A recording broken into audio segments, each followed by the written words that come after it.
Chapter 1. A New World. On the uninhabited island of the G5 branch, within a secluded forest, the beasts lay prostrate on the ground, trembling in fear. This was due to a fierce battle unfolding between two Navy officers, Ghost Bamboo Virgo and the newly appointed Rear Admiral. Karl wielding the formidable Tang Dynasty Yanling blade, Karl had traversed into the world of pirates through the system. The one commanding this mystical blade was none other than Karl, who bore the weight of the system. He was currently engaged in combat with Virgo, who was also stationed as one of the vice admirals at G5, commemorating his 2-year tenure at the base. What initially began as a friendly match had taken a more sinister turn, as Karl sensed a palpable aura of hostility as their weapons clashed. He caught a glimpse of the intent in Virgo's eyes, recalling the latter's true identity as an undercover agent of the Seven Warlords, the First Heart. Under Don Quixote Doflamingo during his time at G5, Karl had thwarted many of Doflamingo's plans, rescuing children who were meant to vanish and preventing them from falling into Caesar's hands.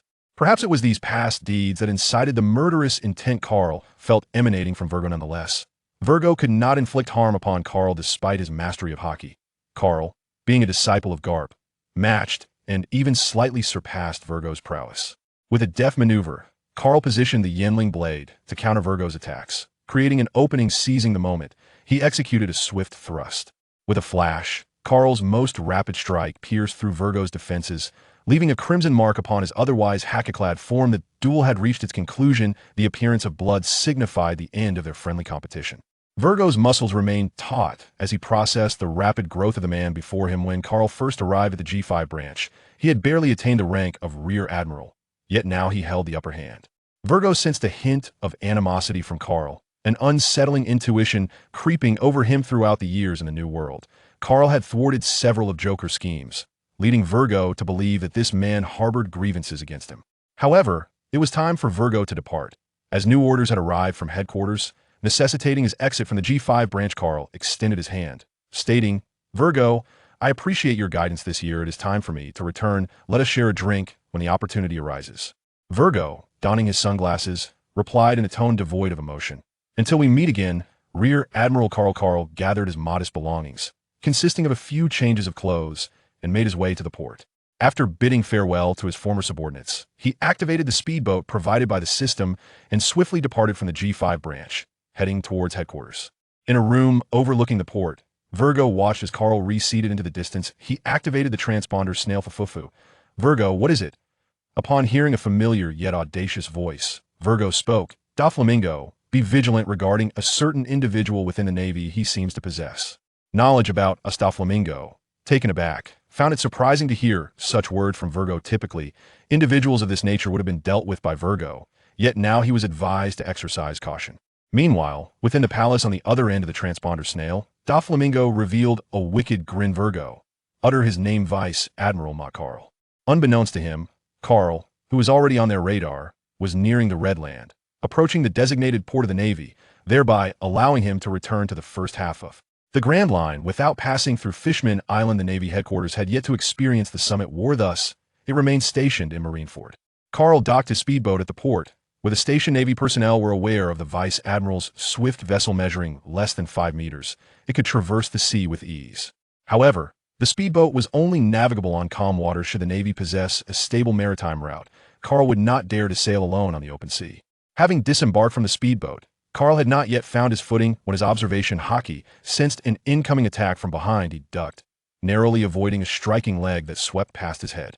To his dismay, he found himself beneath a woman's hips. With a less than friendly gaze, he looked up at the beautiful figure before him, who was none other than Peach Rabbit, her presence formidable as she regarded Karl with equal intensity. They were rivals in the competition for the position of Admiral. "Isn't that Vice Admiral Karl?"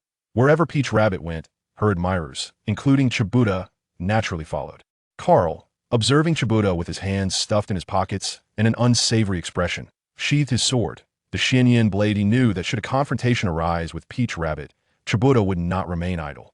Nonetheless, this did not deter Karl. His gaze audaciously lingered on Peach Rabbit's thigh, momentarily captivated by her alluring spider tattoo. Peach Rabbit, with her keen observation haki, sensed Karl's gaze and placed her hand on her sidearm, ready for action. As tensions rose and it seemed a clash was imminent, Chibuta quickly intervened to defuse the situation. After all, they were all Navy officers aligned with the factions of Garp and Tsuru, and civility was paramount.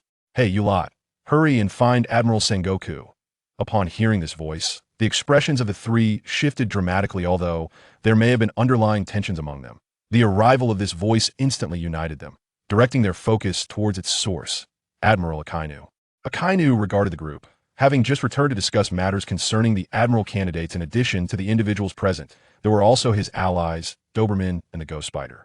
While the Navy fought for justice, each member carried distinct philosophies and experiences, ensuring that not all were aligned in their beliefs from the realm of reality. Carl, aided by the system, begins to perceive the naval and pirate factions from a new perspective. The so-called freedom is merely a pretext for those rogues. The cost of all freedom is borne by those who remain trapped on desolate islands, living out their lives in mediocrity. Under the watchful gaze of Akainu, Carl and his companions departed from the port. They soon arrived at Crane's office, where Garp was indulging in Senbei, unmistakably having just emerged from Sengoku's office. Upon seeing the trio enter, Garp laughed heartily. "You lot just encountered Sakazuki, didn't you?" Same old story. Peach Rabbit, noticing Garp's nonchalant demeanor, was inclined to confront him, but Carl chose to disregard the matter.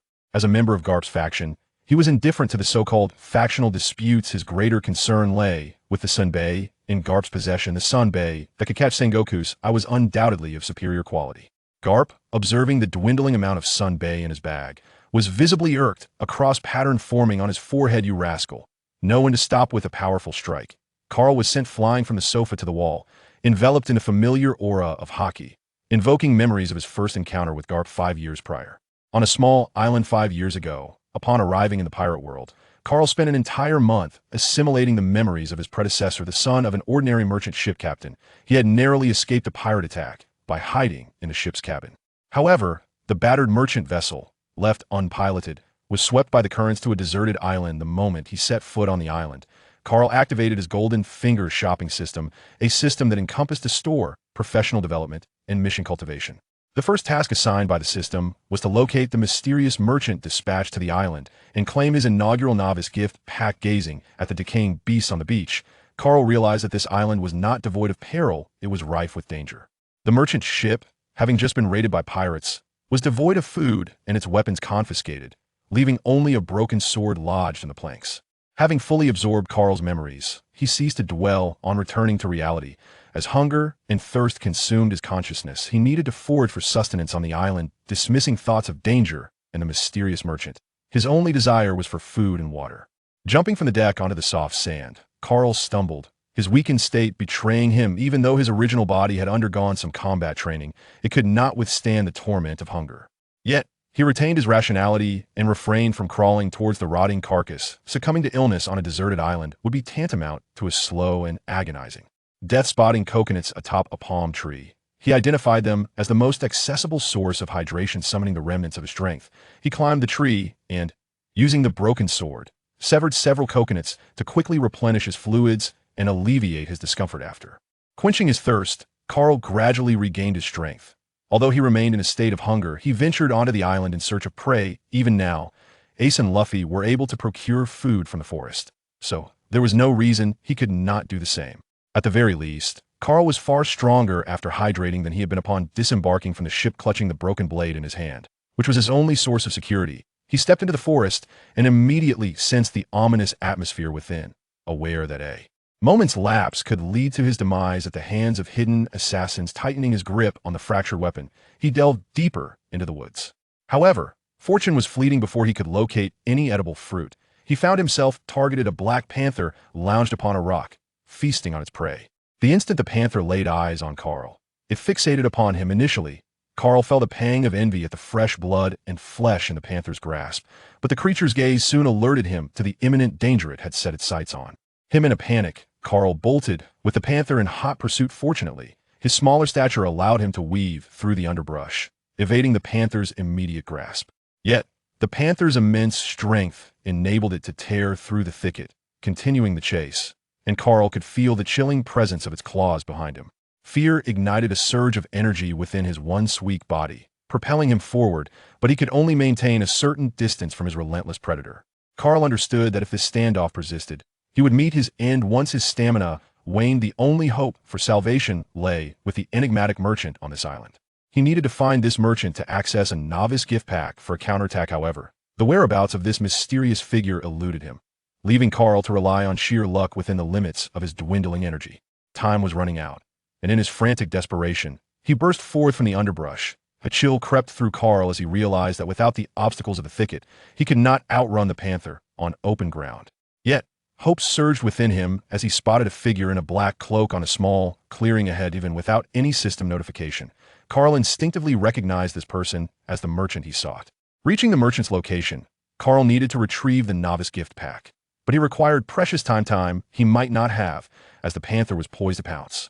Uncertain if he could make it in time, he could not afford to dwell on such thoughts. He had to push himself to run, his toes quickly tapping against the ground as he unleashed his potential once more. If any Navy personnel had been present, they would have observed Carl utilizing the technique of shave the panther burst from the underbrush, noticing Carl pulling further away.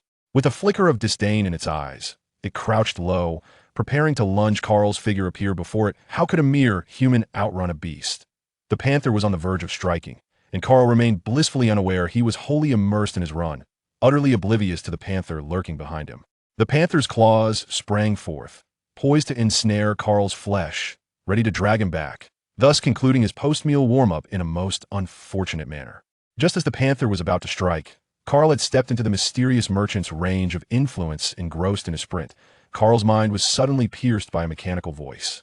Congratulations on locating the mysterious merchant. Please claim your beginner's gift pack and embark on your pirate journey. Taken aback by the system's announcement, Carl's feet slipped and he tumbled to the ground.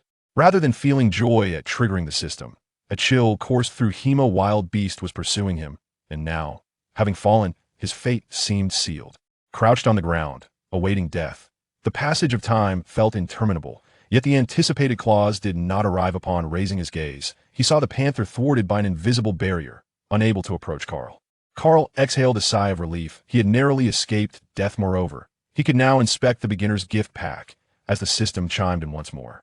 Congratulations, player, on discovering the mysterious merchant. Please claim your beginner's gift pack and commence your pirate journey. Only then did Carl glance at the enigmatic figure draped in a black cloak before him. His confidence in the pirate world was about to stem from this mysterious merchant.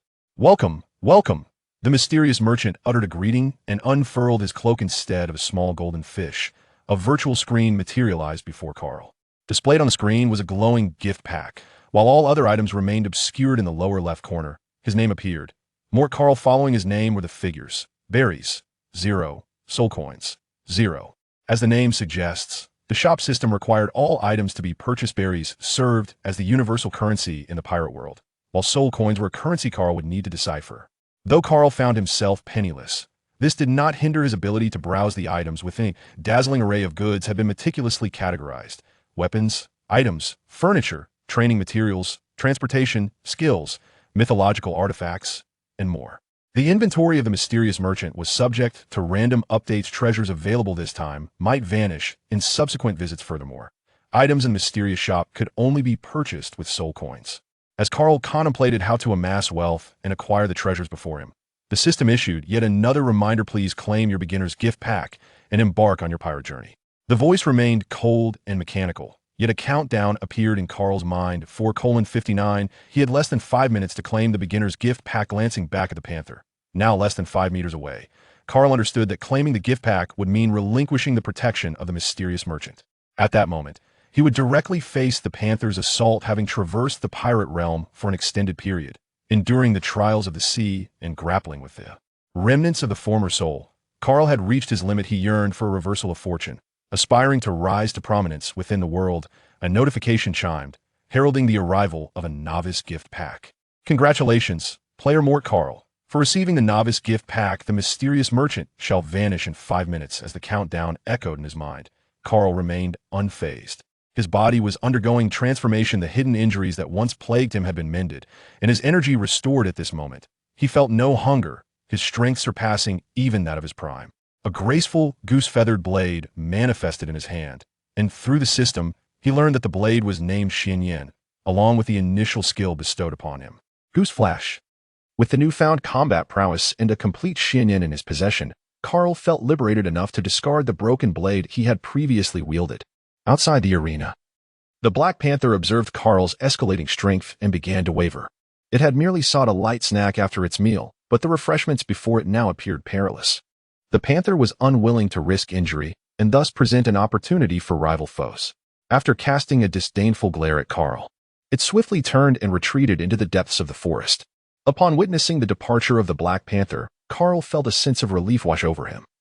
As the anticipated confrontation faded into oblivion, he did not regard himself as a novice capable of vanquishing the formidable creature before him. Fortunately, the Black Panther no longer cast its gaze in his direction, granting him a precious opportunity for growth. In the absence of hunger, he realized the necessity of preparing for the future.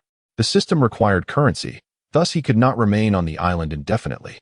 While honing his combat skills was indeed feasible, he would miss out on the system's bountiful rewards, and the chances for rapid enhancement of his abilities would dwindle. Reflecting on this, Carl recalled the stash of personal funds he had secretly tucked away on the ship, which might temporarily bolster his strength. Carl cast a glance into the depths of the island, where 10 peculiar mountains stood. The summits appeared as if a considerable portion had been hewn away, revealing a visage steeped in the passage of time. Carl dashed towards the ship, intent on exchanging his belly for strength. In addition to the mysterious merchant that appeared once a month, the shop system also featured a standard store brimming with various wares. However, compared to the enigmatic merchant, it seemed rather mundane. He withdrew his savings, which were originally intended for his future living expenses, but the perilous conditions of the island compelled him to forego frugality. He understood that he must enhance his abilities to survive. As his fingers brushed against the belly, the system prompted him regarding the method of recharge, burn. Carl recalled the ancestral worship rituals from his hometown, where offerings of paper money were burned for the ancestors, a method strikingly similar to his current predicament. Gazing at the stack of paper currency in his hands, Carl steeled his resolve and incinerated it all. To acquire the most fundamental knife technique, only 1 million belly was required, and fortuitously, Carl possessed precisely that amount. The flames continued to blaze, and his belly balance within the system was swiftly replenished. Soon reaching the coveted million, he navigated to the skills section in the shop and purchased the basic knife technique, significantly enhancing his prowess. Coupled with the skill-swallowing flash, Carl's combat repertoire expanded considerably. While he may not attain the level of a sword master, he was certainly close. Just as Carl brimmed with confidence, poised to engage in a fierce battle on the island, a clamor arose from the sea. Smoke ahead, remain vigilant. It appears to be a distressed merchant ship, stay alert. Search for civilians. As Carl looked up, he realized that he had just burned his money when someone arrived on the deserted island. However, he noticed the blue seagull on the sail of the ship, along with the dog-headed bow often seen in animated tales. The naval hero, Admiral Carp. Ha ha ha. How nostalgic. Back in the day, I trained diligently on this island, ultimately defeating Green Pepper. The cheerful voice of Carp could still be heard by Carl from his position. Standing on the beach, he awaited the gradual approach of the warship, which dropped anchor as it neared the shallows. Kapu leapt directly onto the beach. Fixing his gaze upon Carl, the eyes of the world's pinnacle powerhouses bore down on Carl with an intangible weight. Kapu gazed at the 14-year-old Carl and remarked, "Youngster, you hardly resemble a mere child. Carl, would you care to listen to what you were saying?" Kapu was taken aback, realizing what Carl was referring to. Although Carl's physical body is merely 14 years old, in terms of his past life, he has already attained the age of 24. Kapu's observation of the Conqueror's haki sensed a distinct shift in Carl's aura. Kapu remarked, "Interesting, little one. Would you like me to take you away from here? It seems you have no means of leaving this small island. The Navy's routine duties often include rescuing those in distress. So bringing Carl back to a human-inhabited island was entirely justifiable." However, as Carl gazed at Kapu, a flicker of calculation ignited within him. In the animation, under Kapu's tutelage, Kobe mastered the Navy's 6 forms in merely a few months. Although he possessed a system of his own, the Navy's training regimen undoubtedly promised to enhance his capabilities further. Moreover, should he choose to live in solitude, he would inevitably face various life challenges. By joining the Navy, he could focus solely on honing his strength. Thus, Carl resolved to seek an opportunity to enlist. Carl spoke, "Then I shall trouble you, esteemed Navy uncle." Cap couldn't help but chuckle at the way Carl addressed him. Ordinary people either referred to him as Admiral or simply nodded in agreement, lacking the dignified yet unpretentious manner that Carl exhibited. "Ha ha, in that case, let us proceed to Windmill Town. It will be just in time to see whether those 2 little rascals have changed their ways." Carl's heart trembled at the thought of Windmill Town. Ace and Luffy. It was time to return to reality. Chibuta pulled Carl down from the wall. Carp's punch was undeniably powerful, and even Carl, possessing the strength of a rear admiral, could not withstand it. As Chibuta helped Carl down, Tauta looked at him with disdain and found a spot to sit. With Carl's interruption, the others began to contemplate the matter of the vice admiral candidates. Rear Admiral Crane put away the intelligence in her hands, which prominently detailed the slave situation in the underground islands of Sabaody. Now that you are all here, I shall say a few words. Tautu and Chibuta need not worry. Your strength is formidable enough. If those three monsters were not selected by headquarters for their Logia-type devil fruits and relied solely on their physical prowess, you would be evenly matched. Carl was well aware that the two individuals before him were candidates for the rank of general, knowledge gleaned from intelligence acquired in a previous life. Moreover, he understood that his own capabilities paled in comparison to theirs. He could at best be considered a mid-ranking rear admiral, albeit with a diverse array of tactics and a flexible approach to combat. However, this was merely a reflection of Carl's inherent limitations. Carl himself is merely an ordinary individual who has pushed the limits of the human physique to its utmost potential. While the observation haki can be continually enhanced through sheer willpower, the armament haki primarily derives from one's physical strength. Carl has developed his physical strength to the limits of an ordinary person, and the position of lieutenant general is as far as he can go. Therefore, upon hearing of his nomination for the position of candidate for admiral, Carl immediately suspected it was Cap's scheme. Yet he recognized this as an opportunity, a chance to request a devil fruit. Carl received the list from Crane, which detailed the devil fruits available within the Navy. This list had been procured by Garp and Crane, allowing Carl to directly choose which fruit to enhance his strength and reach the threshold of a vice admiral. This reflects the sorrow of ordinary individuals, even with a system at their disposal, that cannot ascend to the forefront of the world and stand alongside those formidable beings. Currently, Carl's limitations stem from his physical attributes, prompting him to seek the abilities of Zoan-type fruits, such as the elephant fruit and the rhino fruit, which pertain to herbivorous creatures. It is important to note that among the devil fruits, carnivorous animal fruits tend to be more potent, yet within the Navy, there are only two such fruits, the hyena fruit and the crocodile fruit. It is rather curious, considering that in the P9 unit, they have both a wolf and a leopard, yet the headquarters possesses only a single hyena. Moreover, what is the purpose of the crocodile fruit? If it renders one incapable of swimming? Carl harbored doubts regarding the notion that there existed merely a handful of Zoan-type devil fruits within the Navy. The sole plausible explanation lay in the machinations of those in higher echelons, who wished to prevent the faction led by Garp from becoming excessively powerful. Kid, if you find this unsatisfactory, then so be it. Only Haki possesses true strength. Carl smiled wryly, fully aware that the domineering power was the most formidable. However, he also recognized the necessity of absorbing a beast-type fruit to enhance his physical prowess and amplify his domineering abilities. Carl turned to the final page and beheld the last fruit. He split open the fruit. Carl recalled the man far away in the East China Sea, Baki. However, this was not the fragmented fruit, but rather the fruit of division, with annotations stating, capable of splitting all things and replicating new entities. Carl was taken aback. Was this not the shadow clone fruit? He thought of Naruto. If he were to split himself apart for training and then merge back together, would he not achieve similar training results? Likewise, his own cells could also be split and replicated, thereby enhancing his physical qualities from a medical standpoint. Carl perceived this direction to be feasible, yet he felt the necessity for a definitive means of confirmation. He retrieved the decision coin produced by the system from his pocket. The decision coin, when employed, one must silently contemplate the action they intend to take, and the coin will reveal whether it is right or wrong. Words signify a favorable outcome, while flowers denote a negative one. Carl silently murmured his choice of splitting the fruit, tossing the coin into the air where it spun endlessly. The onlookers gazed at Carl, their breaths held, as they fixated on the whirling coin. Even those endowed with formidable observation haki could not discern which side the coin would ultimately land on. This was the power of causality, clouding their judgment. Only at the precise moment the coin touched the ground would they discover its face. General Crane, observing the coin on the ground, spoke, "It is the word." "Have you made your decision?" With a smile, Carl held up the last page of the list and exclaimed, "This one, the split fruit." Kapu then directed his attention to the fruit chosen by Carl, while Peach Rabbit and T-Pig curiously gathered around, eager to discover what fruit had captured Carl's interest. After perusing the explanation of the fruit, both of them comprehended Carl's innermost thoughts. This fruit might indeed be the most suitable for him. What they remained unaware of was that if Carl could truly manifest a second version of himself, he would be able to transfer the power of the system. Carl selectively chose a mainstream physical cultivation path within the system, equipping himself with skills and resources tailored for this discipline.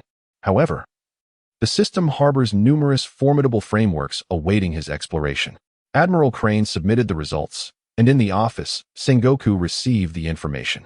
Observing Carl's choice alongside the appointment notice from above, it was evident that despite Carl's elevation to the position of a candidate general, he still bore responsibilities.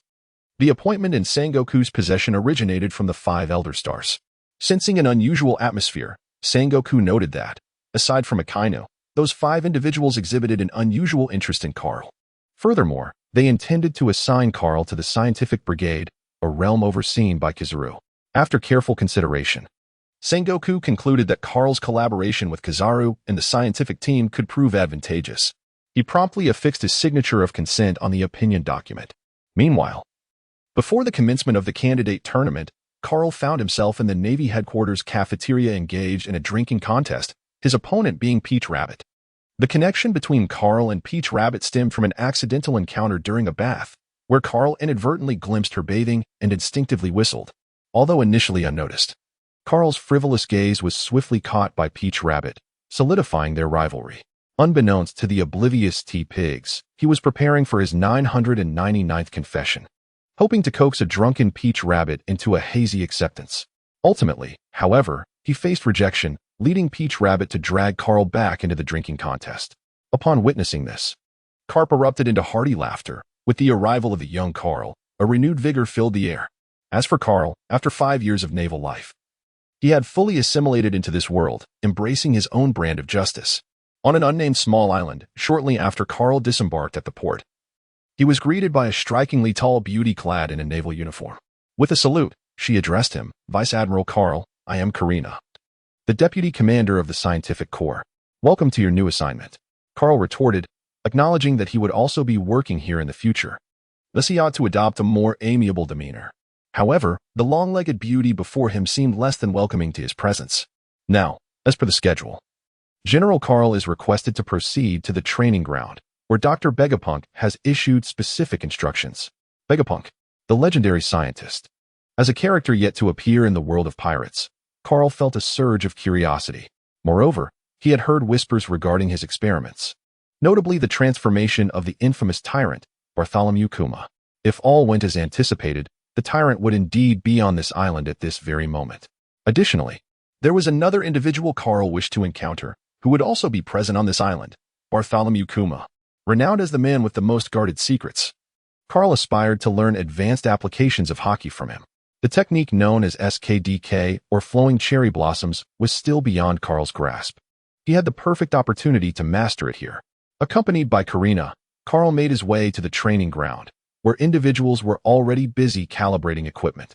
Carl also beheld the legendary Vegapunk and the Tyrant Bear. Naturally, the man renowned for his discretion was present as well. Carl cast a glance at Sabo, who was the target he intended to conquer in the future. At present, his foremost priority was to fulfill the doctor's mission. Carl approached a man clad in a doctoral robe, adorned with a blue and white striped short-sleeve shirt underneath. The mask obscured the man's face, leaving Carl unable to discern his features. Carl saluted respectfully, "Greetings, Dr. Vegapunk." Dr. Vegapunk paused his work, glanced at Carl, and replied, "Welcome, General Carl. We have just the experiment that requires your assistance. Within the scientific division, there is no suitable individual, aside from the general, to conduct the experiment on XP-00. At this moment, War Peach couldn't help but scoff. "Doctor, I doubt this man before us can compel Bear to reveal his true abilities. Perhaps it would be better if I were to take charge." Carl cast a glance at Bartolomeo, acknowledging that although he belonged to the scientific division of the world government, his strength was akin to that of a rear admiral. Yet, in comparison to Carl, who was situated in the mid-tier of rear admirals, Bartolomeo fell slightly short. Noticing the disdainful look in Carl's eyes, Bartolomeo shot him a glare in return. Vegapunk, disregarding Bartolomeo, spoke up. "The inherent strength of XP-00 is nearly equivalent to that of an admiral. Thus I hope Rear Admiral Carl can compel XP-00 to reveal its true power." Nearly an admiral? A candidate for the position, perhaps? However, in his previous life, Carl sensed that the pacifistas were not as formidable as even Frankie, employing his General Frankie. could engage them in a contest of strength. Had they compromised quality for the sake of mass production? Carl glanced at Bartholomew Kuma, fully aware that this man was a covert agent of the Revolutionary Army. Nevertheless, he had no intention of exposing him. To stake one's life in a wager should not be exploited by an outsider like himself. I shall do my utmost, he declared. The thought of battling Kuma igniting his fervor for combat. Throughout the discourse, Kuma remained silent, his gaze averted from both Carl and Vegapunk, merely awaiting the commencement of the experiment. The training grounds were equipped and primed for data collection. Kuma rose, descending to initiate the proceedings, while Carl listened intently as Vegapunk outlined certain precautions, emphasizing the importance of safety. The modified Kuma would struggle to control the intensity of his combat, even without modifications. As a pirate, he had no need to temper his strength.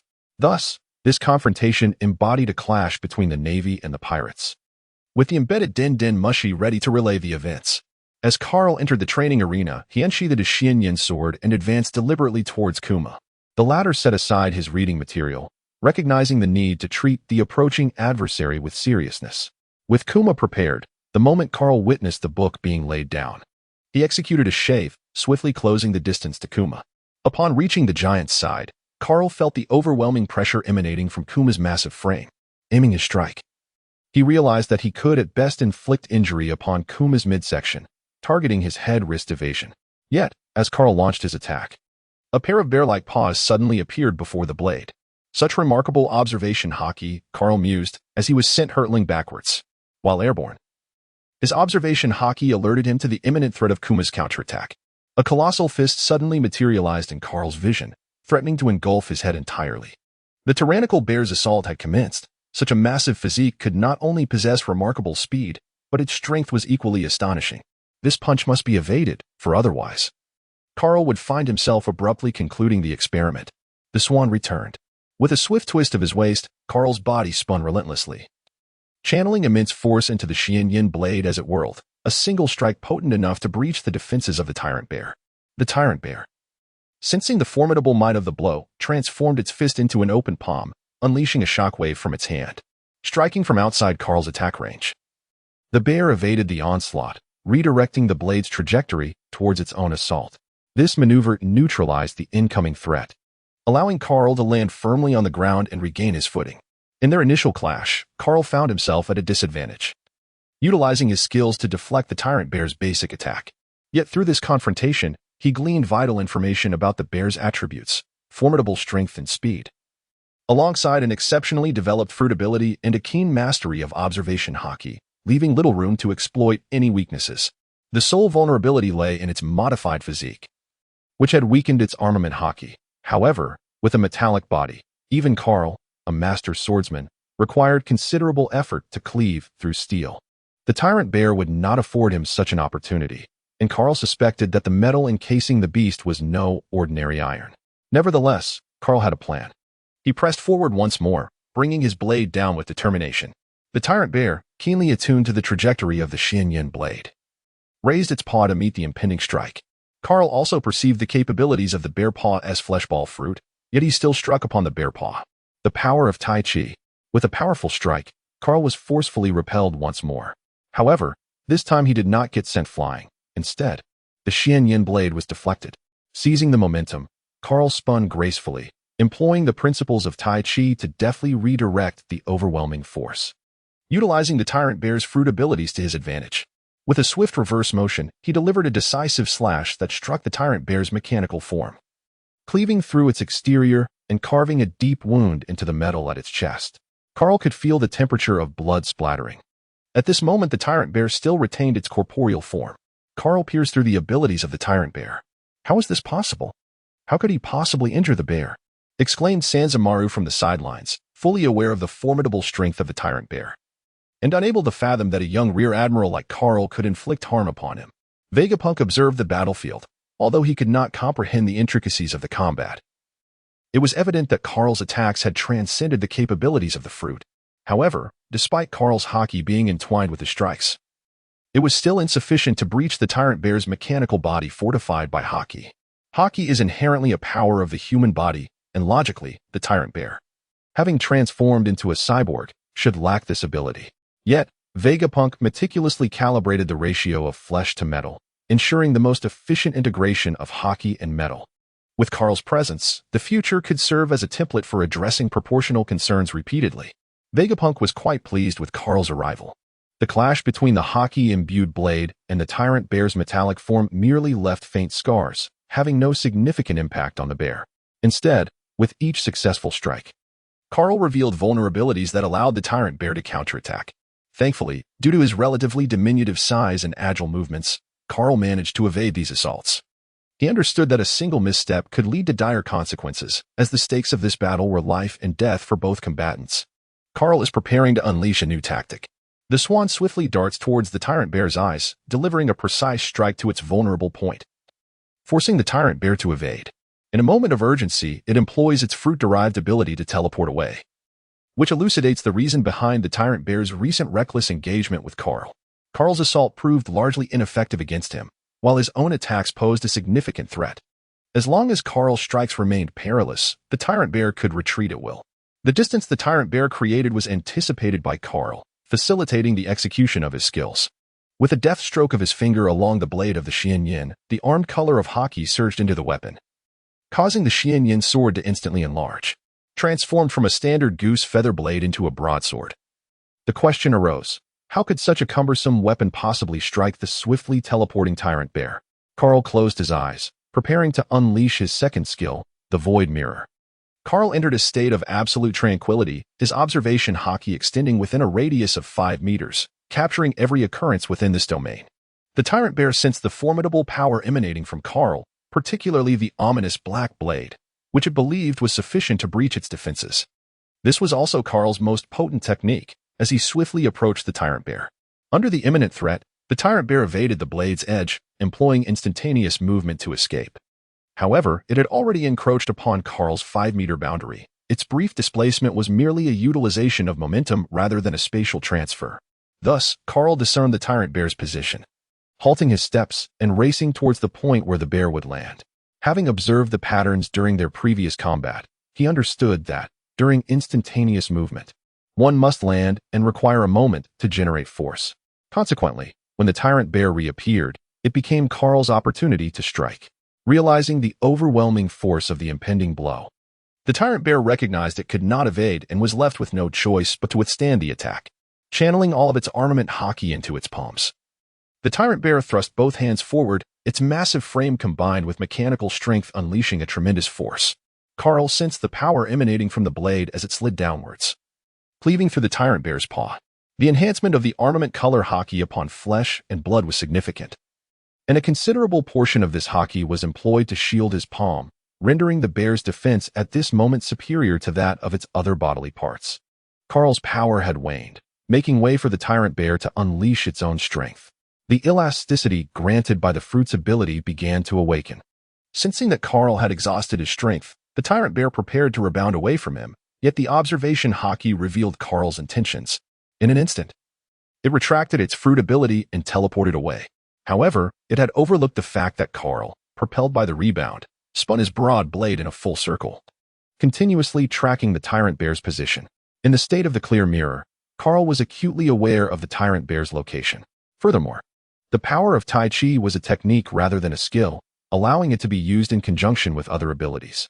With a swift movement, a slash was executed, predicting the tyrant bear's position, reminiscent of a darting swallow as the strike sliced through the air, producing a piercing sound of wind.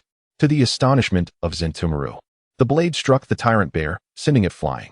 It was the first time Zentomaru had witnessed such a disheveled state of the tyrant bear, who lay on the ground with 2 deep wounds and numerous fine knife marks across its metallic components. Carl released the mysterious heavy sword from his grasp.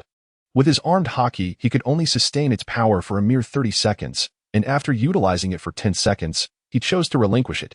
This was the limit of an ordinary person, briefly possessing the capability to inflict harm upon the sea creatures. However, it proved futile, for the monstrosity before him was a cyborg, encased in a body of steel.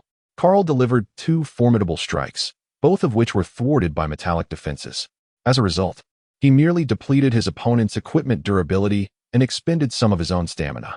In contrast to the considerable amount of his haki and energy already consumed, Carl found himself devoid of any viable prospects for victory. This perhaps exemplifies the prowess of a vice admiral. Furthermore, for those familiar with his tactics, as long as they evade Carl's moment of explosive power, the collateral damage in battle would be significantly diminished. Carl contemplated halting the experiment, fearing the impending embarrassment that would ensue. However, the tyrant before him, the beast, showed no signs of relenting. Carl turned his gaze towards Vegapunk. Vegapunk seized the microphone and declared, "General Carl, the experiment is far from over. I urge you to persist, for XP00 has already entered its designated state. Proceed with caution." Carl, what? Carl had no time to ponder. He immediately sensed the threat emanating from the observation of the Conqueror's haki. Countless shockwaves, resembling bear paws, surged towards him. Shocked by Vegapunk's response, Carl withdrew from the clear mirror. In an instant, danger struck as the bear paw shockwaves engulfed him. The training ground erupted with a cacophony of explosions, enveloping Carl in a cloud of dust and debris. This was not merely a harmless display of smoke. Carl had withstood the full force of the bear paw shockwaves. He collapsed to the ground, minimizing the impact from other explosive attacks. Realizing that the situation was dire and that his own haki had just been significantly depleted, Carl knew he could no longer allow the tyrant bear to continue this long-range assault. However, the tyrant bear showed no intention of relenting. A compressed shockwave was already forming on its paw, poised and yet to be unleashed. Carl recalled the individual from the neighboring set who was crafting meatballs. Yet there was no time for further contemplation, as the tyrant had already appeared behind him. The bear's paw descended menacingly towards Carl, while the other hand pressed firmly against his back, poised to strike. In this critical moment, Carl activated his skills, the Void Mirror and the Profound Goose Blade, instantly entering the realm of the Void Mirror, allowing him to perceive the tyrant bear's movements from behind. The Profound Goose Blade bestowed upon Carl unparalleled swiftness. In an instant, a streak of darkness evaded the tyrant bear's assault, leaving its paw to scrape the ground without resistance. Subsequently, the tyrant bear teleported closer to Carl, who, utilizing the Void Mirror, engaged in close-quarters combat with the formidable beast.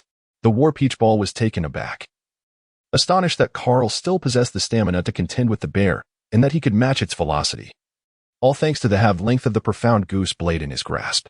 Reversing his grip on the Profound Goose Blade, Carl relentlessly inflicted wounds upon the tyrant bear, his enhanced speed and accelerated attack cadence finally granting him the opportunity to draw blood. Although the tyrant bear was remarkably swift, its bulk was an undeniable disadvantage, as Carl clung to it like a cockroach, striking from angles that eluded the bear's reach. With a powerful leap, he evaded another attack, then swiftly slashed the bear's nape with his blade, blood gushing forth. However, the Void Mirror alerted Carl to new movements from the bear, which, with a swift motion of its hands, dissipated half of the originally single-handed shockwave and turned to confront Carl. As Carl sensed the imminent danger, he swiftly evaded. However, this time the assault did not aim to strike him directly. Instead, it erupted in a powerful explosion, sending a formidable shockwave that lifted Carl into the air. Realizing the precariousness of his situation, Carl understood that he was no longer grounded and lacked a point of leverage. The tyrant bear seized upon this vulnerability, instantaneously teleporting before Carl, poised to strike. Under the clarity of the Void Mirror, Carl perceived the tyrant bear's movements with utmost precision. He deftly executed the moonwalk of the Navy's 6 styles, his feet barely grazing the air. Carl was granted a moment of respite, yet ultimately fell victim to the tyrannical bear, which seized him by the shoulder with its other paw. The pure moonwalk speed was utterly insufficient to evade the tyrant bear's observation haki. Carl's plan to escape was effortlessly discerned by the beast. Carl resorted to his old tricks once more, employing the technique of Yin Hui Zhuan to compel the tyrant bear, Xiong, to evade once again. However, he merely deflected Xiong's hand. Observing Carl utilizing Yin Hui Zhuan again, Xiong swiftly struck the back of his hand, unleashing a shockwave in an instant. The formidable force of the impact abruptly halted Carl's rotation, and with a final strike, the shockwave penetrated deep, assaulting Carl's innards, rendering even the armed color of haki ineffective. Carl fell heavily to the ground, realizing that a single blow from these creatures could severely injure him. This distinction underscored the disparity between ordinary humans and monsters. It was also a shortcoming of Carl, whose relentless pursuit of attack and speed had resulted in inadequate defense. Perhaps his youth played a role. He had yet to fully assimilate the enhancements provided by the system. Nevertheless, his offensive capabilities and swiftness had reached their zenith. Vegapunk observed the instruments in his hands, which were equipped with devices intended for the tyrant Kuma. The data transmitted back would assist him in recalibrating his subsequent strategies. Furthermore, the experiments should be nearing completion. Although Carl was formidable, he still paled in comparison to the 7 warlords, recognized by the government as a counterbalance to the 4 emperors of the New World. Vegapunk no longer needed to concern himself with the ongoing battle. He had already acquired the data he sought. Jinbei watched as Vegapunk departed, reluctant to leave, for he wished to witness the extent of the man's resolve before him. Tyrant Kuma, noting Carl's remaining fighting spirit, set aside the gloves he had prepared to don. "Let us determine the victor with our final moves," declared Tyrant Kuma. "Very well," Carl replied. This marked the first utterance from Tyrant Kuma, and Jinbei understood its significance. It indicated that the man before him had earned the tyrant's respect. He was a man of integrity. Meanwhile, Carl's heart cried out in defiance. Despite the system's enhancements, he had reached his peak and found himself unable to contend with the monsters of this world. Carl must employ his most formidable technique to determine the outcome.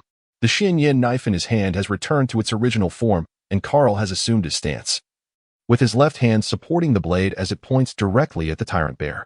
His right hand raises the knife to the level of his brow, his body bending like a drawn bow.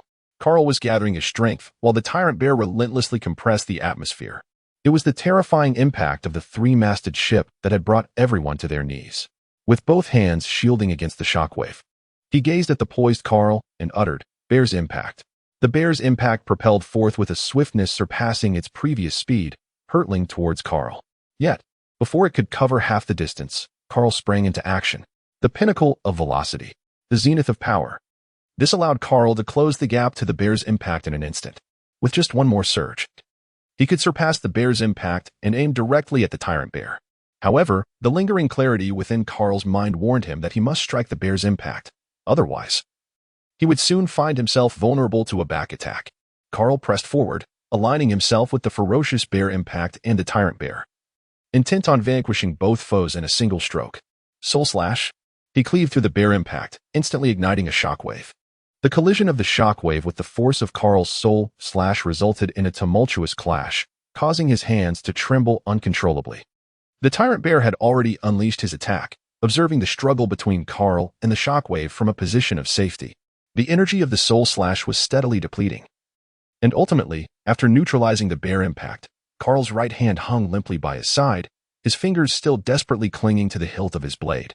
He had exhausted his combat strength, and the outcome of this battle remained uncertain. However, in stark contrast to the battle-worn yet still formidable tyrant bear, Carl appeared truly beleaguered. The surrounding naval personnel gazed upon the imposing figure of the tyrant bear, relieved that this formidable warlord was from their own faction. The tyrant bear donned his gloves, signifying the official conclusion of the battle, as he prepared to return for treatment. Meanwhile, Carl, who still possessed the strength to stand, succumbed to weakness at the sight of the long-legged Karina approaching, collapsing instantly. Karina deftly caught Carl with her leg, prompting him to lean against her long limb for support. Gratitude was extended to the Navy and their uniforms, which allowed female sailors to don short skirts. "Ladies and gentlemen, let us welcome General Carl and commence the banquet." Among the nurses, Carl raised his glass in celebration. On his first day, he faced a formidable challenge, swiftly ushered into the infirmary. However, figures like Jean Tamaru later recognized his worth and joined in the festivities to honor him. Unlike the rough men dancing in the center of the ballroom, Carl preferred to linger at the periphery, amidst the charming ladies. Observing Carl tucked away in a corner, Jean Tamaru approached him with a drink in hand. Karina cast a disapproving glance at Captain Jean Tao, who approached with a bottle of wine in hand. "Captain Jean Tao," she admonished, "do you not see that Major Carl is injured? He should not be drinking." However, Jean Tao observed Carl's hand gently caressing Karina's thigh, showing no visible signs of injury whatsoever. Karina was unfazed by Carl's inappropriate advances. Rather, she found delight in them. The events of the daytime battle had thoroughly captivated her. In this world, strength was indeed revered, provided one possessed a modicum of attractiveness. Carl, with his commendable looks, naturally garnered the admiration of the nurses within the Navy, who were otherwise defenseless. His temperament was agreeable, and when asked to abstain from alcohol, he complied dutifully, opting for juice instead. Jean-Antoine remarked, "How can a man drink juice at a banquet? Carl, I commend you and raise a toast in your honor." As he gazed at the wine glass presented before him, he recognized the man before him as his mentor in the art of flowing cherry blossoms. and thus understood the importance of cultivating a favorable relationship. Setting aside his juice, he gracefully accepted the wine glass. Jean Tawan smiled, while the surrounding ladies expressed their enchantment. So handsome, so imposing. Carl heeded their invitation to drink juice, and they perceived him as a rather gentle soul. However, to their surprise, he disregarded their medical advice right in front of them. Though a trace of irritation lingered, his display of masculinity captivated their attention. Jean Tawan emptied his cup and laughed heartily, exclaiming, "Delightful, bring me another." Carl observed the man before him, intent on commencing a futile drinking contest, and thus felt compelled to indulge him. However, Carl's gestures became increasingly audacious, the influence of alcohol encouraging him to be just a touch more reckless. Carl pondered whether Karina would mind. Meanwhile, Karina squinted her eyes, her legs encircling Carl's hand like two giant white serpents, preventing him from moving. This wine is intriguing. Under the brilliant moonlight, the revelers had dispersed, leaving only the remnants of their libations. Carl emerged from the storage room, adjusting his trousers. He had accepted Karina's modifications and successfully triumphed over a female Navy officer. However, Carl paid a price, entering a state of sage mode. He prepared to return to his dormitory, eager to see the arrival of the which had been delivered there. As Carl made his way to the mountaintop dormitory, he beheld a magnificent silhouette seated at the edge of the cliff. This evening, aside from the absence of Vegapunk, the formidable Bartholomew Kuma of the Seven Warlords also did not participate. At this moment, Kuma had already received treatment and was free to move about. As Carl approached the rear of the Great Bear, the creature became aware of his presence. "General Carl, is there something you require?" It was only natural for Carl to observe that the imposing bear was on high alert, as he was, after all, an officer of the Revolutionary Army. Sitting beside the bear, Carl retrieved a bottle of Mount I produced by the system. With the support of the system, he had the means to acquire various luxuries from his past life at any moment. The wine glass appeared somewhat inadequate for the bear's substantial physique. However, the tantalizing aroma of the liquor compelled the bear to cast several lingering glances. Carl produced a rather large cup from his possession and filled it for the bear. He spoke, "Taste the exquisite wine from my homeland." The bear had initially intended to depart, wishing to avoid any entanglements with Carl. Yet the alluring aroma of the wine persuaded him to stay. The bear grasped the cup with 2 fingers, nearly half filled with Mount I, and greedily inhaled its fragrance, which instantly permeated his lungs. What a delightful scent! Ha ha ha, it is not merely fragrant, it is also quite potent. Carl raised a standard wine glass and downed its contents in one swift motion. Following suit, the bear imitated Carl's action, yet the alcohol swiftly turned against him. Ultimately subdued by the bear's resilience, who merely cleared his throat to dissipate the awkwardness. Carl also observed the bear's predicament and couldn't help but chuckle. "Mr. Bear, it seems you quite enjoy this." Carl continued to fill the cup for the Great Bear, feeling a deep admiration for this man who was willing to sacrifice everything for the Revolutionary Army's plans. Rather than exposing him, he sought to cultivate a friendship. This time, the Great Bear took a delicate sip, savoring the rich aroma of the wine unfolding in his mouth. General Carl appears youthful, yet his depth is not to be underestimated. Much like the initial impressions of Carp, those endowed with the formidable power of observation haki are indeed terrifying. It's nothing extraordinary, perhaps I've simply experienced a great deal. But Mr. Great Bear, what compels you to cooperate so willingly with our Navy? Do you perhaps harbor a sense of justice? Carl's words touched upon the plans of the Great Bear, who couldn't help but steal a glance at Carl. However, he discerned no hint of probing from his counterpart. It was merely a conversation of a casual nature. With this realization, the Great Bear's vigilance receded, as today's skirmish had illuminated that Carl was also a forthright man. Yet, this did not imply that he would divulge the Revolutionary Army strategies. The Great Bear retorted, "What is the justice of Major General Carl?" He deftly sidestepped the topic, instead presenting a question. Carl was unfazed. Rather, the question posed by the bear compelled him to ponder for a moment. Having ventured into the world of pirates, his family had perished due to the very scourge of piracy. During Carl's missions, the so-called pirates were indeed criminals, their fates indifferent as indicated on the bounty posters.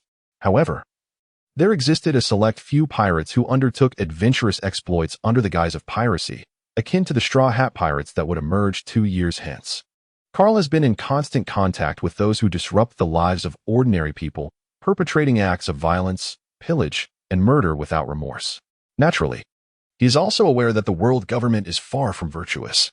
The exorbitant demands imposed by the heavens have rendered numerous nations incapable of compliance, forcing many civilians to abandon their homeland and resort to piracy. Thus, Carl refrains from viewing justice through the lens of allegiance. In his eyes, the world government, which accepts bribes yet fails to safeguard civilians, is no different from pirates. Their blade merely strikes at the innocent first. So-called justice is merely a dagger wielded by the foolish. Upon hearing Carl's words, Bear's pupils widened slightly behind his glasses. As a cadre of the Revolutionary Army, he has long sought an opportunity to find a partner within the Navy, and the individual before him exhibits signs of potential collaboration. However, Bear needs to observe further to ascertain the true nature of Carl.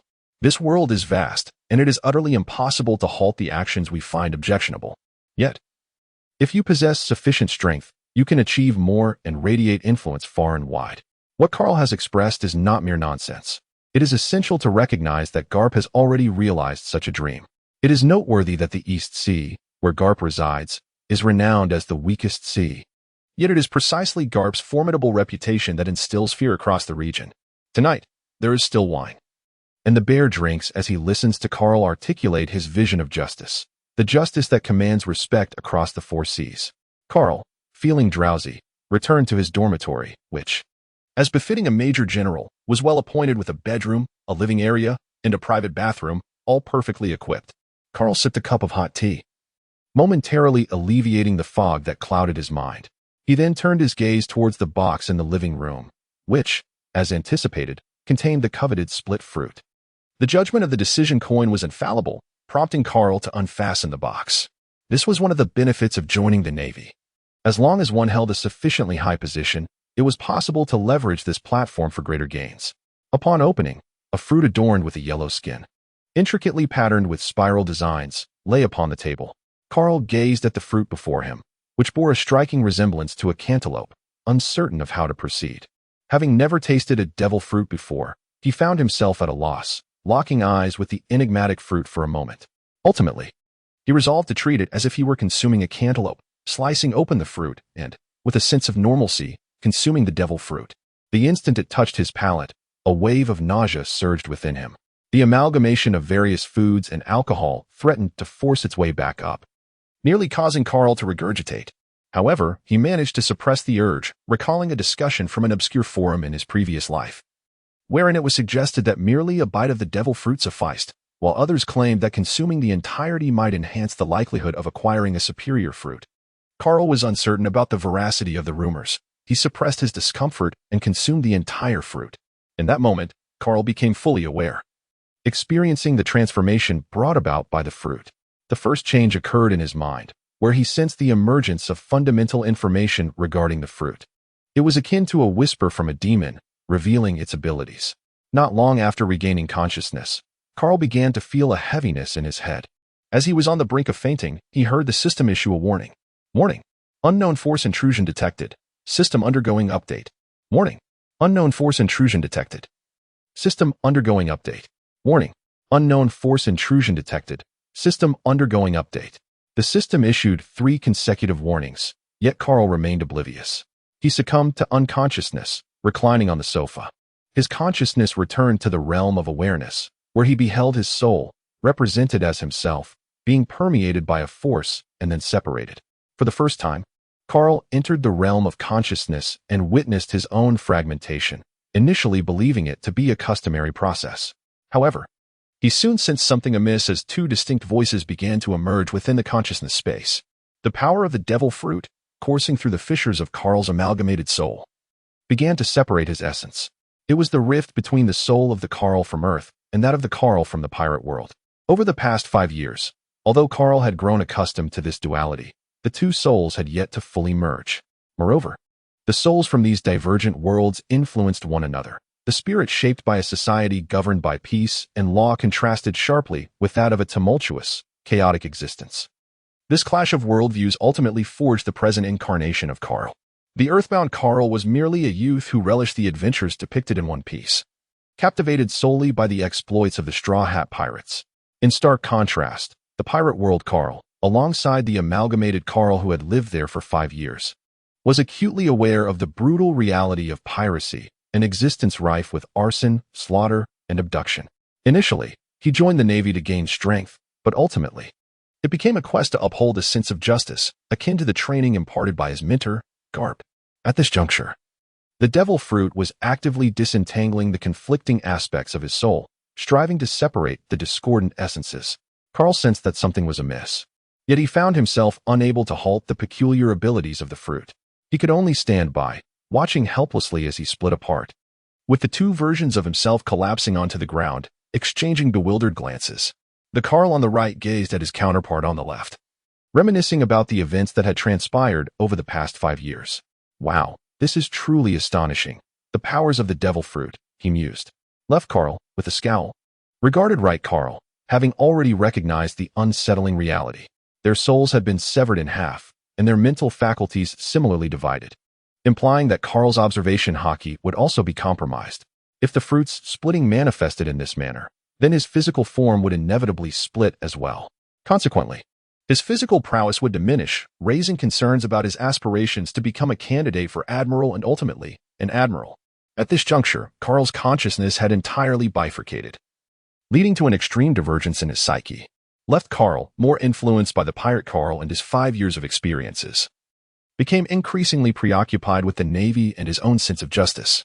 In contrast, right Carl was ensnared in memories of his past, as though he had just entered the world of pirates, with thoughts predominantly revolving around his former life. Left Carl regarded right Carl with disdain. Two distinct consciousnesses had emerged within him, and a dominant will could scarcely tolerate the existence of the other.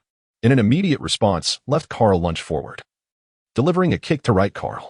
However, since they were fundamentally the same consciousness, right Carl mirrored left Carl's actions. Reacting swiftly, he intercepted left Carl's kick, pulling him off balance and executing a sweeping kick aimed at left Carl's head.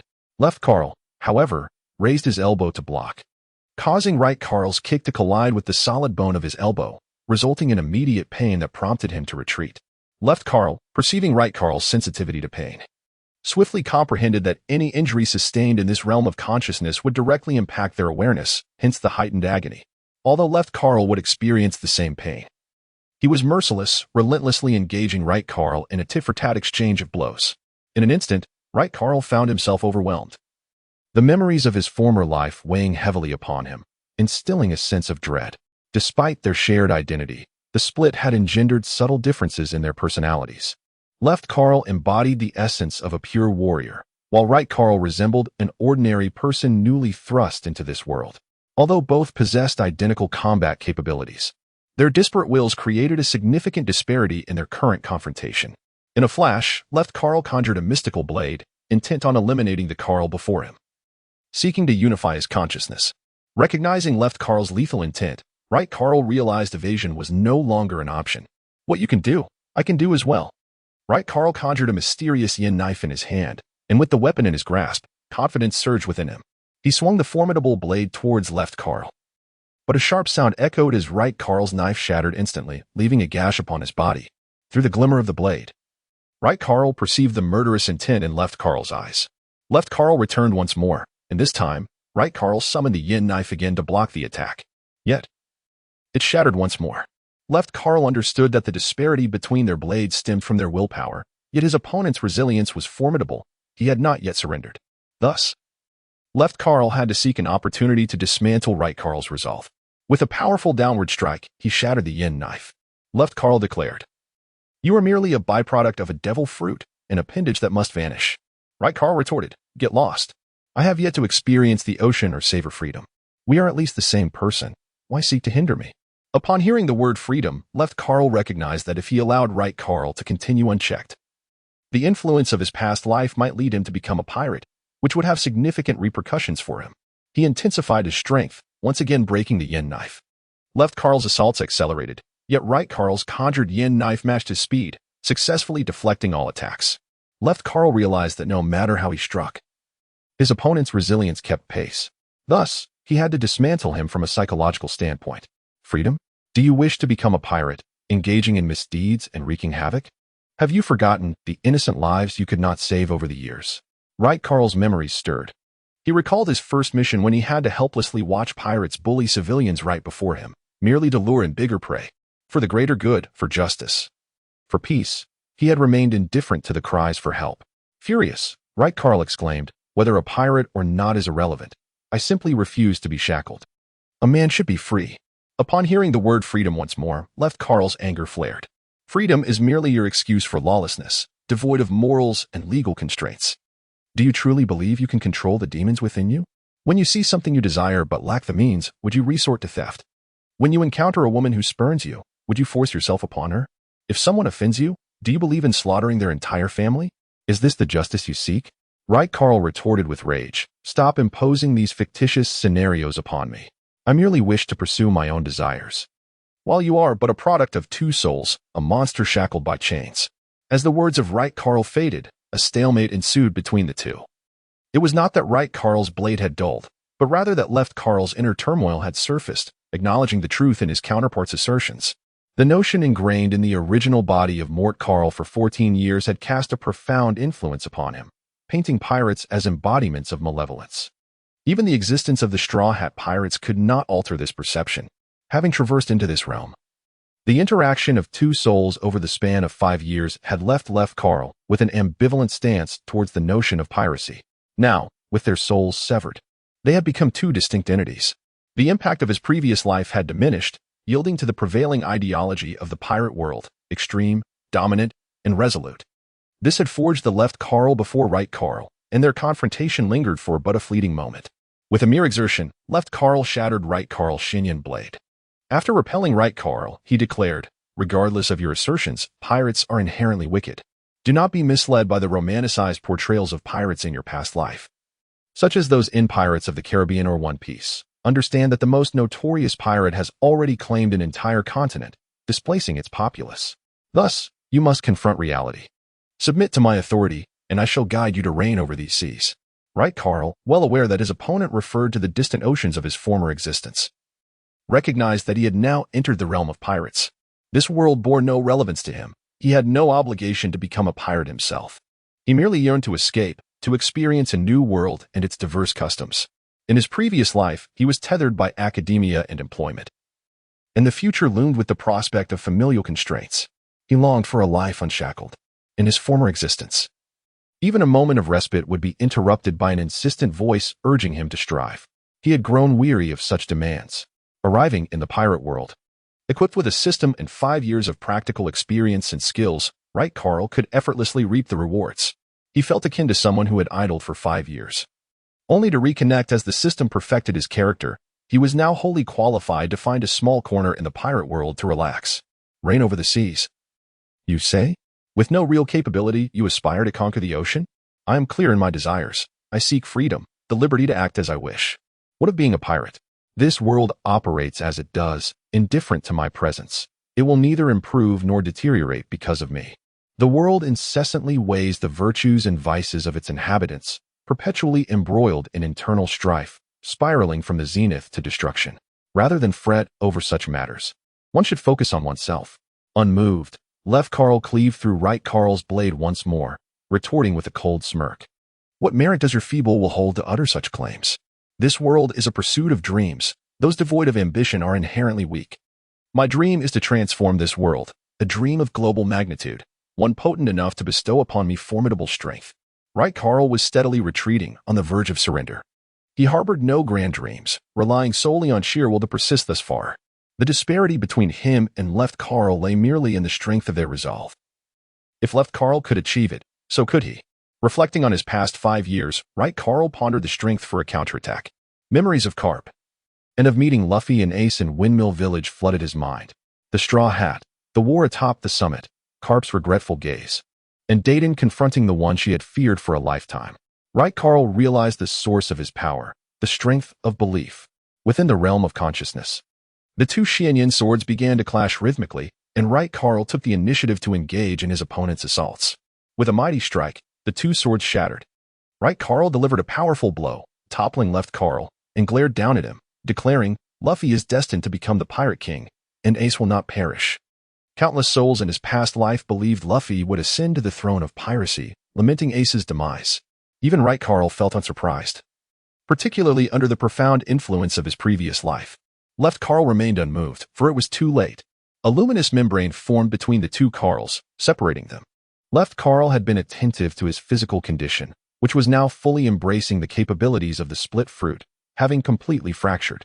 Their consciousnesses were to diverge. Left Carl would return to his original body, while right Carl would enter the fractured form.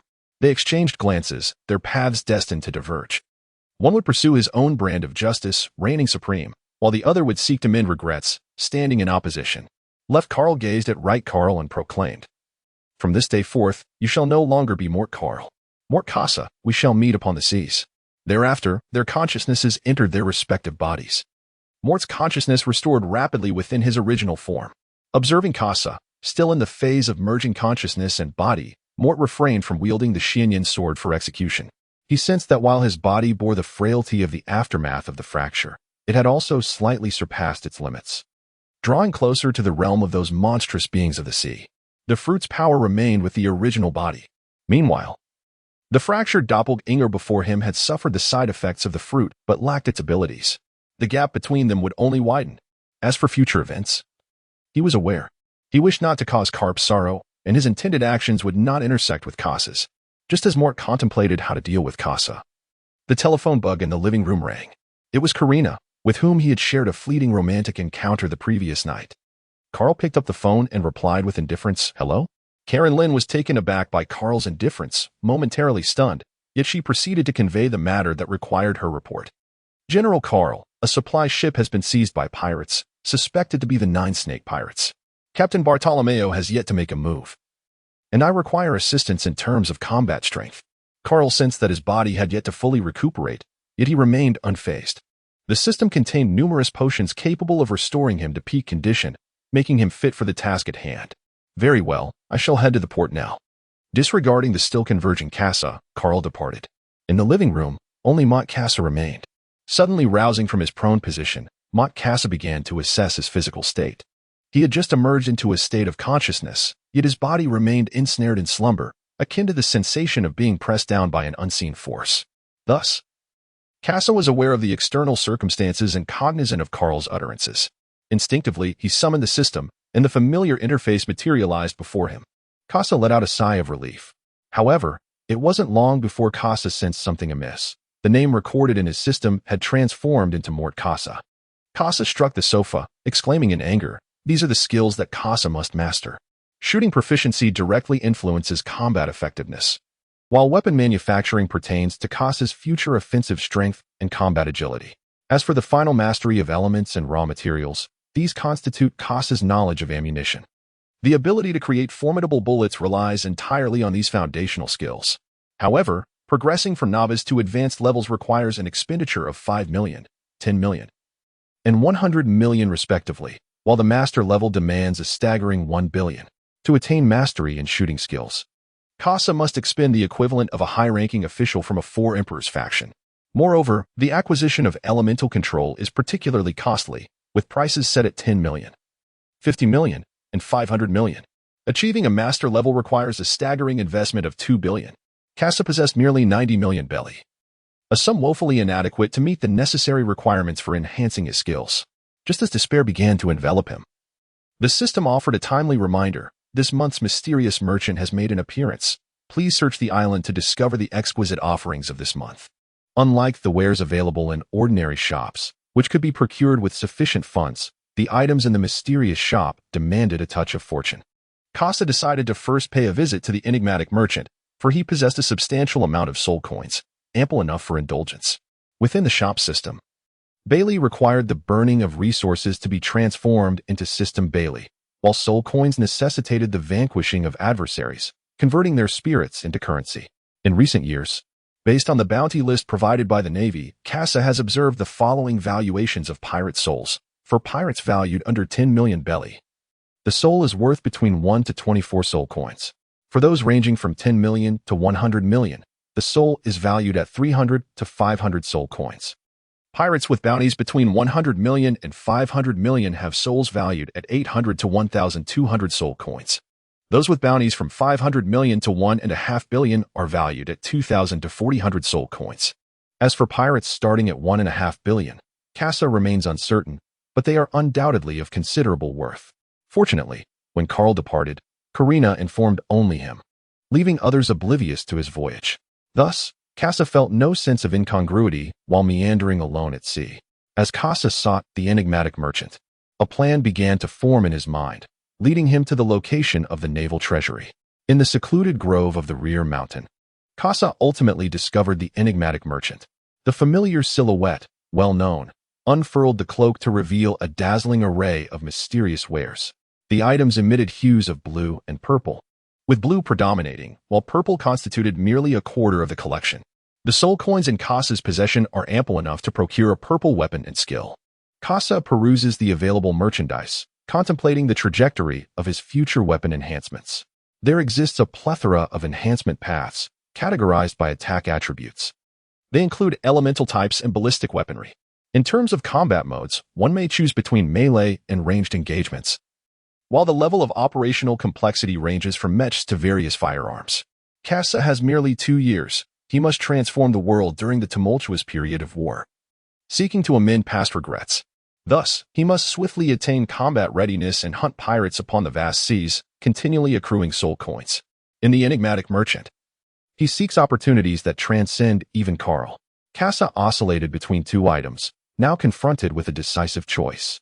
To the left lay the azure weapon, the twin pistols of Wu Yuan, which could be upgraded. Elemental ammunition was generated automatically, with a maximum reserve of 30 rounds, firing at a rate of 2 shots per second and exhibiting no recoil. It could also be loaded with conventional magazines, allowing for a firing rate of 4 shots per second, albeit with recoil. To the right stood the violet weapon, the hand cannon of the tech maniac. Incompatible with elemental ammunition, it held 6 rounds, delivering immense power but accompanied by considerable recoil. After pondering for a moment, Casa opted for the twin pistols of Wu Yuan, drawn by their affordability and potential for growth. As for the remaining currency, Casa procured another item, the locking tax. As the sole fixed item on the mysterious merchant's shelf, the locking tax were valued at 200 soul coins, serving the singular purpose of securing items in place to prevent them from refreshing. This time, Casa has set his sights on the hand cannon of a technological fanatic. By the time he acquired a pair of pistols, his soul coin balance had dwindled to 996. The items available at this price were rather trivial, prompting Casa to resolve to withdraw from this shopping venture. The enigmatic merchant, sensing Casa's lack of purchasing power, emitted a chilling laugh and withdrew his cloak. Casa gazed at the dual pistols, the Wu Yin, resting in his hands, his first weapon as a weapon cultivator. He knew he would have to wield this very armament in future battles against Carl. The mere thought of Carl ignited a fierce resentment within Casa, causing him to grit his teeth. Before I depart, I must leave you with some trouble. As Casa made his way to the vault, he unexpectedly encountered the tyrant bear, who scrutinized him intently, sensing something amiss. Casa felt a touch of nervousness, yet reassured by the thought that he was no longer a sailor and that the tyrant bear was a friend rather than a foe. He allowed himself to dismiss his worries. He approached and greeted, "General Carl, did you not depart from the base this morning?" Casa's heart jolted with surprise. Perhaps, when facing others, Casa might remain unnoticed. However, as a covert operative of the Revolutionary Army, the tyrant bear could hardly overlook the actions of key figures on the island. Thus, it was evident that the tyrant bear was aware of Carl's feeble departure from the island that morning. Casa understood that concealing his identity for what he was about to do was futile. It was far better to embrace sincerity. After all, behind the tyrant Bartholomew Kuma lay another formidable force, the Revolutionary Army. I am a manifestation born from the split fruit. Today, it is my original self that departs. The split fruit? Original self? Indeed, however, I am not well acquainted with Carl. You may refer to me as Moat Casa. Then, in that case, Moat Casa, what is your purpose on this island? Though Bartholomew Kuma's tone was inquisitive, it lacked an air of menace.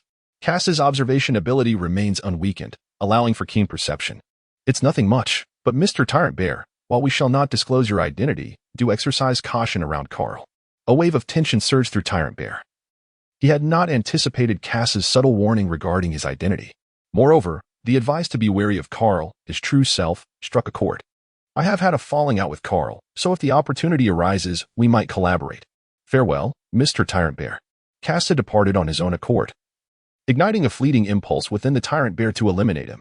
Yet, recognizing that Casa was merely a projection, he refrained from taking action, fearing that such a move might raise alarm and provoke Carl into unforeseen reactions. However, with Casa's suggestion lingering in his mind, the Tyrant Bear began to entertain other schemes. Meanwhile, the departing Casa, under the guidance of several naval officers, arrived at the treasury. Although he assumed the identity of Carl, he remained under vigilant scrutiny, as the telephone bug above incessantly monitored all individuals within the vault. Casa received the naval inventory list, having just informed the Navy that he was conducting a surprise inspection of the Treasury's stock under the orders of the Warring States Marshal. With the Warring States as a pretext, Casa successfully acquired the treasure inventory from the vault. Aside from the cash allocated for military salaries, the treasury also contained a considerable amount of loot from nearby pirates. However, Casa found no use for those treasures. His sole objective was the berries. He insisted that the Navy escort him to the berries vault to verify the authenticity of the berries within, ensuring there was no deception involved. Under the pressure of Casa's commanding presence, the naval officers had no choice but to comply with the orders. While the wall-mounted telephone bug kept a vigilant watch over Casa and his entourage, Casa remained vigilant, keeping a watchful eye on the telephone bug affixed to the wall, contemplating the timing of his first move and the subsequent withdrawal. After completely exhausting Bailey, he would need to linger for an additional minute, allowing for Bailey to recharge. Thus, Casa had a mere 5 minutes, regardless of how much Bailey he consumed within that brief window. He must hasten his departure. The island was still inhabited by the formidable War Peachmaru, and lingering any longer could potentially draw out the looming boss behind him. Casa was reluctant to confront the Yellow Ape before he had fully matured, as he could be considered his nemesis. Having procured potent fire oil, incendiary grenades, and smoke bombs from an ordinary store, Casa arrived at the vault housing the belly. Upon gazing at the imposing iron door, he realized that the interior was likely sealed as well, possibly devoid of oxygen. He had also acquired an oxygen tank, the size of a potion, which would release a substantial amount of oxygen once unsealed. As he pushed open the vault, Casa immediately sensed the arid atmosphere within. A stack of banknotes, representing 100,000 belly, lay on the iron shelves. The Navy was instructed by Casa to wait outside while he conducted his inspection, during which he placed the oxygen tank and the potent fire oil down. Outside the vault, the Navy personnel felt a gust of wind emanating from within. It was the oxygen from Casa's tank displacing the stale air inside. Casa estimates that there are approximately 2 billion in the treasury. If he were to recharge everything, he could enhance most of his skills to an advanced level, with 1 or 2 skills reaching the master level. He has doused the entire treasury with oil. And the Navy outside has finally sensed something amiss. Vice Admiral Carl, it seems there is an unusual odor. The powerful kerosene chosen by Casa carries a faint hint of lemon. Thus the naval officers outside have also caught a whiff of this unusual scent. It's nothing. I have completed my inspection here and am ready to depart. Casa left behind a timed device, and he needed to remain within a 20-meter radius of the ignition point to receive Bailey's recharge. After exiting the vault, Casa addressed the naval officer at the entrance, saying, "Take me to inspect the other vaults to prevent any oversights." Just as the iron door behind him closed, a flash of fire erupted within the vault, instantly engulfing the entire chamber in flames. The oxygen tanks stored in the vault continuously supply oxygen, while the flames rage uncontrollably. Bailey traverses through the ashes into another realm. Casa awaited the Navy to unlock yet another vault, within which lay a dazzling array of sophisticated weaponry and materials, all of which Casa desperately required. A minute later, he received a notification from the system. "Congratulations. Recharge successful." The incessant notifications of successful recharges urged Casa to expedite his plans. Soon, alarms blared throughout the vault, and everyone stood on high alert, rendered uncertain and disoriented. Casa immediately issued a command to expedite the inspection and urged swift action. The Navy, upon receiving Casa's orders, swiftly found their resolve and dispersed to assess the situation. Casa gazed at the surveillance camera overhead, feigning a nonchalant departure. However, once he evaded the camera's line of sight, he seized the dual pistols of Wu Yuan and swiftly dispatched the surveillance device. Subsequently, he entered a mundane shop and procured a spatial belt, which allowed him access to the vault. He meticulously collected all the raw materials within: weapons, rare metals, chemical substances, and the fabled power rock. That was the very weapon coveted by the future Admiral Zephyr, who sought to bring about the world's destruction. Casa carefully secured it. Before long, the spatial belt was filled to capacity, yet the warehouse still brimmed with unclaimed treasures. Casa realized he had to make his exit, or he would risk being trapped. The headquarters surveillance room had already detected the anomalies in monitoring, prompting Casa to make a swift escape. Upon donning the spatial belt, Casa exited the vault and encountered a contingent of naval personnel. Their eyes met, and a moment of astonishment ensued. Casa surveyed the surroundings, noting that the telephone bug had already been subdued. Thus, if Casa could swiftly deal with the individuals before him, he could vanish in haste. Casa extracted a katana from the spatial belt, determined to swiftly conclude the battle by employing his most familiar combat technique. With a flash, he surged into the throng, disorienting the crowd with the flat of his blade, intent merely on ensnaring Carl without inflicting harm upon the others. At that moment, a firebomb left behind in the Bailey vault detonated, instantly obliterating the iron door as flames surged forth like a dragon, engulfing the corridor in a blaze. Meanwhile, Casa had already retreated 20 meters from the point of ignition, while Bailey's profits soared to an astonishing 2,670,003,000. Casa left the treasury door with an air of composure, starkly contrasting with the Navy rushing in to extinguish the flames. Suddenly, Casa was called to a halt. "General Carl, what exactly is happening here?" Casa has already entered the stage of committing the crime, feeling a sense of unease and tension within. Unable to fully utilize the abilities of his observation haki, and has been discovered by Bartolomeo. Casa turned to face Jean Tamaru, adopting Carl's tone, and said, "I heard there was a fire. I was originally following Dr. Vegapunk's instructions to retrieve some materials, but I did not expect such an incident. I must go to the doctor now." With that, he hastily departed, offering Jean Tamaru no opportunity to respond. Jean Tamaru sensed that something was amiss. Yet the raging fire before him demanded his immediate attention. Although he possessed formidable combat abilities, he found himself ill-equipped to effectively combat the blaze. He could only muster his available forces to begin the rescue efforts. Before long, someone approached Jean Tamaru to report the situation. They relayed that Casa had been sent to inspect the belly vault as per the orders of Sengoku and to check on other vaults as well. It was revealed that the belly vault was ablaze, and other vaults had also reported thefts. Jean Tamaru's pupils constricted as he realized the gravity of the situation. Casa had claimed to be acting on Vegapunk's orders, yet he had gone to the belly vault first. Furthermore, the thefts had occurred, and Casa's departure was not towards Vegapunk's laboratory, but rather towards the port. Jean Tamaru roared, "Carl, you scoundrel! Everyone, pay attention. Quickly apprehend Admiral Carl and prevent him from setting sail." Meanwhile, Casa had already drawn a white line across the sea, leaving the port behind. As he gazed back at the port, where alarms had just begun to sound and searchlights flickered to life, Casa wore a meaningful smile as he vanished into the night. "Carl, do take care of my mess." On the other side, Carl was aboard Karina's warship, having just rescued the naval personnel from a supply ship. Though the supplies themselves could not be saved. However, he had taken one individual with him, a member of the Nine Snake Pirates. In the confines of the ship's brig, before him stood a woman bound in ropes, clad in revealing attire. Carl removed the rag stuffed in her mouth, but before he could speak, the Nine Snake woman began to berate him furiously. "Release me at once, or when the Empress arrives, you will all meet your doom." Carl rubbed his temples, having just been kicked by the Empress Hancock, nearly unable to recover from the shock. However, it seemed that she too had noticed the absence of one of her crew. "Do not rush. My name is Carl. Pray, tell me your name." Carl's composed demeanor effectively subdued Shamira, the once fierce little wild leopard, restoring a semblance of rationality within her. "I am Shamira, the vice captain of the Nine Snakes Pirates." "Vice captain? Then why were you so easily brought back by Karina?" At this point, a hint of shame washed over Shamira. She had indulged in drink, lost in revelry, and subsequently collapsed among the hostages, returning alongside the unconscious Navy personnel. It was only upon the awakening of the Navy officers that they discovered a woman from the Nine Snakes Pirates amidst them. Consequently, they restrained her. And upon Shamira's own awakening, she found Carl standing before her. "Enough of your prattle. If you do not release me soon, the Empress will undoubtedly seek retribution." Carl waved his hand, dismissing the scent of alcohol that lingered on Shamira's breath. He spoke, "You will be allowed to return, after all. You are still one of the 7 warlords. However, before that, you must wait. Wait until when? Until our ship docks, at which point we will arrange for your return." "Oh, in that case, very well." Carl could scarcely believe that the fearsome 9 serpent pirates before him had so readily accepted his words. However, given this turn of events, everything would be easily resolved.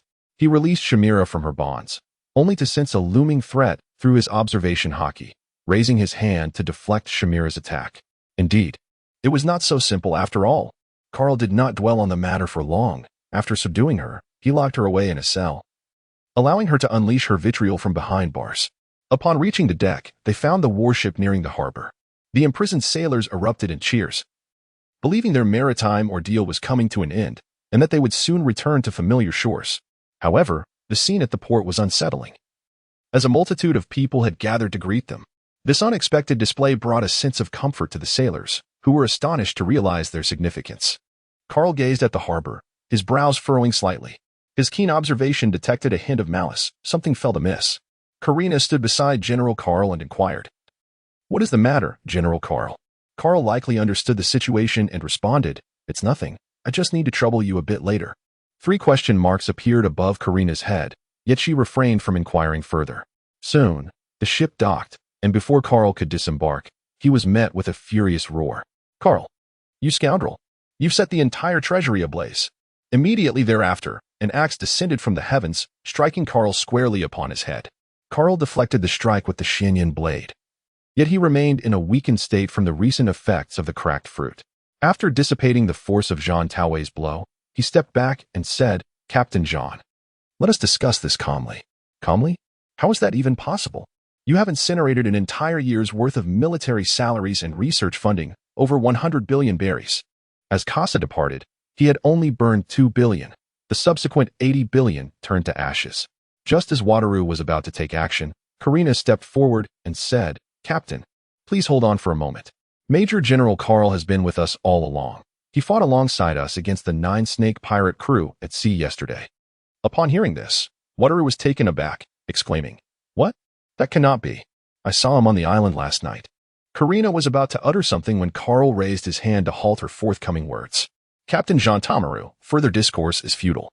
I am willing to submit to an investigation." With that, Carl sheathed the Shinyan blade and handed it to Karina before striding toward Jean Tamaru.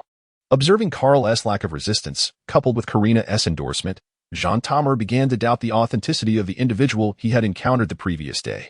There was a small contingent of Navy personnel in the infirmary who had suffered an assault, and Jean Tamaru required their intelligence. Carl never anticipated that Casa would be so audacious, setting his sights on the Navy's treasury and executing his plans so thoroughly. Consequently, Carl's path within the Navy became fraught with difficulties. Soon, news of Carl's predicament reached the ears of the warring states. The warring states glanced at the report in hand. Alongside Carp, who was munching on rice crackers, Kapu paid no heed, savoring the sunbae within the bag. "Kapu, behold the commendable deeds of your companions." Kapu took the report in his hands, momentarily taken aback, before erupting into hearty laughter. "Ha ha ha, truly this is Carl. This fruit's ability is quite intriguing." Sengoku slammed his hand on the table in anger. "This is not merely a matter of intrigue. This clone is equivalent to a vice-admiral in strength, and its knowledge of the Navy poses a significant threat." Kapu, digging into his nostrils, remarked, "It's nothing to worry about. Carl's nature is not malevolent. Even if he were to split off a doppelganger, it would not be significantly inferior." Sengoku leaned forward, resting his elbows on the table, with his nose perched upon his intertwined hands, contemplating. "This situation is quite grave.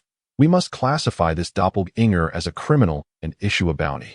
Reluctantly, Kapu acquiesced to this resolution. Subsequently, the Navy headquarters urgently released a bounty notice. The notorious thief, Moat Kassar, bounty, 500 million berries. In a subterranean cell on a certain island, Carl and Shamira stood in confrontation. "Is this what you meant by letting me go? You find yourself imprisoned as well." Carl cast a glance at Shamira, noting that the attire of the 9-snake pirates was exceedingly revealing. During the recent skirmish, Shamira's garments had been utterly torn apart. Consequently, she now stood completely exposed before Carl, while the little wild leopard before them seemed utterly unconcerned. After Carl elucidated his fruit abilities, he split off an evil counterpart of himself, who then engaged in reckless behavior while Carl was absent from the island. This incident mirrored precisely what the awakened squad had described. Casa bore an identical visage and capabilities to Carl. In light of this, Sabaody had lost his capacity for discernment and could only escalate the matter to headquarters and the Gorosei for their judgment. Initially, the Gorosei advocated for Carl's execution, but upon reconsideration, given Carl's affiliation with the faction of Garp, who had previously rendered favors to the celestial dragons, they delegated the decision to Sengoku. Ultimately, a bounty was issued, marking the first reward for this criminal at a staggering value of 500 million berries. Carl was taken aback by the unexpected value of Casa.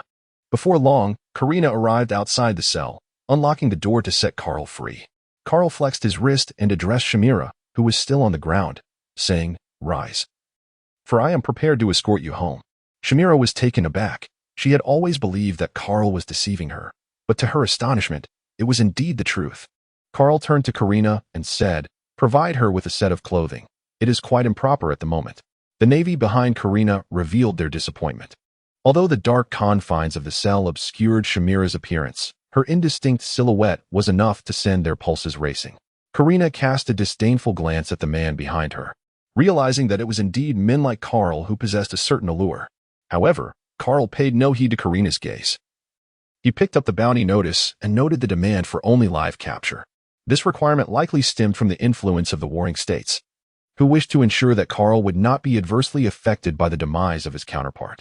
After exiting the cell, Carl squinted to acclimate himself to the external light. Behind him, the petite wild leopard, Shamira, burst forth, donning Karina's skin, her orange hair shimmering under the sun, reflecting a sense of untamed freedom. "Ah, splendid. The air is simply exquisite." Carl gazed at the vivacious Shamira and made a resolute decision, given his current status and influence within the Navy. Ascending the ranks proved to be a formidable challenge, thus, he resolved to take a step back. He picked up the Den Mushi and declared, "Mr. Sengoku, I have decided to withdraw from the position of Admiral Candidate. Indeed, I am certain." In just a few brief exchanges, Carl solidified his plans for the next 2 years. He intended to harness the powers of the fruit to augment his strength, and during the forthcoming war at the summit, he would establish his achievements, ultimately propelling himself to the rank of admiral.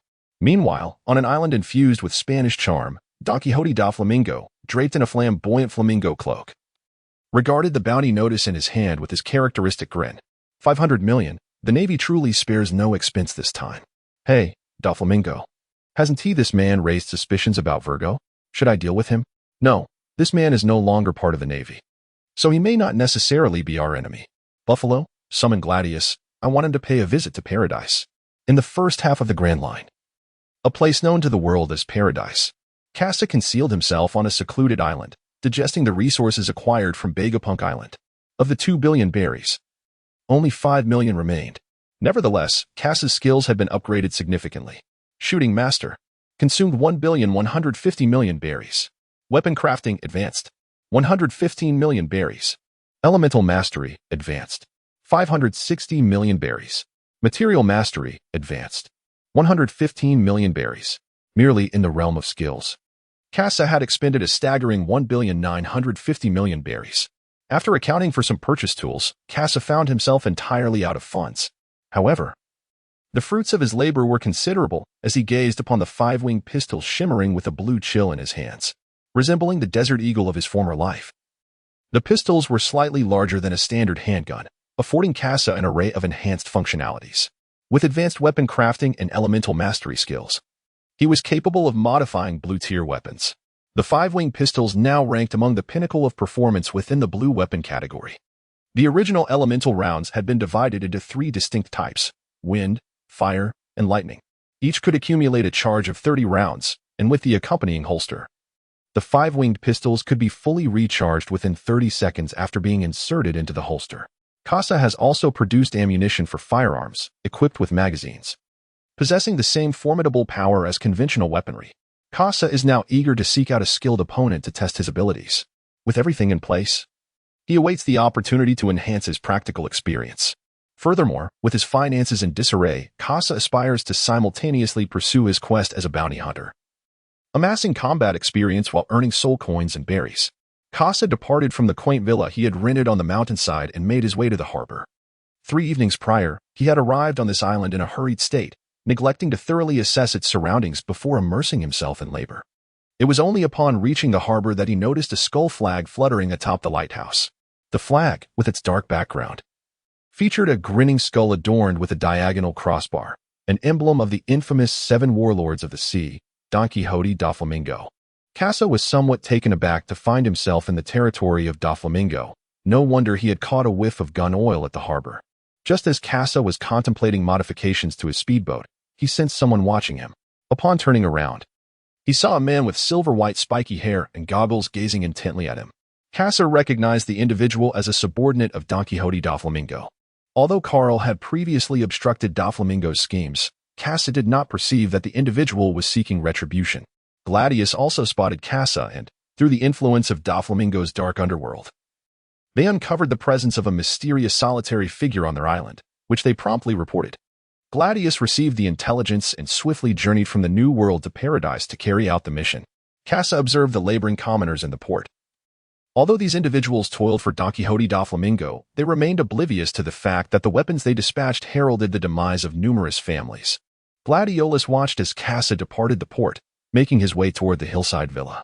He followed closely, aware that Casa had sensed his presence and merely sought a more private venue for their discourse. The duo arrived at the hillside villa, an estate owned by Doflamingo's followers. Thus, in the presence of the legendary officer, Gladiolus, the onlookers naturally displayed great respect, standing beside him, eager for an opportunity to venture into the new world together. Vinsmoke Casa, our young master wishes to extend an invitation for you to join our family, to gather your belongings and accompany us. Casa has a faint recollection of this explosive individual, limited solely to their fruit abilities. It is only now that Casa realizes the other party is an ardent admirer of Doflamingo, mistakenly believing that as long as Doflamingo speaks, Casa will comply. Casa cast a cold glance at Gladius, while his companions began to stir restlessly. "You fool, Lord Gladius has spoken. Why aren't you preparing? Damn it. I also wish to be invited. If I eliminate this person before me, will I not also receive an invitation? Hey, hurry and follow Gladius." Before the last words had faded, Casa had already raised his gun and fired, the sound of the shots silencing the noisy crowd under the bright sky. Gladius felt a tightening in his chest. He had not anticipated the attack, nor that it was aimed at one of his closest associates. The mask was splattered with the charred remnants of brain matter. In an instant, the fiery bullet had seared the brain matter, filling the air with the acrid scent of charred flesh. What is he? Nearly one of the 7 warlords. Even Doflamingo's bounty is not higher than mine. And he dares to seek allegiance. When Doflamingo's bounty was only 340 million, the Navy had recognized his potential and invited him to become one of the 7 warlords. Seeing Casa disparaging Doflamingo, Gladius crossed his arms, his forearms bulging with tension. If that is the case, then I shall bring back a broken one. Instantly, the battlefield erupted in chaos as Casa evaded the onslaught. However, Gladius's associates had already fallen, and Casa stood at a distance. He now needed to keep his distance rather than close in for an attack. I am the exploding man, having consumed the bomb fruit, capable of transforming inorganic matter into explosives. Therefore, I cannot guarantee the integrity of your body. Explosive projectiles. Several rounds flew from Gladius's sleeve, enhanced by the power of the fruit. Yet, for Casa, they posed no threat. His observation haki allowed him to perceive the explosive rounds with clarity. He swiftly executed a moonwalk to evade into the air, while Gladius also ascended, preparing to unleash his explosive arsenal. Casa deftly evaded the attacks, effortlessly sidestepping each onslaught. From this, Casa surmised the approximate strength of Gladiolus, estimating a bounty around 150 million.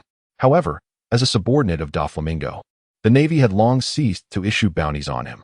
This fact bore little consequence for Casa, as he gauged the worth of soul coins based on strength. Thus, Casa could just as readily pursue the Navy and acquire soul coins in the same manner.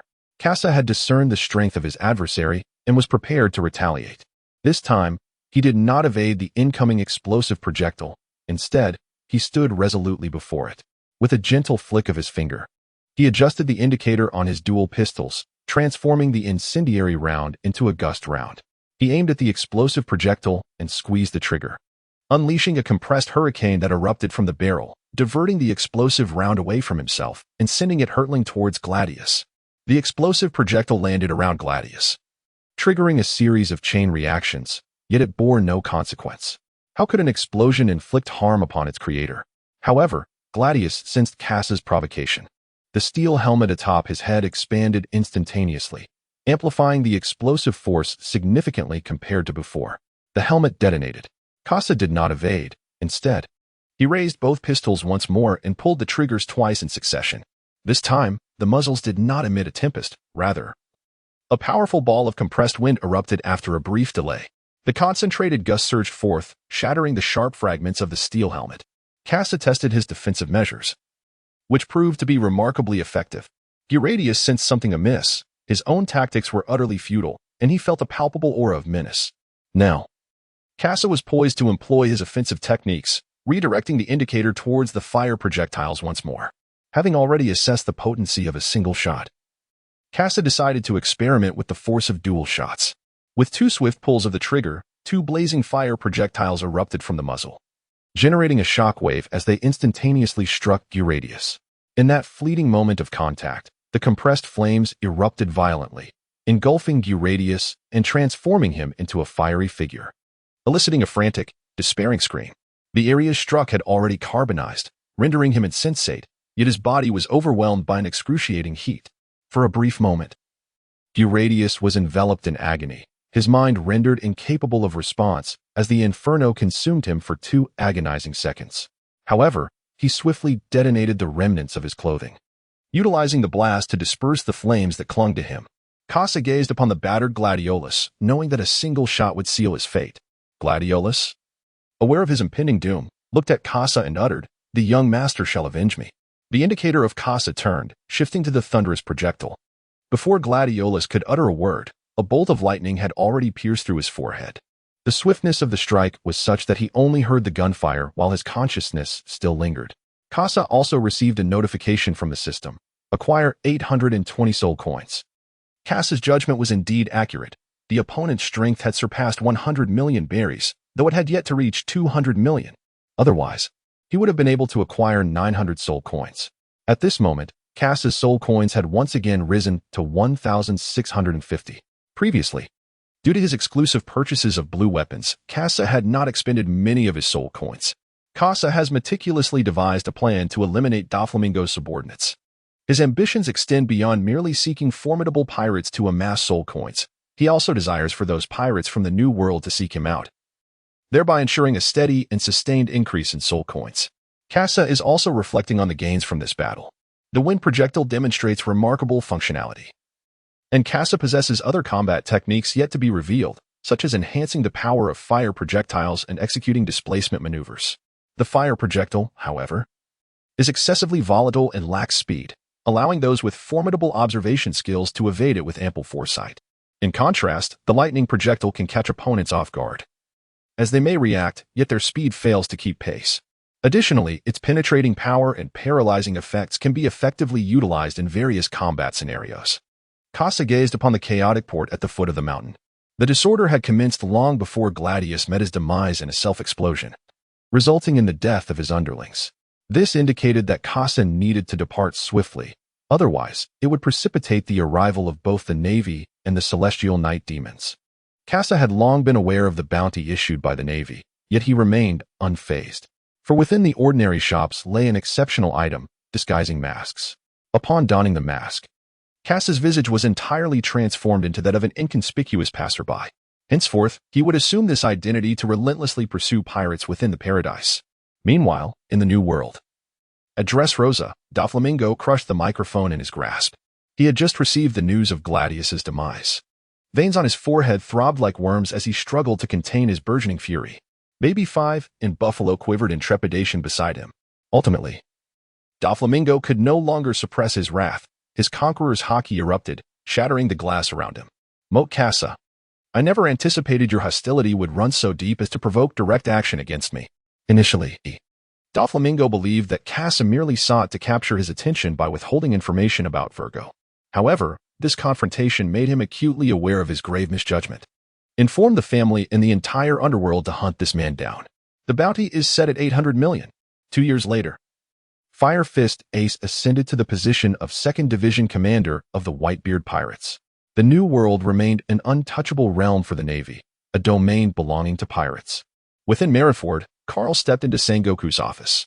Sengoku glanced at the formidable young man before him, reflecting on the fact that he was merely 21, yet possessed the prowess of an elite rear admiral, potentially concealing even greater strength.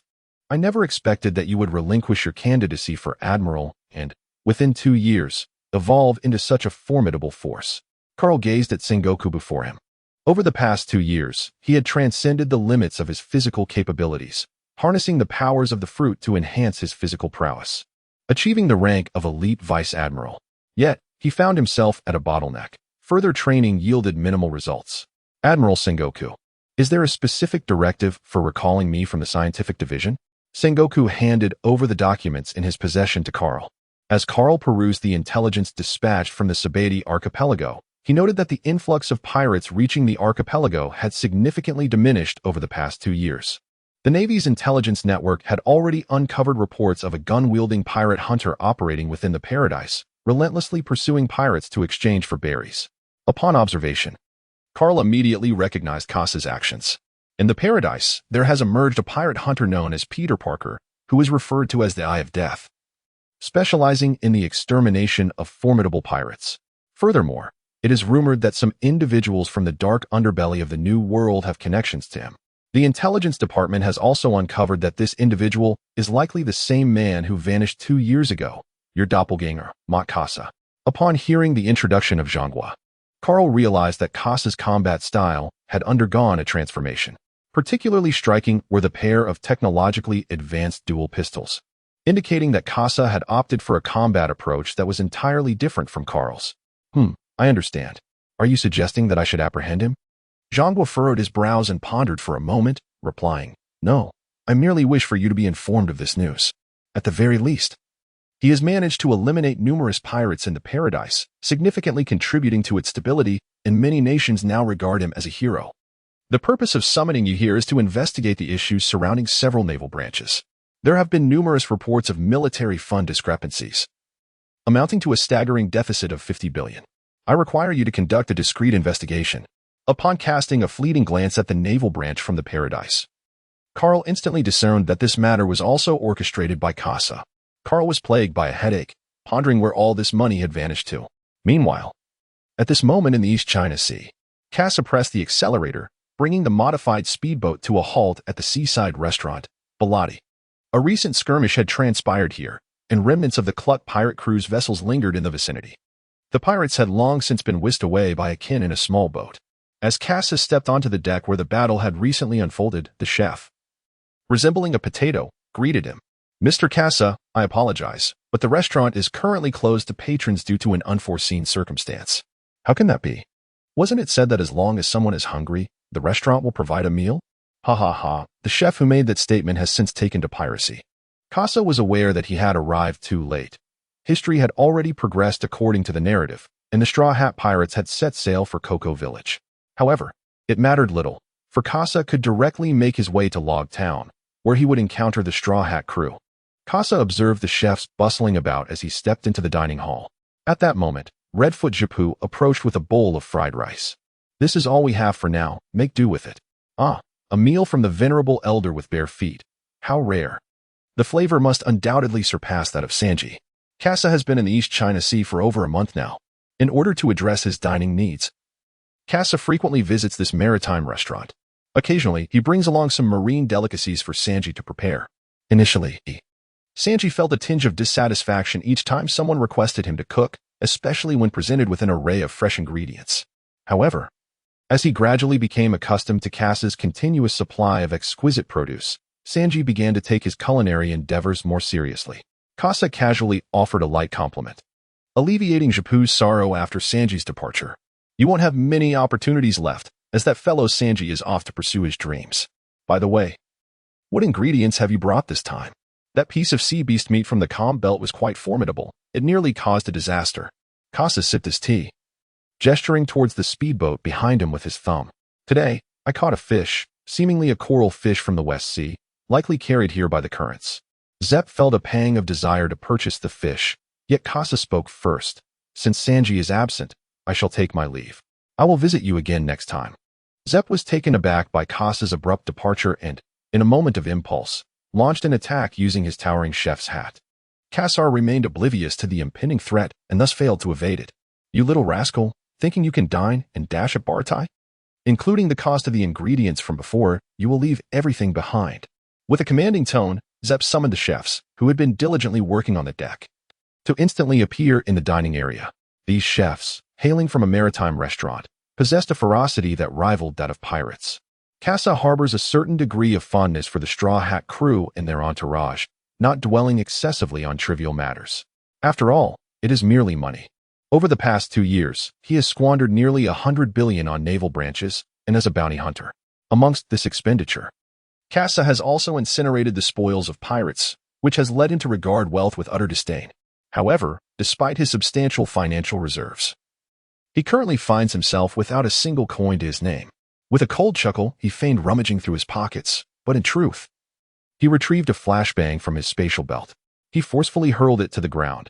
Aside from Japu, who managed to react in time to attempt to seize Casa, only to grasp at emptiness, the others were rendered momentarily blind by the blinding light. Casa has already leapt through the window, steering the speedboat away.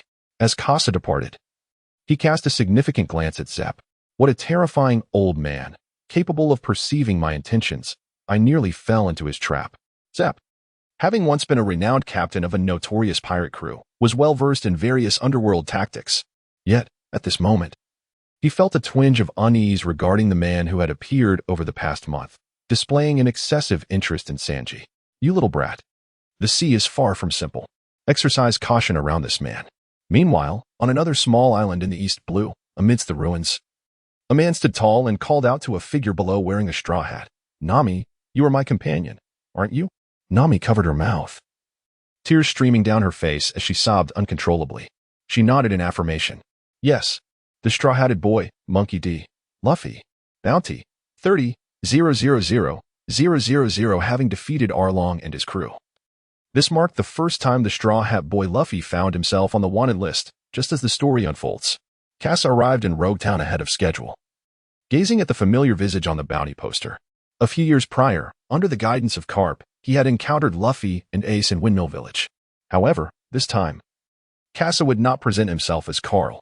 Instead, he would engage with the Straw Hat crew as Mott Casa, the brother of Carl. I am truly looking forward to meeting the Straw Hat Pirates, he mused. The narrative did not disclose how long it would take for the Straw Hat crew to reach Rogue Town, prompting Casa to wander idly around the island.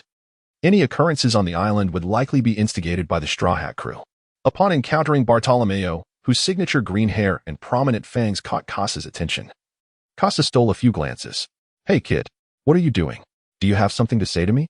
Bartolomeo, the notorious leader of the Rogue Town gang, exuded arrogance, immediately fixating on Casa for merely stealing a few looks. In an instant, Casa found himself encircled by several henchmen, who draped their arms over his shoulders and said, Hey, you scoundrel, why not part with some cash to indulge us? Otherwise, you shall face the consequences.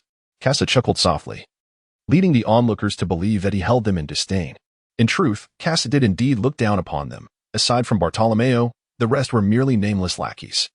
Casa executed a shoulder throw, sending the thug draped over his shoulder crashing to the ground, and subsequently dispatched the remaining ruffians with his superior combat skills. Bartolomeo was not surprised. Casa's martial prowess was undoubtedly at least that of a vice admiral, thus he felt no pressure at all. Gazing at Bartolomeo, who lay on the ground glaring at him, Casa felt an undeniable sense of delight within. They were both fans, so why should one have the privilege to idolize freely? Now, Casa too had the chance to deliver a beating to Bartolomeo, allowing himself a moment of satisfaction. Suddenly, a commotion erupted around him, and Casa strained to listen to the murmurs of the crowd. Quick, look, there's a little brat with a slingshot trying to confront the dad who's carrying a child. Who is so foolish as to challenge him? Does he not know that the dad is an expert marksman? A dad with a child? A slingshot? In the fragmented memories of Casa, there appears to be a similar scene, reminiscent of a duel fought by Usopp over a pair of goggles. Just as Casa intended to witness the duel, the system emitted a notification sound. The mysterious merchant has arrived at Rogue Town. Please seek out the mysterious merchant to acquire this month's exquisite goods. Casa raised an eyebrow, calculating the days, and realized it was precisely the day the enigmatic merchant would appear. It seemed there was no opportunity to witness the grand performance of the great Usopp. Casa needed to hasten in locating the mysterious merchant and then secure a place aboard the Mary. Casa retrieved the reconnaissance drone, the Swift Falcon, from his spatial belt. The complete Swift Falcon drone system comprises 4 unmanned aerial vehicles. Casa programmed 3 of the drones with automated patrol routes, launching them into the sky to survey the entirety of Rogue Town from above. Meanwhile, he set the mother drone for manual control and directed it toward the rear mountains of Rogue Town, as the location of the enigmatic merchant remained highly uncertain, rendering the entire island within the scope of his potential appearance. Casa lowered his gaze to the surveillance camera, focusing intently on the 4 split screens before him, entirely oblivious to Sanji's ardent attentions beside him. As they passed by a restaurant, the clown buggy dashed out, attempting to capture Luffy and Zoro, who had recently been in the same establishment. At last, Casa discerned the silhouette of a mysterious merchant within the camera feed, on the rooftops surrounding the square of Rogue Town. This enigmatic figure gazed at the drone in the sky, having also sensed Casa's presence behind the screen. Casa retracted the Fian drone and proceeded towards the execution platform, where the performers were already assembled. The White Hunter Smoker, the enigmatic Miss Double Finger, and the Clown Buggy-esque troupe stood alongside Luffy, who was positioned on the execution stage. Casa had stealthily ascended to the rooftop, observing the navy concealed within the buildings. Suddenly, a fierce wind began to whip through the sky. Revolutionary Army Dragon. I wonder if Kuma has divulged any information about me. Rather than pondering the unfolding events, Casa hastily perused the enigmatic merchant. In the past 2 years, Casa has expended nearly 50,000 currency units on acquiring skills, bullet manufacturing blueprints, and purple weapons. Presently, he has over 30,000 soul coins remaining.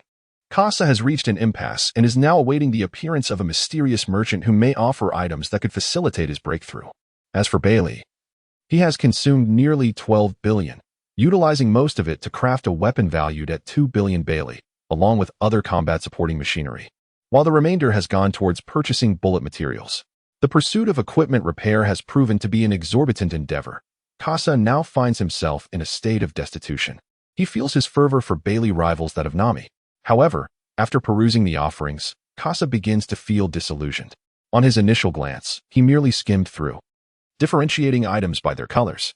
This time, however, he has an intuitive sense that he could uncover an opportunity for a breakthrough. He decides to rearrange the items by price, sorting them from highest to lowest. Casa suddenly furrowed his brows, for the foremost item was not the Golden Legend, but rather a blank skill book. Upon opening the card, Casa was astonished to find not a skill book, but rather a cultivation manual.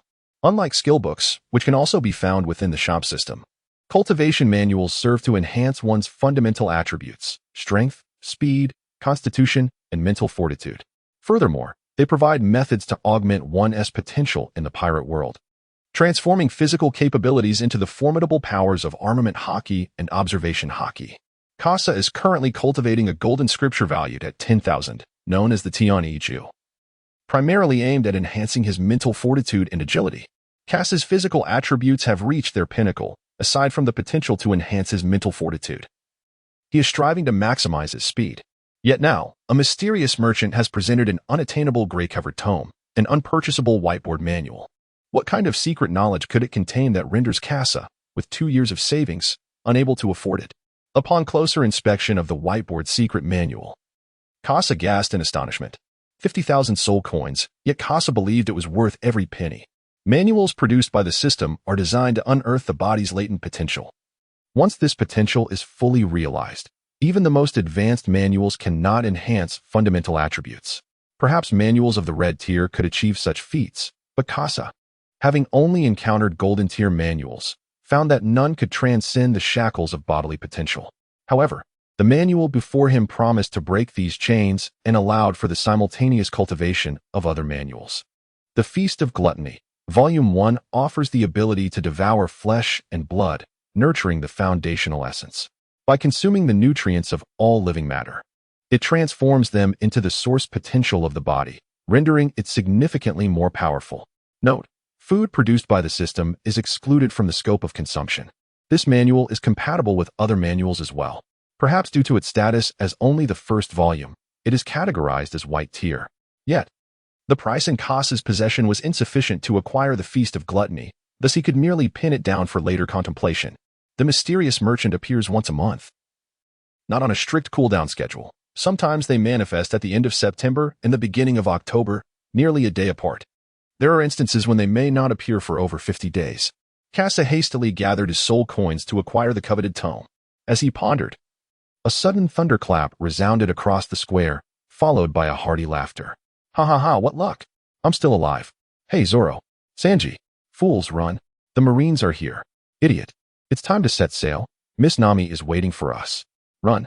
Under the torrential storm, the inhabitants of Rogue Town swiftly retreated into their homes, leaving only the Marines and pirates on the streets. Straw Hat Kid, don't even think about escaping. Smoker's wrist emitted white smoke as he lunged at Luffy, seizing him by the neck and pulling him back. Luffy retaliated with a punch, but Smoker had already transformed into smoke, evading the attack. With astonishment, Luffy gazed at the dissipating form of Smoker, who then pinned Luffy to the ground, the sea-stone handcuffs poised at his throat. Instantly rendered powerless, Luffy was unable to resist. Observing the dire situation, Zoro unsheathed his sword to rescue him, but Smoker's elemental form allowed him to evade the strike, leaving Zoro with no sensation of contact. His eyes sharpened with concern. The situation was dire. Sanji, cigarette clenched between his teeth, prepared to act. Suddenly, a gunshot rang out, but Smoker once more transformed. Dodging the attack, a lightning bolt shot past him, the arc extending towards Luffy on the ground. Yet Casa possessed another firearm. Wind bullet. Hurricane. A fierce gust of wind dispersed the elemental Smoker, liberating Luffy. At last, Luffy caught sight of Casa, and after a moment of reflection, recalled memories from 7 years past. Carl, is that you? Casa, you rascal. What are you doing here? Zoro, hearing the two distinct names, pondered if they were indeed referring to the same individual. Well, let's discuss this later. We should probably run for now. Oh, brothers, let's escape. Luffy, knowing he stood no chance against Smoker and having no reason to fight, fled without hesitation. Sanji and Zoro watched as Luffy swiftly outpaced them, cursing their captain under their breaths before following suit. As the trio passed Casa, Zoro took a moment to scrutinize this unfamiliar figure. Casa merely cast a fleeting glance at Smoker and the man lurking behind him, Revolutionary Dragon. Smoker refrained from pursuing further, acutely aware of the formidable presence watching him. I never anticipated a man of your caliber would appear here. What is your purpose, Revolutionary Dragon? The eyes of Revolutionary Dragon, shrouded beneath his cloak, briefly surveyed the departing Casa. He had learned of Casa and Carl's connection from Kuma, and now Casa had also engaged with his son. Observing the Straw Hat crew had already made their escape, Revolutionary Dragon decided to withdraw as well. Smoker understood that any attempt to detain them would be futile, leaving him to watch them vanish into the distance. At that moment, a naval officer approached to report the situation. Sir, the clown buggy and his crew have set sail as well, capturing only a few minor henchmen. Smoker's expression darkened. It was the first time he had experienced such a dismal failure during his lengthy stay in Logue Town. Moreover, he harbored an unsettling realization that he had inadvertently allowed a group capable of stirring the world to slip away. Furthermore, that enigmatic man bore a striking resemblance to the bounty hunter from the Paradise. Was he the genuine article or merely an imitator? Smoker resolved firmly, prepare to set sail. We must escort the Straw Hat crew to the underwater prison. Thus, the Navy's prime opportunity to annihilate the Yonko pirate crew dissipated into thin air. As Smoker advanced, he noticed the despondent Daz Bones. Moments earlier, Casa had witnessed Zoro severing ties with Daz. Gazing at the adorable Daz, Casa felt a pang of sympathy but ultimately chose to follow Luffy and the others. Wait for me a moment, I need to retrieve something. Upon hearing Casa's words, Luffy and the others turned back only to find Casa had vanished. Their ship was docked at the shore, and Usopp and Nami had already dealt with the beast tamers of the buggy pirates and set the merry-go sailing. The Navy along the coast had commenced their pursuit, leading Zoro to comment, Luffy, we don't have time to wait for that person. Should we leave or wait? Hey, Mosshead, what do you mean?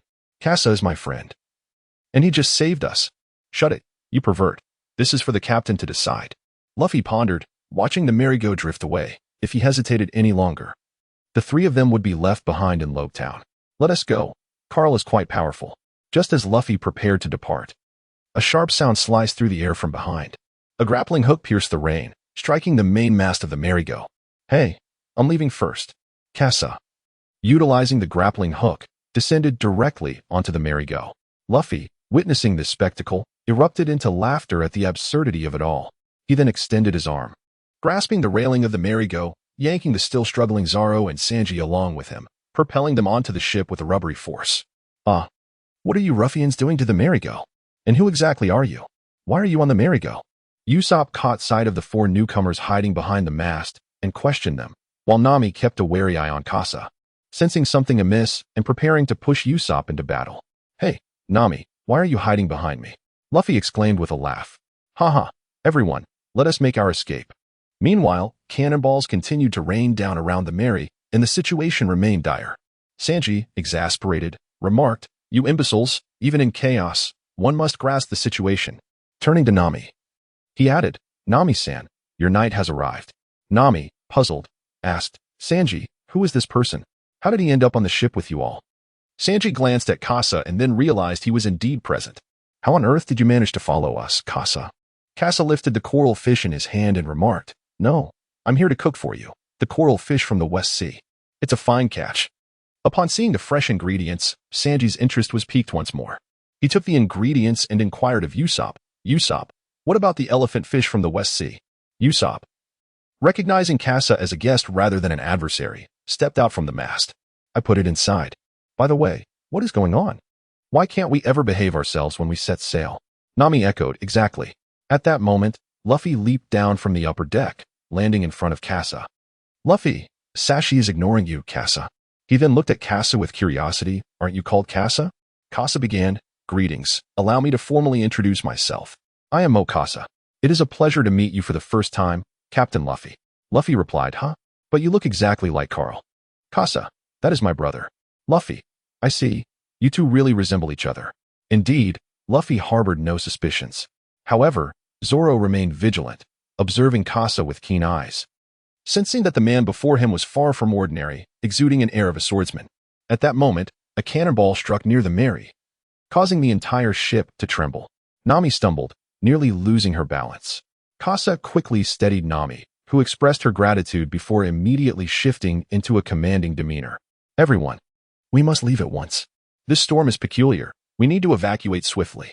Kasa, traversing the tumultuous seas alone, found refuge within his speedboat, retreating into a defensive mode as tempestuous weather raged around him.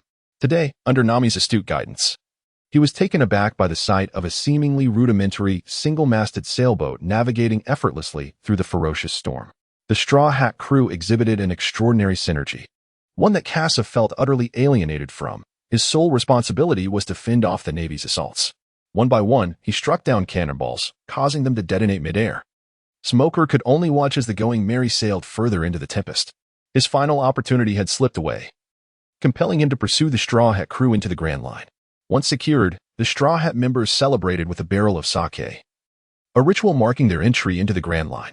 Luffy beckoned Kasa to join, but he waved his hand dismissively, asserting that he was not a member of the crew and would not partake in the ceremony. Upon hearing Kasa's rationale, Luffy ceased his invitation.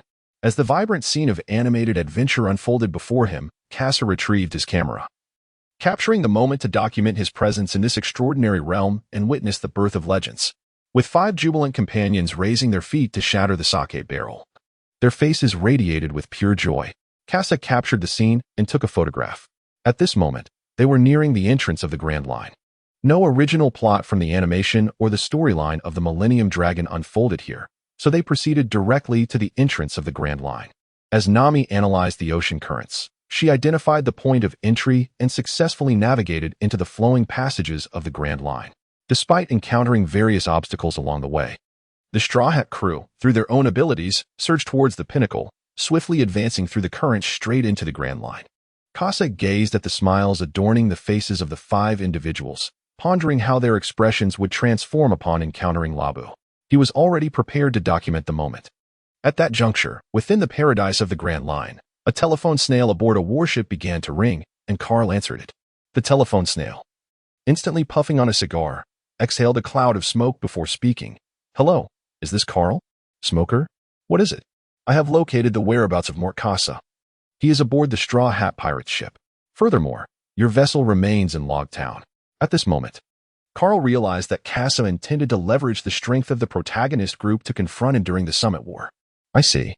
So, are you planning to pursue the Straw Hat crew now?" "Indeed. I sense that this group will incite a tempest, and I must thwart their efforts." "Well, very well. In that case, I shall await you in the Grand Line." After terminating the call with the transponder snail, Carl contemplated Smoker's prowess. As a commoner, Smoker had ascended to his current position through sheer determination. Although he currently held the rank of colonel, his mastery of martial arts and devil fruit abilities rendered him comparable to a rear admiral. Unlike Carl, who benefited from the support of Garp and the system, Smoker's strength was slightly inferior. However, in the future, Smoker would undoubtedly become a formidable adversary for the Straw Hat crew. and Carl pondered whether he should extend a helping hand to Smoker.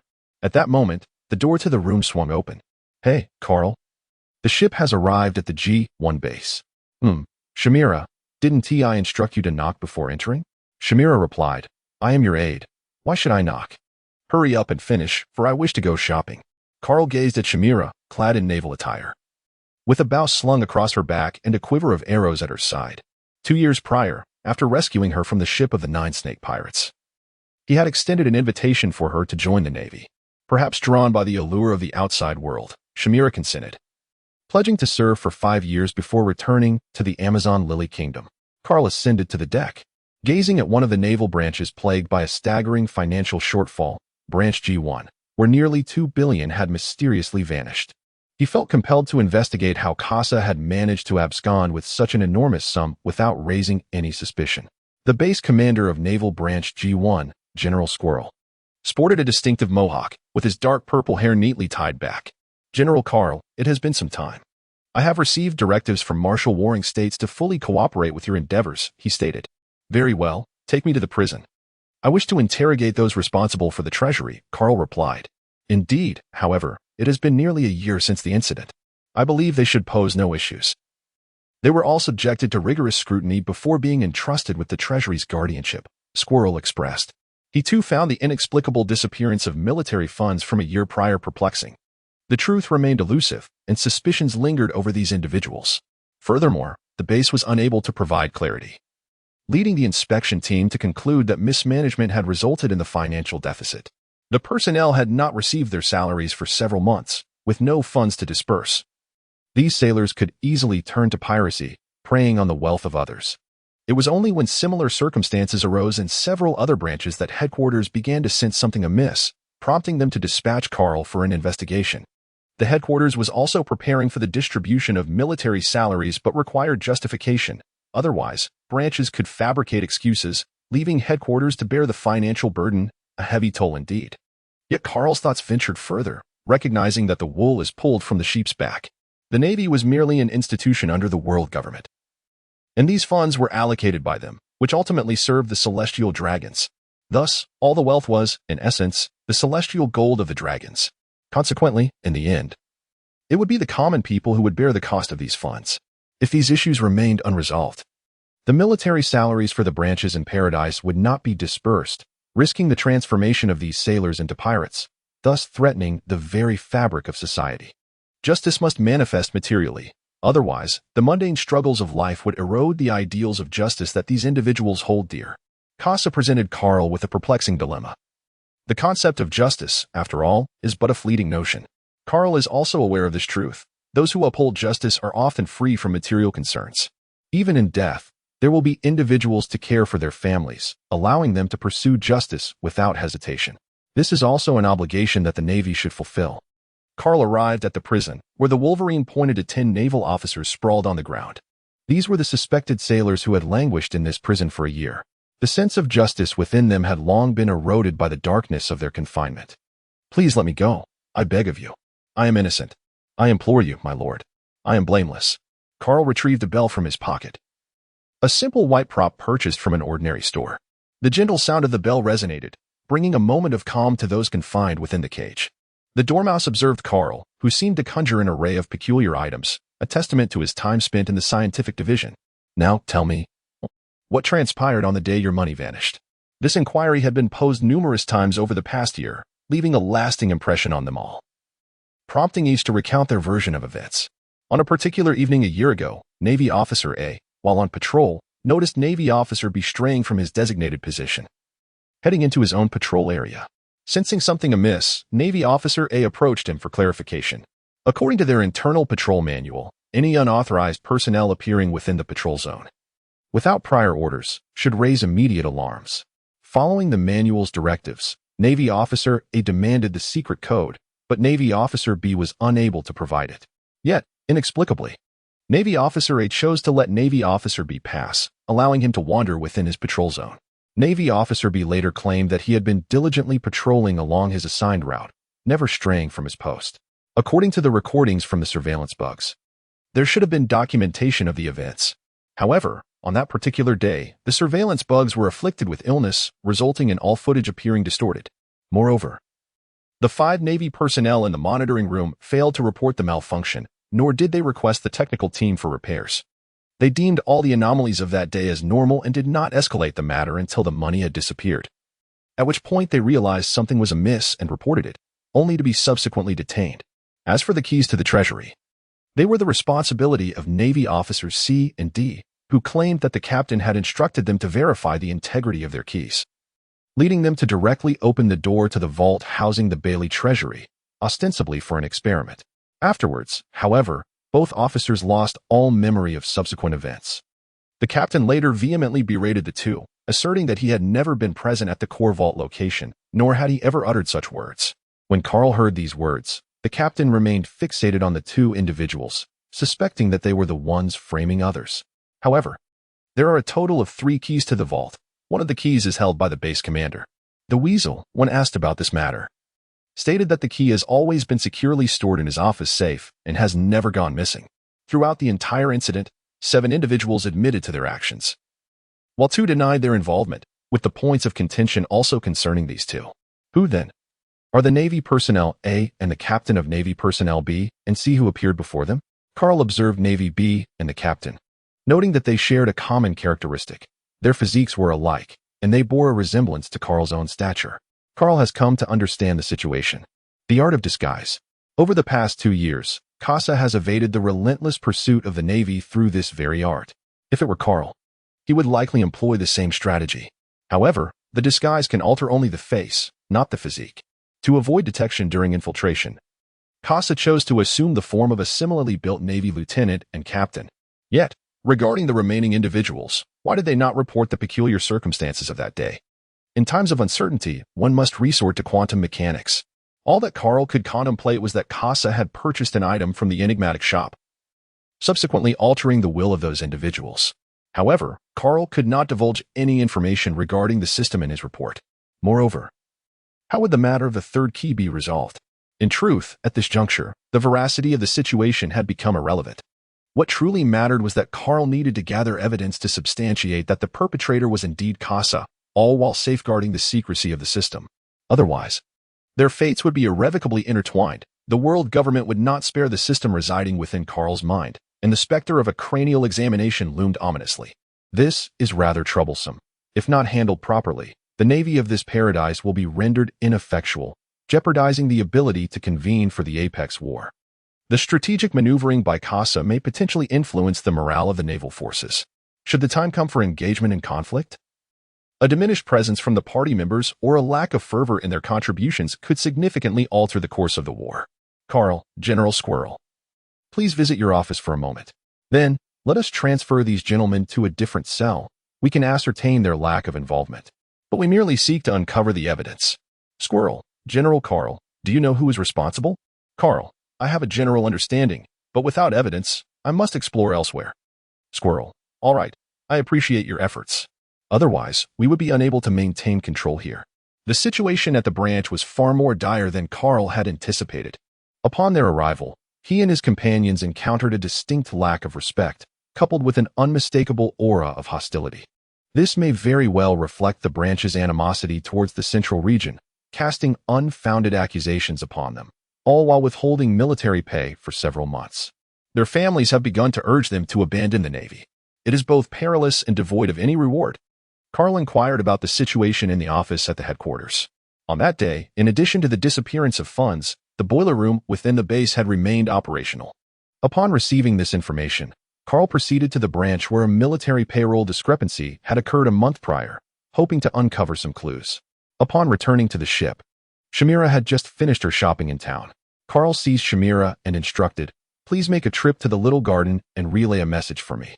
Despite her incessant struggles, Shamira found herself unable to break free from Carl's grip, ultimately resigning to accept his command. As his role as an aide demanded, she was obliged to obey Carl's orders. Meanwhile, at the entrance of the Grand Line, Luffy stood before Laboon, his body smeared with paint. "Laboon, this is our agreed-upon marker. We must not collide with Red Earth until our return," he proclaimed. Nearby, Casa captured this moment on camera, envisioning how delighted Brook would be upon seeing Laboon in such a state.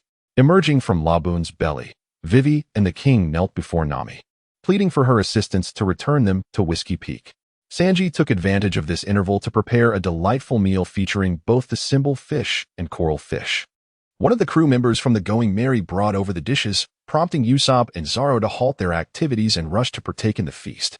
Kuroka's was enlightening Nami about the intricacies of the Grand Line, while Vivi and the king, observing Nami's bewildered expression, stifled their laughter. Receiving Kuroka's log pointer, Nami turned to Luffy and inquired, "Luffy, what do you intend to do with these three?" The individuals mentioned Casa, Vivi, and the king directed their gazes toward Luffy, who was busy enjoying his meat. Luffy responded, "Sure, Casa, let's become pirates together. It sounds like a lot of fun." Casa said, "No, I have matters to attend to in Alabasta. If possible, please take me to an island first, and then I will find a way to proceed." Upon the mention of Alabasta, Vivi's eyes momentarily flickered, but her lowered gaze went unnoticed. "Certainly, then let us set sail for the next island," came the reply. Departing from Twin Cape, the Straw Hat crew headed towards Whiskey Peak. However, on the very first day in the Grand Line, they were beset by the tumultuous weather typical of the region. Nami once again showcased her remarkable talents, skillfully navigating the crew through a series of challenges posed by the capricious climate. As the rain cleared and the sun emerged, Nami gazed at the sky, reflecting on the peculiarities of the Grand Line. At that moment, Zoro had awakened and, observing the relaxed crew sprawled on the deck, remarked, "You all seem rather unperturbed. After all, this is the Grand Line." The crew members on deck bristled with annoyance, but none had the energy to retort. Zoro then turned to Vivi and the king, stating, "I feel as though I have heard of you two before." Just as Vivi and the king trembled, wishing to evade the situation, Nami appeared behind Zoro, her fury palpable as she prepared to settle the score. With a forceful punch to the back of Zoro's head, she exclaimed, "You jerk, how dare you say that?" Zoro glared at Nami, but she swiftly asserted her dominance, leaving him with a swelling bruise as he knelt on the ground. Casa gazed at the horizon that emerged in the distance. The stable weather signified that they had entered the vicinity of the island. "Miss Nami, the island is now in sight," he announced. This revelation completely invigorated Luffy and Usopp, who were still sprawled on the deck. The duo linked arms and began to dance, exuberantly shouting about their impending arrival on the island. Vivi and the king leapt to the edge of the deck, exchanged a few pleasantries, and then plunged into the sea, swimming towards Whiskey Peak. It was only then that Sanji emerged, realizing Vivi was already gone, and shifted his focus to Nami. The group continued their advance towards Whiskey Peak. Casa possesses remarkable vision, having already discerned the multitude of tombstones dotting the peaks of Whiskey Mountain. Presently, the summit is thronged with members of the Baroque works, each regarded by Casa as mere foot soldiers, valued at 1 to 24 soul coins. Although their individual worth may be modest, their sheer numbers are formidable. He must swiftly amass 50,000 soul coins to procure the Feast of Gluttony.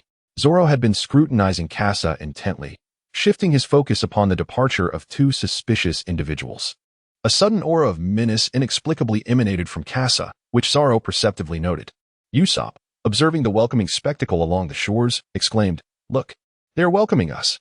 Sanji, entranced by the beautiful women lining the banks, momentarily lost his wits and joined Casa on the foredeck, basking in the adulation of the crowd.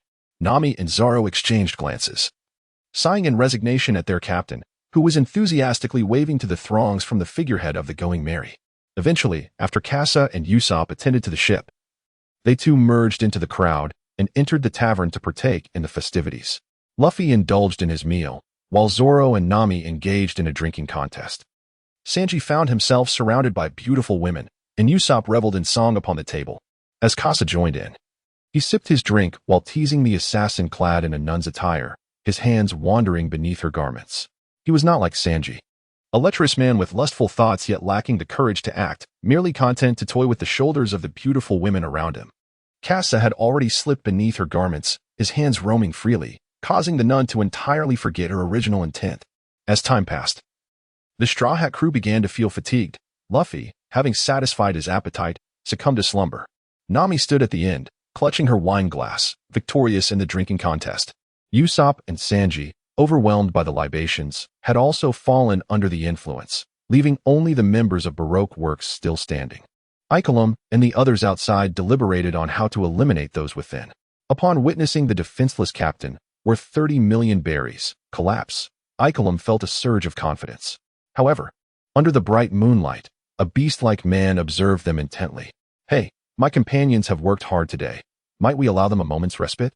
Allow me to be your adversary." Baroque works.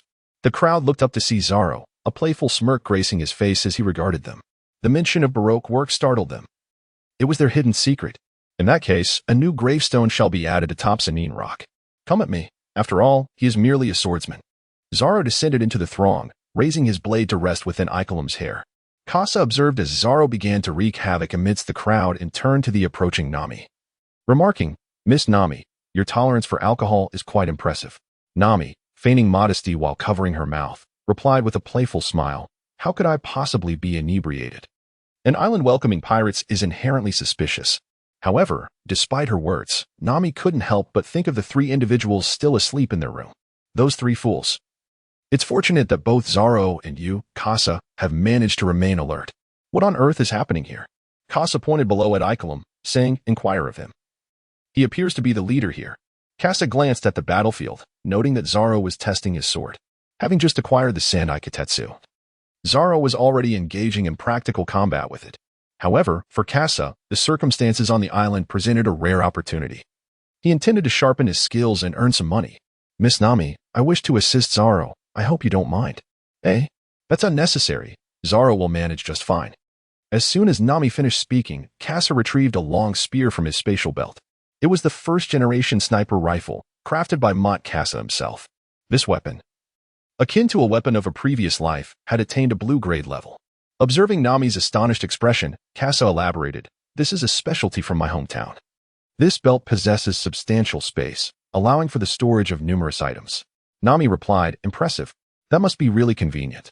Casa lifted the sniper rifle, equipping it with a silencer of azure hue, effectively muffling any sound.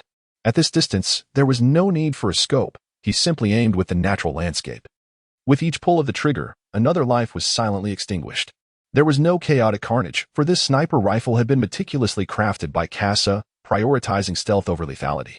The silent strikes, combined with astonishing precision and formidable penetration, ensured that a single well-placed shot could claim a life. As Casa methodically discharged the weapon and replaced the magazine time after time, the number of people on the island dwindled. Zoro, too, sensed Casa's covert assistance. He had not heard any sound, only catching a glimpse of Casa during the rooftop skirmish. Meanwhile, Nami approached Ikelim, intent on extracting the truth of his intentions. Casa observed Vivi, who was currently mounted on the swiftly galloping duck, Karu, evading the pursuit of her 5 Valentine's Day admirers from behind. Casa aimed his gun at the two individuals, yet hesitated to pull the trigger, anticipating a momentous historical confrontation ahead. Zoro versus Luffy. Zoro descended from the heavens, cleaving through the projectile launched by the user of the explosion fruit. In astonishment, Zoro gazed at the edge of his blade. Realizing he had just sliced through something as trivial as a booger, Vivi watched Zoro, who was still intent on pursuing her, with a mix of surprise and trepidation. Bracing herself for battle, Zoro halted her, stating, "Do not act rashly. The situation has changed. Just moments ago, Nami had accepted a commission from Akaram, intending to escort Vivi back to Alabasta in exchange for a reward of berries." Initially dismissive, Zoro was compelled by Nami's insistence, citing his debt, to protect Vivi. This led to the earlier scene of Zoro's dramatic severing of the booger. In their dialogue, Vivi and Zoro seemed oblivious to the fact that images of the Straw Hat crew had likely been dispatched to Baroque Works, and they were soon to face pursuit. Luffy had already returned to the ship, carrying Sanji and Usopp, with Casa assisting in rousing the two. They pleaded with Luffy to linger on the island a while longer, but their requests were firmly denied. From the shore, Vivi's anxious voice echoed, "Karu, where are you?" Nami inquired, "What is the matter, Vivi?" Vivi replied, "I cannot find my companion, Karu." Usopp pointed to the duck aboard the ship, saying, "Are you referring to this duck? It has been here since we arrived." Vivi exclaimed, "So you were here all along." The Straw Hat crew had prepared to set sail, and Akaram addressed Nami and the others from the shore, saying, "Princess Vivi, Baroque Works has dispatched assassins. I shall serve as bait to draw them away for the sake of the mission." Casa observed Ikelim clad in Vivi's attire, adorned with a wig reminiscent of hers, arms entwined with several mannequins. "Are you jesting?" Casa remarked. Vivi interjected, "Ikelim, this is exceedingly perilous." Ikelim replied, "No, Princess Vivi. It is you who are in danger. You must overcome every obstacle to reach Alabasta. Our people await your salvation. Tears glistened in Vivi's eyes as Luffy and Nami looked at her, urging her to make a decision. Vivi finally spoke. Well, if that is the case, I shall rely on you. Luffy, let us set sail. Luffy exclaimed. All right, everyone prepare to embark. Casa glanced at Vivi, their eyes meeting perfectly. Casa had mentioned his desire to journey to Alabasta while aboard the ship, a sentiment that Vivi also recalled. Now, their destinations aligned. However, Casa was merely utilizing his knowledge of the storyline from his previous life to fabricate a reason for sailing alongside the Straw Hat crew. In contrast, Vivi held onto Casa's words, eager to seize an opportunity to inquire about his motivations for heading to Alabasta. Following Ikelam's guidance, the Mary sailed through the island's rivers. Emerging from the mist into the open sea, Casa sensed the presence of a newcomer aboard the vessel. It was Nico Robin. Everyone was enveloped in the atmosphere of just having departed the island, oblivious to Robin's presence on the ship. It was only when Robin spoke that they realized an intruder had infiltrated their midst. Vivi, in shock, gazed at Robin and exclaimed, Sunday. Robin, with an air of playful intrigue, observed the crew below as they went on high alert, saying, Greetings, Princess Vivi. Shortly thereafter, an explosion erupted at the sea level, marking the direction of Ikelam's departure. Vivi, unable to comprehend, stared in disbelief at the source of the explosion. Ikelam had perished right before her eyes. Casa furrowed his brows, contemplating the narrative. Surely, there ought to be a dialogue before any explosion ensues. Had he inadvertently arrived here, triggering a butterfly effect? Robin, observing the dazed crowd, spoke. Princess Vivi, do you truly believe that this mere pirate, newly arrived in the Grand Line, can assist you in vanquishing Crocodile? You likely won't even reach Alabasta. Luffy retorted angrily, Stop rambling. We have Nami on our ship. She can guide us to Alabasta. Luffy's inexplicable confidence elicited a light laugh from Robin. It was then that Sanji noticed the striking beauty before him, promptly discarding his firearm and beginning to sway. Robin tossed a permanent log post towards them, stating, This is a permanent log post for Alabasta. While I harbor doubts about your ability to reach Alabasta, I am curious to see how far you can go. Vivi and Nami pondered, mulling over Robin's intentions. However, given that they had just witnessed her slay Ikelam, could she truly be trusted? Yet, their deliberation lagged behind Luffy's impulsive actions. In a sudden motion, Luffy snatched the log post from the ground and crushed it in his hand. Nami and Vivi gasped, their eyes wide with shock at Luffy's audacity. He glared at Robin, declaring, Enough of your chatter. This is my ship. I will go wherever I please. Robin departed, riding away on a turtle. Nami, livid, began to chastise Luffy. What if she is a good person? What if the log pose is genuine? Have you even considered Vivi's feelings? Seizing a moment of respite, Luffy replied, I don't like her. She killed the curly-haired uncle. Witnessing the two quarrel over her, Vivi hurriedly intervened, leading Nami to relent, though her anger still simmered. All were acutely aware that they were soon to confront the warlord of the sea, Crocodile, and turned to Casa. After all, Casa was not a member of their crew, thus free from the murky waters of this conflict. As Casa felt the gaze of the crowd upon him, Sanji spoke, Casa, although our objectives align, we must confront the 7 warlords. You need not join us. Casa gazed at Luffy and Vivi, waving his hand as he inquired, Speaking of which, are you aware of Crocodile's true nature? Luffy, Zoro, and Sanji stood in a row, tilting their heads in confusion, evident question marks hovering above them. Casa immediately discerned that they were utterly oblivious to the matter at hand. Casa sighed softly. Though he had long been aware, he had indeed experienced the realm of the powerful. He was apprehensive that his presence here might provoke unforeseen consequences, ultimately hindering Luffy's ability to contend with Crocodile. It is essential to recognize that Crocodile possesses formidable strength. It is not a matter of his inability to wield haki. Rather, it was during the time he discovered that the Pirate King was absent from Alabasta that he acted irrationally, rendering his observation haki utterly ineffective. As for haki, his fruit ability surpasses the might of armament haki. It is crucial to note that his desiccation power disregards defensive capabilities, directly siphoning moisture. When confronted with a brawling combatant like Luffy, it took several challenges to discover his weaknesses before ultimately triumphing over Crocodile. In the interest of caution, Casa decided to commence with an imposing display of charisma, first ensuring that the 3 principal figures before him grasped the essence of this commanding presence. Casa spoke, Luffy, come here for a moment. Luffy, with a look of confusion, nonetheless approached Casa. Casa delivered a swift punch to Luffy's abdomen, executing the strike with such velocity that Luffy was rendered unable to respond, sent flying through the air. Zoro, crouching and gathering his strength, pointed his blade towards Kasa. Sanji, taken aback by Kasa's sudden aggression, inquired, "Hey, you jerk, what are you doing?" After being propelled away, Luffy exclaimed in pain. That hurt. Usopp, hearing this, questioned incredulously. How is that possible? How can you feel pain? You're made of rubber. Usopp's remark awakened the others, prompting them to turn their gaze towards Kasa, demanding a plausible explanation.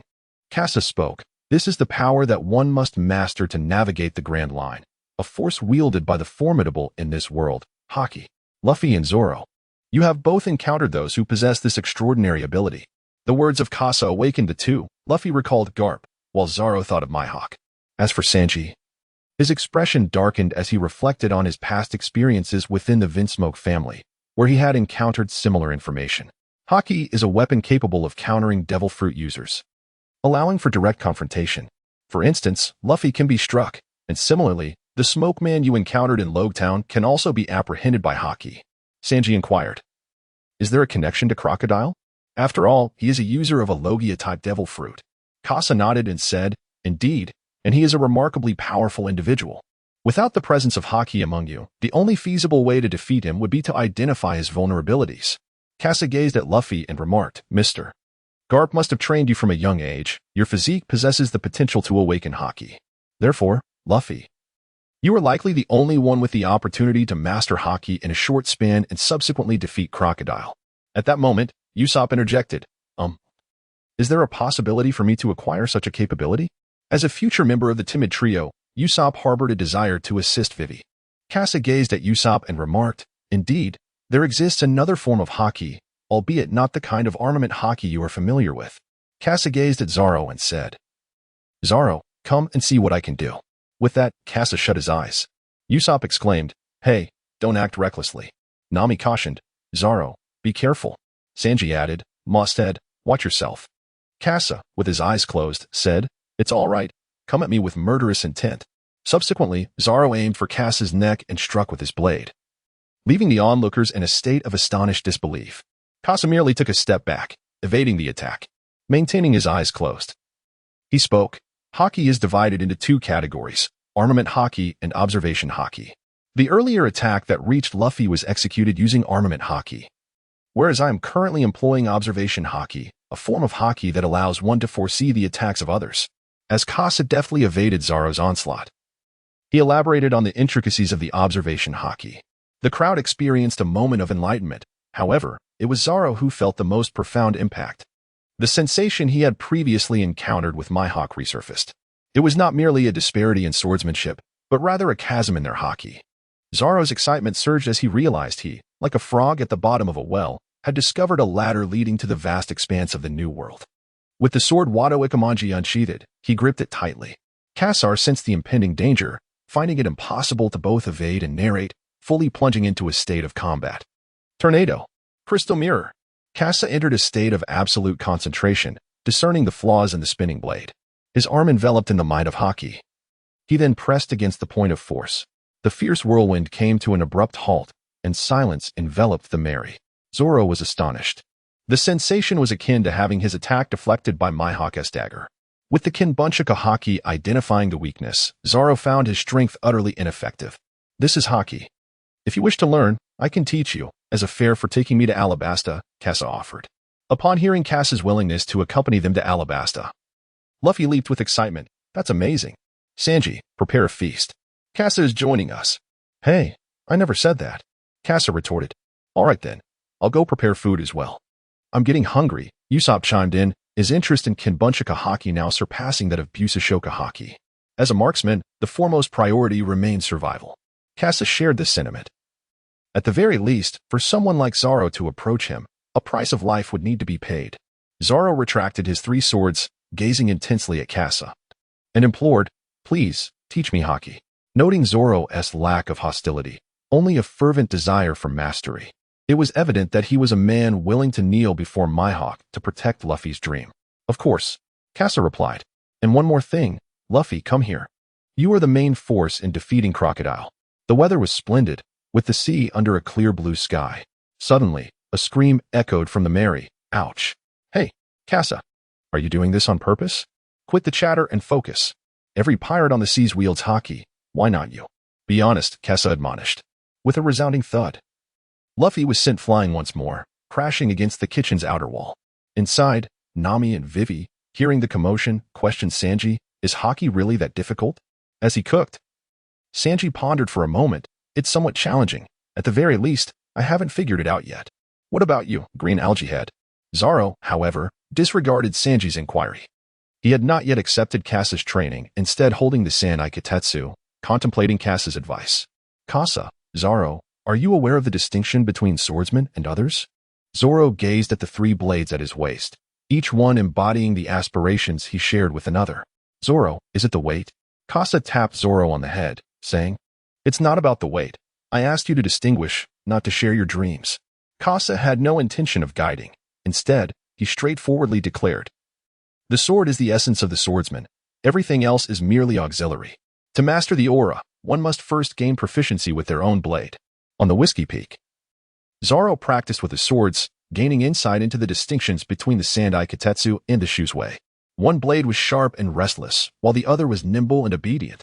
Each sword possessed its own unique characteristics. Moreover, Zoro perceptibly sensed another form of power within the Sandai Kitetsu. Kassa refrained from allowing Zoro to master haki prematurely. Instead, he emphasized the importance of Zoro first comprehending the weapons in his possession.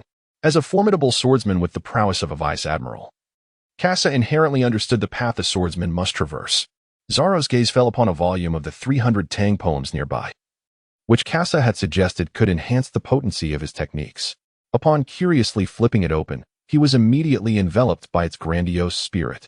Noticing Zoro's silence in response to Sanji's inquiry, Nami took the opportunity to approach Usopp, who was engrossed in examining the spatial pouch that Kassa had gifted.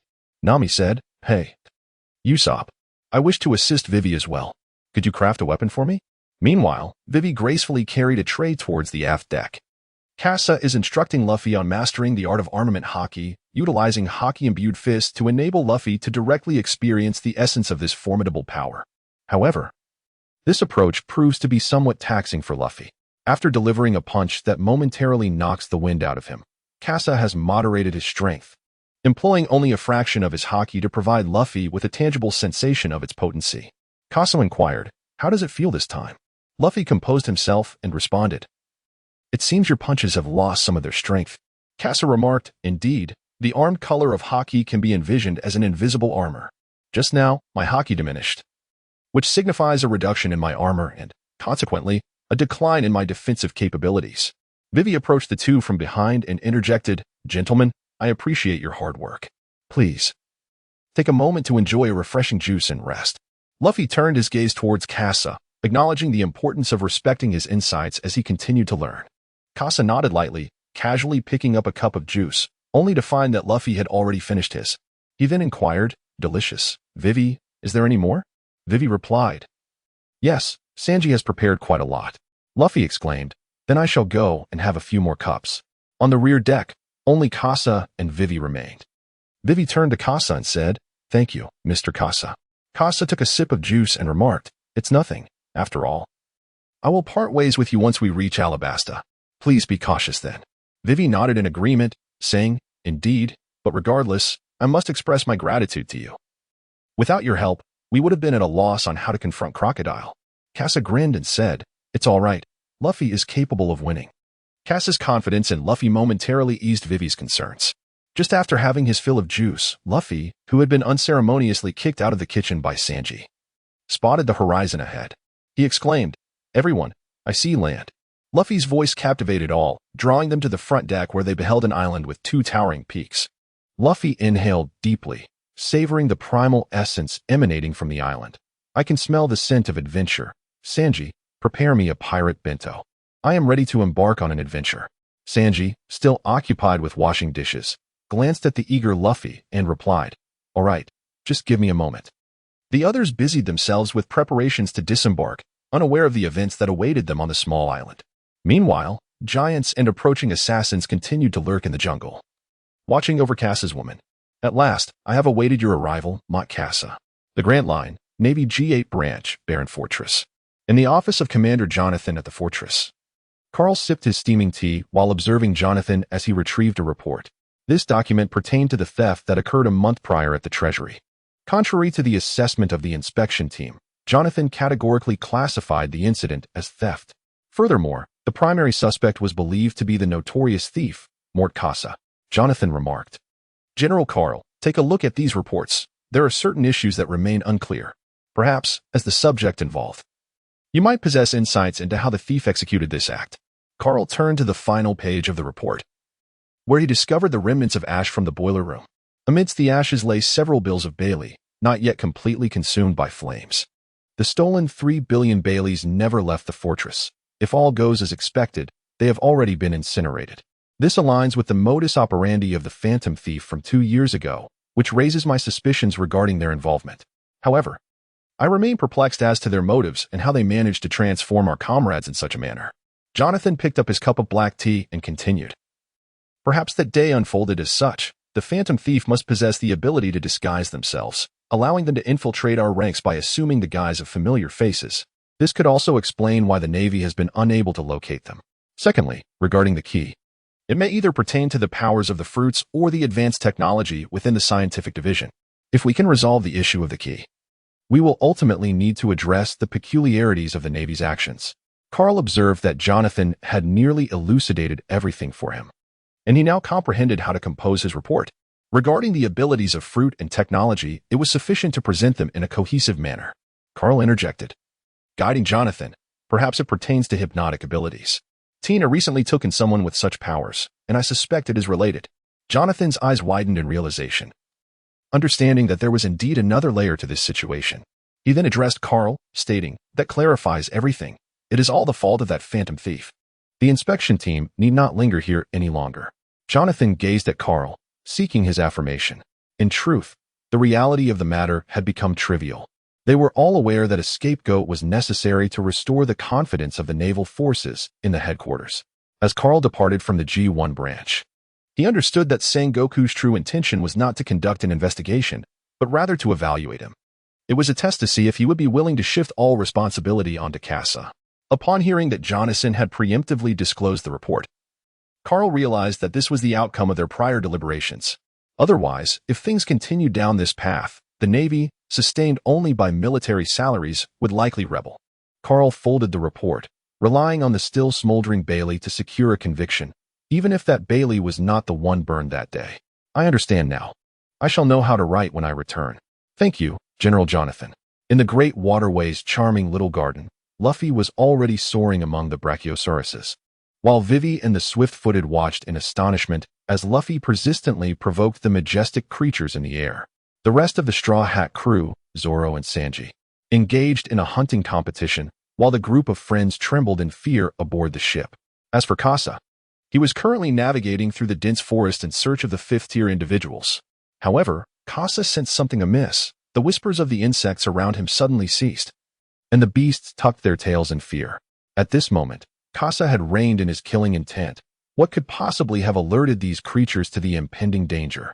Casa utilized his observation haki to scan the surrounding environment when, out of the shadows, an arrow suddenly shot forth.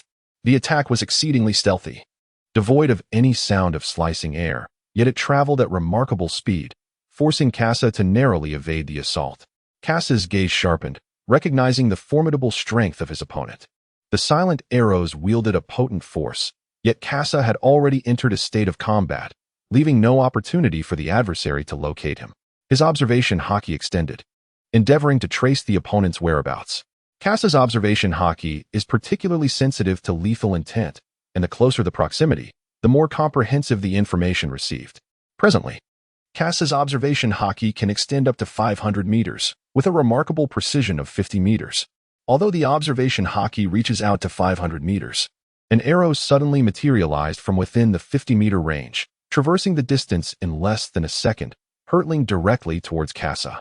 However, the 50-meter distance afforded Casa sufficient reaction time, allowing him to effortlessly evade the projectile.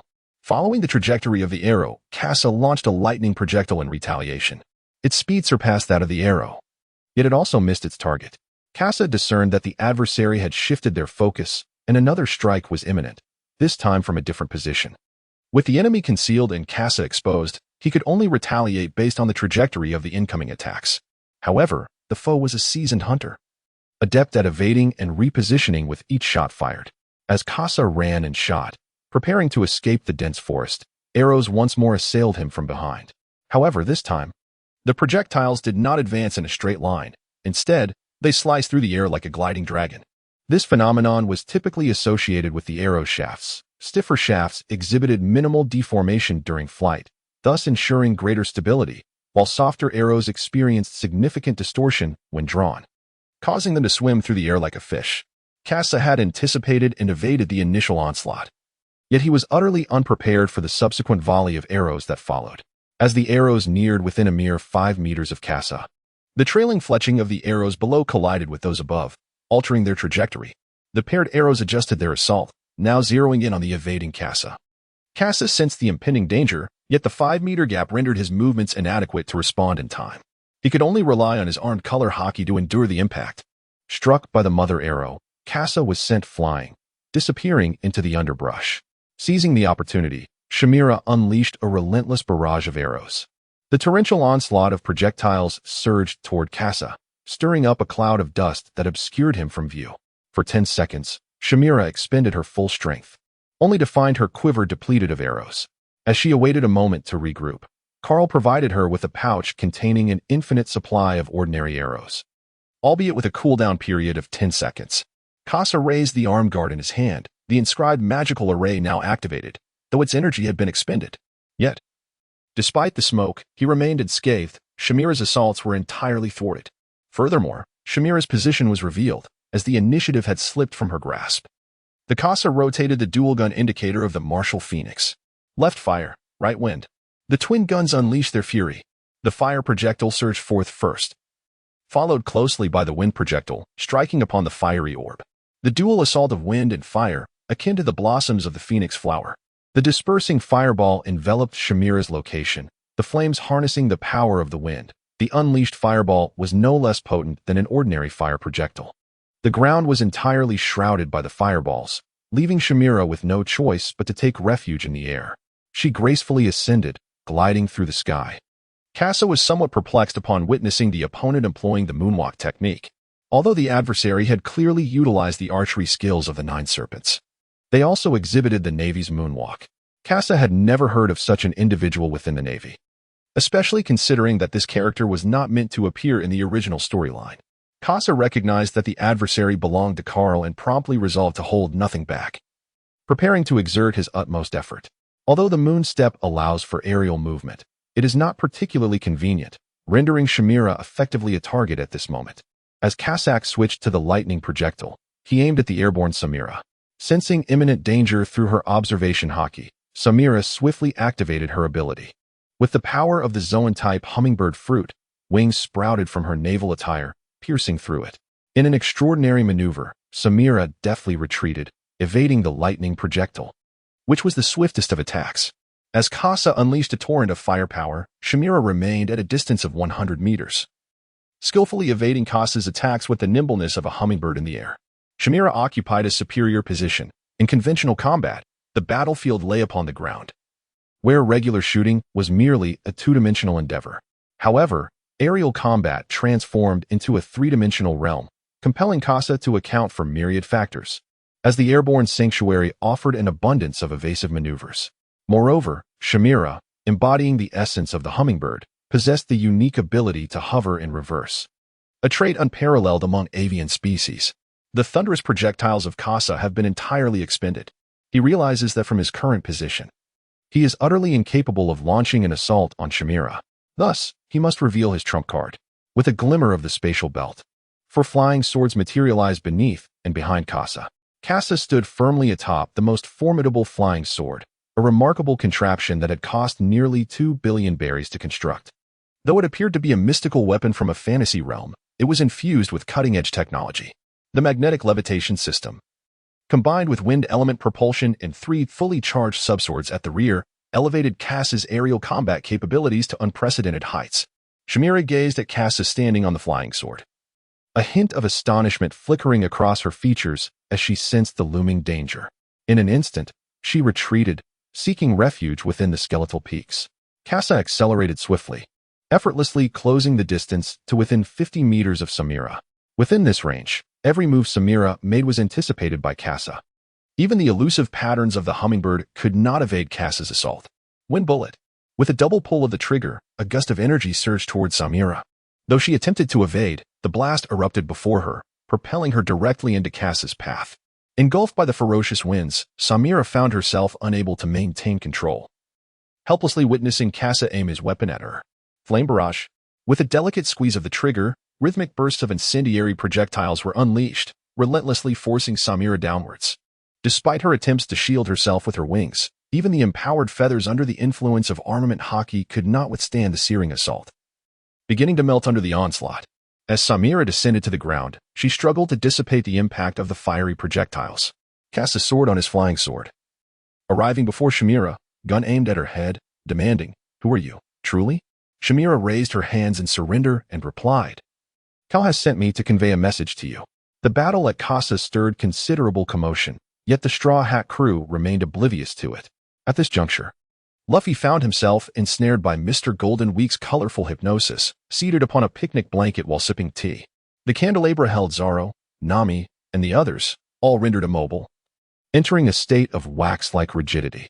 Usopp and Karu were pursued relentlessly by Mr. Five and Mr. Valentine.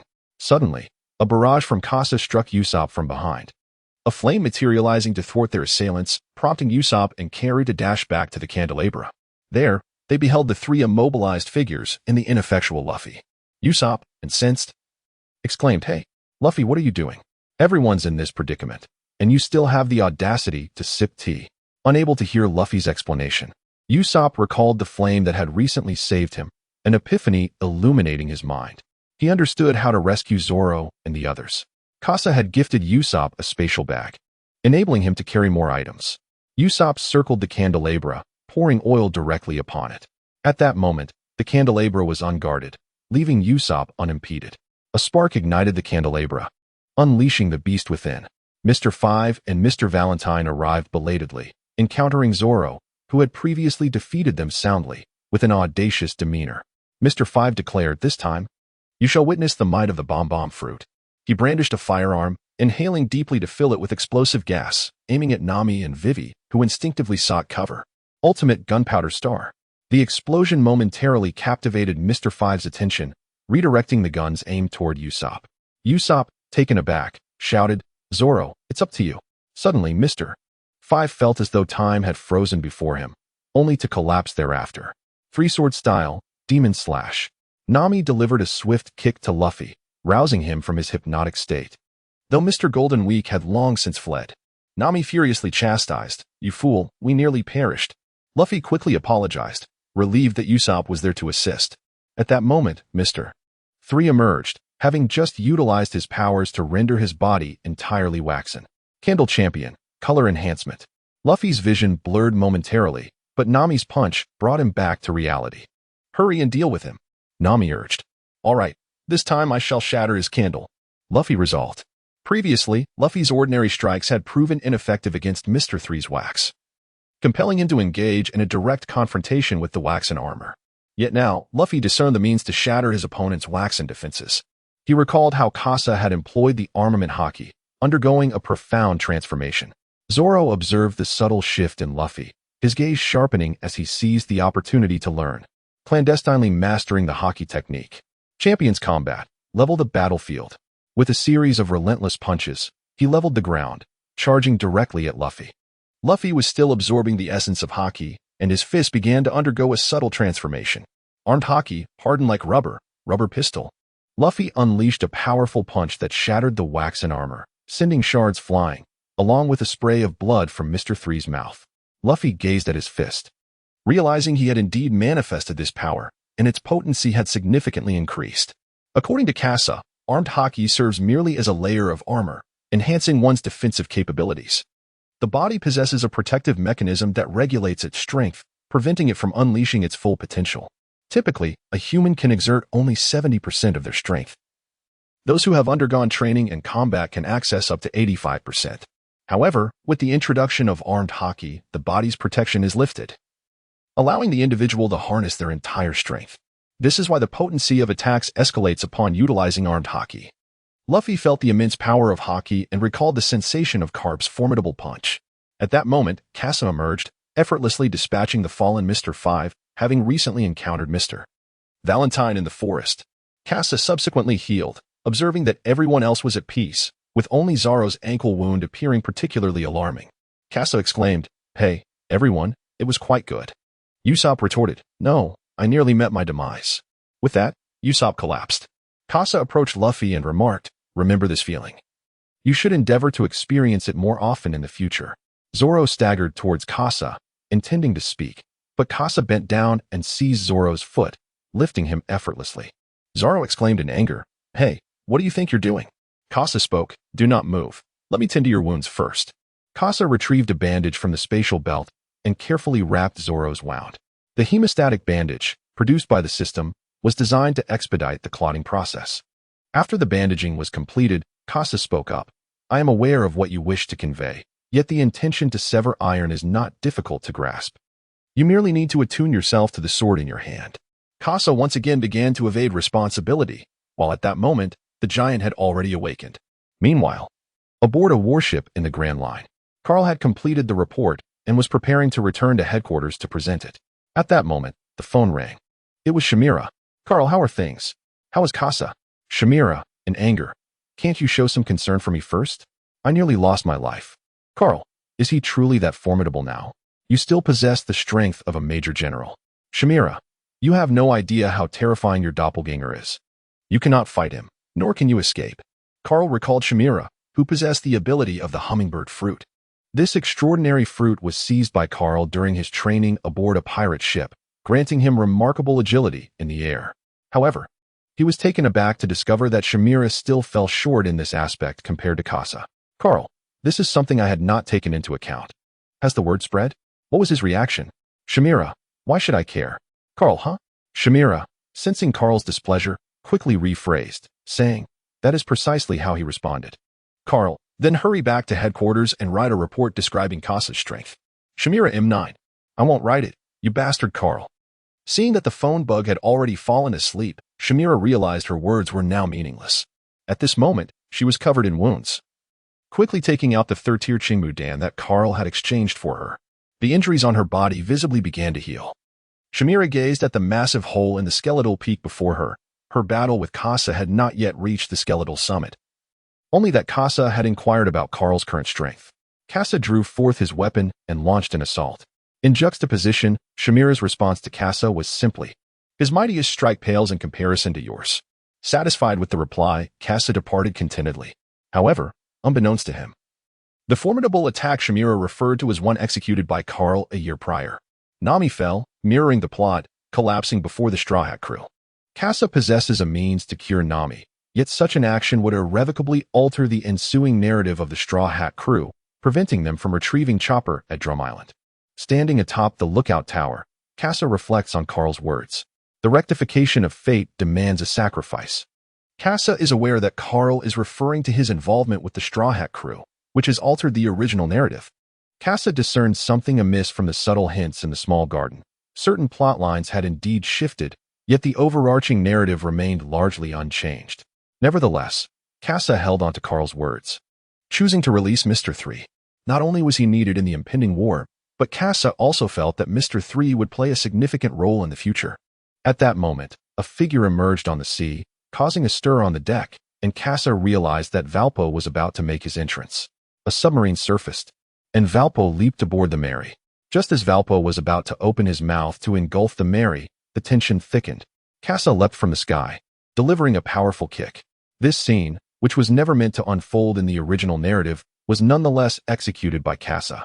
Though he harbored concerns that the consciousness of this world would seek to rectify the storyline, Kasa could not permit anyone to inflict harm upon the Mary. He had shed tears when the Mary sank into the ocean amidst the flames. Luffy tilted his head in curiosity and inquired, "Who was that strange person just now?" Kasa, "It matters not. The weather has stabilized, and we are nearing the island. Luffy, take a look around while I check on Nami." As Kasa entered Nami's room, he found only Vivi attending to her. Vivi inquired, "Mr. Kasa, what transpired outside just now?" Kasa Dow, "It's all right, Vivi. I have matters to attend to in Alabasta, so it is unlikely that I can accompany you. Vivi's expression clouded with disappointment. Cass's formidable capabilities would undeniably contribute significantly to their quest.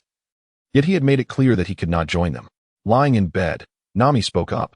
Vivi, could you please check on Luffy and the others? I'm concerned they might undertake some foolish actions.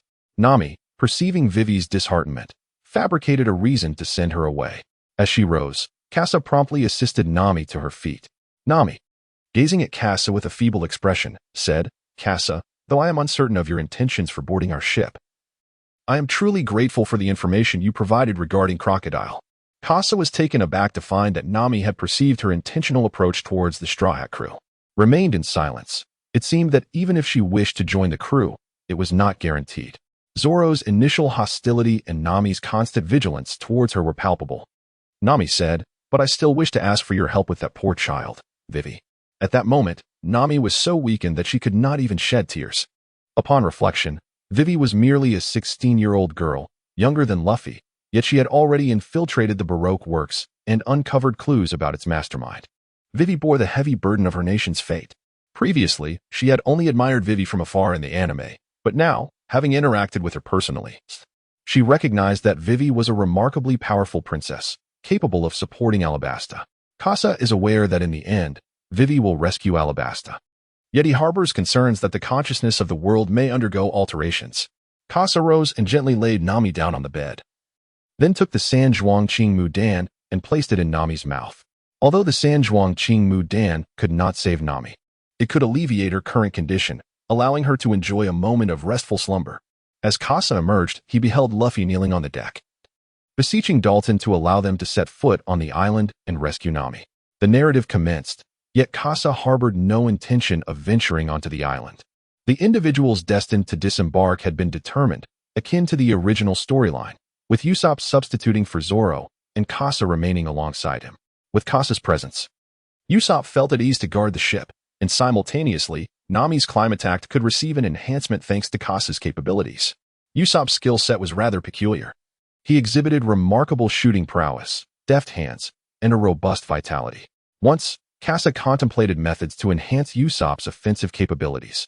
However, the Straw Hat crew's output was already sufficient, necessitating Usopp's role as a supporter. Usopp possesses a remarkable talent for material combinations, such as the fire-breathing Chili Star and the colossal Smoke Bomb. These are manifestations of his unique skills. Furthermore, with the potential awakening of an extensive observation haki in the future, Usopp may evolve into the command center of the Straw Hat crew, perpetually supplying his comrades with resources. The two are presently engaged in modifying the climate baton to suit Nami's characteristics. Meanwhile, in the Grand Line, at Marineford, Carl has returned to the headquarters and submitted his report to Zhanghua. After a brief glance, Zhanghua accepted it with satisfaction. He simultaneously announced the resolution of the misunderstanding regarding the suspension of payments to various branches. However, this time, Zhanghua had no intention of increasing the bounty on the notorious thief. Kassa, for family shame, should not be publicly aired, and such an action would also adversely affect Carl's career prospects. Zhanghua turned to Carl and remarked, "The results have come in.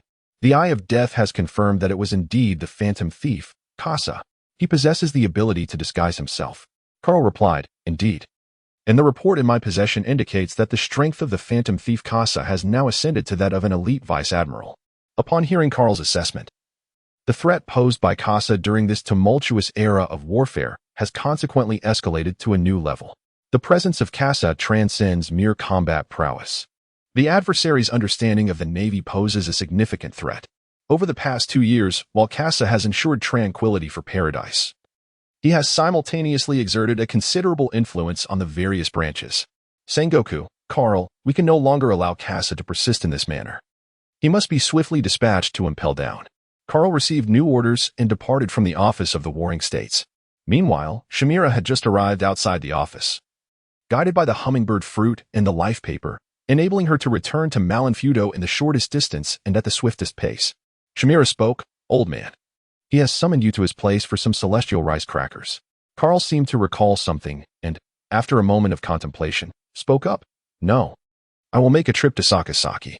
You prepare for our departure at sea." Shamira, displeased, retorted, "Huh? Where are you off to again?" "Off to play with the old man. Are we?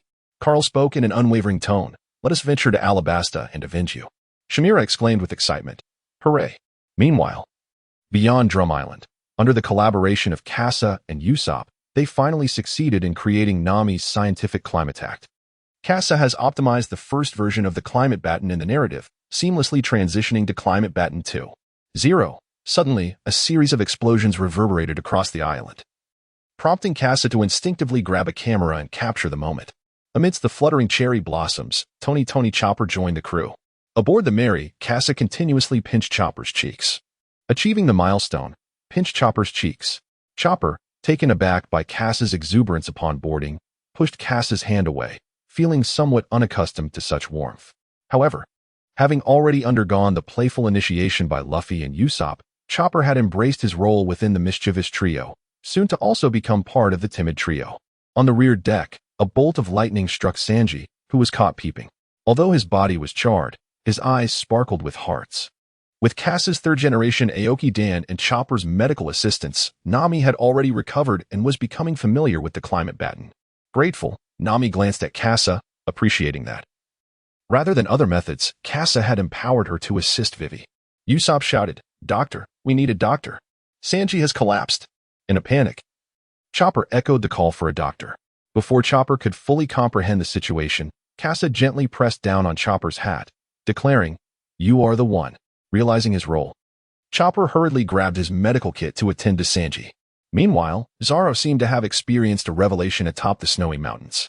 Upon returning to the Mary, he had been grasping the Sandai Kitetsu, and Kasa could sense a different aura emanating from him, an aura of menace. Luffy began to reminisce about the sensation of using armament hockey in Little Garden. Since Nami fell ill, he had ceased training, causing his hockey mastery to lag. At the same time, one of the three main forces, Sanji, was recovering under Chopper's care. Preoccupied with stealing glances at Nami, Sanji had missed the time to prepare dinner. After a brief stay in the kitchen, Kasa witnessed a streak of fire erupting from the kitchen, sending Luffy, who was still training, flying. Enraged, Sanji exclaimed, "You bastard. You've devoured all the food. What are we to do next?" The crew was taken aback, and Kasa, too, was astonished. Just when he had managed to sneak up on Chopper and pinch his cheeks, Luffy had dashed into the kitchen and consumed the food. Yet, this was also a fortuitous event, as they were drawing closer to Alabasta. Ultimately, the three main forces, upon spotting a seagull near Alabasta, were filled with excitement. It was only through Vivi's intervention that the seagull narrowly escaped disaster. Kasa clutched his stomach, feeling the pangs of hunger. He, along with Usopp and Chopper, picked up their fishing rods, preparing to catch some fish. After receiving Sanji's forgiveness, Luffy commenced his training with great determination. Sanji also returned to the warehouse to inspect whether there were any provisions left on the ship to prepare a meal. Kasa cast out the bait, pondering the recent transformation in Sanji. His speed had notably increased, and flames had begun to manifest. It seemed the bloodline factor was awakening. According to the narrative, Sanji should have only begun to wield fire on Eni's lobby. Yet, in a fit of rage, he had managed to evoke a glimpse of his bloodline potential. Perhaps it was due to the powerful flesh Kasa had been providing Sanji for the past month. During the culinary experiments, Sanji had also sampled that flesh, likely further enhancing his physique. Regrettably, Kasa had not arrived at Baratai sooner. Otherwise, he could have witnessed the outcome of the battle between Sanji and Akin, revealing whether Sanji had indeed surpassed his narrative prowess at that time. Chopper sat beside Kasa, curiosity evident in his voice. "Kasa, aren't you a member of the crew?" Kasa replied, "No, I am but a guest. Upon our arrival in Alabasta, we shall part ways." Just as Chopper was about to respond, the Mary entered a dense fog, accompanied by a pungent scent of sulfur. Kasa was acutely aware of the impending challenges he would face, should his visage come before Crocodile. The latter would undoubtedly adopt the utmost vigilance against the Straw Hat crew. It is essential to recognize that Luffy's ability to confront Crocodile thrice stemmed from Crocodile's underestimation, which allowed Luffy to persevere against the odds, drawing upon his indomitable spirit. Vivi observed Kasa as he entered the kitchen, her curiosity piqued. However, the aromas wafting from outside caused her to instinctively cover her nose. Meanwhile, in Alabasta, near the port of Canola where Luffy was to land, a tall man stood on the street. Oblivious to the strange occurrences, he ventured alone into the desert, postponing his rendezvous with his companions. Carl and Shamira watched as Blackbeard departed from the city, each aware that the other had sensed their presence. Car's observation haki is not as formidable as his armament haki, which led to his detection. However, Blackbeard is indeed a formidable individual, capable of slaying captains of the Whitebeard pirate crew, even in the absence of devil fruit abilities. His physical prowess remains impressive. It is noteworthy that even Shanks, one of the 4 emperors of the New World, bears a scar inflicted by him. Carl pondered that the imminent grand event was intricately tied to the presence of Blackbeard. Deep within him lingered a profound concern. He could not bear the thought of witnessing his grandson perish before his very eyes during the summit of war. Perhaps it was this very sentiment that inadvertently revealed his murderous intent, which Blackbeard keenly sensed. Meanwhile, Shamira remained concealed in the shadows, vigilant against any covert maneuvers from Blackbeard's allies, aware that Carl was poised to act. Blackbeard stood approximately 10 kilometers away from Katlia. Thus, the ensuing battle would scarcely ripple through the air, remaining unheard by Crocodile, allowing him to unleash his full fury. Blackbeard exclaimed, "Ha ha ha. The Navy? I never anticipated that I would draw their attention now." Carl said little and swiftly drew the Xinyan blade, a striking purple hue. 2 years had afforded him ample time to enhance and elevate the Xinyan blade, bringing it to the brink of the illustrious golden tier. As for the black blade, Carl needed to master the Conqueror's haki before he could ever hope to envelop the Xinyan blade in darkness. Blackbeard, observing Carl's resolute demeanor, wasted no time and launched an immediate assault, eager to employ the recently acquired powers of the dark fruit. Dark water. Carl felt an irresistible force drawing him toward Blackbeard. At this moment, he was perhaps the only individual in the world aware of Blackbeard's capabilities. Thus, he offered no resistance. Instead, he quickened his pace. His haki flowed seamlessly into the Xinyan sword, manifesting the armament haki in a fluid motion, with a swift strike. Reminiscent of the technique he once used to attack Bartholomew Kuma, Carl executed a dazzling flash of his sword. Sensing imminent danger, Blackbeard hastily retracted his devil fruit powers. Enveloping himself in armament haki, and with a formidable punch, he dispersed the sword's aura. Carl's heart sank as he realized that his opponent was a being of monstrous caliber. Even among the Navy, few could hope to prevail in physical combat against such a foe. Moreover, through his mastery of observation haki, he discerned that the strength of his opponent's armament haki surpassed his own. In this confrontation, Carl would have to summon every ounce of his strength. As for Blackbeard, he cast a glance at Carl. The animosity emanating from the Navy before him was palpable. Yet he was fortunate to have chosen a desolate wilderness where few would notice their clash. Thus, Carl served as a benchmark for assessing the Navy's capabilities. Ha ha ha. Young Navy, come forth. The winds howled, and on the desert sands, 2 figures engaged in relentless combat. The flying grains were capable of piercing through the flesh of an ordinary person, rendering any approach impossible. Carl deftly evaded Blackbeard's formidable fists, recognizing the futility of enduring such overwhelming force. Simultaneously, Blackbeard maneuvered to avoid the lethal edge of the Xinyan blade, his body already marred by several wounds. The adverse effects of the dark fruit had intensified his pain perception, leaving him thoroughly dissatisfied. In a flash, the blade struck. Carl's assault once again breached Blackbeard's defenses, inflicting wounds that, while painful, did not impede Blackbeard's movements, as they were merely superficial injuries. Clutching his wound, Blackbeard let out a pained scream. The side effects of the dark fruit were proving to be excessively severe, causing even the slightest injury to elicit intense agony. Dark cavern. A shroud of black mist began to spread beneath Blackbeard's feet, as the sand beneath him was relentlessly drawn in. Carl launched an assault, charging towards Blackbeard. Liberation.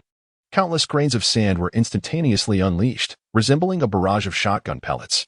Carl was enveloped by sand, his vision obscured. However, through the perceptive prowess of the observation haki, he could sense his surroundings, rendering him unharmed. Inside, Carl felt a profound difference. Both were capable of wielding the observation haki, and there was no justification for Blackbeard to resort to such methods. Carl, assume a posture of unwavering defense. The form of the black tortoise. A mystical shield enveloped Carl, adorned with a hazy tortoise spiraling above.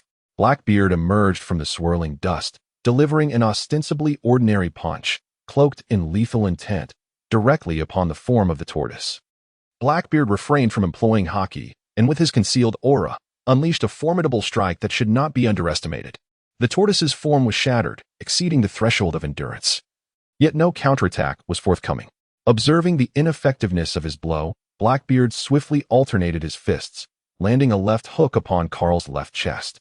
However, Carl preemptively struck Blackbeard, inflicting a gash that extended from shoulder to abdomen. This blow had inflicted tangible damage. In retaliation, Carl endured a punch to his abdomen, sent staggering back 10 meters.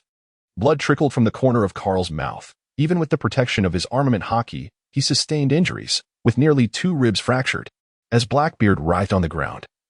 Attempting to alleviate his pain, Carl meticulously realigned his own bones.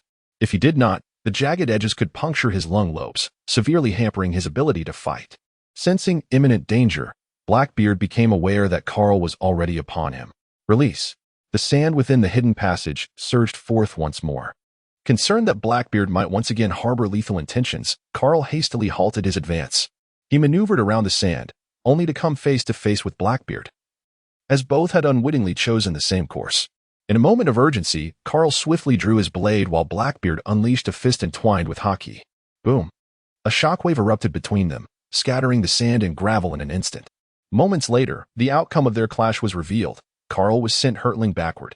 Blackbeard surged forward, closing in on the airborne Carl, and with both hands gripping his hammer, he brought it down with tremendous force. Xianyan heavy blade. The fist collided with the broad spine of the blade, producing a deafening roar that echoed through the air. Carl deflected the attack. Yet the force of Blackbeard's strike penetrated through the blade's back, delivering a direct blow to Carl's body. Carl was plunged into the sand, creating an instant abyss upon the beach, where he found himself ensconced within its depths. Blackbeard, relentless in his pursuit, descended from above, aiming his knee squarely at Carl's head. Even with the formidable defense of the Xianyan heavy blade, Carl found himself unable to withstand the onslaught. Yet, Carl was not merely a master of evasion. He too was an adept at offensive maneuvers. In the guise of the White Tiger, he unleashed a powerful strike. Brandishing his broadsword, he sent forth a spectral white tiger that voraciously engulfed Blackbeard. The combined force of the sword's momentum, the weight of Blackbeard's descent, and the latter's own strength momentarily brought them to a stalemate in midair. Carl momentarily steadied himself, enduring the muscular soreness from the tiger's wrath. With a graceful moonwalk, he ascended into the air, and this time, it was Carl's turn to descend from the heavens. In his formidable dragon form, he unleashed his dragon's fangs. Blackbeard, realizing evasion was futile, instantly relinquished his strength, allowing the tiger's wrath to envelop and carry him away. Yet, it was also the might of the tiger's wrath that ultimately claimed Blackbeard.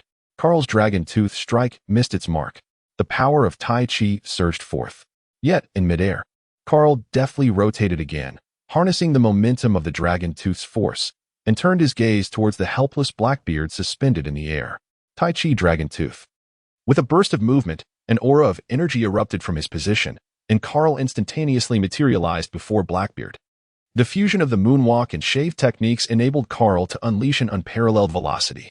However, a glint of determination flickered in Blackbeard's eyes. He realized evasion was futile, and thus resolved to forego defense. Channeling his haki into his elbow, he prepared to clash with the dragon tooth. The collision of armed haki shattered Carl's initial defenses, penetrating Blackbeard's guard with a knife-like precision. Just a little more force, and Carl could sever Blackbeard's arm. Yet, Blackbeard's physical strength was formidable. He fiercely clamped down on the descending weight of the Xianyan heavy blade. Ha ha ha. Ultimately, I am the stronger one. At this moment, Carl wielded 2 blades, while Blackbeard still had one arm intact. The situation took a dramatic turn as Blackbeard cast aside the heavy Xianyan blade, blood gushing forth from a wound so deep that the bone was visible. Meanwhile, Carl's Xianyan blade was dislodged, leaving him completely exposed before Blackbeard. Seizing the opportunity, Blackbeard grasped Carl, tightening his blood-stained arm, raw power surging forth from his grip. This was sheer physical strength, yet Carl remained undaunted, retrieving the Xianyan blade into his possession. Just moments ago, Blackbeard had withstood Carl's assault, now presenting an opportunity for a counterattack. Carl, undaunted, resolutely chose to withstand the onslaught. The blade of the Azure Goose emanated a chilling light, aimed directly at Blackbeard's heart. With a swift motion, the goose flicker surged forth, its speed astonishing, leaving Blackbeard in a state of alarm. He could not afford to have his heart pierced, for it harbored his secret, the very foundation of his ambition to become the Pirate King. Transforming his grasp into a palm, he forcefully repelled Carl. Carl's spear barely penetrated the muscle before it could reach the internal organs, as Blackbeard forcefully pushed him aside. However, Blackbeard's imposing stature afforded him a greater reach. His brute strength crashed down upon Carl. Carl executed a knee block, countering the attack with precision, successfully deflecting the strike. The two combatants momentarily distanced themselves once more. The Chilean stance, a moment of breath and focus, ensued. Carl sat cross-legged on the ground, his palms turned skyward, and his injuries visibly healed at an astonishing rate. Blackbeard, witnessing this, instantly darkened in expression. Although his strength surpassed that of Carl's and his combat experience was commendable, he had achieved success several times by exchanging injuries. However, Carl's skills were exceedingly agile, placing Blackbeard in a passive position where he could only counterattack. In terms of pure physical combat, Carl's fighting style effectively countered Blackbeard. His speed was swift, and while his strength was somewhat inferior, Blackbeard's suffering was compounded by the powers of his fruit. This allowed Carl to maintain the upper hand. Had Blackbeard fully mastered the powers of the dark fruit and integrated them seamlessly, Carl might have met his demise here today. Carl sheathed his knife, aware that he could not slay Blackbeard. Perhaps he possessed the strength to do so, but this world would not permit him to eliminate such a formidable foe. The potential for unforeseen consequences loomed, and he might very well meet his own demise in this place. With this thought weighing heavily on his mind, Carl cautiously put away his weapon and prepared to depart. Blackbeard, observing Carl's retreat, could no longer restrain himself and finally collapsed. Seeking relief from the agony that plagued his body, Carl returned to Katlia, changed his attire, and sought out a tavern with Shamira. As Shamira sipped her drink, she inquired, "What is the background of that pirate? Their strength is formidable." Carl did not directly address the origins of Blackbeard. The opponent's strength may have reached the level of a vice-admiral, and he might have completely mastered the abilities of his fruit, likely standing as a formidable presence among the vice-admirals. Based on his recent battle experience, Carl assessed Blackbeard's strength. Over the past 2 years, he had harnessed the potential of his devil fruit, elevating his own abilities to this level. Yet, he still found himself overshadowed by Blackbeard's brutal power. The prodigies of this world are truly formidable. Carl, too, finds himself at a bottleneck. After 2 years of fruit development, his body cells have ruptured, enhancing his physical prowess. Moving forward, Carl must contemplate the awakening of his fruit. Perhaps through this awakening, he could attain the formidable strength of an admiral. However, when it comes to the 4 emperors, Carl remains uncertain about the distance he still must traverse. Meanwhile, outside, a solitary camel ambles past the bar, making its way towards the desert. Upon parting ways with Casa and the Straw Hat crew amidst the blooming canola flowers, they found themselves idly wandering around the harbor. Suddenly, they caught sight of a disheveled figure who, upon noticing them, hastily dashed towards the ship. Casa gazed upon the iconic 3-headed skull flag, pondering within, Blackbeard. How could he have been vanquished so severely? It seems that Alabasta is indeed formidable.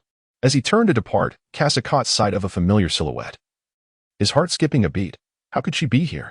Clad in a red cap adorned with goggles, it was none other than the revolutionary, Clar. She was someone he had expected to encounter in Dressrosa, yet here she was, unexpectedly present in Alabasta 2 years prior. Casa found it hardly surprising, considering that this nation was already home to rebels, and the royal family had once been celestial dragons. How could the revolutionary army possibly overlook the opportunity here? Upon encountering Crow, Casa harbored a bold conjecture. Sabo was also in this city. Perhaps, in the past, the 3 brothers had already crossed paths within these urban confines. A pang of sorrow struck Cassar's heart. Ace was also on this island. He glanced around, searching for an opportunity to locate him first. Suddenly, a commotion erupted within the town. Casa understands that it was Luffy who caused it. According to the storyline, Ace has already encountered Luffy at this point. Casa surveyed his surroundings, casting a glance at the highest point before departing from the scene. Luffy and Ace ran together, while Zoro and the others had already prepared their supplies, ready to journey from the canola fields to Yuba. Ace listened as Luffy introduced his crew, mentioning that he had encountered Casa, the brother of Carl. Upon hearing this, Ace furrowed his brow. He was aware of Carl's predicament. Following the uncontrollable awakening of his fruit powers, a doppelganger named Casa had emerged. Ace was curious about Casa's motives for approaching Luffy. But when he heard Luffy mention that Casa had taught him the art of Busashoku Haki, Ace deduced that Casa bore no ill intentions. Subsequently, the two found themselves at the edge of a cliff, observing the Straw Hat crew, who had already set off to rendezvous with Luffy. Ace instructed Luffy to proceed ahead, as he needed to retrieve his small boat. Luffy, without hesitation, launched himself towards the Mary with a rubber rocket. Soon after, Ace heard Zoro emit a muffled grunt followed by Luffy's apology. Watching Luffy's reckless antics, Ace couldn't help but smile wryly, reflecting on his younger brother. What do you think? Casa? Or perhaps Carl?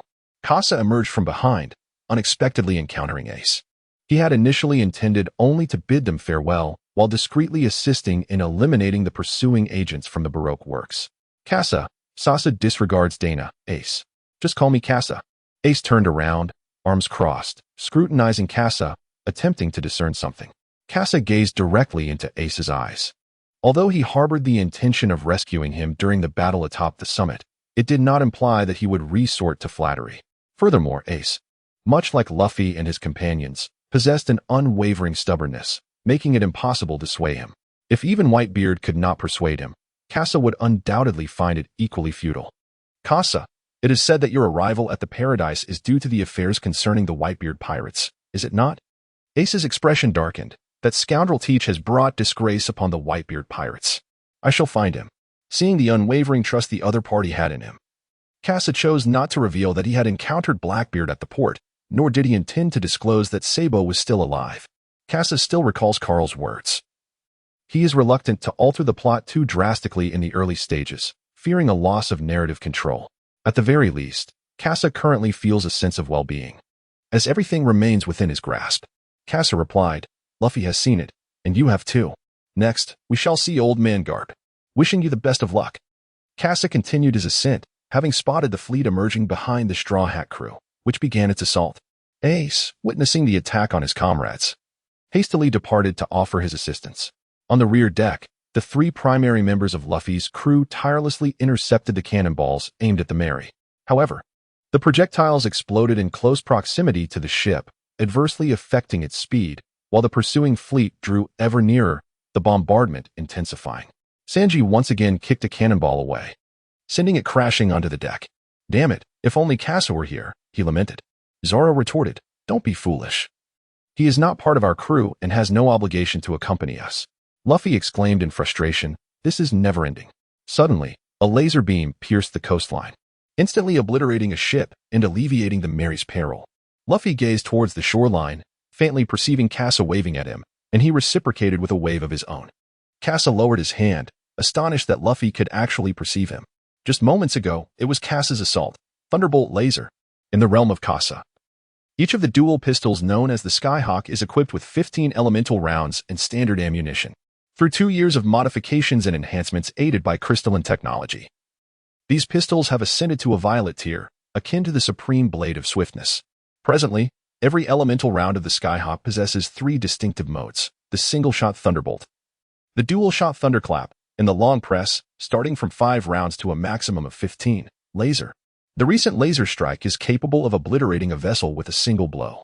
Furthermore, the Skyhawk can be recharged in its holster for a mere 10 seconds, allowing for subsequent shots. Other elemental rounds include the single-shot Fireball, the dual-shot Blazing Sphere, and the long press Inferno Blast, the single-shot Gale Burst, the dual-shot Wind Cannon, and the long press Devastating Wind. Kaza seized another pair of twin pistols, aiming at a different vessel to unleash a barrage of fire. In an instant, the surface of the sea was once again illuminated by a brilliant ray, as another ship was obliterated. Casa gazed at the rapidly increasing amount of soul coins within the system. Soul coins 5. Soul coins 18. Soul coins 1.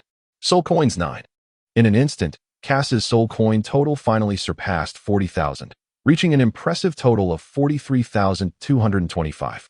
Casa charged the dual pistols of Wu Yuan, then retrieved a first-generation sniper rifle.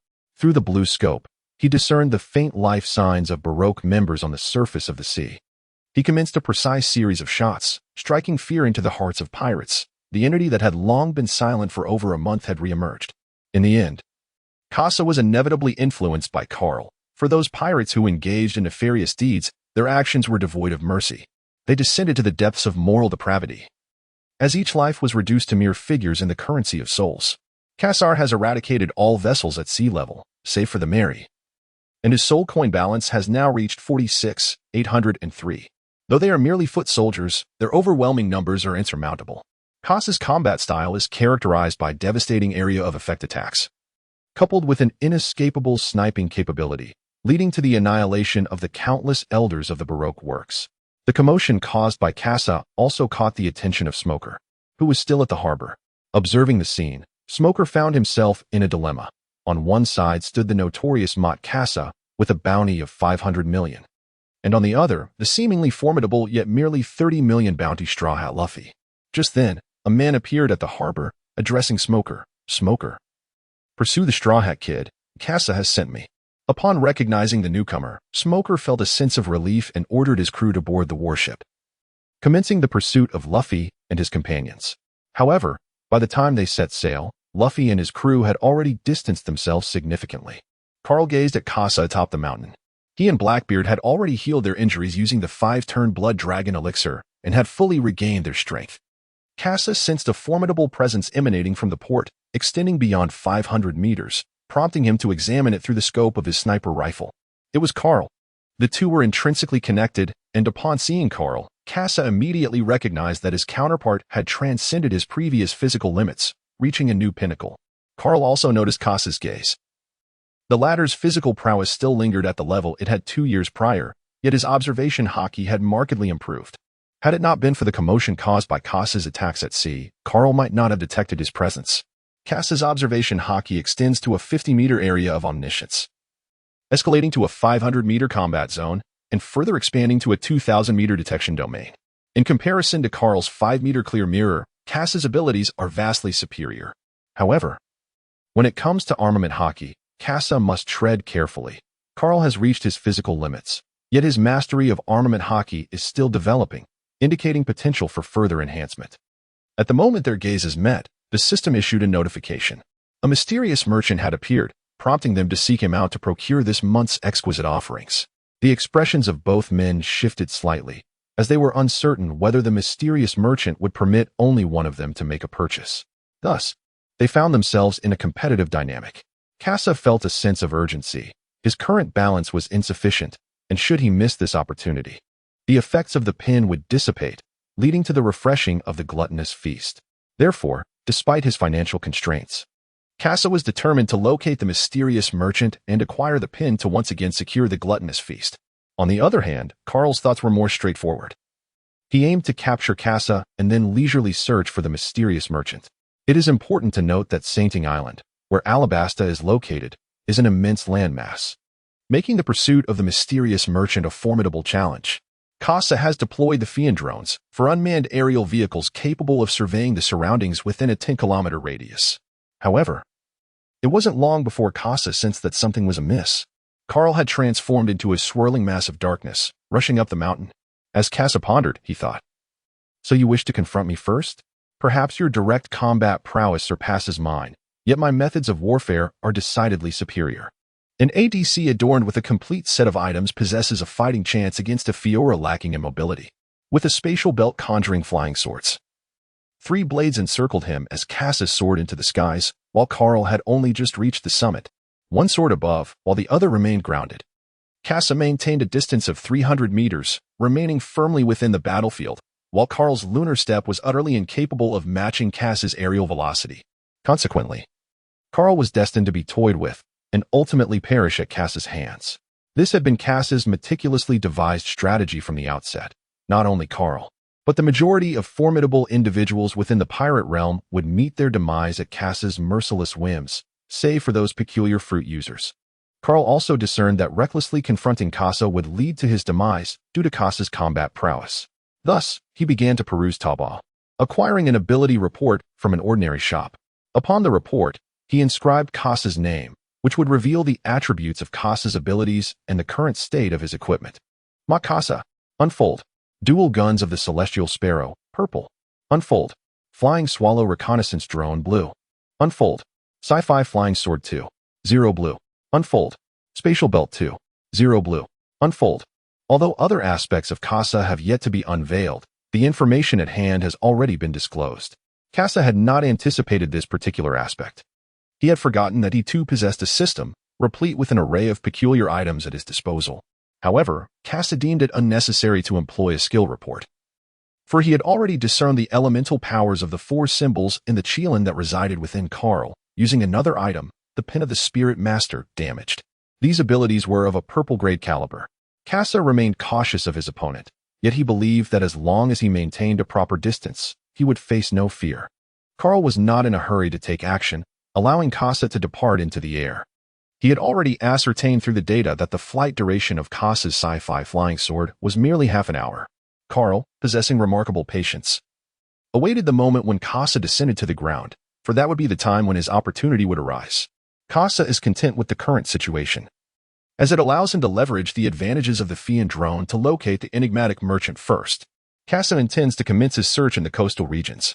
At present, he finds himself short of a few soul coins. The waters of Alabasta are teeming with pirates, all of whom are potential prey for Casa. Additionally, members of Baroque Works and the Revolutionary Army are present.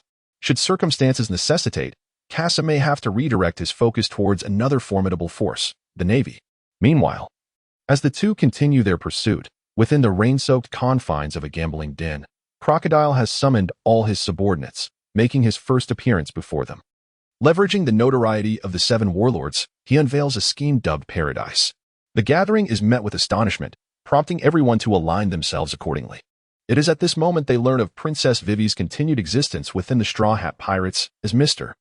2 employs his fruit abilities to replicate the faces of the crew, with the exception of Sanji and the concealed Casa. Crocodile remains unfazed. He does not perceive how a wandering princess could jeopardize a meticulously crafted plan that has been in the works for years. His greater concern lies with the annihilation of the vast army of the canola flower, now utterly decimated. Within Crocodile's strategy, these individuals hold little value. Yet the emergence of such a powerful figure on this island has introduced an unforeseen variable. He must investigate further. Casa arrived in a port city, where a band of pirates was currently invading. Carl is currently suspended 1 kilometer from Casa, still within the reconnaissance range of Casa. Casa has merely 1 minute to deal with the pirates below. Otherwise, when Carl arrives, he will have to compete with Carl for the minions. The car accelerated instantaneously, descending into the city. As Carl observed Casa's movements, he furrowed his brow. The greatest concealment lies within the crowd. If Casa were to blend in among the masses, Carl would indeed find it quite challenging to locate him. Carl instantly accelerated, and then he heard the roaring from the city. It was an assault from Casa. A single strike from Casa struck the pirate ship's armory, igniting the gunpowder and resulting in a catastrophic explosion that obliterated the entire vessel. Casa gazed at the system's notifications. Soul coins 20. Soul coins 12. Soul coins 305. Goodness, there is a pirate with a bounty exceeding 10 million within. This maneuver is certainly profitable. The pirates below, witnessing their stronghold being obliterated, began to search for their adversaries. In the air, Casa continuously fired, collecting a considerable number of soul coins. Below, the pirates finally reacted and began to raise their guns in retaliation. However, the firearms in the hands of the pirates could hardly reach Casa, whereas Casa wielded a first-generation sniper rifle worth an astonishing 500 million berries. The disparity in weaponry resulted in a one-sided massacre. As the pirates realized their attacks were futile and their comrades dwindled in number, their faces turned pale, and they prepared to flee. Carl plunged into the midst of the pirate horde, his Xian Yin blade dancing with fervor, swiftly decimating the foes on the ground. Casa observed as Carl systematically harvested his soul coins. Switching to the dual pistols of Wu Yuan, he unleashed a fiery projectile into the midst of the pirate throng. In an instant, the pirates were reduced to mere husks, carbonized in their stance, their lives extinguished, and their souls captured by Casa as soul coins. Carl cleaved through the flames with a single stroke, while just moments ago, Casa had utterly disregarded Carl, launching a direct assault. Casa gazed at the recently reached balance of 48,003 soul coins, with an additional 2,000 in reserve. Suddenly, a surge of sword energy erupted from the ground, prompting Casa to deftly maneuver the flying sword to evade it. Carl activated his vital energy. Casa pointed towards the desert, persistently followed by Carl, which caused him to exhibit a hint of annoyance. Carl instructed Shamira to handle the aftermath and search for the nearby civilians, and then followed Casa to the desert. Carl gazed at Casa, who remained perched upon the mechanical flying sword, showing no signs of dissent. He had no choice but to initiate the attack himself. Lunar step, slash, instant shadow. In an instant, Carl surged into the air, swiftly approaching Casa. As Carl entered a 500-meter range, Casa sensed the impending threat and immediately accelerated.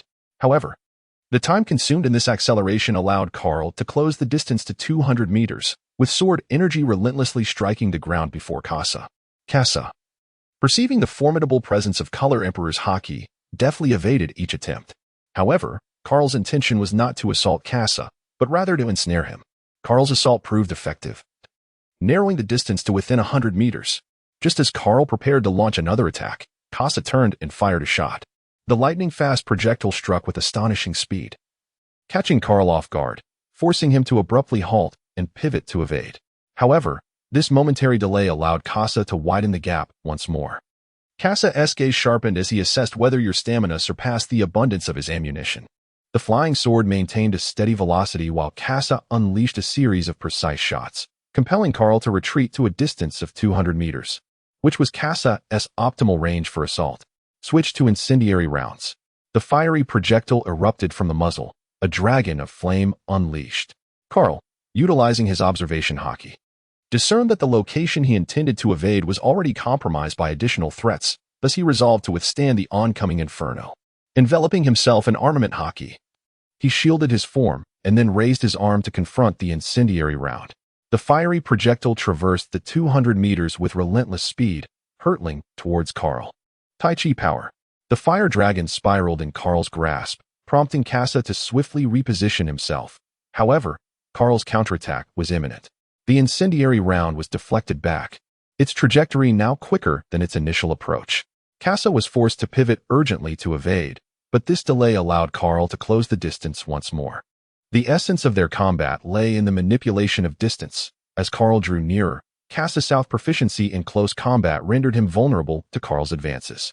Carl switched the dual pistols of the Wu Yin from the fireball ammunition to the wind projectiles, while the other pistols still contained the fireballs. Alternating between the two firearms, he unleashed a tempestuous assault. The fireballs were dispersed by the gale, scattering into a myriad of flickering embers directed towards Carl. Carl shielded himself with the naval cloak, enveloping it with an aura of formidable power, utterly disregarding the fireball.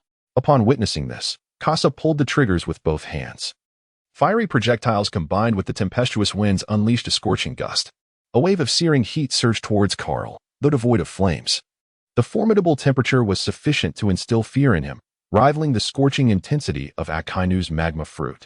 Carl could not afford to evade any longer, lest the distance between him and his adversary continue to widen. He unfurled his cloak and struck down with a single, decisive blow. The force of his sword cleaved through the scorching winds, and Carl surged forward through the opening he had created. The searing heat on either side began to take its toll on him, causing his hair to curl and emit a faint scent of singed strands. Carl, undeterred, aimed at Kasa and launched a swift thrust. In a flash, a piercing sword energy traversed the less than 100 meters separating the two, penetrating Kasa's waist. At the last moment, Kasa executed a desperate twist, narrowly avoiding a blow to his abdomen, which would have concluded the battle. Kasa continued to fire, while Carl maintained his distance, silently calculating Kasa's shooting rhythm. The fiery projectiles had been exhausted, and Kasa switched to lightning rounds, which traveled at an astonishing speed, forcing Carl to retreat to avoid them. The distance widened to 150 meters. However, an opportunity presented itself for Carl. As the elemental bullets of Wu Yuan's dual pistols had been depleted, Carl now aimed to close the gap and reach Kasa's side within 10 seconds. Kasa sheathed his dual pistols, preparing to confront Carl, who was charging at him with full force. In the first second, Carl closed the distance by 100 meters, prompting Kasa to accelerate, maintaining the gap within that distance. In the second, Carl activated his skill once more, reducing the distance by 10 meters. At that moment, Kasa retrieved a second weapon from his spatial belt. By the third second, Carl had breached the 50-meter mark, entering Kasa's realm of omniscience, his perilous domain. Carl gazed upon Kasa. Just within a mere 50 meters, an easy capture. He still possessed another trump card, and it was time to unleash it. Xian Yanji. Carl was poised to unleash the blade of the mysterious goose, utilizing its swiftness to close the distance in an instant. However, upon witnessing Kasa turn back with a smile, a sense of foreboding surged within him, prompting an immediate shift in his stance. He brandished the heavy blade of the mysterious goose, positioning it horizontally to shield his body. In that moment, Kasa fired a shot, the resounding roar echoing through the air. Boom! Carl was struck, instantly hurled to the sandy ground. His lips tightly sealed as he swallowed the surging blood. This time, Kasa did not flee. Instead, it slowly approached, remaining within a range of 50 meters. Kasa. with an air of arrogance, brandished a shotgun as thick as a thigh, casting a defiant gaze at Carl. His expression seemed to challenge, "Come on. Let's engage in close combat." Carl glanced at the shotgun in Kasa's hand, as the capability report had been revised. Carl, relying on the power of the system, beheld the newly updated content. The Tyrannosaurus shotgun, purple, has been unleashed. Kasa was acutely aware that, in comparison to Carl, his close combat skills were lacking. Thus, he sought ways to compensate for this deficiency. Upon his emergence from the Scientific Battalion's island, the power rock he discreetly acquired from the treasury proved instrumental in addressing this issue. The double-barreled shotgun, with barrels nearly as thick as his wrist, boasted a magazine loading mechanism comparable in girth to his thigh. Through the glass lens, one could observe that the power rock within was merely the size of a thumbprint. Kasa can harness the unstable power or solely through the stabilizing liquid produced by the system.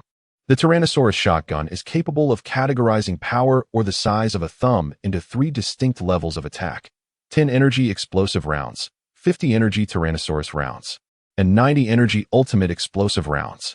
Just moments ago, Kasa utilized the explosive rounds, sending Carl flying and inflicting injury upon him, while Kasa himself experienced a painful jolt from the recoil.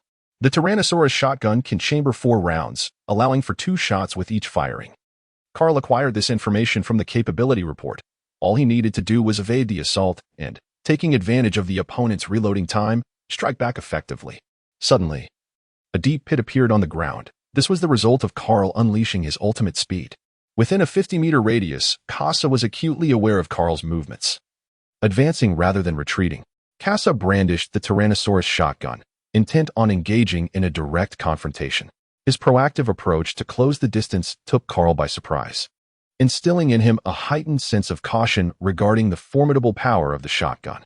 With a swift maneuver, Kasa executed a rapid ascent in his aircraft, deftly evading the oncoming assault. Carl's assaults predominantly focus on terrestrial combat. As long as Kasa evades upwards, the attacks are largely avoidable. The blade of the mysterious goose. At last, Carl has wielded the blade of the mysterious goose, opting to resolve the conflict through swiftness. As Carl's speed surged, Kasa's gaze struggled to keep pace. Yet, his observation haki discerned the imminent threat, prompting Kasa to fire a bomb into the void. 1 second later, Carl would materialize at that very location. Carl gazed in astonishment at the impending explosion, instantly activating his Xuanwu form. Much like Blackbeard's assault, the Xuanwu form was unable to counterattack in time and was shattered. In contrast, the White Tiger form unleashed a golden roar. Under the protective embrace of armament haki, the Xinyan blade emitted a sharp growl, reminiscent of metal clashing and the fierce roar of a mighty tiger. Kasa sensed something amiss and instantly charged up. Tyrannosaurus shell. The muzzle emitted a thunderous roar, and 2 shockwaves collided. The forceful waves propelled both individuals apart. Kasa retreated gracefully while Carl braced himself to withstand the assault, determined not to allow any further distance to be created between them. Kasa prepared to switch weapons. The tyrant's shell had previously been showcased to Shamira in the small garden. It appeared that Shamira's words were misleading. He had assumed that this strike would be sufficient to eliminate Carl outright, but to his surprise, they were evenly matched. Such was the power of wealth. A single tyrant's shell cost nearly 100,000 berries. Not to mention the staggering research cost of 2 billion berries for the tyrant shotgun. Kasa retrieved the fully charged twin eagles from the income space belt. With the swiftness of the vermilion bird, amidst the smoke ahead, a figure surged forth. It was Carl, now within a mere 50 meters. Kasa was taken aback. Having lost the Tyrannosaurus shotgun, he found himself devoid of any significant advantage. He could only continue to engage with the Warhawk shotgun and attempt to outmaneuver his opponent. Hurricane shell. Kasa stood upon the flying sword, lacking the time to warm up or accelerate, utilizing the repulsive force of the hurricane projectile to evade Carl's onslaught. It was precisely this surge in speed that propelled the flying sword into a state of rapid acceleration, its velocity beginning to soar. Yet, under the guise of swiftness, Carl continued to close the distance. Thunder projectiles unleashed, wind projectiles adjusted their trajectory. Empty mirror. Carl directly entered the void mirror. The speed of the lightning projectile was exceedingly swift. He had to utilize the void mirror to evade it, lest the paralysis effect of the lightning projectile impede his velocity. Kasa maintained a distance of 50 meters, employing a clear mirror technique while skillfully maneuvering to evade wind projectiles and retaliating with lightning strikes. The two engaged in a relentless tug-of-war within the 20-meter expanse of the sky, yet neither could land a blow on the other. The double-trigger mechanism of Casa disrupted the rhythm of the assault as Carl swiftly advanced towards Casa, poised to strike. Suddenly, a gale erupted from behind, prompting Casa to duck and evade the oncoming attack, propelling himself forward. Carl was pushed back by the force of the wind, creating a dynamic interplay of advance and retreat, once again widening the gap between the two. The Casa switched to incendiary rounds, wielding dual pistols with rhythmic precision. The fiery projectiles surged forth in a baptism of flames. Fireballs erupted continuously, closely trailing behind. At this juncture, the use of a devastating fire blast would be hindered by Carl's encroaching proximity. Undeterred by the onslaught of fireballs, Carl relentlessly slashed through them, as Casa wagered that he could not sever 30 fireballs in succession. However, the outcome revealed otherwise. Carl cleaved through the final fireball, showcasing his remarkable advancement in swordsmanship over the past 2 years, securing his place among the top 5 in the Navy. Carl advanced once more. Apart from the attack on Casa using the Wild Goose Flash, he could no longer strike at Casa. Carl was compelled to charge forward again. Casa turned and fired a shot. The shot required Casa to create distance before launching an attack. The air crackled with the fierce aura of the black bullet. Wu Yuan raised the muzzles of his dual pistols. As the shell ejected, pure black bullets surged forth from the barrels, enveloped entirely in Casa's armed haki. Startled, Carl had already surged forward, poised to launch an attack. There was no time to evade. He could only withstand the onslaught. The dark projectiles whirled relentlessly, striking against the edge of the blade. Clang! The black orb spun incessantly upon the Xianyan blade, the force of the impact transmitting through the blade and directly striking Carl, resulting in a fleeting stalemate. Carl heard the intense gunfire emitted by Casa, who had already mastered the intricate prowess of armed color. The heavy blade, resembling a door, struck Carl repeatedly, forcing him to retreat further and further under the immense impact. Casa was alarmed. He had already exhausted 80% of his trump cards over the past 2 years. If he could not seize another opportunity soon, all subsequent tactics would be systematically neutralized by Carl.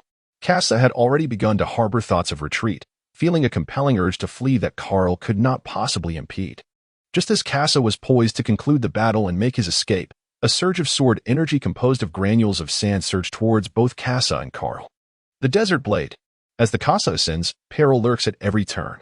The wielder of the sand fruit, a user of natural powers, finds himself in a desert that serves as a veritable home ground for Crocodile. Crocodile transformed his lower body into a swirling vortex of sand, hovering in the air as he gazed upon Casa and Carl. The legendary phantom thief Casa and the naval officer Carl engaged in a tumultuous clash here. It seemed likely that one of them would perish in this confrontation. The 7 warlords of the sea. Crocodile, a man embroiled in controversy in his past life, if not for his premature emergence, would not have fallen to Luffy. Even though Casa had imparted the knowledge of haki to Luffy, there remained a possibility that Luffy could still be defeated. Initially, he had ascended to the rank of warlord with a bounty of 800 million berries, largely due to his audacity in challenging Whitebeard and his potential to contend with Barrett of the Roger Pirates. However, it was unexpected that Crocodile had vanished, choosing not to enhance his strength, but instead relying on external forces. Now, Crocodile intended to eliminate both adversaries to prevent any alterations to his utopian ambitions. The 3 stood in a tense standoff, each wary of the other's intentions. Casa lacked the will to fight, while Carl aimed to capture him, and Crocodile sought to eliminate him. Thus, the burden of the offensive fell squarely upon Crocodile's shoulders. In an instant, Casa ascended into the air, while Crocodile, concealed from view, prepared to launch his assault. Crocodile's intentions were discerned, leading to his displeasure as he observed Casa evade the impending attack. A colossal hand of sand erupted from the ground, reaching out toward the fleeing Casa. As Carl witnessed Casa's attempt to flee, he followed closely with a graceful moonwalk. However, he too had ventured into the range of attack, as the small whirlwind in Crocodile's hand had already taken form. Sandstorm. The swirling and abrasive grains of sand, akin to sharp blades, would surely leave Carl bloodied and mangled if ensnared within the tempest. The form of the White Tiger, a tragic demise. Wind bullet, hurricane bullet. Carl and Casa, relying on their own prowess, managed to counter the sandstorm and evade the assault. Furthermore, Casa seized the opportunity to take refuge behind Carl, who, caught off guard, unwittingly found himself in a precarious situation of being besieged from both the front and the rear. Casa has also switched weapons, now wielding a Generation 1 sniper rifle, in blue. Casa donned a tactical vest, adorned with an array of cross-patterned bullet pouches, each filled with specialized sniper ammunition. The sniper rifle necessitates distance and concealment. Carl's offensive prowess and agility pose a formidable threat. A single misstep on Casa's part could result in an immediate breach of distance. Thus, Casa refrained from utilizing the sniper rifle, raising it to take aim ahead. Through the scope, a figure emerged, a man clad in a trench coat, Crocodile. Carl observed as the bullet whizzed past him, hurtling directly towards Crocodile. Initially, Crocodile regarded the bullet with disdain, confident that his elemental transformation would render him impervious to the assault. However, the instinctual alertness granted by his observation haki compelled him to instinctively evade. As the bullet passed him, Crocodile successfully avoided the attack, yet the oceanic aura emanating from the projectile sent a chill of apprehension down his spine. Was it a sea prism stone bullet?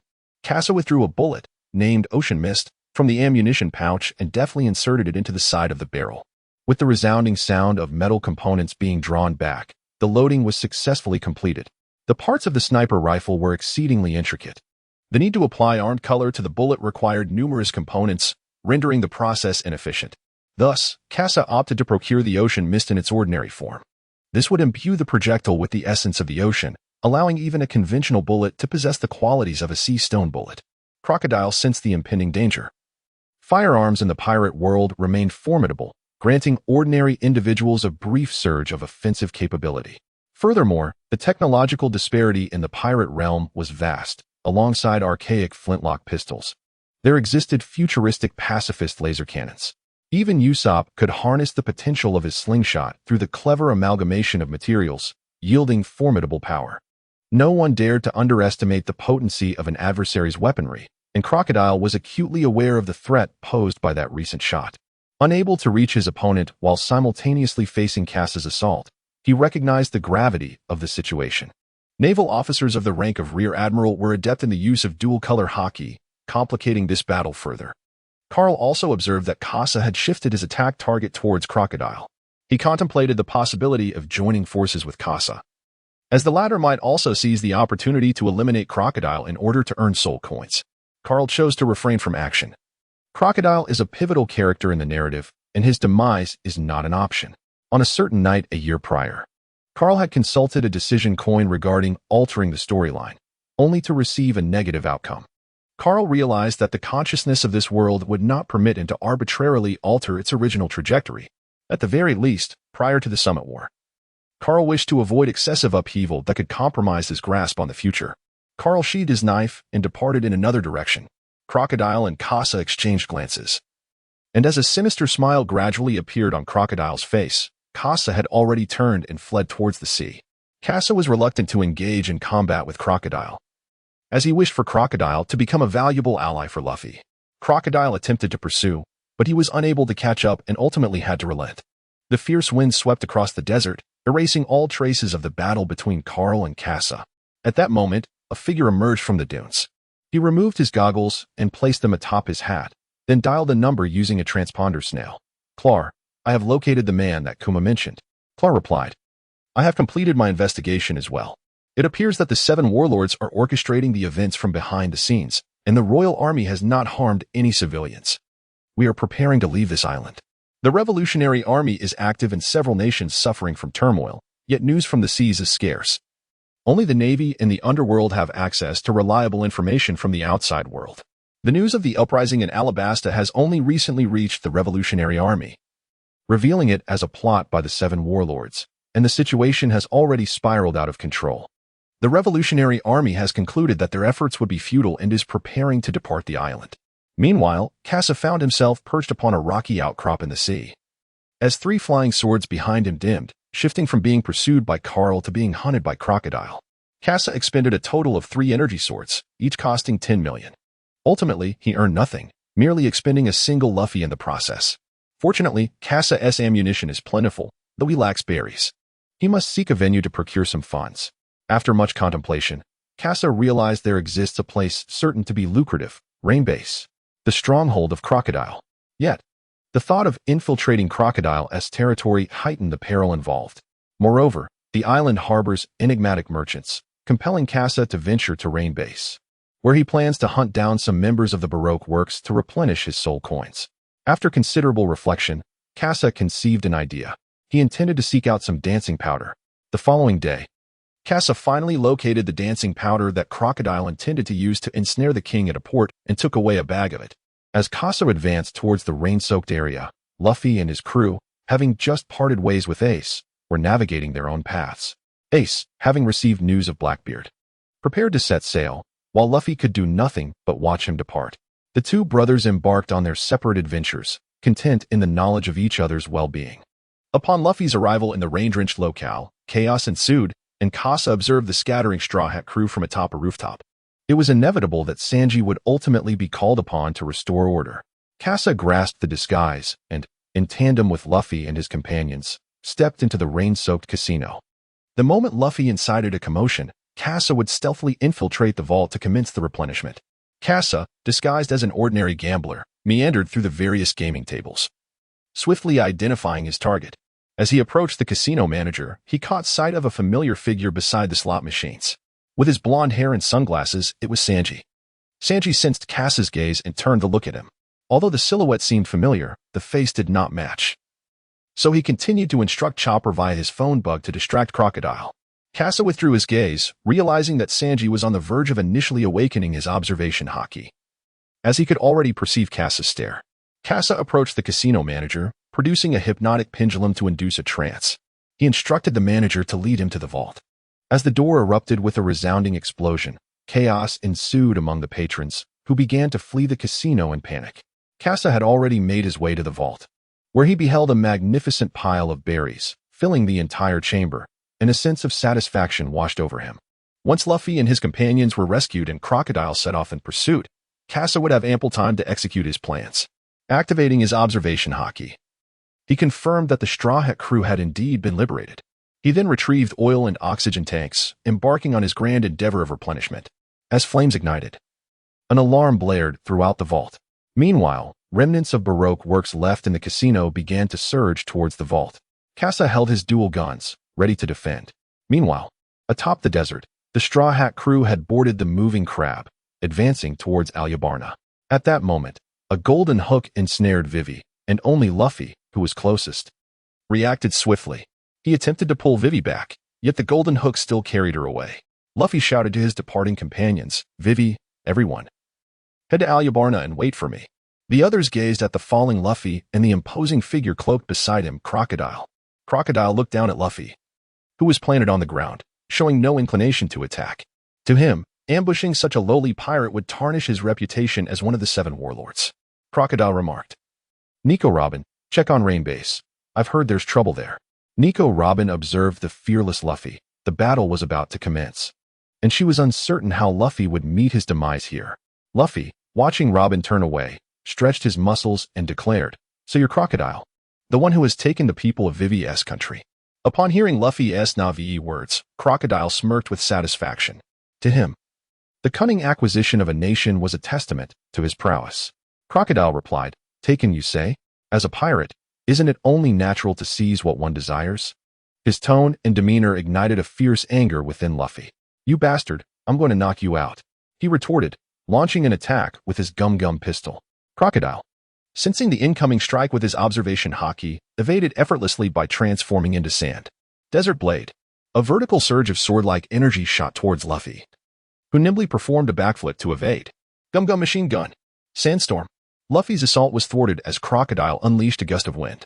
However, the gritty tempest had no effect on Luffy's rubbery form. Halfwind Sand Dune. Crocodile's left wrist extended a sand blade, aiming at Luffy in midair. Armored gum-gum pistol. In the air, Luffy maintained the force of his punch, having discerned the flaw in Crocodile's attack. His fist landed squarely on Crocodile's face. Simultaneously, Crocodile's strike met Luffy. But fortunately, Luffy's powerful blow struck first, diminishing the impact of the sand blade, yet it still managed to breach Luffy's abdomen. Blood gushed forth as Luffy clutched his wound, his rubbery body instinctively contorting to seal the injury. Crocodile was sent crashing to the ground, his face pale with disbelief.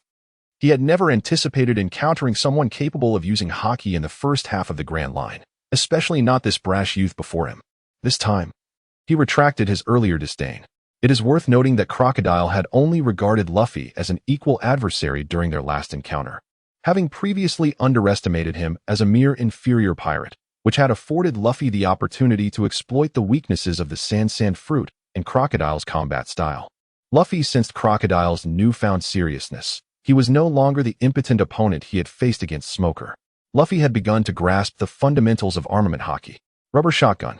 With elongated arms, Luffy twisted his fists, the trajectory of his punches transforming into an intricate dance as multiple phantom fists materialized out of thin air. Crocodile's gaze sharpened as he struggled to predict the trajectory of the punches. Even Luffy himself was uncertain. Sandstorm. The tempest of sand dispersed Luffy's fists, forcing him to retract his attack. He then launched a rubber rocket, charging through the sandstorm towards Crocodile's abdomen. Crocodile was taken aback by Luffy's reckless onslaught as he barreled directly toward his attack. However, his body transformed into sand, and Crocodile frowned. This time, he had not used haki. Luffy, puzzled, glanced at the seemingly unharmed Crocodile, exclaiming, "Huh? Why did that not work?" He clearly intended to use haki just moments ago. Crocodile found himself once again ridiculed, not anticipating being struck in the face by this inexperienced fighter. With his right hand directed at Luffy, Crocodile declared, "Desert prison." He advanced toward Luffy, aiming to seize him.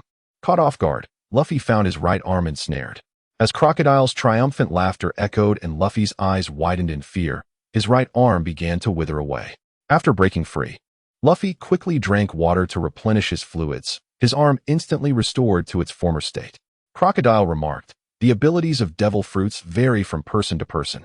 The natural type fruits are worlds apart from the superhuman type. What makes you, a mere child, think you can compete with me?" Luffy bellowed in response, "Enough chatter. Return Vivi's kingdom." Meanwhile, in the rain-soaked casino vault, Casa eliminated the last enemy. The balance of his soul coins surged to 48,853. And now Casa could seek out the mysterious merchant, while also replenishing his final few soul coins. Casa sensed the approach of someone. It was Nico Robin. Casa, oblivious to the underlying hostility, spoke. "Nico Robin, it appears you are inclined to cooperate with me. Otherwise, you would have informed me of your presence aboard the Straw Hat Pirates vessel long ago." Nico Robin had been aware of Casa's association with the Straw Hat crew since Whiskey Peak, yet she chose to withhold this information. This omission led Crocodile to miscalculate the strength of the Straw Hat Pirates. Had he been aware, he might have swiftly eliminated them upon their arrival at the canola fields. Observing the lifeless bodies surrounding her, Robin regarded Casa, who remained unfazed and jovial, and internally deemed him a heartless fiend. Nico Robin remarked, "You are indeed quite perceptive. Monsieur Thief, I wonder what assistance I can offer you." Casa pondered for a moment. After all, Nico Robin was destined to be a member of the Straw Hat crew. Although Casa felt envious of Robin's beauty, he refrained from acting upon his feelings, as it was crucial not to disrupt the unfolding narrative. "Casa, no. Just do what you must. Pretend you haven't seen me." With that, Casa departed, oblivious to Robin's intentions. Yet, a thought crossed his mind. If Robin were present, what fate had befallen Luffy? Presumably, Luffy was engaged in battle with Crocodile. In the storyline, it was Robin who rescued Luffy, but now, with her here, who would come to Luffy's aid? His own act of plundering the treasury had altered the course of events. Nicole Robin watched Cass's retreating figure and mused, 20 years have passed. Perhaps it is time for me to perish. Perhaps being taken away by a naval vice-admiral was merely the inevitable outcome that should have transpired 2 decades ago. After Casa's departure, he gazed at the completed balance of Bailey on the system, 2,300,000,000. Quite an impressive sum, just a hair shy of Luffy's. However, suddenly, a formidable Crocodile appeared, and the two exchanged glances. Crocodile was ready for battle. His recent confrontation with Luffy had scarcely affected his condition. Casa gazed at the appearance of Crocodile, brandishing a pouch of dance powder.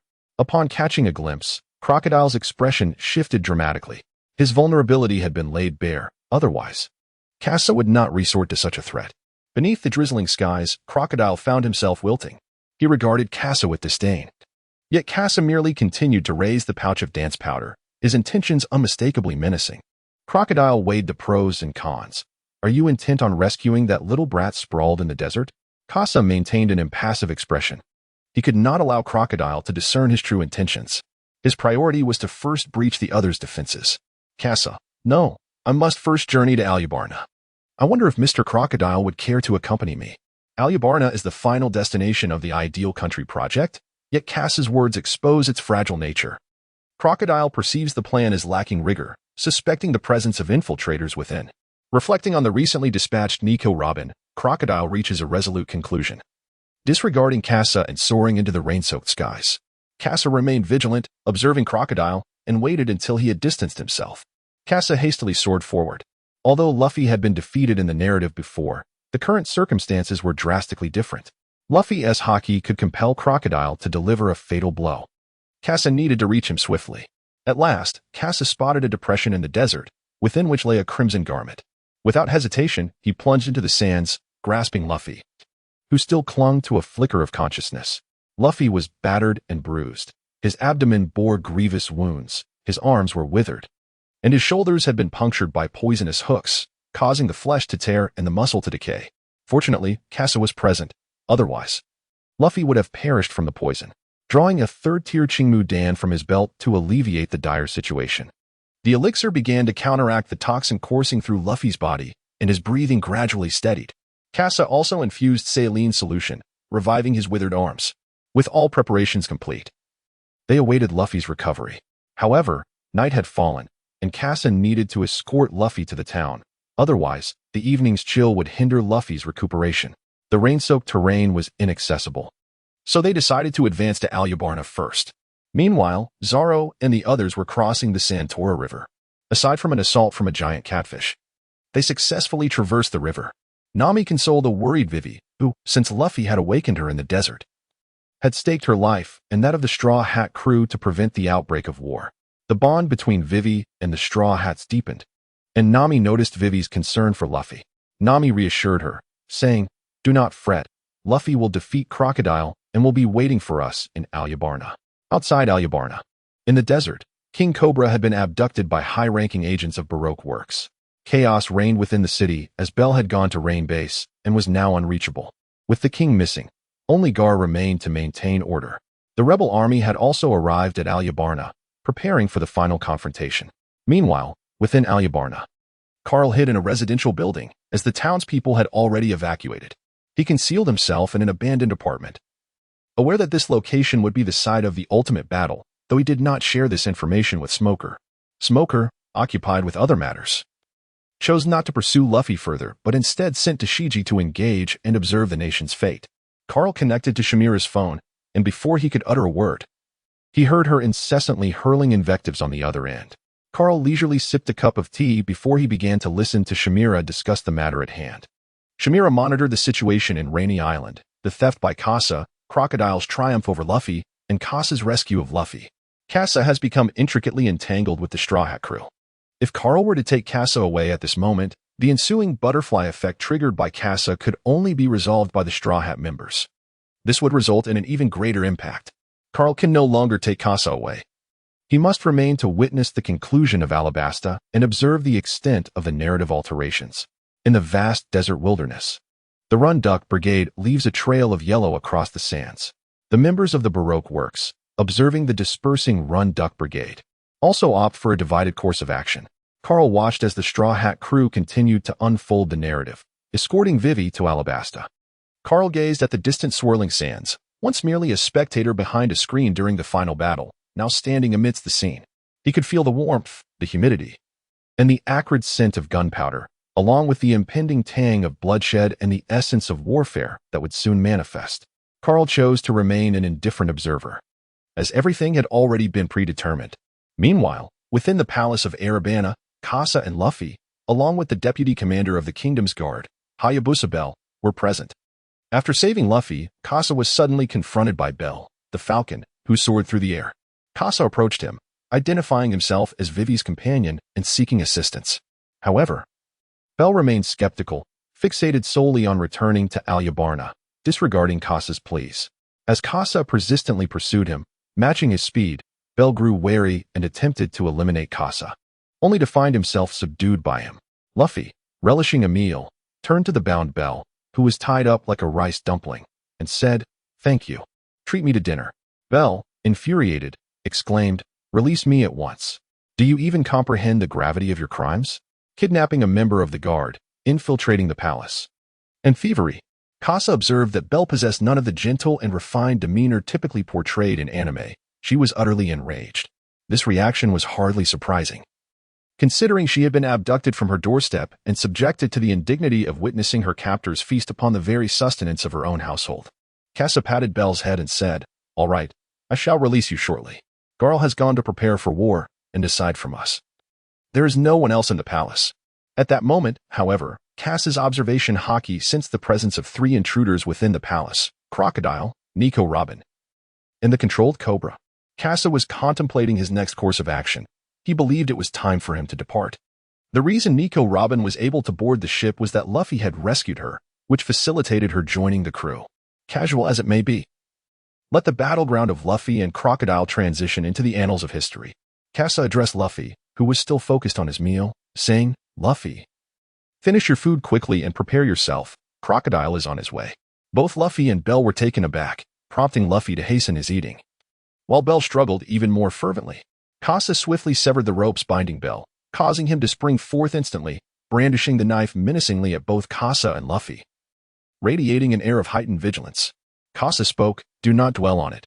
Leave Crocodile to Luffy, and you and I shall seek Vivi." Belle retorted, "What reason do I have to trust you?"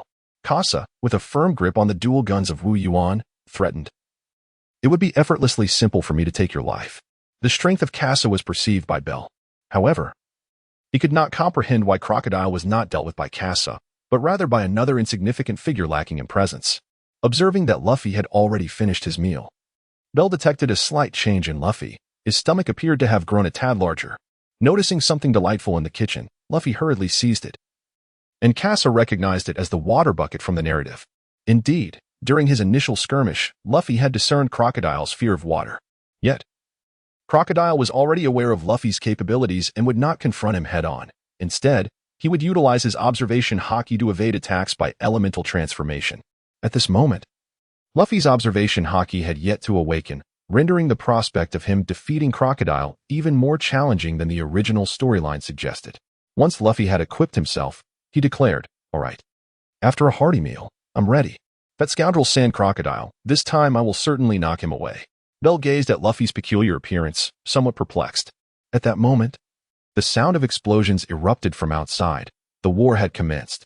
Belle cast a worried glance toward the tumult beyond. Casa spoke, "Go find Vivi. I have other matters to attend to." With a complex expression, Belle gazed at Casa and said, "I hope what you say is true. You are indeed companions of Princess Vivi." Subsequently, Belle transformed into a divine falcon and soared out of the palace.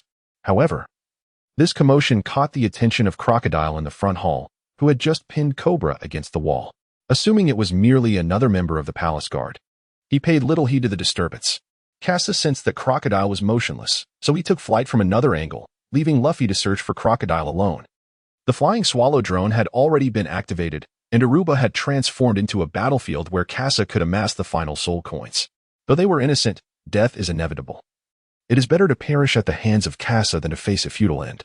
The flying swallow drone detected a skirmish on the street behind, where Nami and Mr. were engaged in combat.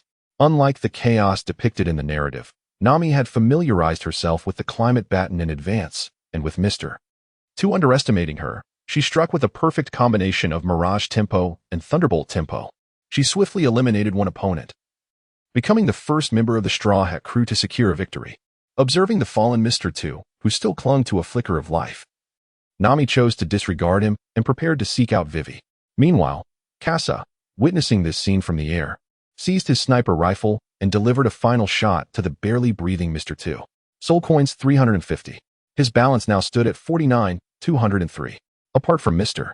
1 and Funker, all others were fair game for elimination, allowing Casa's soul coins to potentially reach 50,000, thus fulfilling the requirements for the lavish feast. The drones had dispersed to locate the battles of the Straw Hat crew and had already found the confrontations involving Zoro and Sanji, while Chopper and Usopp remained outside the city.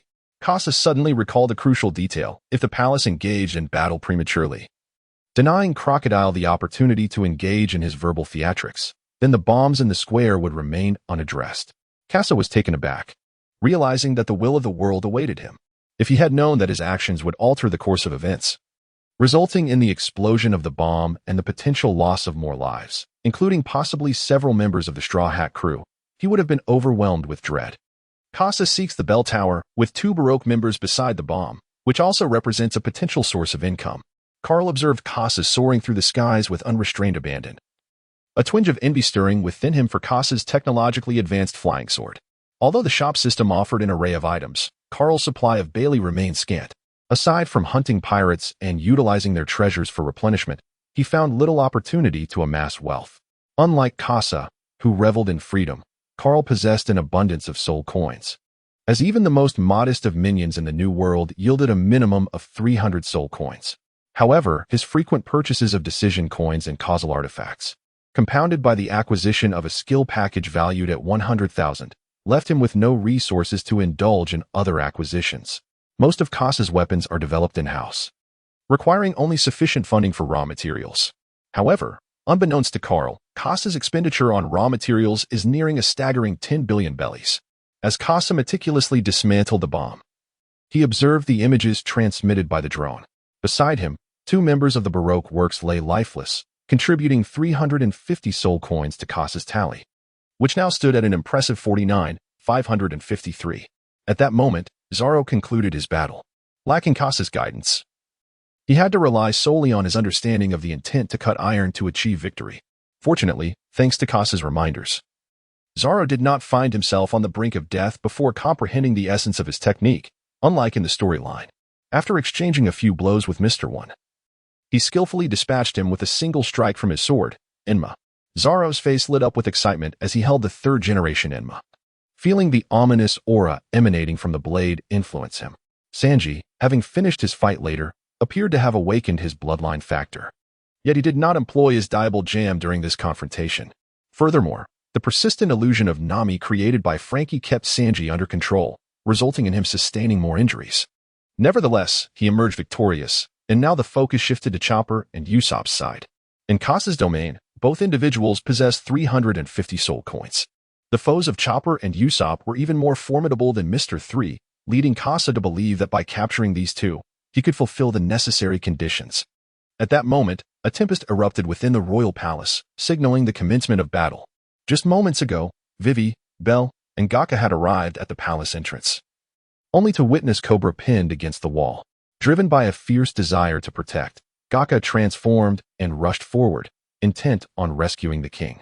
However, he was struck down by Crocodile's sand attack, sustaining internal injuries and a trickle of blood at the corner of his mouth. Vivi and Belle gazed at Crocodile in shock. Belle had already mentioned that Luffy was here to confront Crocodile, but Crocodile's presence now indicated that Luffy had failed. As Vivi stood there, stunned and about to inquire about Luffy's condition, a shout echoed from deep within the palace, "Crocodile, where are you?" Vivi's despair turned to joy as she looked toward the source of the voice, seeing Luffy burst through the window. He immediately spotted Crocodile and Vivi in the palace courtyard, landing directly in front of her after grasping the wall for support. "Luffy, are you all right?" Vivi exclaimed joyfully. "I'm fine. Vivi, how is everyone?" Luffy replied. "Everyone is safe, but they are entangled with the higher-ups." "What about Mr. Casa?" Vivi responded. Belle interjected at an inopportune moment. "Wait, where have you been all this time? Weren't you supposed to defeat Crocodile? We thought you were dead." Luffy, maintaining a serious demeanor, glanced at Belle and replied, "I got lost." Crocodile, observing Luffy with arms outstretched, remarked on the palace's vastness, also questioning why Belle and Casa had not sought him out. Realizing the true mastermind was Casa, Crocodile understood that even the Straw Hat captain before him was merely a pawn in Casa's grand scheme. With a grim tone, he declared, "Thief Casa, I should have killed you at any cost." Luffy, facing the menacing Crocodile, sensed the latter's fury in that moment. Meanwhile, Belle perceived Luffy's resolute expression directed at Crocodile, and the unwavering determination on his face instilled confidence that Luffy could indeed vanquish Crocodile. Turning away from Vivi, Luffy instructed, "Vivi, go and stop the war. I will handle things here." Vivi, concerned as she looked at Cobra against the wall, hesitated, but she remained anxious for her father. Cobra, sensing Vivi's concern, mustered his strength and urged, "Vivi, go save our people. Hurry." Vivi bit her lip tightly and turned away. Belle, observing the resolute Vivi, beckoned Gakka to join him in concluding the war. Crocodile watched the futile struggles of those before him. The war had lost all significance. Regardless, The bombs in the square would bring everything to an end. Addressing Nico Robin behind him, Crocodile said, "Nico Robin, go seek out Pluto. I shall follow shortly. Allow me a moment longer to play with this little brat." Luffy clenched his fist and launched a powerful strike. Gum Gum Pistol. In a state of fullness, Luffy's speed increased dramatically. However, Crocodile merely transformed into sand, evading the blow, while Luffy's hand grasped the wall, propelling him forward. Gum Gum Rocket Gum Gum Whip. Luffy unleashed a flurry of attacks, reducing Crocodile to mere grains of sand. Scanning the area for Crocodile's whereabouts, Luffy noticed Crocodile had reappeared at his original position. The two had switched places. Crocodile hurled his hook towards Luffy, the sand morphing into ropes that ensnared him. As Luffy became entangled, Crocodile yanked him, delivering a powerful blow with his hockey-infused fist to Luffy's head. Luffy winced in pain and was sent flying. Crocodile looked down at Luffy with disdain. "Brat, let me enlighten you about the disparity between us." Yet, as Crocodile moved, Luffy quickly reacted. Closing the distance was paramount. Retreating would only alert his opponent to his intentions. Thus, Luffy resolved to engage in close combat. Gum Gum Machine Gun. Crocodile scoffed at the recurring attacks, convinced he would never be struck by such predictable moves. However, Luffy dashed forward, retracting his fist before unleashing a sweeping kick aimed at Crocodile. Armament Hockey, entwined with the Gum Gum Whip. Caught off guard, Crocodile suffered another blow and fell to the ground. Seizing the opportunity, Luffy hurled a barrel at Crocodile, which exploded upon impact, drenching him completely. The hair styled with wax now hung limply, and Luffy roared in fury. Gum Gum Machine Gun. This time, Luffy disregarded the use of Haki, reverting to his most instinctive punching technique, executing strikes with blinding speed that left Crocodile no time to react. Crocodile braced himself and absorbed the blows with his physical form. Yet Luffy's final punch sent him crashing into the wall. Gasping for breath, Luffy fixed his gaze on Crocodile against the wall. This exchange had concluded. But the battle was far from over. Crocodile regarded Luffy, his eyes betraying no hint of defeat. Coldly, he remarked, "Brat, this is what Casa told you, isn't it?" Luffy tightened his fist and replied, "That dry old man's water led me to you. In that moment, I realized your weakness is water." Crocodile recalled the man who had persistently dug wells amidst the relentless sandstorm, and he burst into hearty laughter. Crocodile swept his hair back and remarked, "In that case, let me see how you intend to overcome this. The disparity in our fruit abilities is a chasm you shall never bridge. The surface is parched." Carl gazed through his telescope, observing the fierce battle unfolding within the palace. After utilizing his desiccating abilities, Crocodile drained the moisture from his opponent's body, ensnaring Luffy in yet another predicament. The unpredictable nature of Haki coupled with the formidable threat posed by Crocodile's assaults rendered Luffy incapacitated once more. However, this time, no miraculous barrage of water descended from the heavens to rescue him. Carl could not discern Casa's whereabouts and could only reluctantly exit the dwelling. At this moment, only Carl possessed the ability to rescue Luffy, enabling him to undertake the third challenge. Meanwhile, Casa had already dealt with the members of Baroque works outside the city. Casa made his way up from the ground, deliberately opting not to traverse through the air. Along his journey, he engaged in self-defense while simultaneously accumulating some soul coins. At this moment, Casa's collection of soul coins had reached 50,630, making him ready to seek out the enigmatic merchant. Meanwhile, the Fian drone detected Crocodile advancing towards the royal cemetery. Casa instructed the drone to scout ahead and was unexpectedly greeted by a familiar figure within the royal cemetery. The mysterious merchant had been located. Vivi and the Straw Hat crew were endeavoring to avert the war, yet in the midst of the chaos, no one seemed to heed the pleas for peace on the battlefield. Casa understands that the conclusion of war relies on a torrential downpour. However, by the time the deluge arrives, the conflict will have claimed those marked for death. As Casa Fajian rose, he traversed Aruba, deliberately observing the situation below as he passed by the royal palace. Upon witnessing Carl rescuing the beleaguered Luffy, Casa resolutely proceeded towards the cemetery without looking back. In terms of narrative progression, Casa and Carl shared a common objective: to empower Luffy in his battle against Crocodile. Furthermore, Casa needed to arrive ahead of time at the enigmatic merchant to procure the Feast of Indulgence. Casa unexpectedly found himself before the enigmatic merchant, bearing an impressive sum of 50,000. He greeted the mysterious figure, who then revealed his cloak, unveiling the coveted Feast of Gluttony, Part 1. However, this time, the Feast of Gluttony, Part 1, was not at the forefront. Instead, it was the Feast of Gluttony, Part 2, a purple tier item valued at 100,000 soul coins. That took precedence in the order of pricing.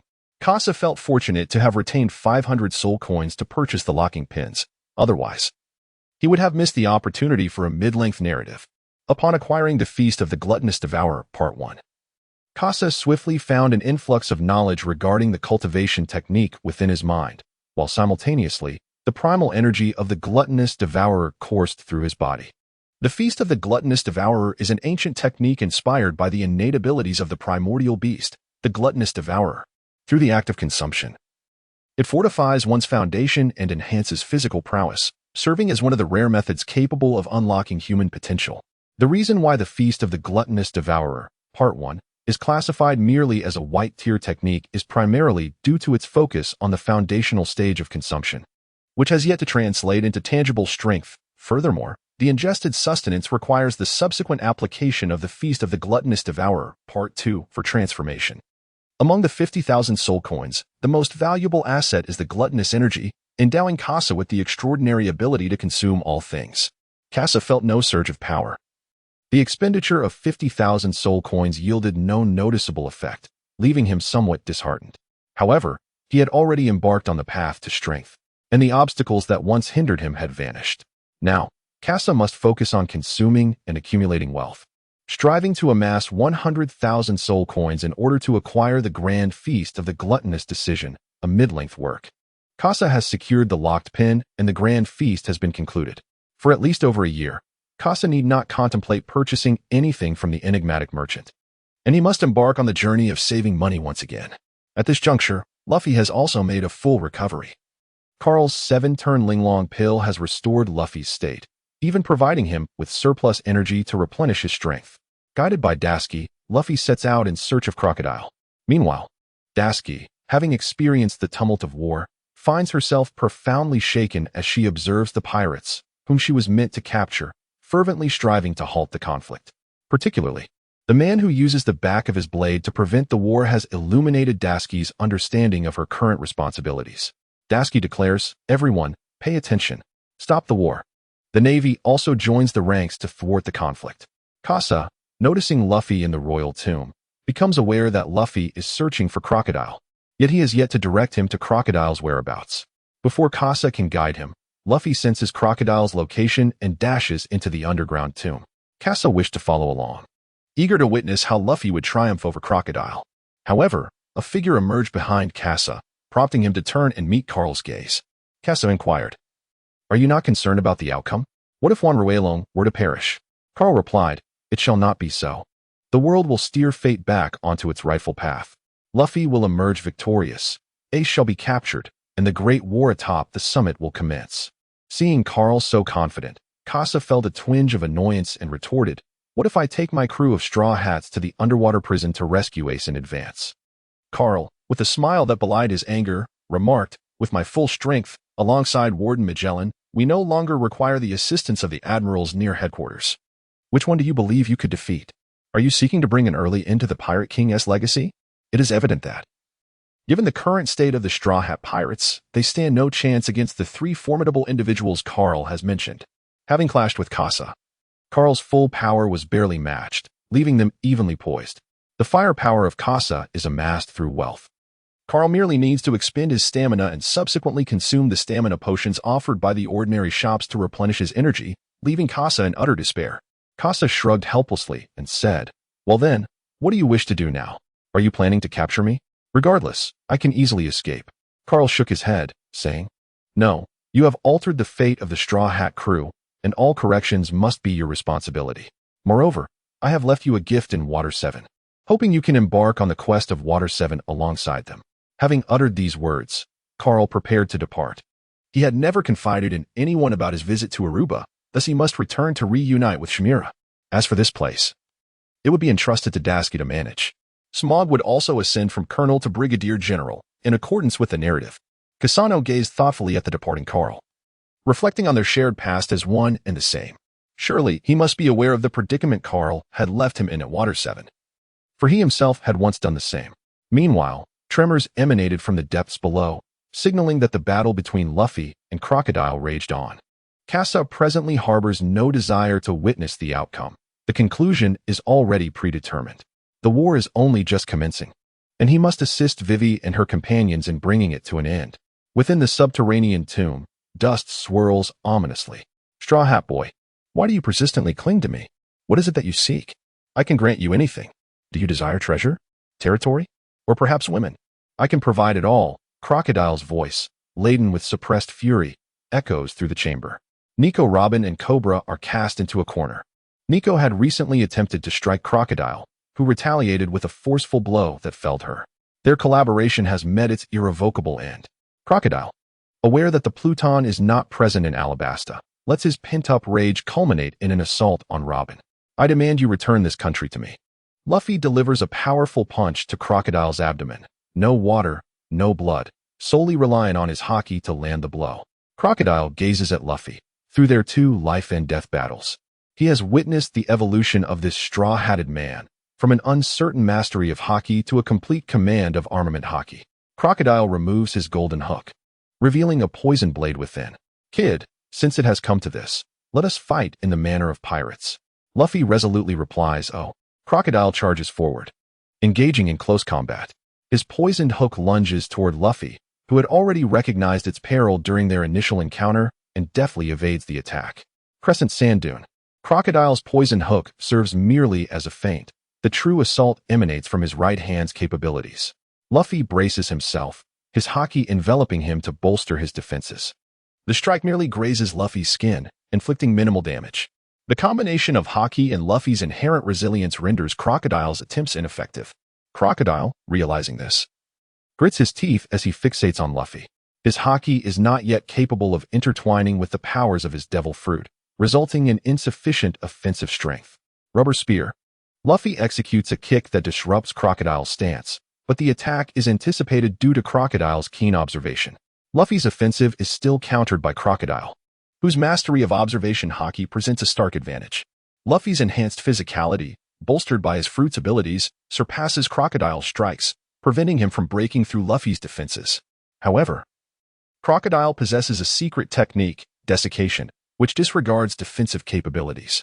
Crouching firmly, Luffy recalls the training sessions aboard the ship with Casa, where he demonstrated the Marine 6 styles.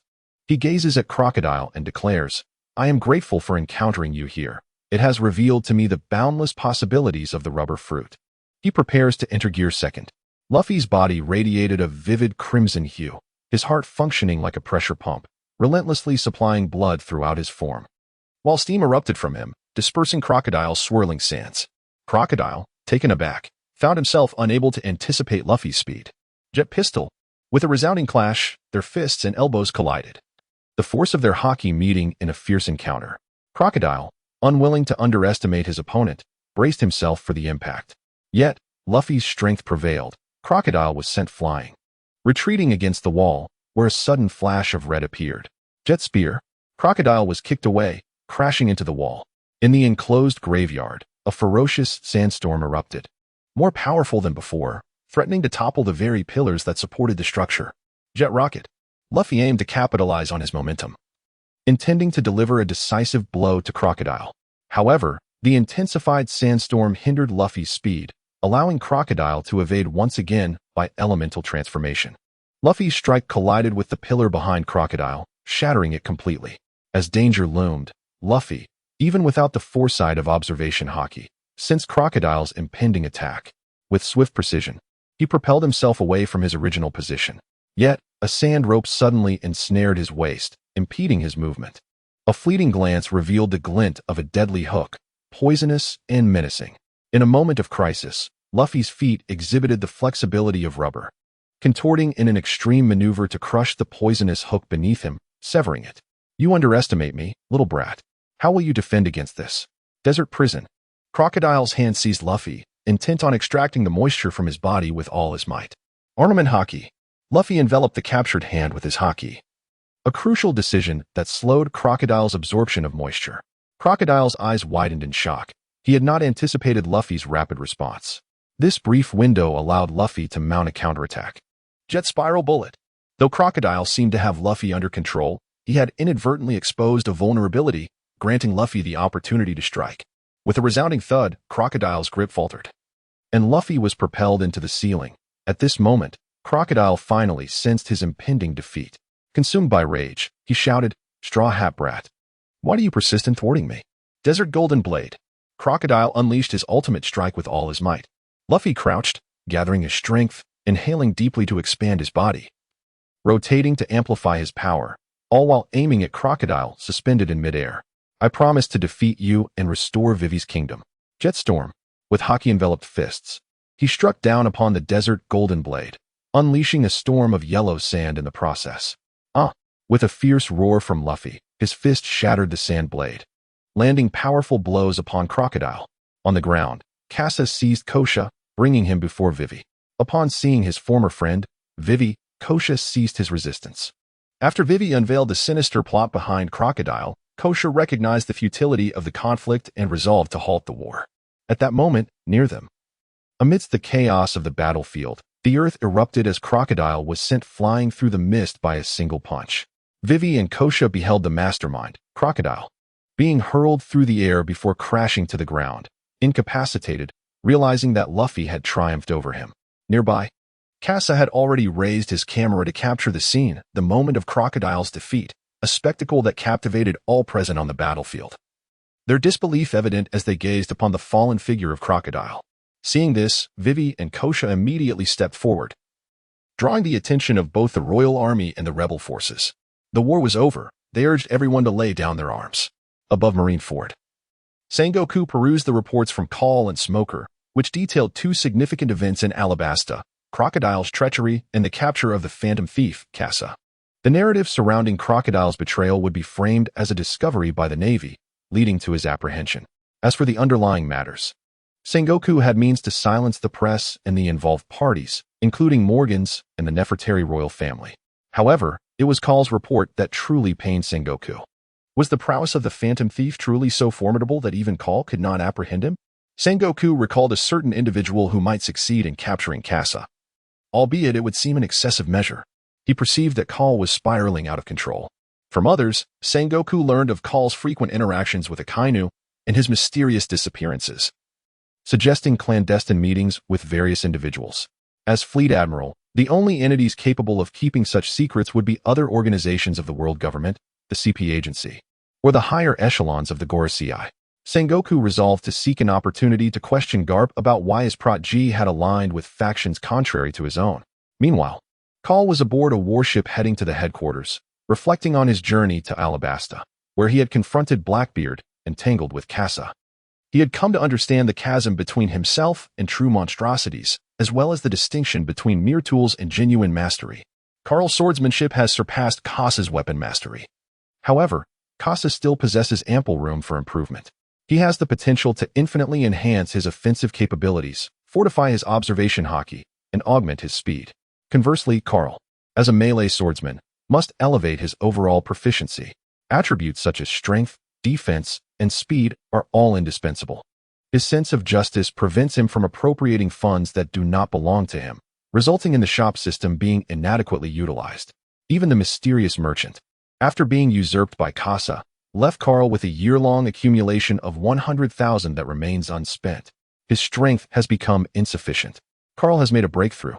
Carl picked up the telephone bug and dialed a number. "Kashi, it's time to return." On a deserted island, a wild man clad in animal skins, bearing an uncanny resemblance to Carl, responded through the telephone bug. "Received." Meanwhile, in Alabasta, Luffy awoke with a start. "Food? Where is the food? How is Vivi? What about Casa? Where did he go after saving me? Where is everyone?" Usopp, stirring in the adjacent bed, struck Luffy on the head with a hand sword. "Hey, you idiot, keep it down. Don't disturb others' sleep." Luffy scanned the room and realized that everyone, save for Usopp, was absent. Usopp interjected. "Let us take it one question at a time. You have too many." Luffy turned his attention to Usopp, stating, "Sanji, I want to eat." Usopp smacked the back of Luffy's head. "So, this is what is most important." At that moment, Chopper and Sanji returned. Upon seeing Luffy awake, Chopper exuberantly leaped onto the bed to check on him. "Luffy, you're still not well? Hurry and lie down." "Hey, Chopper. Long time no see." "Sanji, I want to eat." All right. We're preparing a feast soon. I'll get you a little something to tide you over." Once Luffy awoke, the Straw Hat crew began to radiate vitality. Meanwhile, within the palace, Nami was receiving navigational books from Vivi in the royal library. Nami declined Vivi's offer of a monetary reward and instead requested the navigational tomes. Vivi understood Nami's intentions. The nation was in dire need of financial support. Though somewhat guilty, Vivi agreed for the sake of her country, feeling a newfound gratitude towards Nami. Reflecting on this, Vivi's expression turned a bit melancholic. After years of wandering, she had finally achieved her goal, but what lay ahead? Nami gently patted Vivi. All right, Chopper mentioned that Luffy should be waking up soon. Let us prepare for the feast. That guy will be thrilled. By the way, where is Mr. Casa? At that moment, Casa remained within the palace, gazing into the eyes of the recently awakened Nico Robin. The unfolding events had altered significantly, and Casa was uncertain whether Nico Robin would still join Luffy's crew. Casa, Nico Robin, what are your plans moving forward? Will you continue to linger in the underworld? Robin, first, we must leave this place. The world government will soon arrive. Do you have any advice, Mr. Casa? Casa rose and exited the room, saying, the Straw Hat cruise ship remains at the harbor. You may handle the situation as you see fit. Casa departed from the room, confident that with Nico Robin's abilities, she would undoubtedly locate the position of the Going Merry. As Casa exited, she was spotted by Luffy, who was on his way to the banquet. Casa, it's time to eat. Before Casa could react, he was enveloped in a warm embrace by Luffy. Thank you. If it weren't for your two timely rescues, I believe I would have perished long ago. Casa was saved the first time, and the second time it was Carl who came to the rescue. However, it seems that Luffy mistook the identity of the savior. Casa gently set the enthusiastic Luffy down and said, all right, hurry and go eat. Before he could finish his sentence, Luffy had already dashed away. Observing this, Usopp patted Casa on the shoulder and remarked, that's just how Luffy is. You'll get used to it. Casa noticed Chopper trailing behind, who, recalling Casa's peculiarities, cleverly concealed himself behind Usopp, with only half of his head hidden, leaving the rest exposed. Time to eat. The rest of the Straw Hat crew soon joined, including Zoro, who had just finished his workout, Nami and Vivi, who were tidying up, and Sanji, who was eagerly following Nami and Vivi. At long last, the Straw Hat crew and Casa gathered once more around a single table to partake in a meal. A lively feast unfolded, concluding only when the royal palace's food supplies were entirely consumed. Following this banquet, Nami and Sanji regarded Casa with trepidation, observing that his physique remained entirely unaltered.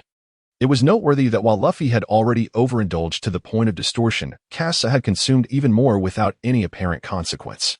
Such is the allure of the grand feast. Casa thought to himself that if this technique were to exist in his past life, it would undoubtedly incite fierce competition among many.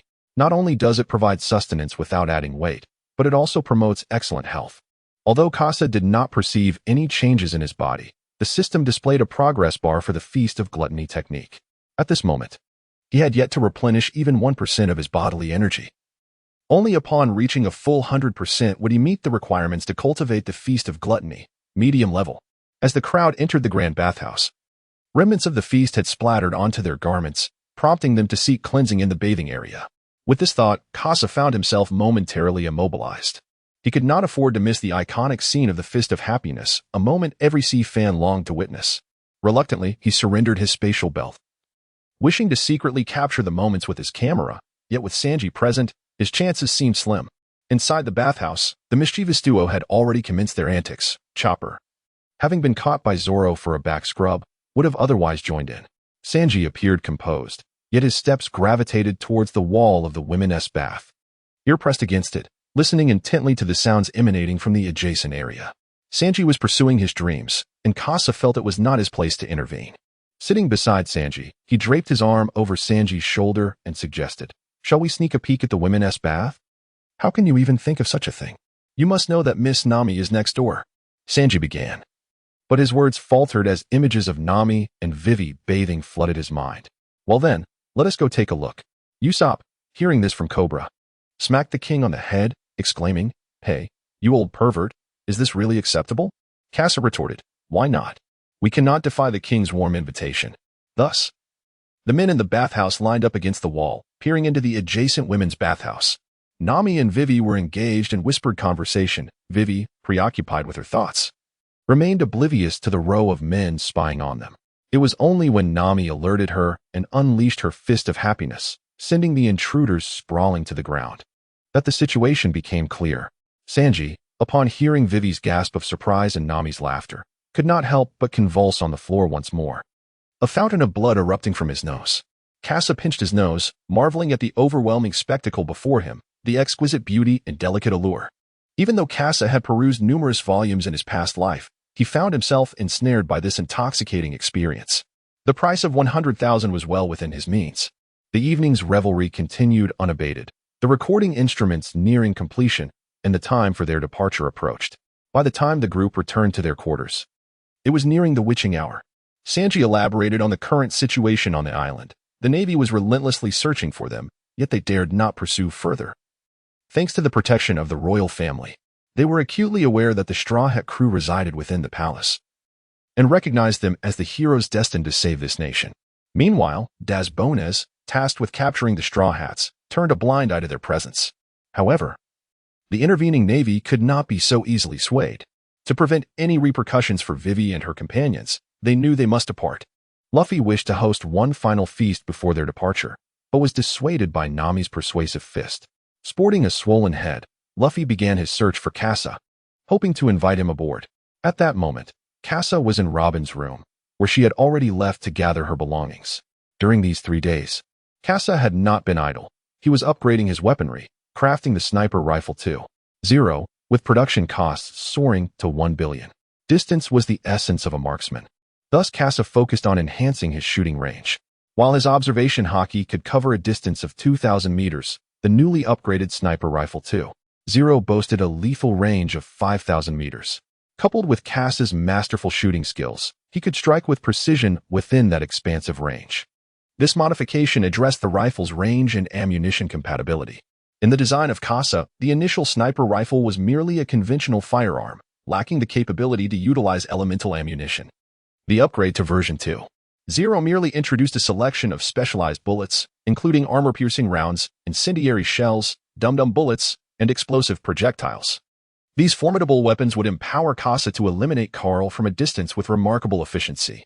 With Usopp and the Straw Hat crew, and prior to Frankie's joining, Casa served as the long-range offensive asset for the team.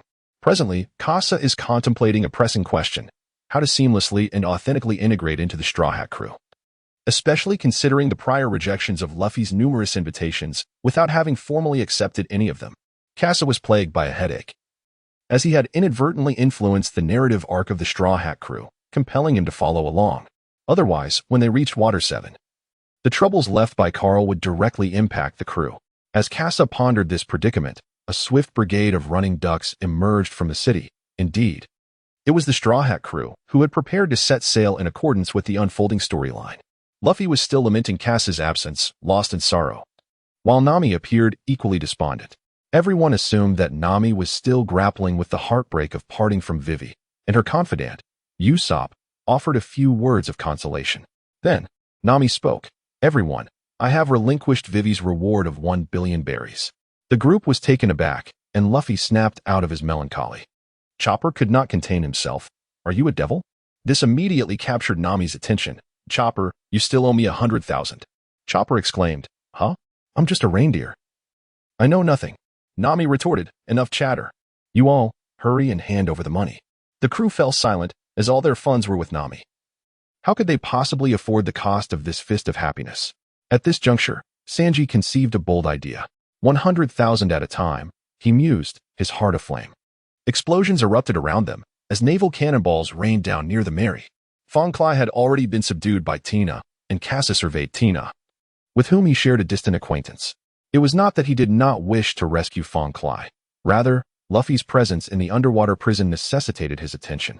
The underwater prison was a critical plot point, and when the time came, Casa would need to facilitate Luffy's entry to extract several prominent figures, thereby joining the fray at Marineford. Casa captured the poignant moment of Vivi bidding farewell to the Straw Hat crew, yet his presence did not alter the inevitable outcome. Vivi remained in her homeland while the Straw Hat crew set sail. "Mr. Casa, why do you not join the ship?" Vivi inquired.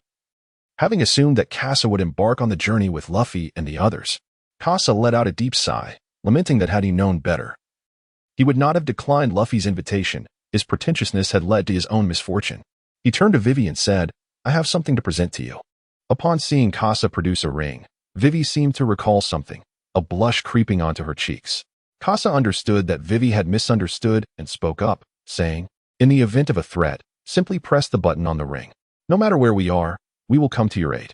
Casa lowered his head to explain the usage of the emergency ring to Vivi, disregarding the distance. This navigational emergency ring was a gift from Casa to Vivi. Observing Casa's thoughtful consideration for her until the very last moment, Vivi spoke up. "Thank you, Mr. Casa. It's nothing. I must take my leave now. The next time we meet, you shall be a queen, your highness."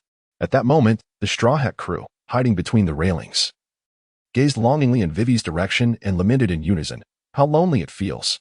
Zoro, standing on the deck, couldn't help but interject, "If you feel this way, why not just forcibly bring her aboard?" "Ah, barbarian. How terrible. Green algae head. Three-sword style." "Hey, three-sword style is not an insult. Four-sword style. Why are you all so lively?" "Wow, Casa." As Casa descended from the sky onto the Mary, the crowd was taken aback, albeit for varying reasons. Sanji and Nami began to fret over the provisions aboard the ship, while Chopper and Usopp gazed with wide-eyed wonder at the flying sword. Zoro, on the other hand, contemplated deeply as he observed the blade in flight. Meanwhile, Luffy, brimming with excitement, looked at Casa with anticipation, eager to prepare for a feast. Casa had been eagerly awaiting an invitation from Luffy, and this time he was determined to accept regardless of the circumstances. However, Luffy remained silent. The joyous atmosphere among everyone made him wonder if he would be a dampener on their spirits. "Mr. Casa." Nicole Robin appeared, causing the timid trio and Zoro to adopt a wary stance. Sanji, besotted, fluttered around Robin, while Luffy maintained a calm demeanor, observing her intently. "Ah, Nicole Robin. You've really come aboard?" Nami inquired. "What's the matter, Casa? Why is this woman here on our ship?" Casa replied, "She brought a trove of jewels and wished to board the ship, so I directed her to its location." Nami, swaying her slender waist, her eyes transforming into the shape of berries, exclaimed, "Oh, what a beautiful big sister." She was utterly captivated by the treasures unveiled by Robin. Robin then remarked, "Had it not been for Mr. Casa setting fire to the treasury, I could have presented even more riches." In that moment, Nami regained her composure, only to swiftly succumb to confusion once more. How could anyone possibly burn money? Casa sensed a surge of murderous intent as he felt his collar being seized.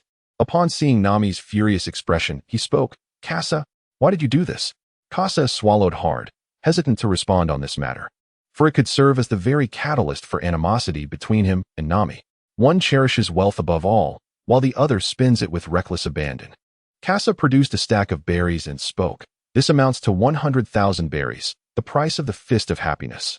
Nami, taken aback by Casa's willingness to cover the cost, was pleasantly surprised by the prospect of reclaiming a sum of money. With this thought, she turned to the others and exclaimed, "Did you see that? 100,000 berries." At her shout, everyone promptly busied themselves with their own tasks. Avoiding eye contact with Nami, Robin, gazing at the captain of the Mary, remarked, "I had intended to perish there, and now with nowhere else to go." "You must take responsibility," Luffy responded. "Is that so? In that case, there's nothing we can do." Zoro remained on high alert, eyeing the newly appeared woman aboard the ship. Unlike Casa, Robin emanated a far more intense aura of danger. Casa rested his arm on Zoro's shoulder, reassuring him. Zoro glanced at Casa, who had just sheathed his flying sword, and spoke, "You must also be a swordsman, am I right?" Casa retracted his sword, a gesture that caught Zoro's attention. Coupled with the previously noted aura of a swordsman emanating from Casa, it solidified Zoro's current conviction. "Well, my brother Carl is a master swordsman, and since I could not defeat him, I abandoned the sword for the spear. If you so readily concede, it is no wonder you face failure." Casa could discern the sarcasm in Zoro's tone, for he had indeed forsaken the swordsmanship that Zoro held most dear. Casa raised an eyebrow and spoke, "In that case, let us spar." Luffy, noticing the impending confrontation, pulled Usopp to stoke the flames of excitement, while Chopper, anxious about the potential injuries, wished to intervene yet felt apprehensive.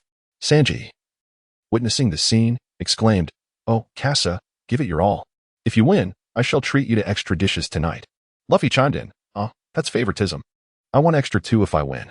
Usopp, in a fit of anger, cautioned, "Be careful, don't damage the Mary." Meanwhile, Join trembled in the background. At that moment, 2 bounty notices lay before Sengoku at the Navy headquarters. "Carp, take a look at the commendable deeds of your grandson." Kaplan laughed heartily, exclaiming, "Ha ha ha. My grandson truly lives up to my expectations.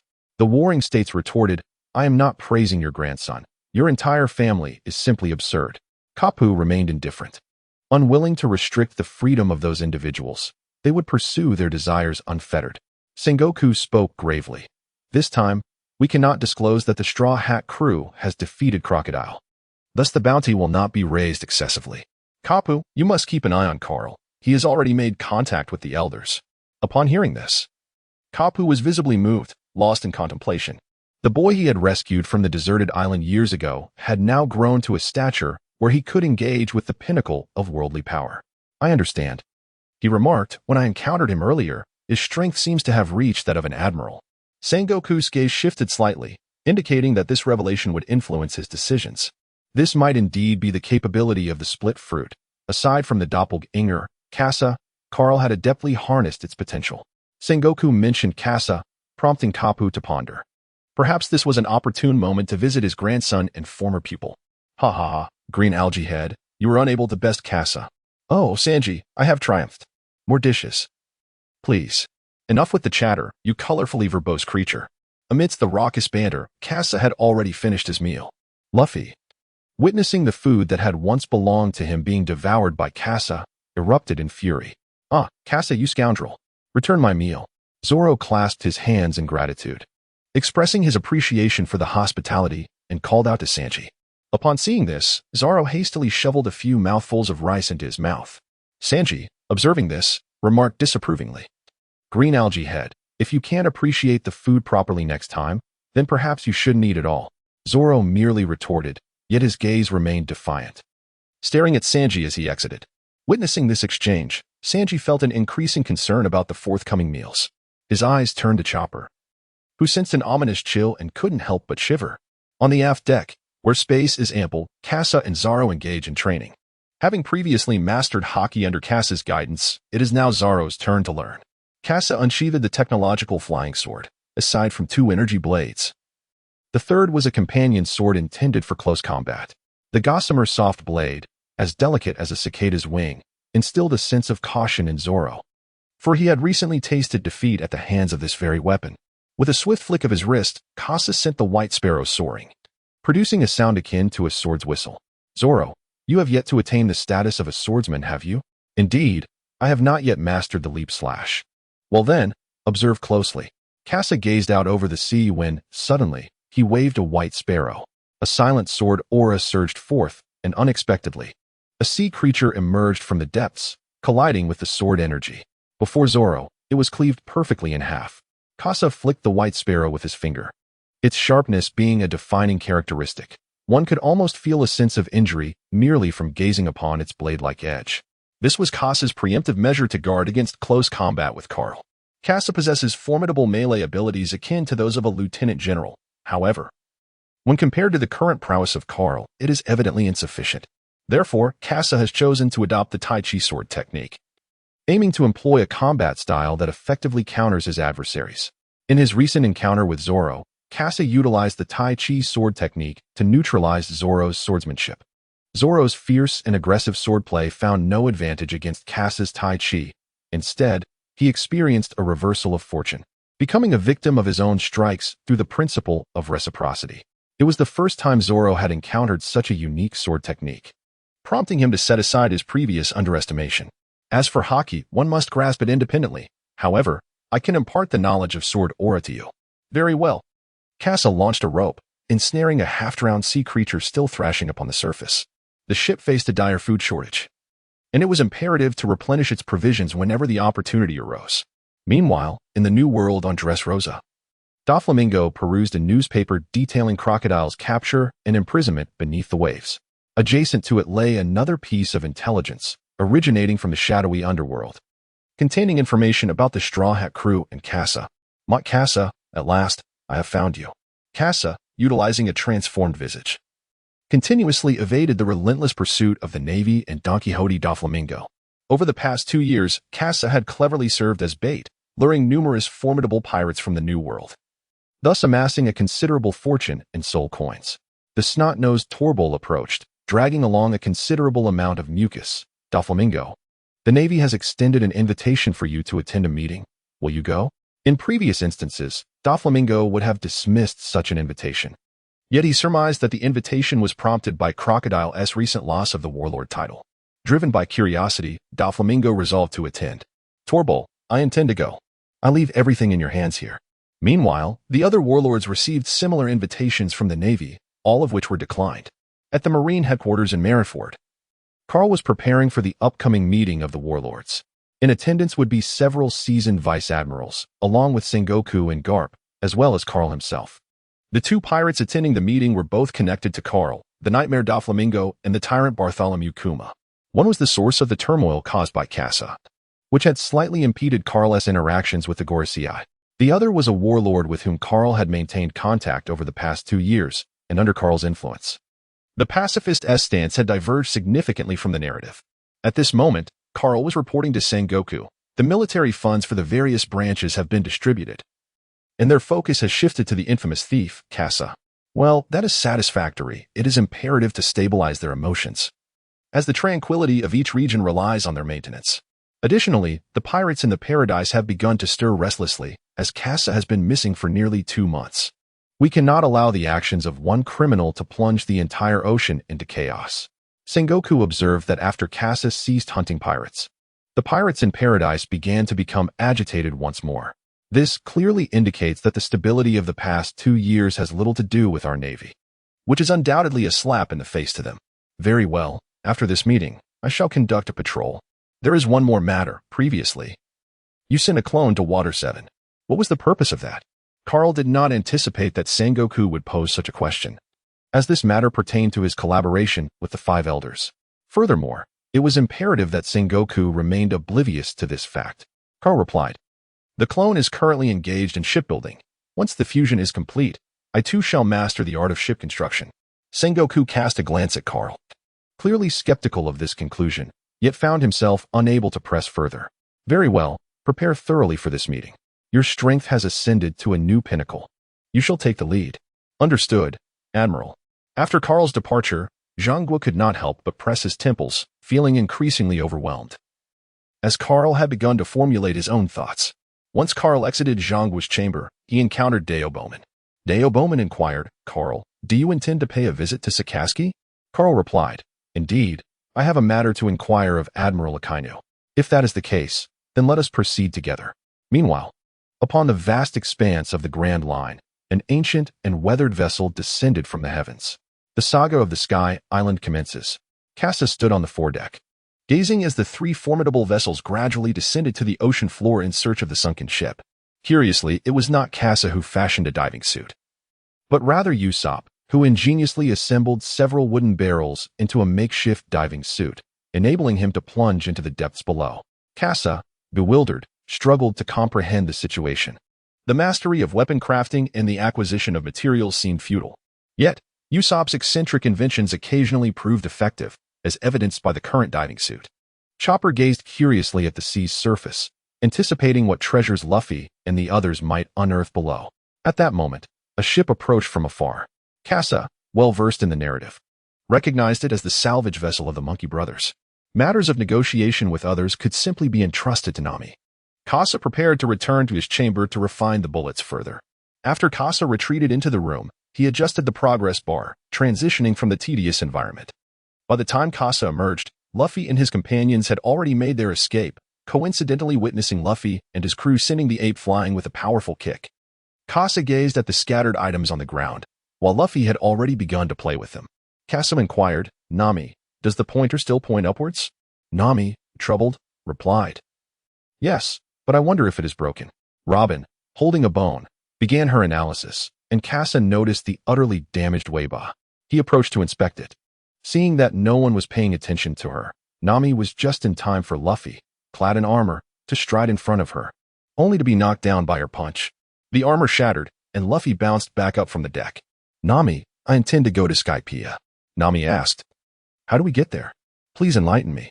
Luffy responded, "All right, everyone, steer the ship upwards." Usopp, patting Luffy's head, retorted, "How could we possibly steer it up?"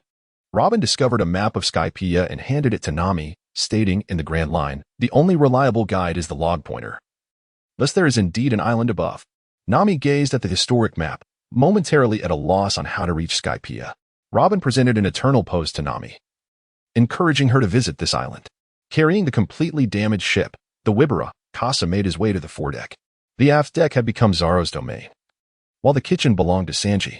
Thus, Kasa found himself relegated to a modest workshop on the foredeck, collaborating with Usopp on various small projects. However, soon enough, Kasa's thoughts drifted to a remarkable figure in Magic Valley town, Blackbeard. With this thought in mind, Kasa paused his work, exchanged a few words with Usopp and Chopper, and set off towards the island. Scattered throughout the island were the unmistakable insignias of Doflamingo. Kasa had frequently roamed Magic Bone Town and noted that Bellamy was absent.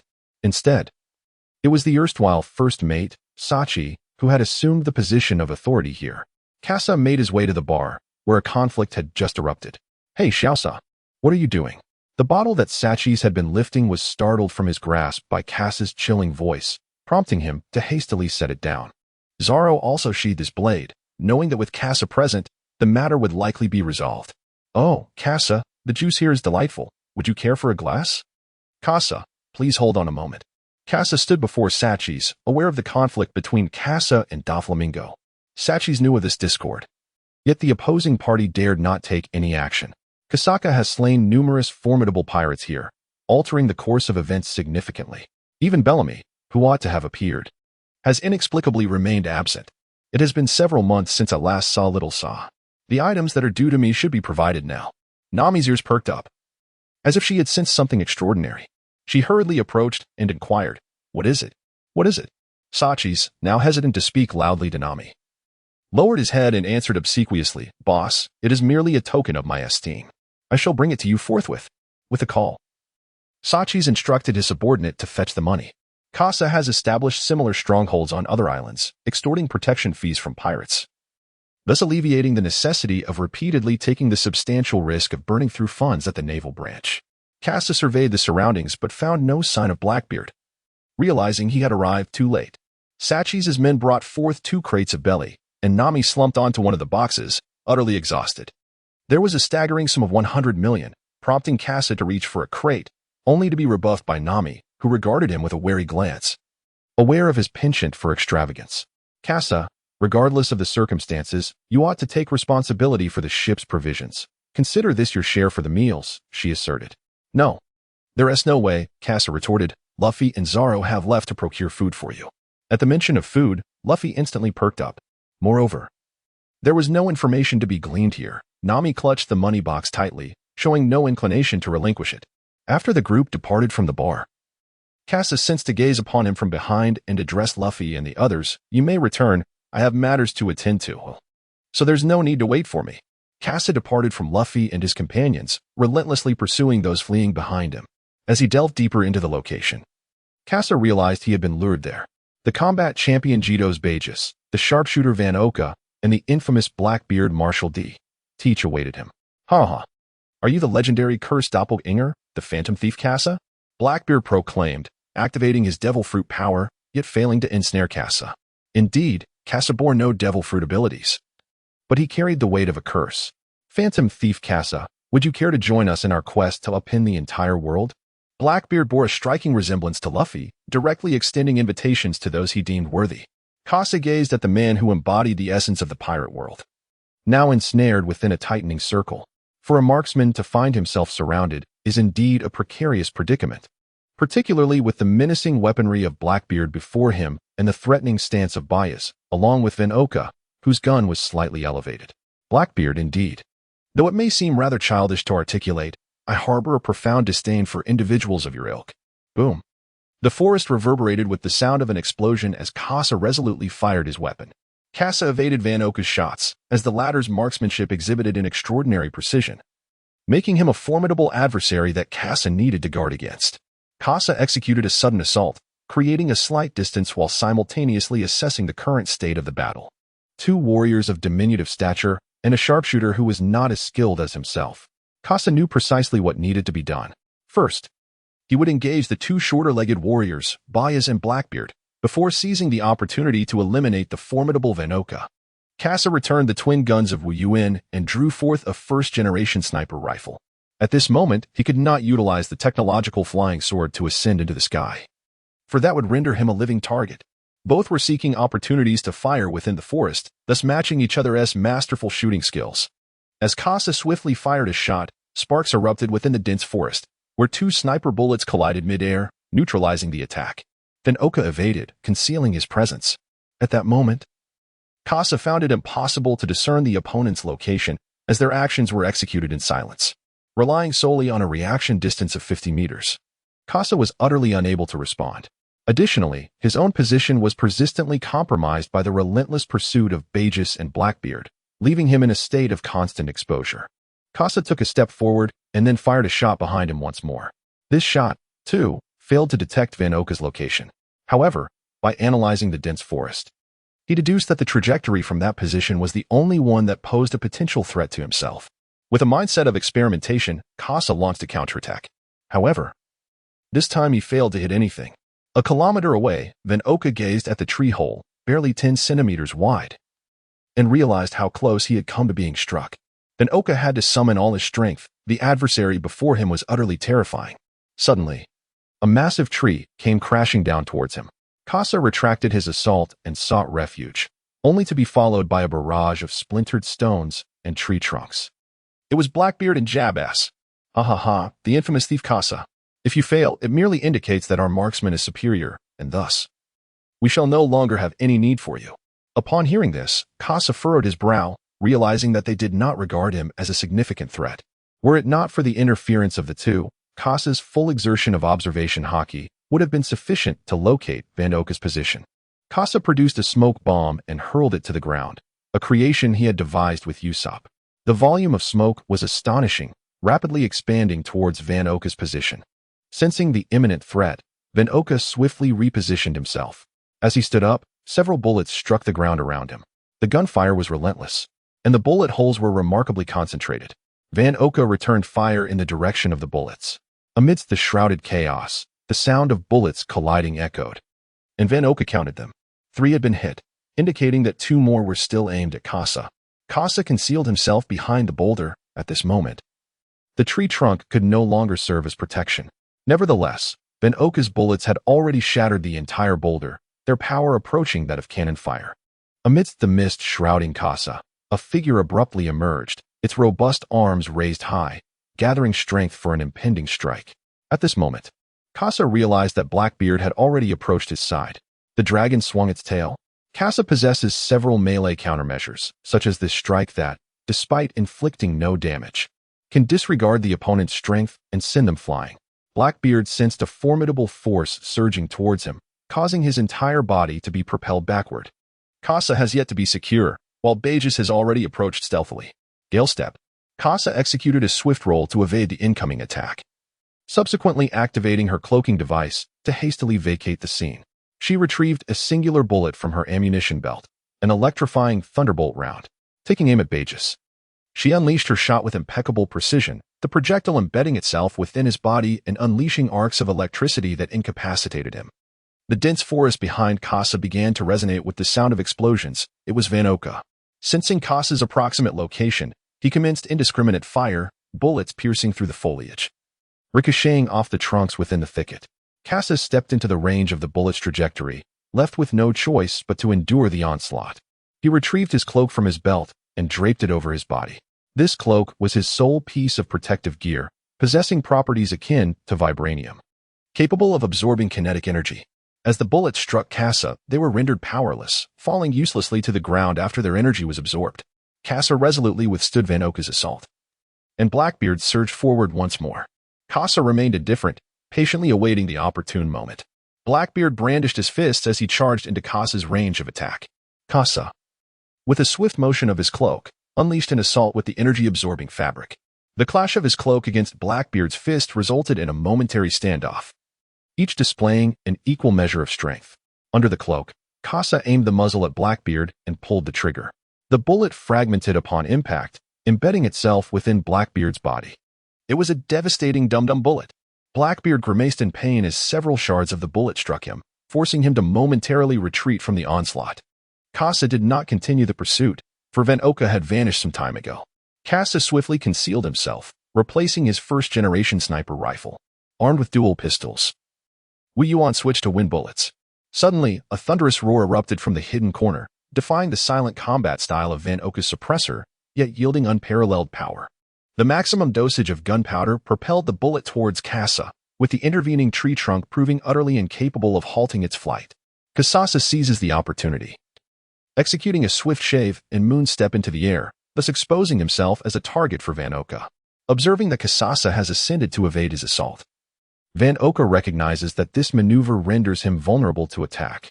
After reloading his weapon, Van Oka takes aim at Kasasa. Having meticulously calculated his speed and trajectory following the moonstep, this time, victory is assured. As Kasa focused on the source of the murderous intent, it was directed towards the position of Van Oka. Clear mirror. The empty mirror of Kasa can transform into an omniscient domain within a reconnaissance range of 2,000 meters, rendering every move within that distance transparent to him. Van Oka pulled the trigger, and Kasa simultaneously followed suit. The gale force wind of the projectile propelled him, allowing Kasa to accelerate and evade the assault. Van Oka was taken aback by Kasa's unexpected maneuver, hastening his rate of fire, yet each attempt was deftly intercepted by Kasa. In the air, a continuous series of sonic booms erupted as Kasa gracefully maneuvered to dodge the attacks. When he observed Van Oka pulling the trigger without any bullets being discharged, he knew he had gained the upper hand. Kasa realized that his opponent was flustered and retrieved his twin pistols. This time, he emerged victorious. Kasa aimed at the astonished Van Oka below and swiftly ended the confrontation with a single shot. After Van Oka sustained grave injuries, Kasa continued to fire from the air, suppressing Blackbeard and Bias. Kasa has seized the advantage of the terrain, continuously driving Blackbeard out to sea. This also highlights the benefits of Kasa's chosen path. Aside from a few individuals possessing aerial combat capabilities, it is virtually impossible for other formidable opponents to gain the upper hand against Kasa, who boasts exceptional mobility. This is not merely a comparison of strength, but rather a matter of strategic counterplay in combat styles. In the final moment, Kasa's shot struck Blackbeard squarely on the rear, compelling one to reflect on the terrifying nature of these monsters. With a combination of formidable presence and physical resilience, Blackbeard withstood all the bullets fired from Kasa's formidable sniper rifle. However, witnessing Blackbeard grimace and steer his ship away due to the adverse effects of the fruit, Kasa returned to Magic Valley Town with a sense of satisfaction. Meanwhile, Luffy and his companions had ventured to the opposite side of the island in search of Kulik to uncover clues leading to Skypiea. At this juncture, as they traversed the forest, Luffy and his crew arrived at the site of Kasa's battle, hoping to capture a guide bird. Yet, they were playfully tormented by the island's small creatures under the control of the guide bird. Upon spotting the guide bird's location, Robin utilized her fruit abilities to seize it, thereby fulfilling the requirements for their journey to Skypiea. Upon their return, the Straw Hat crew found Kasa assisting in the refurbishment of the Going Merry. There is little that Kasa can do, only fortifying to prevent further damage to the Merry. "Hey, Kasa, where have you been?" Luffy called out, showcasing the stag beetle he had caught. "Oh, your bounties have been announced. Come over and take a look." Kasa turned to Luffy and Zoro, while Sanji hurriedly approached. "Is it just the two of them? What about my share? Aren't you shortchanging me?" Zoro, wearing a smug expression, looked at Sanji and remarked, "Keep trying, you green-haired fool." Sanji, brimming with indignation, retorted, "What did you say, algae head?" The two drew their weapons, ready to clash, while the others busied themselves with preparations for their voyage.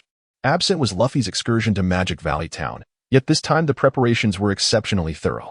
Notably, Kasa had added components to safeguard the Merry from significant damage during the forthcoming turbulent sea currents.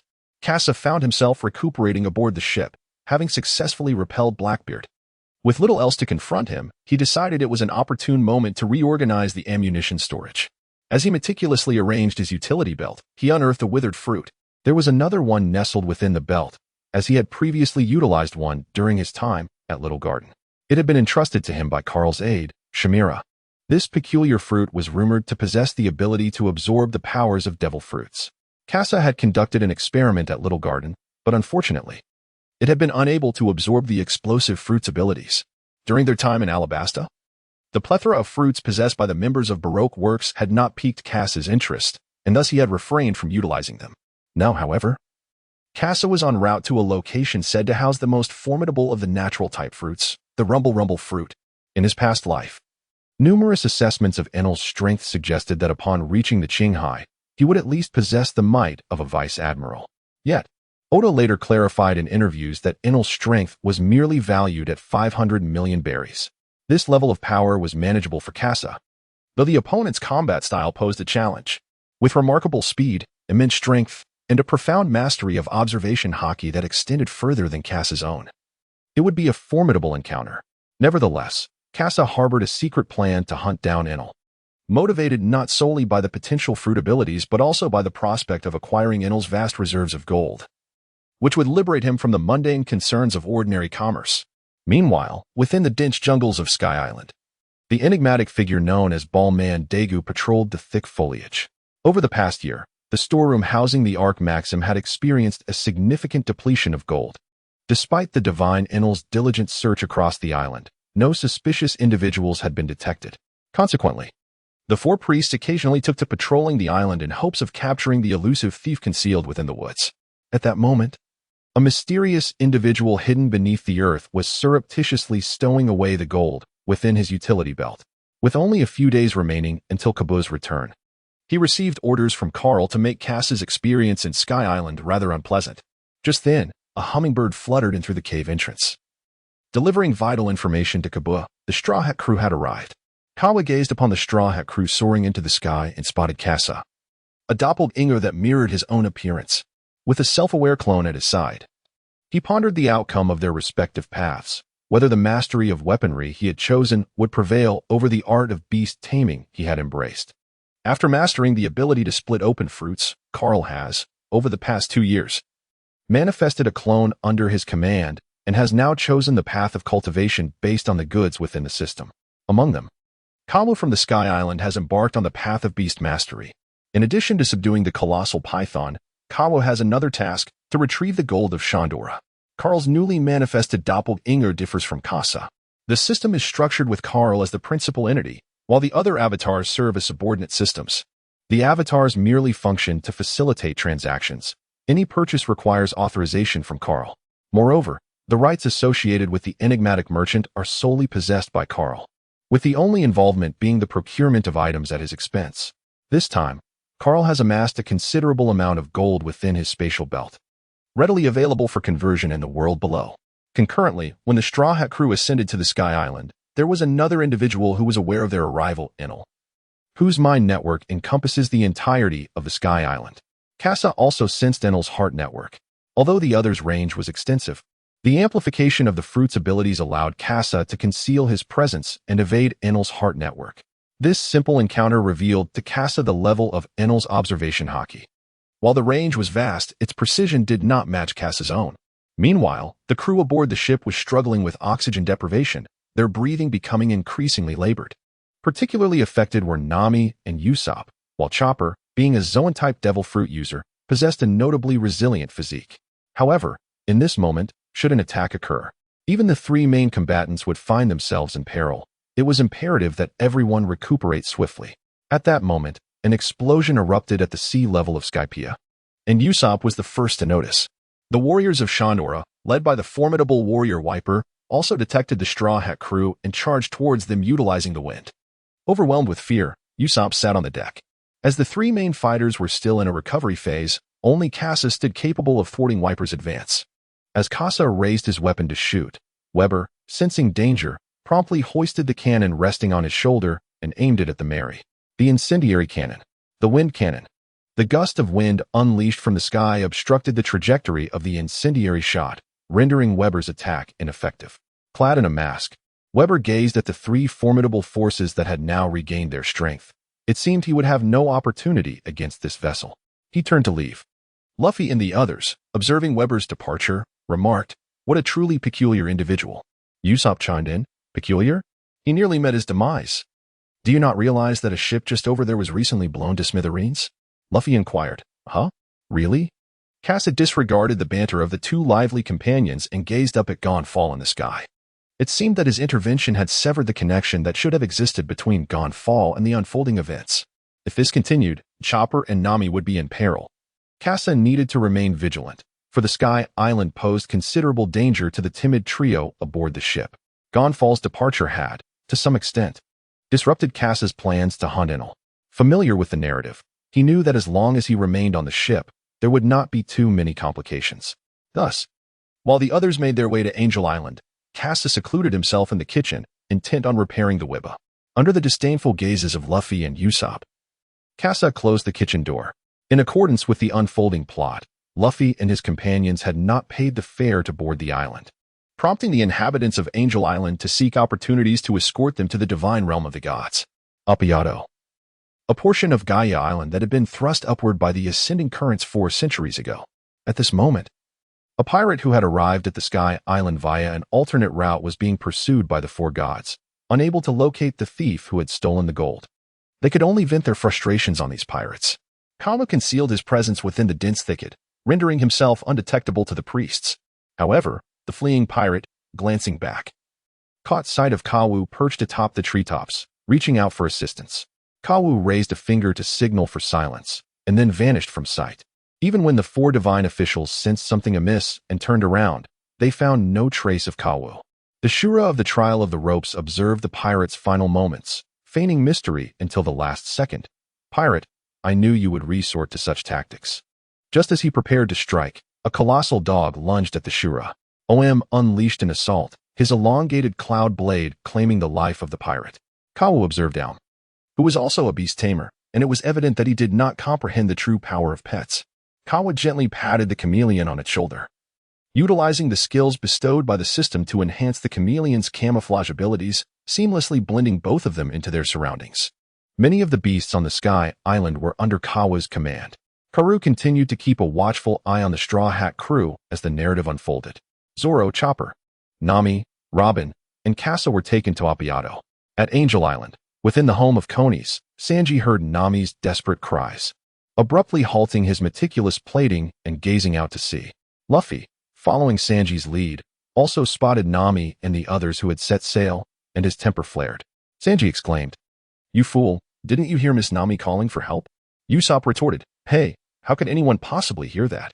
In that moment, Sanji awakened his observation haki. Sensing the woman's distress, Konis stepped forward, propelling the plot further along.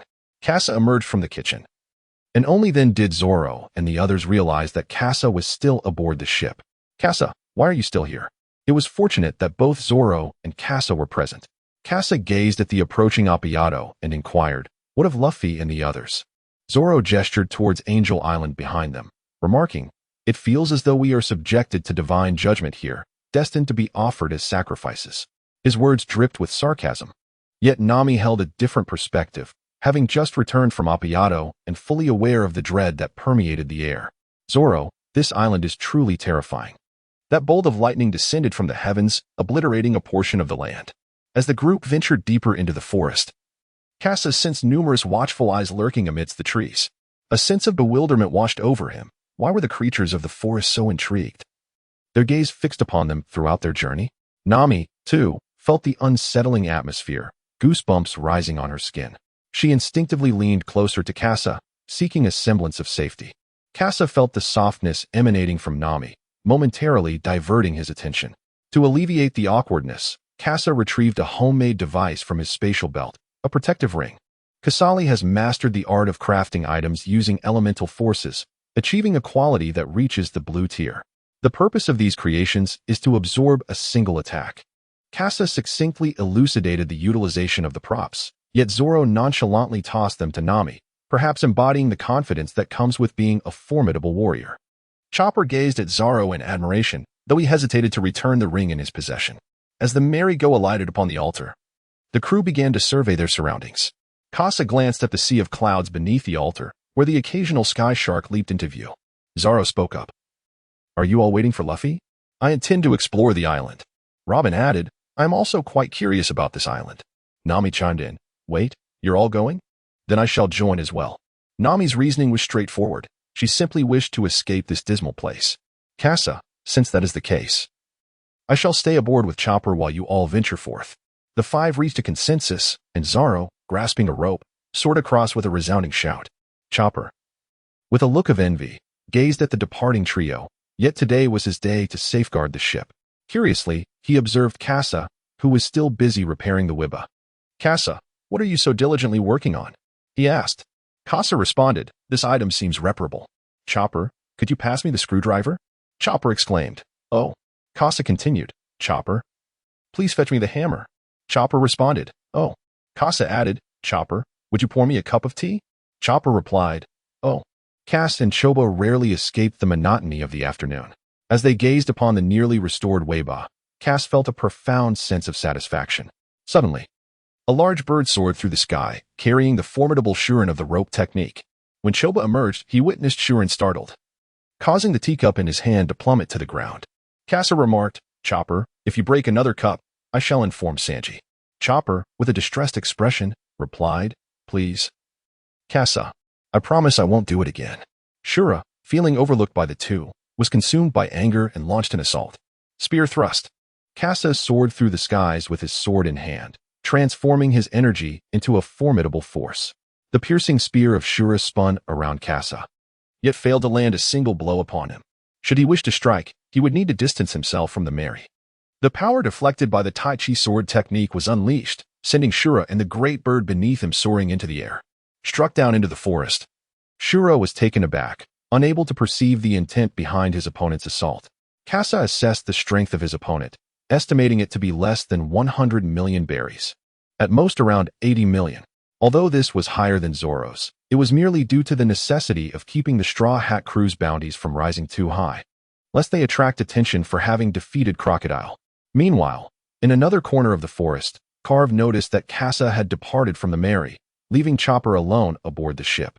This is the Mary, it must surely have a ship spirit. Beast spirit perception. Kawa harnessed the abilities of a beast master, sensing the soul of the spirit aboard the Mary. For a fleeting moment, curiosity overtook him, for this marked his inaugural encounter with a ship spirit. Observing that only Chopper was present on the vessel, Kawu, as a beast master, found himself deeply intrigued by the peculiarities of extraordinary creatures. Suddenly, Chopper's deer-like ears perked up, as if attuned to an unheard sound. In an instant, a flock of colossal guide birds burst forth from the sky. The unique conditions of Pressure Island had caused the flora and fauna to grow to immense proportions. Chopper gazed in terror at the enormous guide birds soaring above, acutely aware of the hostility radiating from their presence. In the depths of the dense jungle, Kasa swiftly dispatched the Azura with a single shot. Soul coins 456. Indeed, his strength was as he had anticipated. Suddenly, Kasa heard the anguished cries of Chopper emanating from the Mary. Kasa was taken aback. His observation haki had failed to detect any presence that could pose a threat to Chopper.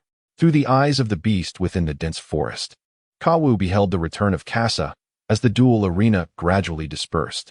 At that moment, Kasa discovered several enormous guiding birds near the Mary. Among them stood a figure clad in a cloak, adorned with a spiral mask, wielding a whip that bound Chopper. Was it the masked man? Abito? Kasa shook off this implausible thought, one that should not have been part of the narrative. The only person Kasa could think of was Carl, gazing at the unconscious Chopper. Kasa exclaimed in fury, What exactly are you trying to accomplish? Kawu shook the Chopper in his hand and said, Pleased to meet you for the first time. My doppelganger, I am Kawa. Kasa? Kawa? The doppelganger of Carl? Kawu. Indeed, it is also a doppelganger. With a single utterance from Kawu, he entwined Kasa into the sequence of manifestations. Kasa also discerned Kawa's acknowledgement of Carl's status. It appears that Carl has mastered the art of it, enabling him to create obedient doppelgangers. If that is the case, return Chopper to me. Isn't Carl's objective to alter the narrative? Indeed, however. I hold a particular fondness for Chopper. Furthermore, Chopper has the potential to enhance my abilities significantly. After all, I am a beast master. Kasa's face turned ashen. He was uncertain whether Kawu would take any underhanded actions against Chopper. As the flying sword beneath him stirred, Kasa swiftly closed the distance to Kawu, raising his sword with the intent to seize Chopper. However, as he approached Kawu, he suddenly became aware of the invisible threads surrounding him, undetectable to the naked eye. Kasa's movements were detected. Kabu, gripping the web behind him, instantly propelled himself forward, urging the guiding bird to flee into the depths of the forest. Kasa severed the spider silk with the white sparrow and pursued onward. As Kawa fled, he commanded the nearby insects to launch an assault on Kasa. Kasa finds herself at a loss when confronted with creatures devoid of malice or those that are exceedingly feeble. She can merely rely on her sight to ascertain their positions, persistently prying them apart, thereby creating a considerable distance in the process. Kasa, unwilling to discharge his firearm for fear of harming Choba, resorted to accelerating his movements. With a flourish of his white sparrow, he conjured a screen of blades, severing not only the obstructive branches, but also forging a path through the chaos. Kawa dashed into an open space, a location where Kasa would inevitably catch up. Turning back, Kawa hurled a beast-taming pearl. Go forth, Lord of the Skies. Suddenly, a colossal serpent emerged, its tail striking Kasa with a forceful blow before he had the chance to evade. Kasasa could only manage to bring forth his cloak for defense, successfully absorbing all kinetic energy. The ultimate cloak of obliteration. Kasa was struck to the ground, merely an ordinary individual, who, in order to relinquish the might of the colossal serpent, could only momentarily retreat from its brilliance. The great serpent coiled amidst the forest, while Kawu positioned himself at the vantage point of the sky's sovereign gaze. The white sparrow in Kasa's hand holds no significance against the colossal sky sovereign. The sparrow hovers behind him as he retrieves a Tyrannosaurus shotgun from his spatial belt. To confront monsters, one must wield such a weapon. Kawu also sensed the intimidation emanating from the Tyrannosaurus shotgun, commanding the Lord of the Sky to charge towards Kasa. Kasa did not evade. Instead, he commanded the flying sword to advance. With a resounding force of 50 tyrant bullets, the sword soared forward, countering the recoil of the bullets. The Lord of the Skies was struck down, crashing to the ground, blood spilling profusely. The deafening sound resonated throughout the entire Appaiato, stirring Enel from his reverie. Upon achieving his objective, Kabu hurled Chopper to the ground, retracted the Sky Sovereign, and vanished into the dense forest. As Kasa engaged with Choba, preparing to ascertain Kawa's whereabouts, a flash of lightning shimmered across the space. Kasa raised one hand to aim. Enel had arrived. A denizen of the blue ocean? It was you who vanquished Shura. Was it? Kasa gazed at Enel, who hovered in the air, the target of this hunt. He pondered the extent to which eliminating this foe might alter the course of events. Moreover, with Chopper so close by, any miscalculation could inadvertently endanger him. Thus, Kasa resolved to steer clear of confrontation. Kasa, no, you have mistaken me for someone else. Enel did not anticipate such a response from Kasa, for he had observed everything clearly through his keen perception, and their battle had not concealed any of their auras. Enelu, it matters not. Yet I hope you will be on this island tomorrow. Otherwise, wherever you may be, I shall track you down. With that, Enel transformed once more into a flash of lightning and departed. Kasa understood that the divine trial that Enel would conduct the following day required 5 individuals to remain on the island. Kasa gazed upon Chopper, who lay in a state of unconsciousness, and hurriedly transported him back to the Thousand Sunny. With the ship's sole physician incapacitated, no one was privy to Chopper's condition. Upon returning to the ship, Zoro and the others had already arrived. They were taken aback and filled with concern as they beheld Kasa cradling Chopper in his arms. Chopper, what happened to you? How could this be? Kasa, how could Chopper end up like this? Chopper's breathing appeared relatively stable, yet careful observation was paramount. Robin and Nami watched over Chopper with deep apprehension. Robin even leaned in to listen to his heartbeat, which, although slightly rapid, remained otherwise normal. Kasa bowed his head with an expression of regret and said, "Ladies and gentlemen, I sincerely apologize for my oversight." Kasa elucidated the situation, revealing that he had been lured away while Chopper was abducted and subsequently fell unconscious. Robin pondered. This implies that there are 2 factions on this island. One is the local priesthood, and the other consists of enigmatic individuals with an interest in Chopper. Zoro inquired about the strength of the adversaries. Nami remarked, "The situation on this island is becoming increasingly intricate. We must wait for Luffy to arrive before devising a plan." Kasa, it seems this is the only course of action left. Kasa gazed at Chopper, who was resting upon the bed, uncertain of the manipulations that Kawu had inflicted upon him. Enel's hunting scheme was no longer on the agenda. First, he needed to seek out Kawu. At that moment, a horn sounded from outside. Presumably, it was Luffy and his companions arriving. To Kasa's astonishment, in addition to Luffy and the others, there was another individual accompanied by a bird god Gonfall. Indeed, the will of this world had begun to alter the narrative, allowing Gonfall to engage with the Straw Hat crew, thereby facilitating his continued stewardship over the land of the gods. He was a pivotal figure of interest to the overarching will. The group recounted their respective experiences during the trial of Balls. Gonfall had descended from the heavens to assist Luffy and his comrades in vanquishing the formidable Daegu. Kasa recounted how he first dealt with Shura, followed by Chopper's abduction. Luffy, taken aback, hurriedly inquired about Chopper's well-being. Gonfall, equally astonished, gazed at the forest where Shura had met his demise. Once Luffy and the others confirmed Chopper's condition, Nami shared her revelation. Appiato was a fragment of the pressure island that had been thrust upward by an ascending current 4 centuries ago. The group was taken aback. The Golden Land, Skypiea, resided on this very island. Yet rather than the elation one might expect from such a revelation, a somber mood enveloped them. With one of their companions still in a state of unconsciousness, uncertainty loomed over how to proceed, and their eyes turned towards Luffy. With arms crossed, Luffy declared, "I shall ring the golden bell to inform the old man with the chestnut head of the existence of Skypiea. But Chopper is equally important. So I will first seek out that mysterious individual." Sanji interjected, "Luffy, hold on a moment. The sky has darkened, and we have no knowledge of the mysterious one's whereabouts." Luffy replied, "Then let us search. We will find him." Nami cautioned, "Wait, Luffy, do not rush. Who exactly is this old man? Please introduce him." Although Nami appeared to direct her question at Luffy, her gaze remained fixed on Gonfor. Understanding Nami's implication, Gonfor introduced himself. "Greetings, everyone. I am Gonfor, the former deity." The group, upon hearing his identity, instinctively took a half-step back, their wariness palpable. "Fear not, I am merely the former god, unlike Enero. During my years in Appiato, I have indeed heard of the mysterious individual you speak of." Nami pressed, "Can you tell us where this mysterious person might be?" Gonfor replied, "I cannot specify his location, but I know he frequently visits a certain place and absconds with a considerable amount of gold."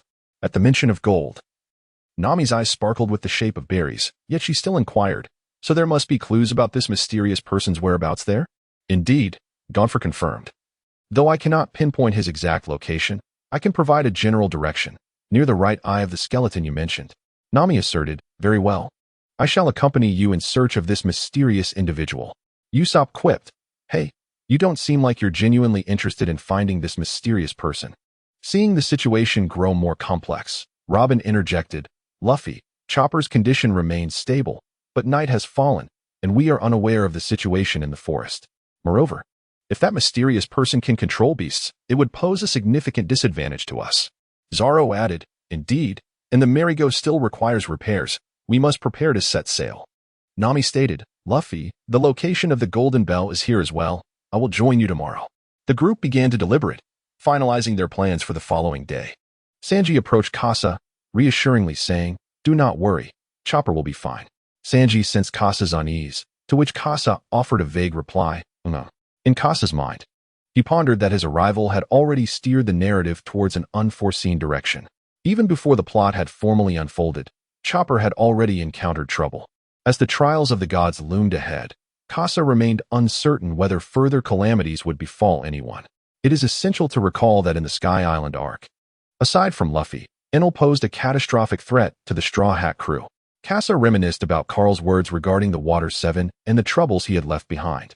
The once joyous banquet on the empty island remained uncelebrated, lacking the presence of the Sky Wolves, and instead, a somber atmosphere prevailed at the altar due to Kawa's presence. Ultimately, Luffy solidified his plans for the following day. Luffy, Zoro, and Robin would journey to Shandora in search of gold, while Sanji, Nami, and Usopp set sail from Appiato. Meanwhile, Casa and Gon accompanied Luffy and the others, one seeking Kawu and the other searching for the kidnapped priest. Within the Divine Palace, Enel contemplated with only 2 priests remaining by his side. The trial of the gods was imminent, and the decision to board my ship would be made tomorrow. High above, Kawu, bearing the chameleon, observed Enel below in the palace, contemplating Enel's fruit abilities. Within the spatial belt, there existed another fruit, capable of seizing Enel's powers. The contest between Casa and Kawu is set to unfold tomorrow. Meanwhile, in the Hidden Cloud Village, the formidable warrior Wei Bo convenes a meeting. The lanterns of Zangdora are to be lit on the morrow. Aboard the vessel Mary, Casa remains by Chopper's side, possessing numerous elixirs. However, he is uncertain of their efficacy on deer, thus refraining from administering them to Chopper indiscriminately. As night deepens, Casa perceives an unsettling silence aboard the ship, where, according to the narrative, a ship's spirit would typically manifest. Yet, in this instance, none appears. Casa begins to suspect that it may be due to his presence or perhaps some machination by Kawu against the Mary. Casa's demeanor was somber as he awaited the dawn. Luffy and his companions, observing Casa's dark expression, refrained from uttering a word. They seized the opportunity to draw the Mary into the water before embarking towards the ruins of Shandora. Meanwhile, the warriors of Shandora commenced their charge into the island, and the priests prepared for the impending conflict. The battle had begun. With the absence of the trial of ropes Azura, the warriors of Shandora found their advance more effortless than ever before. In a swift motion, they breached the front lines and confronted Luffy, who spotted Gon fall amidst the throng. A standoff ensued, as Luffy recognized the masked assailant who had previously attacked him. Kasa gazed at the individuals before him, noting the absence of the Sky Lord. Thus, the crowd remained unbroken. It was in this moment that he encountered the warriors of Skypiea. Although Kasa was envious of the soul coins possessed by these fighters, he was acutely aware that Chopper was in peril and wished not to linger any longer. Gon first stepped forward, stating, "Weber, cease your actions. We are not your adversaries." The battle-hungry Weber retorted, "Spare me your prattle, Gon Fur. You are an enemy as well." The burning cannon cleared a path, targeting Luffy and his companions, scattering their formation. Other warriors from Skypiea closed in, preparing to besiege Luffy and his crew.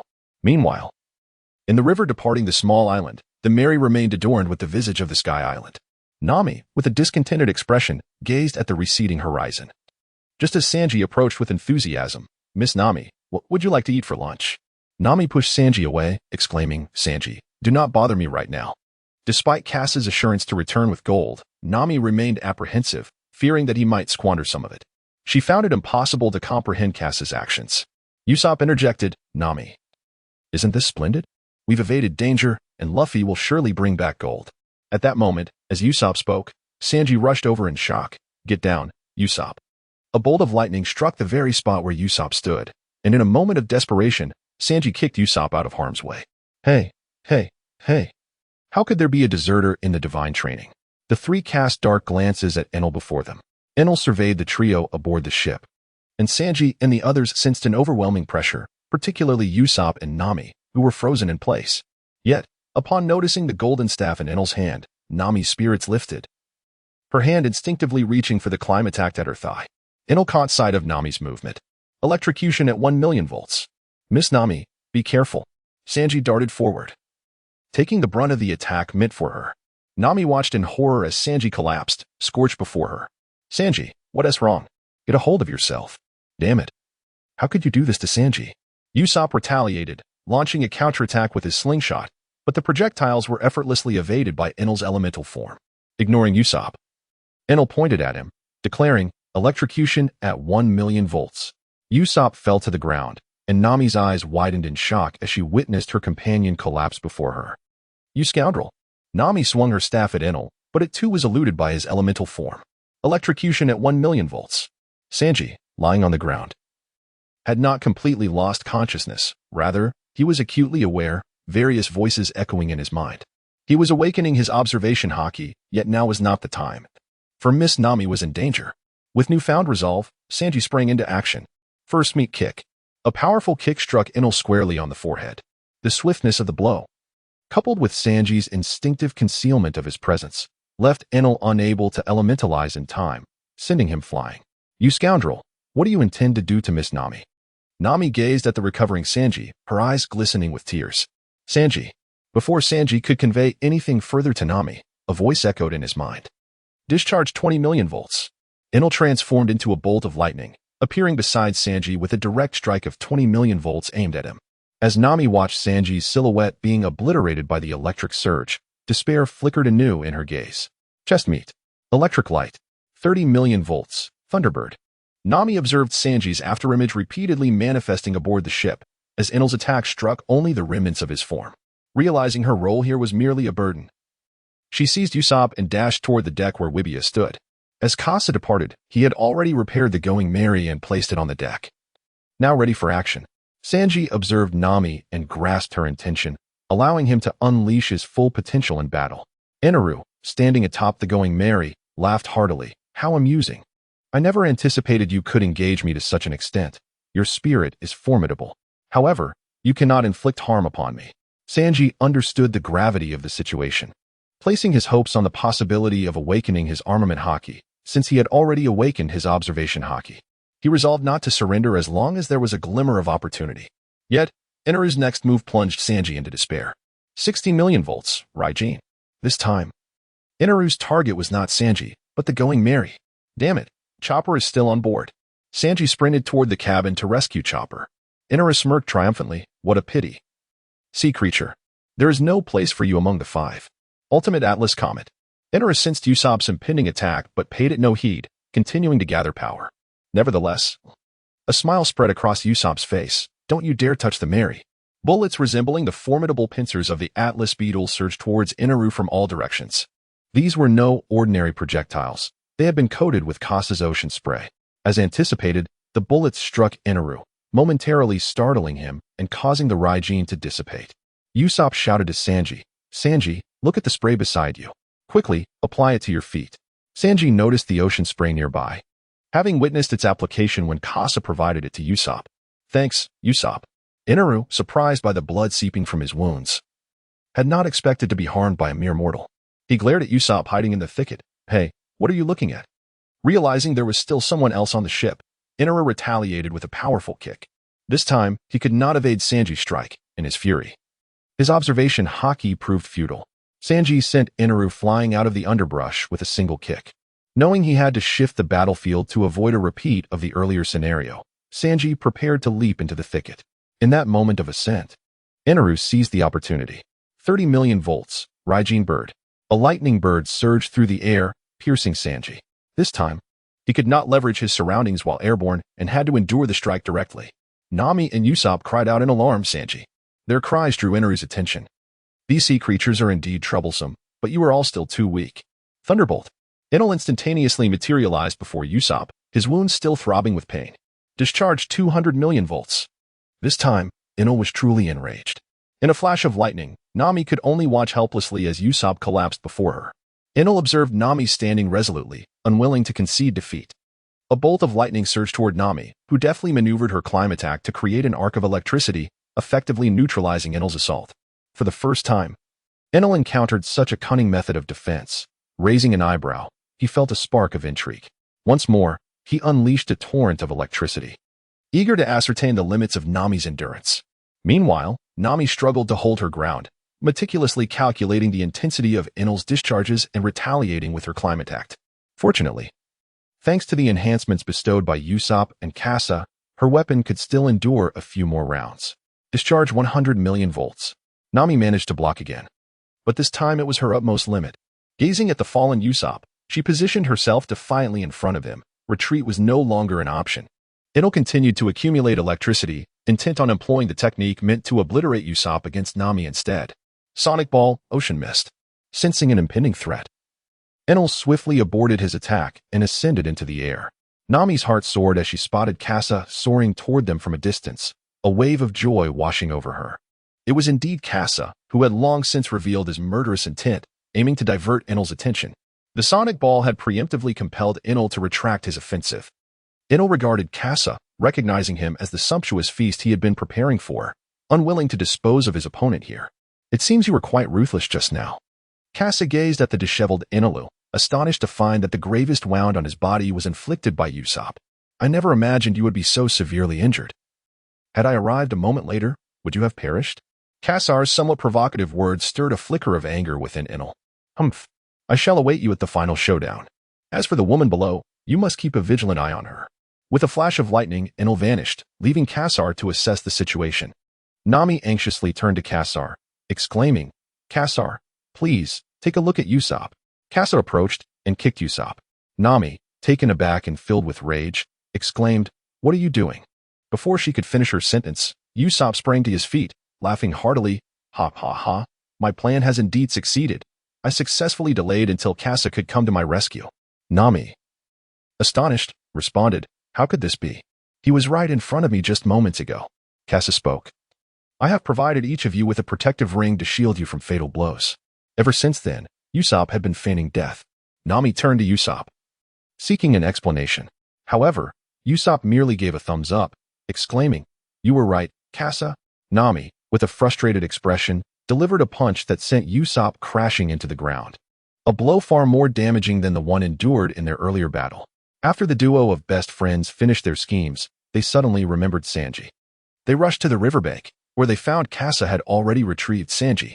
Fortunately, Sanji bore no electric injuries, but a significant bump was visible on the back of his head. Kasa deduced, Undoubtedly, a severe blow to the back of the head caused the fainting. Nami, holding her forehead, sighed in exasperation. Truly, what a fool. Fortunately, there was no lasting harm. Usopp pleaded with Kasa for a few protective rings. But Kasa lamented that he had none left. Meanwhile, Nami was lost in thought, her fists clenched tightly. You are all safe. I shall resume my search for that mysterious figure. Usopp exclaimed, Kasa, don't be reckless. What will we do if you leave? If that person returns? We will be doomed. Nami sternly interjected, Usopp, do not speak like that. Chopper is still waiting for Kasa. We must ensure Chopper's safety. At that moment, Sanji regained his composure. I apologize, Miss Nami, for failing to protect you. Sanji had now fully awakened his observation haki, which, in terms of predictive ability, surpassed even that of Enel. He could only compensate for his speed deficiency through foresight. Looking at Kasa, Sanji declared, Kasa, grant me a few more canisters of spray. This time, I shall ensure that scoundrel does not return. Kasa gazed into Sanji's resolute eyes, comprehending the fervent desire within him to master the art of haki. Yet, the current circumstances rendered such mastery unattainable. Thus, he opted for a more pragmatic approach. Kasa set down several bottles of spray, then mounted his flying sword. As he departed, he turned to Nami and asked, Nami, what would you do if one day you found yourself unable to swim? Nami looked at Kasa with a puzzled expression, her mind pondering the question. However, before she could respond, Kasa had already left. This time, Kasa departed directly towards the shrine, preferring to confront the situation rather than allowing Enel the opportunity to strike at Nami and the others. It would be more prudent for Kasa to directly hunt down Enel. The actions of Kabu towards Chopper have profoundly affected Kasa's mental state, revealing his inherent proclivity for violence. Once targeted by the Eye of Death from Qing Hai, there is no escape. Kasa charged towards the shrine, only to find it deserted. Enel had not returned, and the divine attendants had been slain by him. Beneath the enormous vine, Luffy and his companions were forcefully escorting Weber towards the ruins of Skypiea. Luffy gazed around, puzzled. Where has the gold gone? Robin interjected. It is possible that Enel took it. Mr. Gonfall mentioned that Enel had a penchant for crafting things from gold. Zoro, holding Weber down, inquired, what should we do with this person? He pointed at Weber, who was struggling vehemently, his equipment having been stripped away, including the reject dial from his palm. Weber continued to resist, exclaiming, let me go. I want to kill that man. The man he referred to as Kasa. In their recent skirmish, everyone had fought with restraint. But Kasa had struck with lethal intent, resulting in nearly half of Skypiea's warriors being transformed into soul coins. The death of his comrades had fueled Weber's hatred for Kasa to its zenith. He was second only to Enel on his list of those to be eliminated. Zoro pressed Weber down, commanding, behave yourself. Luffy approached, chiding, are you a child? If you wield a weapon against us, you must be prepared for the consequences. Weber, chastised by Luffy, instantly deflated, at a loss for words, feeling humiliated. Weber, you look ridiculous. A voice echoed from nearby, belonging to the Iron Trial, and the Swamp Trial, Gadats. Remarked, Gadats, biting your lip won't help you speak. Gadats, suddenly enlightened, replied, I forgot. Luffy, amused, exclaimed, they are quite entertaining. Gonfall inquired, where is Enel? Just as was about to respond, a colossal serpent emerged from the ruins, seated atop the vine. Kabu summoned the Sky Lord to equalize the odds of the battle. Upon seeing the Sky Lord, Luffy recalled Cass's mention of a mysterious figure. Is that the enemy who attacked Chopper? Luffy sprang to his feet, only for to draw his sword in an attempt to intercept him. Yet, Zoro's blade was swifter. Hey, you lackey, don't obstruct my captain. With unable to answer Gonfall's question due to the interruption, he redirected his inquiry to Gadats. Could you kindly refrain from rolling your eyes? Meanwhile, Enel had ascended the Arc Maxim into the sky. Sanji and the others, observing a flying vessel above the island, were left speechless. Soon after, ominous black clouds began to billow from the Arc, prompting Nami to exclaim, that person intends to destroy this island. At that moment, Kasa was saving a barely conscious divine attendant atop the shrine, who, in his final moments, revealed that beneath Enel's throne lay the blueprints for the Arc Maxim. Kasa paused briefly in his steps and turned towards Enelu's location, where he discovered the design blueprint of the Arc Prophecy. The masterful weapon crafting skills of Frankie are indeed impressive. While he possesses an understanding of certain mechanical constructs, the intricate art of shipbuilding necessitates his expertise. Kasa carefully stowed away the design sketches, contemplating their potential for Frankie. However, The immediate priority was to hunt down Enel and thwart his attempts to harm others. As for the final plea of the God Warriors, Kasa chose to disregard it. There was no possibility of rescuing the remaining God Warriors, for they had already fallen victim to Enel's wrath. Throughout the island, the sounds of battle and the roar of cannon fire echoed, with fierce clashes erupting between the God Warriors and the Shandians. Beneath the towering vine, a momentous confrontation unfolded, Luffy versus the Lord of the Sky. Zoro against Ome. The Sky Knight Gonfall faced off against Kadatsu. Kasa versus Anilu. Kasa fell onto the arc phrases, gazing at Enel, who was seated comfortably. Are you prepared to endure a beating? Enel scoffed disdainfully. Foolish humans, still daring to blaspheme the divine. Kasa raised his hand and fired a shot, a fireball erupting forth. Enel, transformed into a flash of lightning, narrowly evaded it. While Enel continued to utter threats, Kasa was already calculating his next move. Though Enel possessed the advanced observation haki and the speed granted by the Rumble fruit, both his reaction time and the activation of his powers required a fleeting moment. Kasa cannot create distance. The time taken for a bullet's flight will become the opponent's reaction time. Hence, Kasa must engage in close combat, armed with dual pistols, and is already prepared. Let you experience the majesty of the divine. After Enel uttered his menacing words, he instantly flashed to Kasa's front. 20 million volts. Enel's words were abruptly cut off as Kasa's gun was already aimed at him. Flame bullet, fireball. Kasa could not afford to adjust his position and could only pull the trigger once. Anilu's assault ceased, and in an instant, he transformed into an elemental form to evade the attack. However, the searing fireball was already hurtling towards him. At the very last moment of his transformation, Anilu narrowly escaped the strike. When Anilu reappeared, a patch of scorched red marred his right cheek, the sharp sting serving as a reminder of Kasa's menace. 30 million volts. Thunderbird. A Thunderbird surged towards Kasa, who swiftly switched to lightning projectiles, unleashing a barrage to counter the avian threat.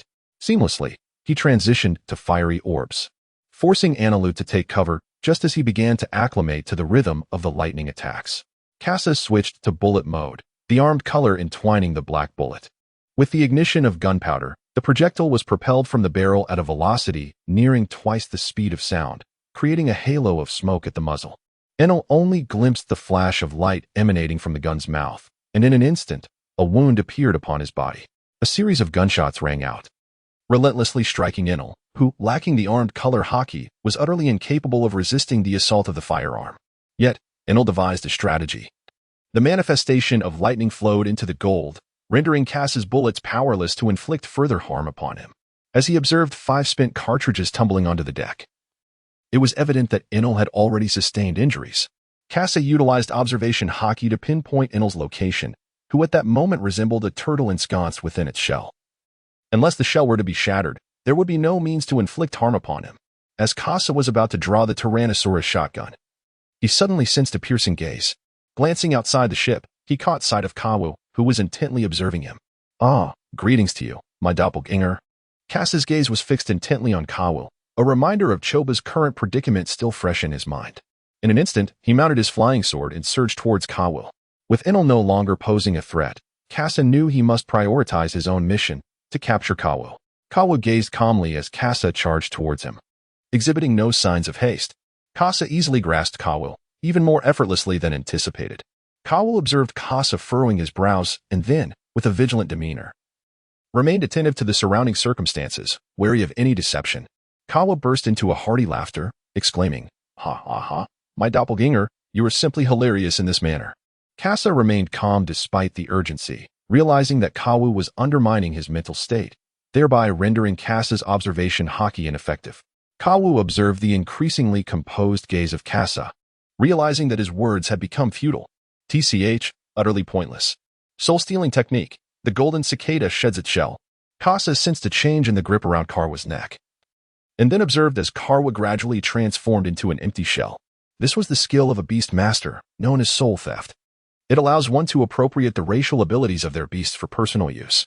Although Kasa is unaware of Kawa's current whereabouts, it is certain that Kawa must be in proximity. Otherwise, there would be no reason for such provocation. Had Kasa succumbed to anger just now, the ability of observation haki would have been rendered ineffective, and Kawa's assault would have ensued. Thus, Kawa's true form must indeed be nearby. At this moment, beneath the clouds, Kawu awakens in a chamber within the ruins. The anchor point originally designated within the ruins allows Kawu to descend via the vine. Kawu sensed the intelligence conveyed by the birds. At that moment, Kasa was descending towards the ground, searching for traces of his presence. Kawu could not help but exclaim that. Aside from Carl and Kasa, whose combat prowess is relatively systematic and devoid of significant weaknesses, the development trajectories of other avatars are decidedly extreme. Kawu himself embodies one such extreme. Relying on systemic abilities, he has not even mastered the observation haki. His strength stems solely from the powers granted to him by the Beast Master. Thus, the moment Kawu is discovered, he becomes perilously vulnerable. Fortunately, his soul-stealing technique provides him with an array of peculiar skills, a talent that Carl had procured for 50,000 soul coins. It is this very skill that prompted Carl to decide to manifest a Beast Master. Meanwhile, Kasa, diving downwards, remained mindful of the situation below. Luffy, engaging the Sky Sovereign while employing his second gear, unleashed a flurry of punches enhanced by the Beast Master's power. Each strike, imbued with armament haki, forced the Sky Sovereign to retreat repeatedly. Yet, despite the ferocity of Luffy's blows, they inflicted no substantial harm. The Sky Sovereign's colossal physique rendered Luffy's fists little more than slightly larger than a mere needle in comparison. At this juncture, Zoro concluded his battle. His strength surpassing that of the narrative's expectations, having emerged unscathed from the encounter. Kasa also witnessed Gonfua still engaged in combat. And with a single shot from his firearm, he blew Gaida's head apart. Gonfua, inevitably splattered with a bit of brain matter, recognized the violent method of combat as the work of Kasa. Gonfua inquired, "Mr. Kasa, may I ask how my troops are faring?" Kasa remained silent, as they had already fallen victim to Enel's treacherous grasp. The Lord of the Skies took note of Kasa's efforts to locate Kawu, swiftly abandoning Luffy to pursue Kasa instead. Luffy attempted to follow, but Kasa intervened, urging him, "Luffy, don't mind me. Go thwart that ship in the sky." Luffy, too, noticed the vessel known as the Arc Maxim above and declared, "All right, Kasa, let's switch opponents." With that, Luffy ceased his focus on the Sky Lord, momentarily resting after releasing Gear Second, before dashing towards the vine. Kasa turned to face Kawu, realizing that rather than aimlessly searching for Kawu, it would be more prudent to allow him to seek him out. As long as he revealed a flaw, Kawu would inevitably expose his position. Zoro observed the two engaged in their conflict and felt a surge of restlessness. However, with nothing else to occupy him, he could only watch as Kasa confronted the Lord of the Skies. The clash between Kasa and the Lord of the Skies. Luffy versus Enel. The Lord of the Skies hovers above the ground, his body coiling in endless spirals. He shields his head with his form, leaving only a robust and agile tail as his weapon. Kasa gazed upon the scales of the Sky Sovereign, which had been shattered and fallen away by Luffy's assault, revealing the sinewy flesh beneath. Kasa has fully recovered from the damage inflicted by the Tyrant Blast yesterday, a testament to the prowess of a Beast Master. The air crackled as a massive tail struck forth. Surprisingly, such a robust appendage could exhibit such swiftness. The fusion of speed and power was formidable. Kasa was no extraordinary being like Luffy, unable to withstand it head-on. He could only evade, drawing closer to the Sky Lord. A blast erupted, aimed at the Sky Lord's head, yet the Sky Lord shielded himself with his body, forcing Kasa to create a gaping wound in his own flesh, which was but a mere scratch for the colossal figure of the Sky Lord. Soon after, the tail struck again, but Kasa managed to dodge. This time the tail crashing down upon the serpent's body, exacerbating its injury. The Sky Lord emitted a series of anguished roars, a testament to his pain. Meanwhile, Luffy had ascended to the Ark of Prophecy, surveying the desolate vessel. With arms crossed and head tilted in confusion, he pondered, "Where is everyone?" At that moment, Enel had also completed his healing, a man capable of reviving his own heart with electric shocks. It was inconceivable that he would neglect his own recovery. Kasa's 4 bullets struck Enel in the abdomen and chest. After regaining consciousness, Enel, though still somewhat injured, found himself capable of resuming battle. Noticing Kasa's absence, he was instead confronted by a ludicrous monkey.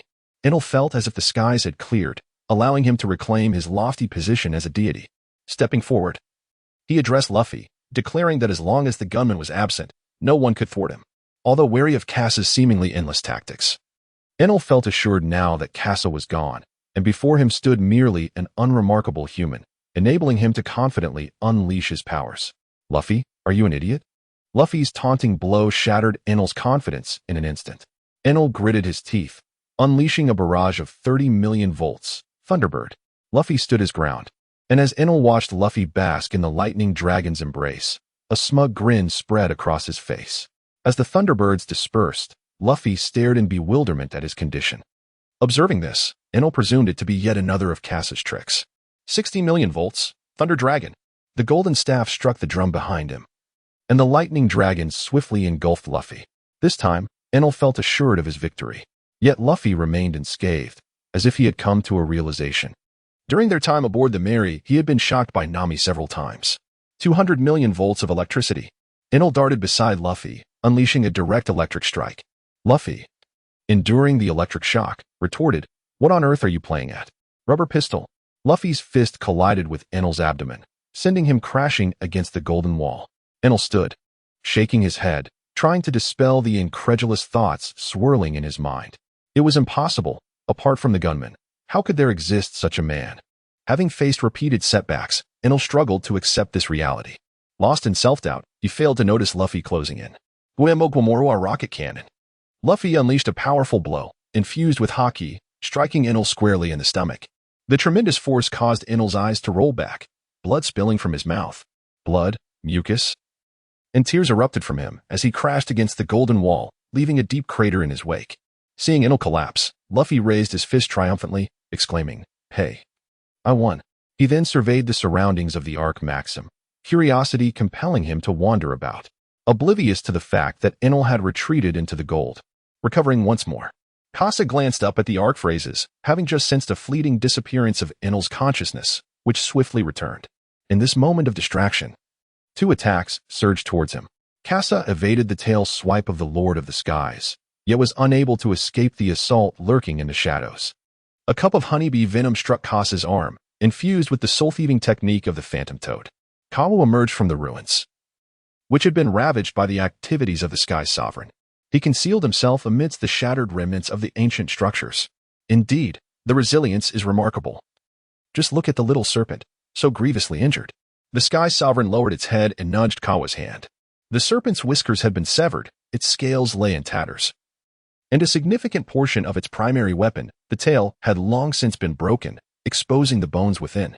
The assault of Kasa gradually dismantles the corporeal form of the Lord of the Skies. Kawana grasped the Beast Master Orb, ensnaring the Lord of the Skies within its confines to attend to its injuries. As Kawu approached the unconscious Kasa, preparing to seize him, Kasa suddenly opened his eyes, locking onto Kawa. "At last, you have shown yourself, you scoundrel." Kawa, with a resigned shake of his head, prepared to unleash his abilities. Soul Steel Technique, Golden Cicada, 20 cycles of blooming capture. Delicate arms sprouted from the joints of Kawu, swiftly restraining him and interrupting his release. A flicker of panic crossed Kawa's eyes as Kasa seized him, forcefully pinning him to the ground. With an unwavering gaze fixed upon Kawu, he demanded, "What have you done to Chopper?" Robin also emerged, her heart aching as she cast a sorrowful glance at the damaged ruins. "This is the mysterious figure. How can he bear such a striking resemblance to you?" Kasa did not disclose his relationship with Kawu, yet Robin had a vague inkling of it. Being entrenched in the world of darkness, she was also privy to certain secrets of the Navy. Kawu cast a glance at Robin, astonished that he had been ensnared by such a beautiful lady. Kasa tightened his grip around Kawu's throat, suppressing his fury, and spoke in a low voice, "Speak quickly. What has happened to Chopper?" Robin also increased her force, pulling Kawa's body backward, nearly twisting his joints to the breaking point. Kawa inhaled sharply, realizing that as a beast master, he would not inflict fatal harm on his beloved pets. Instead, he bestowed upon them a gift of creation. Meanwhile, aboard the Mary, Sanji and the others gazed upon the ominous clouds that had enveloped the entire Sky Island. Angel Island had also succumbed to the encroaching darkness. Suddenly, Chopper sprang up from his bed, astonished to find himself resting on Nami's mattress. He quickly rose, only to discover that his body felt remarkably agile. As a doctor attuned to his physical state, Chopper sensed that his bodily functions had improved by tenfold. Elated, he prepared to share the news with his companions. Out of nowhere, a flash of lightning illuminated the sky, and in the battlefield of the Beanvine, a figure plummeted from the Arc Maxim, clutching a golden orb. As expected, Luffy had once again fallen victim to Enel's schemes, tumbling from the Arc Maxim, with the sharpshooter and the rubber man absent. Who could possibly stand in his way? Enel pointed toward the darkened sky, with less than 5 minutes remaining until the appointed time. What the deity proclaimed would undoubtedly come to pass, divine retribution. Suddenly, the storm clouds crackled with chaotic lightning, inciting a frenzy among the inhabitants of the Sky Island. Countless bolts of electricity rained down. The warriors of Skypiea and the divine servants were swiftly obliterated. Zoro and the others began to evade the onslaught, while Nami unleashed arcs of electricity from the Mary to counter the descending strikes. Enel noticed that the sounds from the island had diminished, leaving only 5 voices beneath the bean vine: Luffy, Zoro, Robin, Usopp, and Gonfall. Kawu has just freed himself from control and is fleeing towards the outer island, closely followed by Kasa. Enel reveals a sinister smile. As long as he eliminates one person, he shall remain a god today. Kasa pursued Kawu, who deftly commanded the giant bird to soar beyond the island. Lightning cascaded from the heavens, and Kawu skillfully evaded it using his beast mastery. Meanwhile, Kasa, relying on his observation haki, maneuvered to avoid the strikes as well. For a fleeting moment, Kasa found himself unable to close the gap, reaching the edge of the island. The giant bird pressed onward, yet Kawu leaped from its back, landing directly upon the Mary. Sanji and the others gasped in astonishment, staring at Kawu's back, turned away from them. Kawu and Chopper locked eyes. Chopper gazed at Kawu, whose mask could not conceal the familiar gaze that sent shivers down his spine. Sanji, sensing an anomaly, reacted instantly, darting behind Kawu and delivering a swift kick aimed at his waist. Yet, at the moment of impact, Sanji was met with an unusual sensation, entirely unlike striking a human form. The soul-stealing technique, softening buck. Kabu's body instantly softened, perfectly absorbing Sanji's kick. As the curtain of night descended, Kasa drew forth the white sparrow and struck with a sword towards Kawu's arm that was reaching for Chopper. In an instant, the arm fell to the ground. Yet there was no spattering of blood. Utilizing the technique of the soul stealer, the golden cicada shell. At that moment, Kawu had already returned to the back of the giant bird, soaring away beyond the Sky Island. Kasa was aware that Kawu had already fled, but Chopper had regained his composure. Chopper, how do you fare? Chopper gazed at the note that had fallen as Kawu departed. Sanji inquired, Chopper, what troubles you? Did that scoundrel do something to you? Chopper collected himself, responding, no, not at all. I feel quite well, merely a bit incredulous. What astonished Chopper was that the paper Kawu had left contained his medical examination report, along with data on the Rumble Ball. As a doctor, he understood the significance of the examination report, particularly the Rumble Ball data, which could enable him to refine the Rumble Ball based on his own condition. Nami, noticing Kasa's presence, expressed concern for the others, asking, what has become of Luffy and the others? Kasa observed that Chopper seemed untroubled, yet he felt that Enel had indeed overstepped this time. Beneath the torrential storm, it was not only Apaya who suffered. Angel Island and many others faced dire consequences as well. Had it not been for Nami's ingenious use of the climate baton to create a lightning arc for defense, the Mary would have surely sustained damage. You all stay here. I must seek out Enel to settle the score.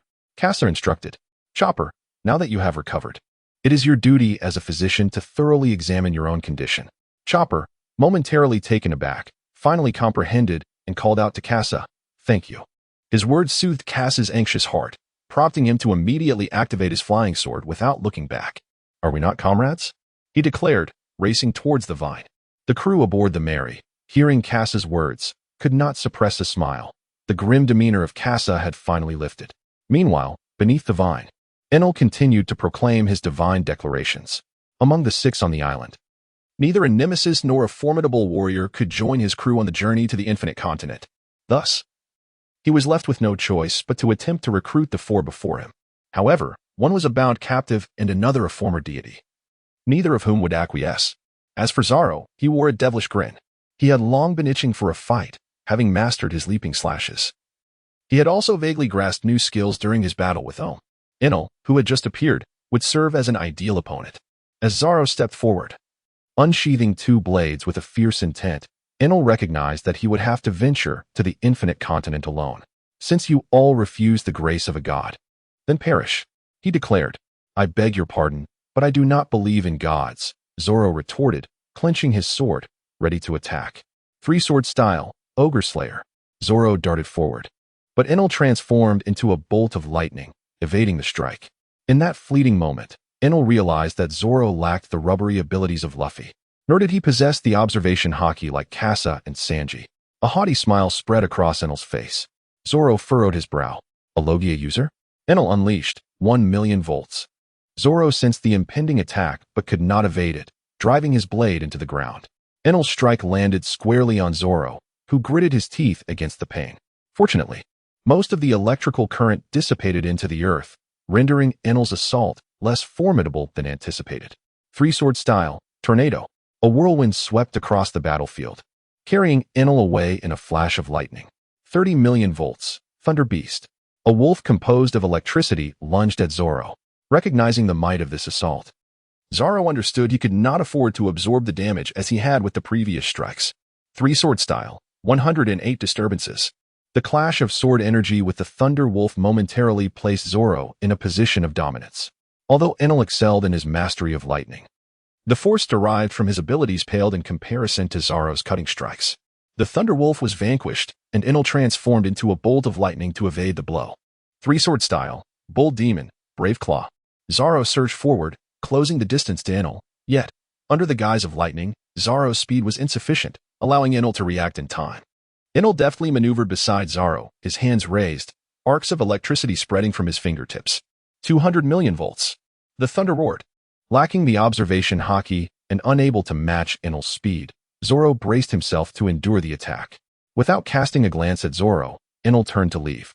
Unbeknownst to him, a sharp, crystalline sound echoed as Zoro's protective ring shattered. Zoro recalled how yesterday, Casa had secretly passed by everyone, subsequently bestowing upon him a protective ring. It was this very ring that had enabled Zoro to avert disaster. In the face of life and death, Zoro's body rediscovered that elusive sensation. The third-generation Kitetsu gradually enveloped itself with haki, as Zoro meticulously controlled the haki to cloak the sword. Enel remained oblivious to Zoro's continued presence. Reveling in what he believed to be his sole successful confrontation that day, his observation haki rendered ineffective, just as he intended to eliminate Robin and the others. Zoro's voice resonated from behind him. One sword style, Lion's Song. Enel felt a sharp pain in his back, and Zoro, maintaining his sword-wielding stance, charged into his view. Impossible. I reacted immediately and had already elementalized. This was Enel's first thought upon being struck.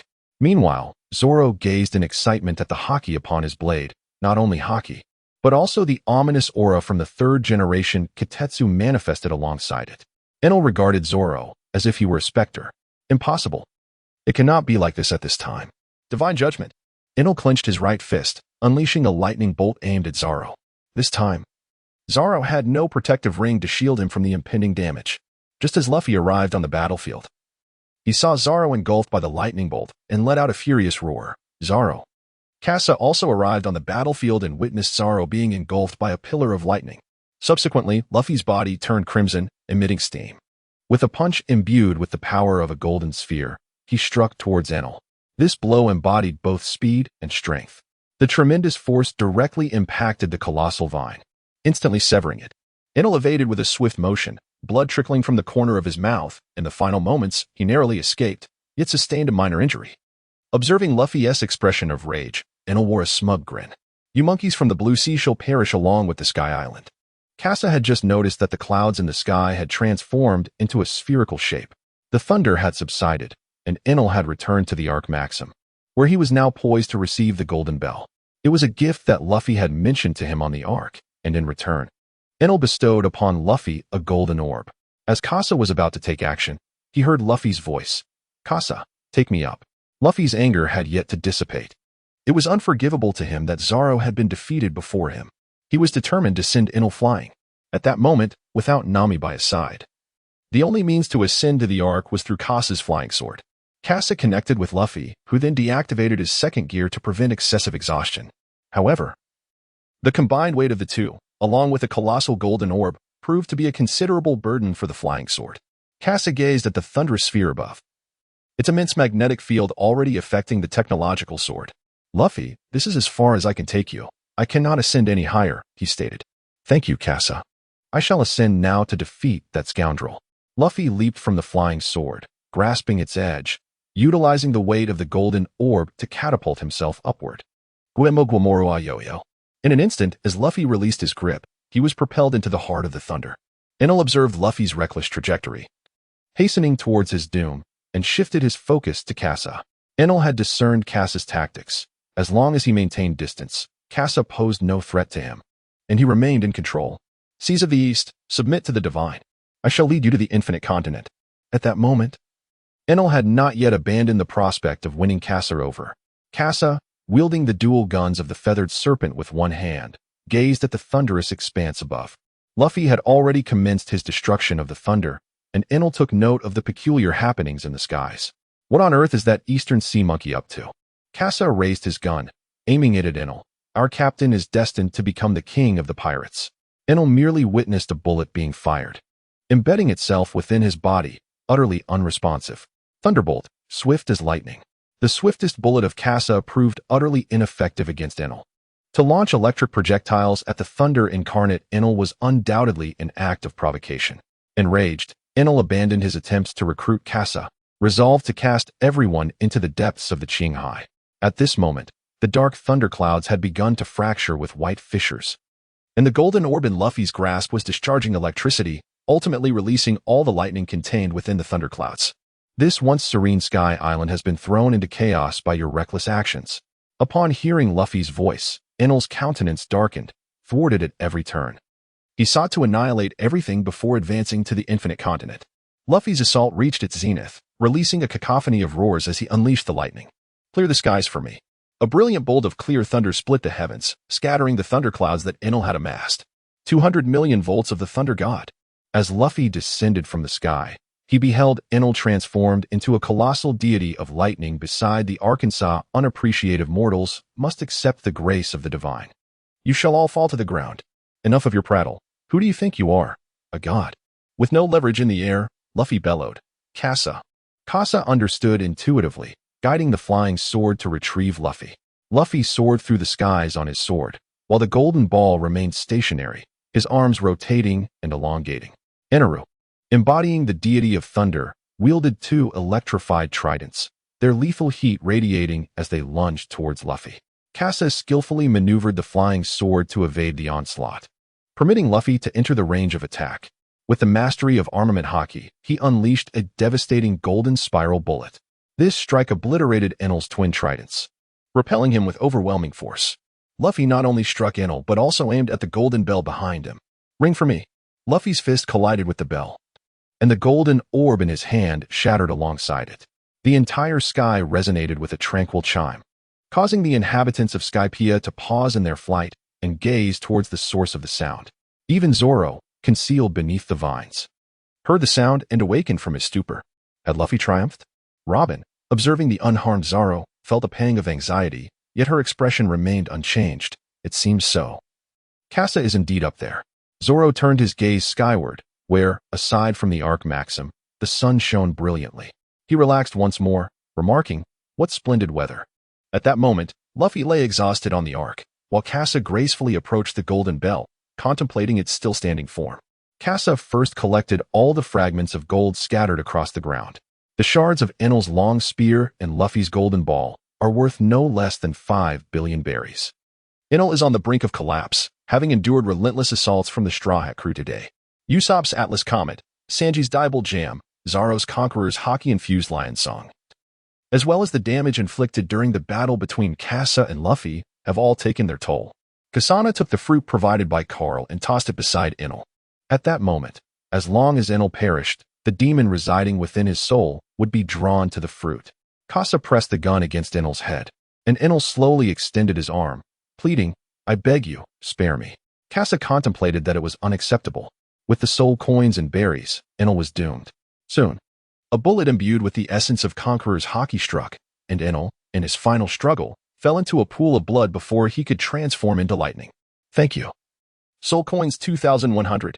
Astonishingly, Enel's strength exceeded 500 million. This time, Casa had struck gold, and his journey to Skypiea had replenished his soul coins to 10086. At that moment, the fruit beside Enel began to undergo a transformation. The once shriveled and dark fruit became plump, its color lightening, and patterns representing its abilities appeared on the skin. This time, Casa had succeeded in seizing the fruit's power, with soul coins and abilities secured. The next step was an abundance of berries.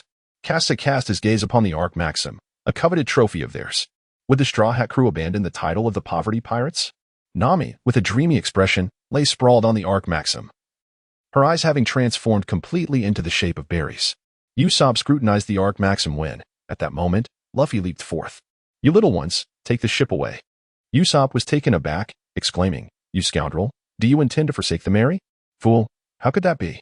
I mean to secure it to the Mary." At this moment, Casa emerged from the Ark, having already removed all the gold he could carry. The issue with the spatial belt was that he could not alleviate the weight of his belongings. Casa itself is equipped with a considerable array of weaponry. Thus, the items that Casa can take away are limited. However, a rough estimation suggests that their value amounts to approximately 20 to 30 billion berries. Casa witnessed a heated argument between Usopp and Luffy regarding the ship, and could not help but cast a glance at the Mary, anchored outside the Arkansas Casa. Relying on the blueprints, mastered the operation of the Ark's proverb, utilizing the wind-blowing shell from the Ark to descend upon the Sea of Clouds. Upon spotting Casa, Nami rushed forward and grabbed him by the collar, exclaiming, "Casa, you are forbidden to touch that gold." Casa averted his gaze from Nami, for he had already taken action and was prepared to incinerate the money afterward. Moreover, his future sustenance would depend on Nami.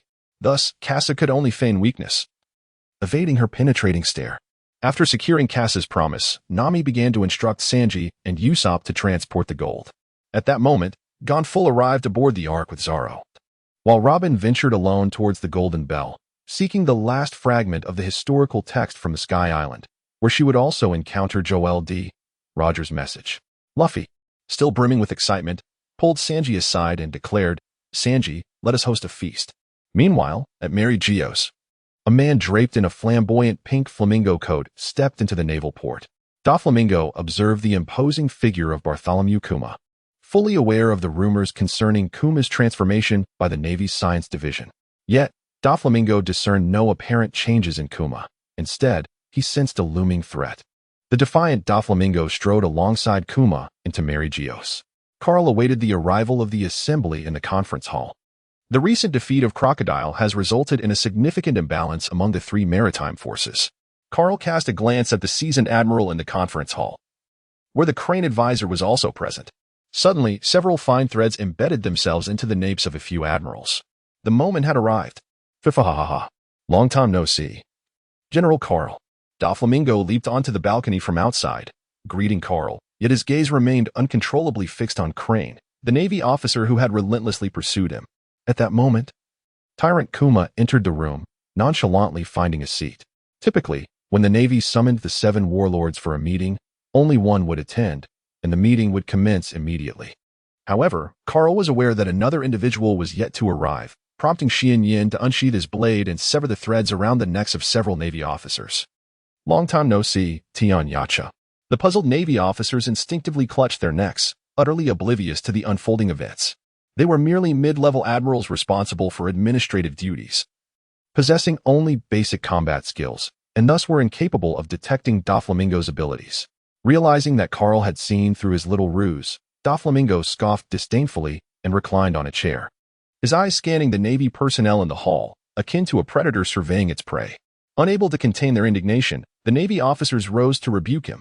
Doflamingo, do not presume that your status as a warlord grants you the audacity to act arrogantly here. This is the Navy headquarters. Upon hearing this, Doflamingo's laughter grew ever more boisterous. Crane raised a hand to pacify the agitated officers, addressing Doflamingo, "You little devil, you remain as wicked as ever." Ha. How could that be, old hag? I remember being hunted mercilessly by you in the past. Doflamingo's current arrogance only deepened Crane's humiliation, as she reflected on the irony of having pursued a pirate for a lifetime only to see him now courted by the world government. At that moment, the grand doors of the conference hall swung open once more, revealing a man clad in a black trench coat, wielding a large black sword on his back. Instantly, the expressions of the crowd shifted. How could this man be here? Fufahaha, an unexpected guest, my hawk. Hawkeye glanced at Doflamingo, but uttered not a word, instead directing his attention towards Tyrant Kuma. Since everyone is present, let us commence the meeting. The purpose of gathering you here is to discuss Crocodile's situation. I hope you scoundrels can propose alternatives to fill his position on the seas. Doflamingo interjected, in that case, why not seek out the man who defeated Crocodile? Hawkeye responded, the Straw Hat crew contains an extraordinary individual. Doflamingo queried, are you referring to that captain with the straw hat, or the bounty hunter? Hawkeye turned to Carl and remarked, "It is the man valued at 500 million, the phantom thief Casa. Perhaps 500 million is inaccurate." Hawkeye cast another glance at Doflamingo. "It should be an 800 million man, the one whose bounty you have been unable to collect for the past 2 years." Upon hearing this, Doflamingo suddenly understood. So it was him. How could that sand crocodile possibly be defeated by a newcomer? Doflamingo rose, intent on leaving, for he had obtained the information he sought. However, a large hand rested on his shoulder. It was Sengoku. "Trafalgar, it is not over yet. Sit down and behave yourself." Sengoku's counsel compelled Doflamingo to remain seated for the time being. Sengoku glanced at Hawkeye, surprised to see him participating this time. The Straw Hat Crew's alliance with the red-haired pirates disrupted the balance, leaving only others as a viable option. The existence of the 7 warlords is meant to maintain equilibrium, not to increase adversaries for the Navy. Sengoku had addressed the concerns of others, yet some questions remained unspoken. The identities of Casa, Nico Robin, and Luffy prevent Luffy from becoming a warlord of the sea. At that moment, an individual suddenly descended onto the balcony outside the conference hall. It was Lafitte, the Devil Sheriff, who also serves as the navigator of the Blackbeard pirates. Carl placed his hand upon Van Augur. Yet the assassination of Lafitte bore little consequence on the unfolding situation. He still needed to preserve the War of the Summit as a backdrop, thereby accruing military merit. "Esteemed colleagues, I have a promising candidate in mind." At that moment, Lafitte, embodying the essence of a gentleman, gracefully entered the conference hall, drawing the gaze of all present. The greatest upheaval in the world of pirates was about to commence. "Ah, Teach, it seems you're disregarding us," exclaimed Ace. "Ha, Captain? Ignoring us, are you?" On an island in the Grand Line, a fierce battle erupted between darkness and flames. Subsequently, at Marine headquarters, Carl released Lafitte. How could a pirate be allowed to depart from Marine headquarters? However, upon receiving news of Blackbeard, the circumstances shifted, granting the enemy a platform for negotiation with the Marines. Sengoku gazed at the photograph of Ace lying on the ground, reminiscent of Garp. The situation was dire. The unexpected turmoil among Whitebeard's crew could precipitate monumental changes. Yet, it also presented an opportunity to annihilate the Whitebeard pirates, the most formidable among the Yonko crews. Sengoku found himself in a quandary, yet this was indeed a chance. A moment to reshape the world. "Carl, assist me in contacting the Gorosei. The war is about to commence." As Carl's gaze shifted slightly, he nonetheless complied. The fact that Sengoku had instructed him to contact the 5 elders indicated that the other party was aware of his connection with them. This situation placed a certain pressure on Carl, as he contemplated how to confront Sengoku and what steps to take moving forward. Carl exited the office, leaving Lafitte in the Warring States to discuss the intricacies of their collaboration. At that very moment, Carl unexpectedly collided with Carp. Kapu spoke, "Young one, it has been quite some time. How have you been lately?" The sudden appearance of Carp left Carl in a state of uncertainty. Yet he mustered the courage to extend the report in his hand. "Admiral Carp, please take a look." Kapu felt dissatisfied with the way Carl addressed him. Yet he found himself powerless to change it. After all, the Carl before him was not the same individual he once knew. He was merely a fragment. However, the moment he received the report, the recently departed Carl couldn't help but experience a flutter of anxiety, prompting him to hasten his departure. Carl returned to his office, where Shamira lay leisurely indulging in some rice crackers, a practice she had learned from Kapu. Upon seeing Carl, Shamira remained unfazed and continued to savor her snack. Carl disregarded everything else and picked up the phone to contact the 5 elders. "Hello, the anticipated events are about to unfold." "Very well, in that case, let us proceed according to the plan." This conversation lasted less than 30 seconds. The other party showed no concern regarding Ace's capture and had already devised a corresponding strategy. At the port, Doflamingo, aboard his ship, observed Carl's scheme through Violet's clairvoyance. A terrifying 3-masted ship, and Moria. "Violet, you all return first. I shall remain in this paradise for a while." Meanwhile, high above the clouds, the Straw Hat crew had concluded their feast and was preparing to depart from Skypiea. As compared to their ascent, the Mary's immersion in the water had increased slightly. The ship was laden with gold, yet the Straw Hat crew harbored no worries whatsoever. Casa has implemented numerous protective measures for the Mary, ensuring that even in the event of a sudden descent, he possesses the confidence to safeguard her. To a certain extent, Casa's presence has already fortified the Mary. At the very least, the main mast remains intact, the figurehead is unbroken, and the protective boards are undamaged. Nami, brimming with excitement, gazes at the gold in the warehouse, Her rough estimation reveals that its worth is approximately over 3 billion. If not for Kasa's cautionary advice against further accumulation, Nami would eagerly desire to load an additional 10 billion. The reality is that Kasa is concealing a particular item, a lightning charm. This singular charm enables Kasa to carry 300 billion berries while aboard the Mary. Luffy bids farewell to Gan and the others atop the figurehead, and through this feast, they have all grown familiar with one another. Luffy rings the golden bell. Zoro has grasped the concept of armament haki. Sanji has mastered observation haki. Nami has acquired the thunder fruit. Usopp has also exchanged for a substantial sum of berries. Chopper's physical abilities have been enhanced, and Robin has uncovered new clues. Kasa had acquired the invaluable designs of the legendary belly worth over 30 billion, as well as the Arc Maxim. The crowd, brimming with excitement from their journey to the Sky Island, arrived at the edge of the Cloud Sea. Cornus had been awaiting Luffy and his companions at the terminus. Kasa gazed at the massive wind turbines flanking the Going Merry, a precautionary measure he had implemented. The Going Merry was currently overloaded, making it susceptible to structural damage from any violent impacts. As Kasa prepared, the Merry swiftly burst forth from the sea of clouds, descending rapidly. Even Luffy was taken aback, for no one anticipated departing the Sky Island in such a manner. Fortunately, the Sky Island's octopus quickly appeared, supporting the hot air balloon, which gradually reduced the Mary's descent speed. Usopp collapsed to the ground, trembling and muttering, "The Sky Island is truly terrifying." Kasa examined the condition of the octopus. Its movements were steady, and the creature itself appeared to be in good health. Everything was proceeding smoothly. "Sanji, I am hungry," he stated. "You fool, didn't we just eat this morning?" Despite Sanji's retort, he dutifully headed to the kitchen to prepare a meal. Zoro, observing Kasa, spoke up, "Kasa, let us practice some more." Kasa looked helplessly at Zoro and said to Chopper, "Chopper, Zoro is being unruly again." Chopper exclaimed in surprise, "Zoro, why did you untie the bandages?" The calamity of Kasa has been directed eastward, entrusting Zoro to Chopper for resolution. Kasa walked over to Robin's side and remarked, "What a splendid view."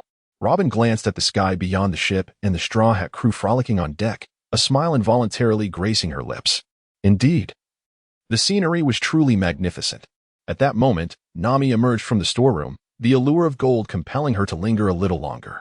Kasa gazed into Nami's eyes, where the remnants of the berries still lingered, and gently patted her shoulder, saying, "Awaken, or I shall set the gold ablaze." A jest from Kasa ignited Nami's fury, as she had long harbored resentment towards his behavior. Nami, with a fierce glare, exclaimed, "Kasa, discharge." Suddenly, electric sparks erupted from her palm, catching Kasa off guard, resulting in his abrupt collapse to the ground. The others, witnessing Kasa's downfall at Nami's hands, were quick to stoke the flames of excitement. For it was rare to see Kasa receive such a lesson from Nami, and now they were finally witnessing it. Clenching her fists, Nami warned Kasa, "You must never touch my gold, never." Faced with Nami's ominous threat, Kasa had no choice but to acquiesce. Increasingly aware that his secret fortune of 3 billion berries must remain undisclosed, lest it lead to his demise. At that moment, Sanji emerged, gliding over with a gust of wind to stand by Nami's side. "Nami-san," he began, but before he could finish, he was struck down by the electric arcs emanating from her. Realizing what had transpired, Nami quickly apologized. "Sanji, I'm sorry. I still cannot fully control my powers." On Skypiea, Enel's actions towards Sanji and Usopp had sparked a desire within Nami to enhance her abilities, and Kasa had unwittingly provided her with an opportunity.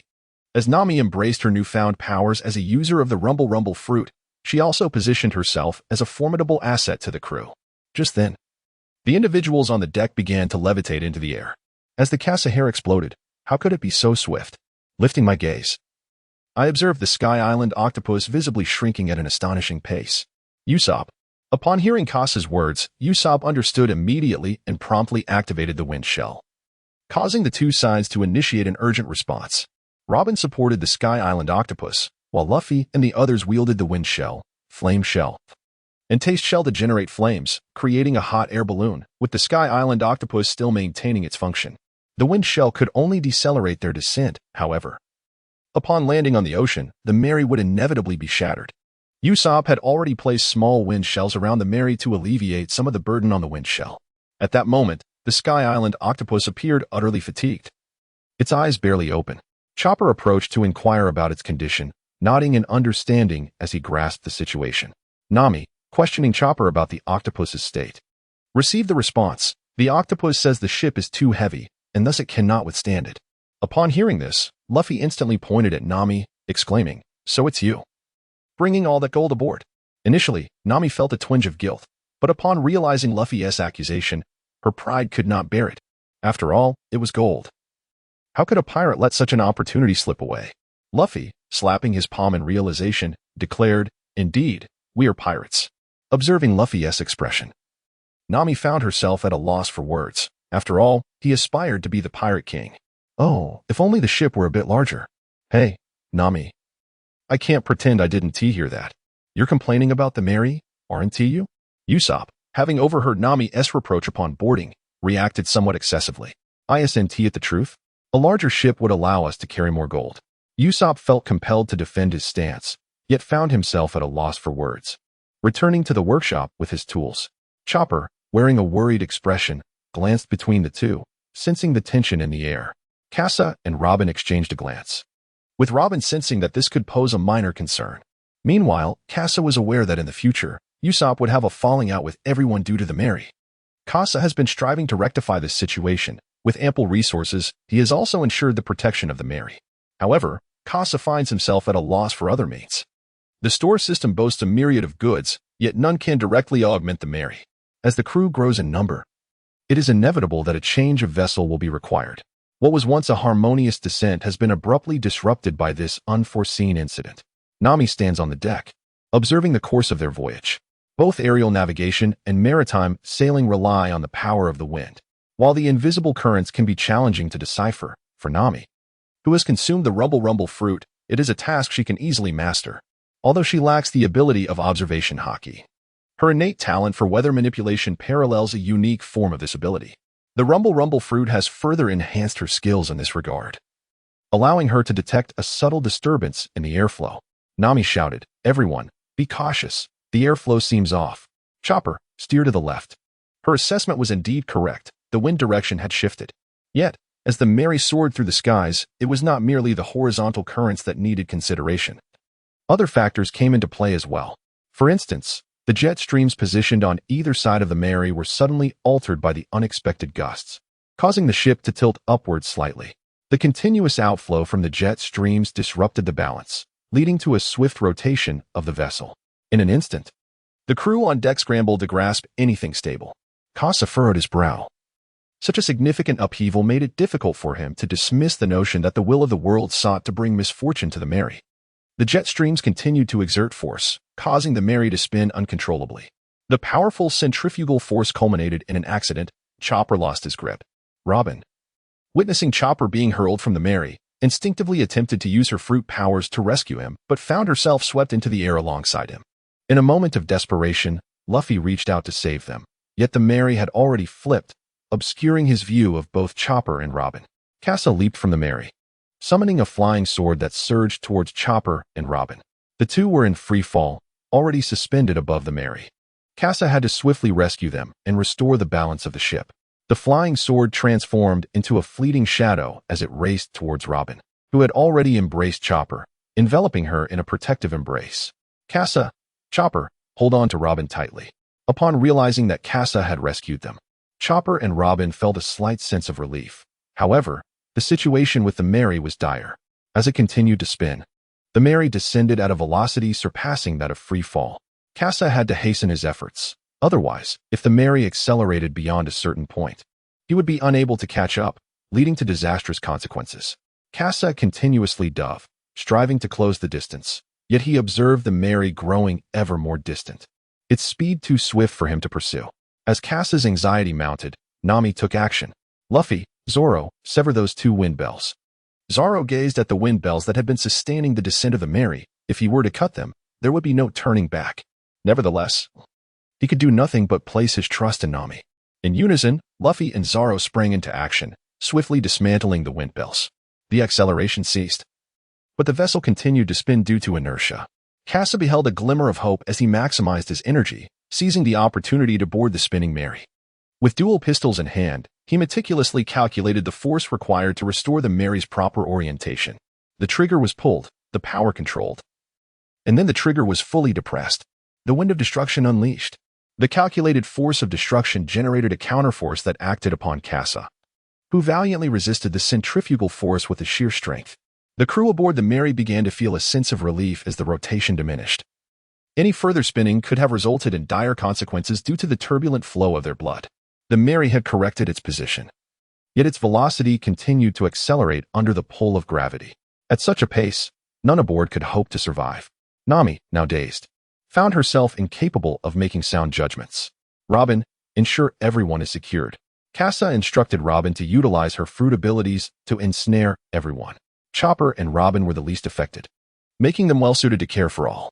The repaired Mary was adequately prepared for their endeavors, while Kasa aimed to halt the descending Mary. Kasa piloted the flying sword towards the ship's underside, drawing ever closer to the island below, with Usopp's wind shell continuously generating gusts, and the flying sword persistently propelling the Mary upwards. Kasa, on the other end, utilized the moonwalk technique to elevate the Mary. An overwhelming pressure emanated from behind Kasa. At this pace, his demise was inevitable. Wu Yuan's dual pistols entered a state of charging. Kasa had upgraded his holster previously, allowing the charging process to take merely 5 seconds. Yet, this span of 5 seconds was ample time for the Mary to descend from the heavens. Kasa was calculating the descent time of the Mary and pondering potential solutions to escape the current predicament, a series of equations flashing through his mind. Yet, none proved fruitful. 5 seconds had elapsed, and Kasa could derive nothing. The Mary was less than 100 meters from impacting the surface of the sea. The collision point situated in the shallow waters off the nearby island, where the depth was scarcely 10 meters. Kasa drew forth the fully charged dual pistols, the wind cannons. With a rhythmic pull of the triggers, he not only satisfied the conditions of the wind cannons but also delivered an efficient output. Kasa braced himself against the downward momentum of the Mary in the assault of the flying sword, managing to maintain his balance as the Mary began to decelerate. However, as Kasa acted as the intermediary buffer, all the forces were borne solely by him, and ultimately, his arms could no longer withstand the strain. A sharp crack echoed as his bones fractured. Muscles began to tear, yet Kasa gritted his teeth, striving to stabilize his fingers for continuous fire. Alas, an unforeseen mishap occurred. This time, there was a slight delay in Kasa's trigger pull. What was originally intended to be a continuous deceleration with the wind cannons to ensure the Mary's safe descent into the water had now transformed into a gale of destruction, the overwhelming force shattering the balance. From Kasa's position, the Mary seemed to be lifted as if by a bamboo pole, soaring once more into the air. Kasa soared into the sky, his arms hanging limply by his sides, helplessly watching as the Mary plunged towards the beach. From a height of 10,000 meters, it fell like a meteor, burdened by excessive weight and relentless acceleration. Fortunately, in the final moment, Kasa managed to dissipate the impact force from the falling sky island. However, given the current weight of the Mary and the altitude from which it descended, the vessel was still destined for disintegration. Kasa found himself utterly powerless, his hands rendered completely ineffective. Furthermore, the most fatal aspect was that the Mary was now inverted, with its keel facing the ground. The force of impact would inevitably shatter the keel, leading to the ship's demise, just as depicted in the narrative, where the Mary ultimately succumbed to damage to its keel. Kasa gritted his teeth, feeling a sense of unwillingness within. Is it truly impossible to alter the course of the narrative? Can the will of the world not be changed? Just as the Mary was about to touch down, Kasa heard Luffy's voice. Goma Goma no balloon. Instantly, a colossal rubber balloon appeared on the deck, enveloping the Mary and forming a protective cushion. Inside Kasa, a flicker of joy ignited. Perhaps this could save the souls aboard the vessel. However, the main mast continued its descent towards the earth, poised to make contact before Luffy, which would inevitably result in the Mary absorbing the brunt of the impact. Three-sword style, Demon Slash. A powerful strike erupted upon the ship, instantly severing the main mast and sending it flying. Zoro, on the ship, was swiftly tended to by Chopper, and he was the first to sense the looming presence of the main mast. Kasa sat upon the emergency rescue flying sword, and the Mary was saved. As Kasa leisurely descended from the sky to the beach, the crew began to disembark from the capsized Mary. Sanji emerged from the kitchen, having rushed there at the first sign of trouble to secure all the items. However, the chaos had still inflicted considerable injuries upon him, rendering him the most severely wounded aboard the ship. Chopper hurriedly attended to Sanji, discovering that he had at least several broken ribs, and promptly commenced emergency treatment. As Kasa gazed upon the severed main mast and the broken ram, It was indeed true that the Mary needed some iron plating. Luffy dashed to the fractured ram, exclaiming, "Ah, my first-class seat. What to do? What to do?" Usopp, in a fit of rage, shouted, "Zoro, look at what you've done to the Mary." Zoro scratched his head nonchalantly and retorted, "Stop whining. If we don't cut it away, the Mary will be rendered useless." Suddenly, a piercing scream from Nami pierced the air. The group hurried towards the sound, apprehensive about Nami's safety. As Casa fell to the ground, the group rushed into the warehouse, only to discover a substantial hole in the floor. Nami sat helplessly on the ground, murmuring, "It's gone. All the gold is gone." It then became apparent to everyone that not only the floor but also the ship's bottom had several large openings. Amidst the chaos, the gold had plummeted like cannonballs, crashing through the floor and falling into the void below. The repairs for the Mary, the new furniture, new clothing, and the living expenses for all of you have vanished entirely. Usopp, upon hearing Nami's murmurs, was taken aback to find that the repairs for the Mary were prioritized first. His voice trembling, "Nami, I'm sorry." He embraced the fallen Nami, apologizing for his earlier tone on Sky Island. Luffy, undeterred, peered into the hole, venturing into the belly of the ship. "Nami, look." Luffy emerged, holding 2 gold ingots in his hands. The gold had been cut by Zoro on the Arc Maxim, each piece valued at 150 million, making Luffy's 2 pieces worth a staggering 300 million in total. As Casa observed the unfolding events and the gradual rectification of his past actions, his expression inevitably darkened. However, Nami regained her composure. Though she regretted her inability to lift one of the gold pieces, she felt an overwhelming urge to snatch the gold from Luffy's grasp. Luffy, having heard Nami express her desire to repair the Mary, exclaimed, "Our next crewmate should be a shipwright, and we'll transform the Mary into a flying ship. And then we'll set sail again." Nami and Usopp immediately protested, "Absolutely not." Luffy, pointing to his head, asked, "Why not? Isn't that exciting?" At that moment, Chopper had finished tending to Sanji's wounds and noticed Casa's bloodied arms. "Casa, how are your hands?" At last, Casa approached Chopper to receive treatment. It was evident that Sanji was in a far worse condition, prompting Casa to wait a moment. His hands were likely fractured in several places, and the muscles appeared to be torn. Chopper glanced at him and removed the dual pistols from Casa's grasp. His hands had long since lost the strength to relinquish his weapons, yet he still clutched the twin guns tightly. Zoro observed this situation intently, unable to conceal his admiration for Casa. Soon, Casa's hands were securely bound with splints, and the herbal remedies aboard the ship would facilitate his swift recovery. Coupled with the pills provided by the system, Casa opted for a period of rest. Having just descended from Skypiea, everyone was in less than optimal condition, as the descent had jostled their insides like a tumultuous washing machine. Fortunately, Chopper was in good health and took charge of everyone's recuperation. As Casa soared through the skies, he remained attentive to the circumstances surrounding the island. If all went according to plan, the narrative concerning the G8 naval base had already unfolded. Otherwise, with the current state of the Mary, breaching the naval base would be implausible. The Mary fortuitously landed on an isle within the long chain-ring island, where it was likely that they would encounter Foxy and his companions.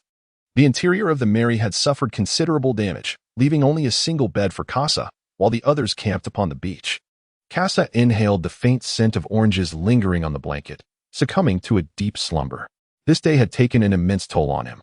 Casa lay upon the bed, succumbing to slumber, and in his dreams, he found himself amidst the war of the summit. Upon the icy expanse, blood seeped directly into the frost, and many pirates and naval soldiers fell upon the battlefield. Carl has traversed the ranks of the Whitebeard pirates 7 times, vanquishing numerous captains along the way. The sword-wielding Pitas fell beneath Carl's blade, marking the 5th Whitebeard captain to succumb to his prowess. Whitebeard's eyes widened in fury, his murderous intent palpable, shattering the very fabric of space around him. Carl has become a thorn in the side of Whitebeard's crew, an MVP within the Navy. On the battlefield, Casa found himself obstructed by Admiral Kizaru, unable to reach Ace or provide any assistance to Luffy. In that final moment, Casa gazed at the figure of Garp, seated in the position of the Admiral. "Casa, have you awakened? Come and behold today's spoils." Casa awakened to the sound of Chopper's call, just as he had in previous dreams, retaining only the final fragments of his slumber. Chopper examined Casa's injuries, noting that the bones had healed and the muscles had returned to their former strength. "You have slept for 3 days and have finally recovered. You can now get up and move about," he announced. "Chopper, why is it so noisy outside?" Casa inquired. Today we encountered a pirate crew, and we are engaged in a competition, Chopper replied. In a state of half-sleep and half-wakefulness, Casa listened to Chopper recount the events of the day. Ultimately, they encountered Foxy at the Long Chain Roundabout, engaging in a davy-back fight. As Luffy and his companions did not encounter the stilt-walking elder, Luffy, true to the narrative, disbanded the 497 pirates and accepted some supplies from Foxy's pirate ship to prepare for their forthcoming journey. Casa removed the bandage and walked to the beach, where the bonfire continued to burn, as if he had just descended from the Sky Island. "Oh, Casa, you're all right," Sanji exclaimed. "I recovered in just 2 days." He brandished a kitchen knife, showcasing his muscular arms. "Humph, you were gravely injured by a falling object, while Casa saved an entire ship." Zoro taunted Sanji at this moment, provoking a furious response. "Green algae head, you better not drink today." "What did you say? Didn't you just acquire someone else's wine today? Enough with the chatter. Don't offend the chef at sea." The arrival of Casa sparked a dispute between the two, and Luffy also noticed Casa's presence. Luffy exclaimed, "Casa." Usopp added, "Thank you, Casa, for saving the Mary." Nami remarked, "Oh, Casa, you're awake." Robin noted, "Mr. Casa is recovering quite well." The concern from the Straw Hat crew brought a sense of calm to Casa's heart. "Well then, Nami, please continue." Casa tossed a piece of gold, which Nami deftly caught. Initially filled with delight, her expression swiftly shifted upon closer inspection of the gold, prompting her to hastily conceal it. Luffy, Usopp, and Chopper, intrigued by her reaction, gathered around Nami, eager to discover what she had found. Casa remarked, "The gold discovered on your bed must have been concealed by you. Remember to find a skilled shipwright for the Mary." A single remark from Casa ignited a flurry of opinions among the playful trio. Pointing at Nami, he exclaimed, "Demon! Stingy wretch! Thief!" Upon realizing that her hidden stash had been uncovered, Nami, in a fit of panic, retorted, "Quit your incessant prattling." As arcs of electricity surged from her, she inadvertently charred the three of them. Usopp and Chopper collapsed in response, while only Luffy remained, scratching his head in bewilderment, utterly oblivious to the unfolding drama. As Casa beheld the scene, a sense of deja vu reminiscent of Pikachu washed over him. It seemed likely that the ship would soon be intermittently illuminated by bursts of lightning. Sanji's culinary creations were also prepared, and although Casa had not participated in the davy-back fight alongside his comrades, he vowed not to be absent from any forthcoming events. At the Navy headquarters in Marineford, within the training grounds of Akainu, each admiral possessed a dedicated training arena nestled in the mountains behind Marineford. At that moment, two individuals were engaged in combat within the training grounds, their clash resonating with the sounds of molten magma and the glint of blades. Carl wielded his broadsword to cleave through the magma, subsequently fanning away the sulfurous fumes that emanated from it. The magma fruit truly stands as the pinnacle of offensive capabilities among the natural-type fruits, imposing restrictions on all who dare to engage in combat within its vicinity, due to its accompanying effects. From the billowing smoke emerged a robust man. Carl, gripping his sword, addressed Akainu, "Is this where it all concludes? I possess further means." Akainu observed Carl, who appeared somewhat disheveled. Under normal circumstances, Carl's swordsmanship would surpass his own. Yet, the moment Carl unleashed the powers of his fruit, the overwhelming might rendered him unable to withstand the onslaught. Despite the astonishing prowess of Carl's haki, he could not entirely evade the toll of Akainu's strikes. "Casa, you seem to be rather hasty. Are you seeking to seize an opportunity in the impending war?" Akainu, well informed of the forthcoming Marineford war strategy, acknowledged the intent to annihilate the Whitebeard pirates and eradicate the last remnants of the Pirate King's bloodline. Carl felt the enhancement of his physique. After departing from the island of Vegapunk, his body reached its utmost limits, and his strength ascended to that of a candidate for a general. However, upon summoning his avatar, Carl employed his initial hypothesis regarding his fruit's abilities, fusion strengthening. The avatar, separated from his original form, had already transcended the constraints of an ordinary human, brushing against the realm of monstrosity. Carl's objective was to amplify these avatars to their zenith before merging them once more. By integrating the primordial cells of his body, Carl aimed to shatter the shackles binding his physical form. At this moment, he sought to unlock the first of his bodily restraints, drawing upon the power bestowed by his avatar. "Sakazuki, do not be hasty. First, feel the extent of my power."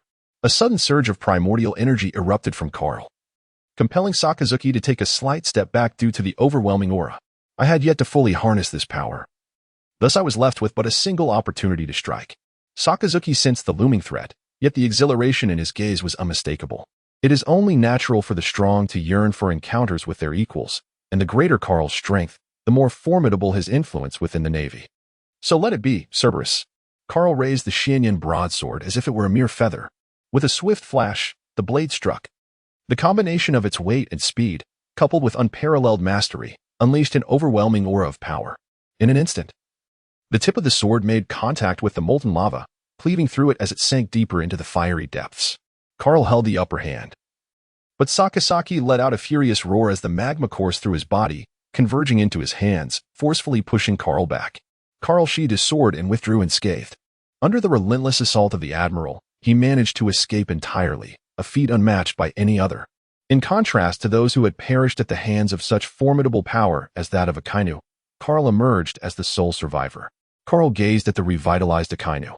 His hands drenched in blood, a stark contrast to the mere singed wound upon his own body. In this contest, Karl emerged with a slight advantage. The Going Merry had been restored. Under the adept collaboration of Usopp and Kasa, both the main mast and figurehead had been reassembled, along with the patched hull. The vessel was now poised to embark on another journey. However, Kasa was taken aback to discover that the primary force propelling the Going Merry into the sea was not the mightiest among them, Zoro or Luffy, but rather Robin. Delicate arms sprouted from the vessel, seemingly fragile, yet formidable in their multitude.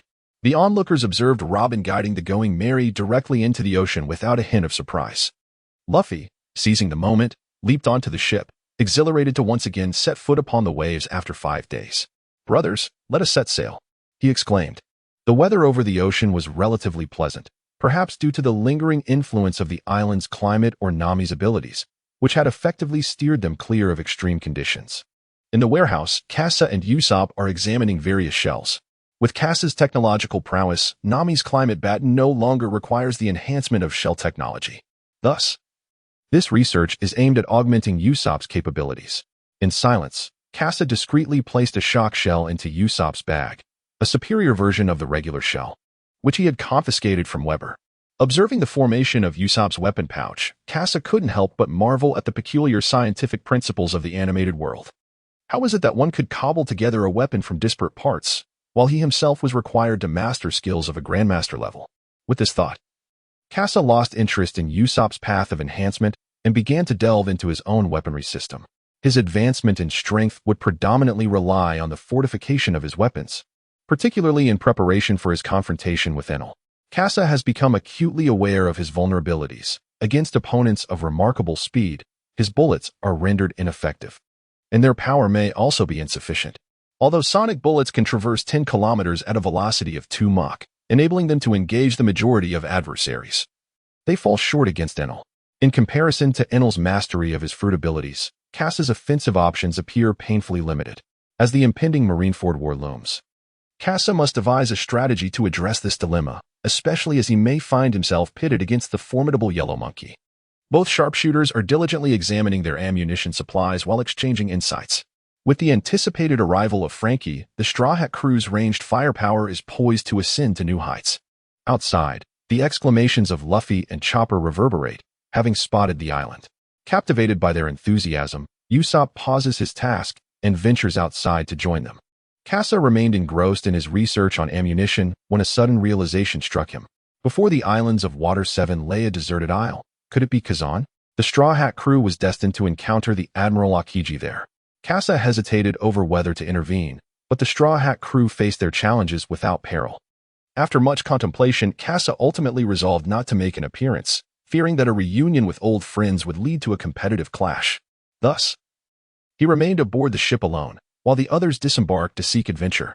Luffy, sensing eyes upon him from the dense forest, gave chase and soon discovered a shipwreck.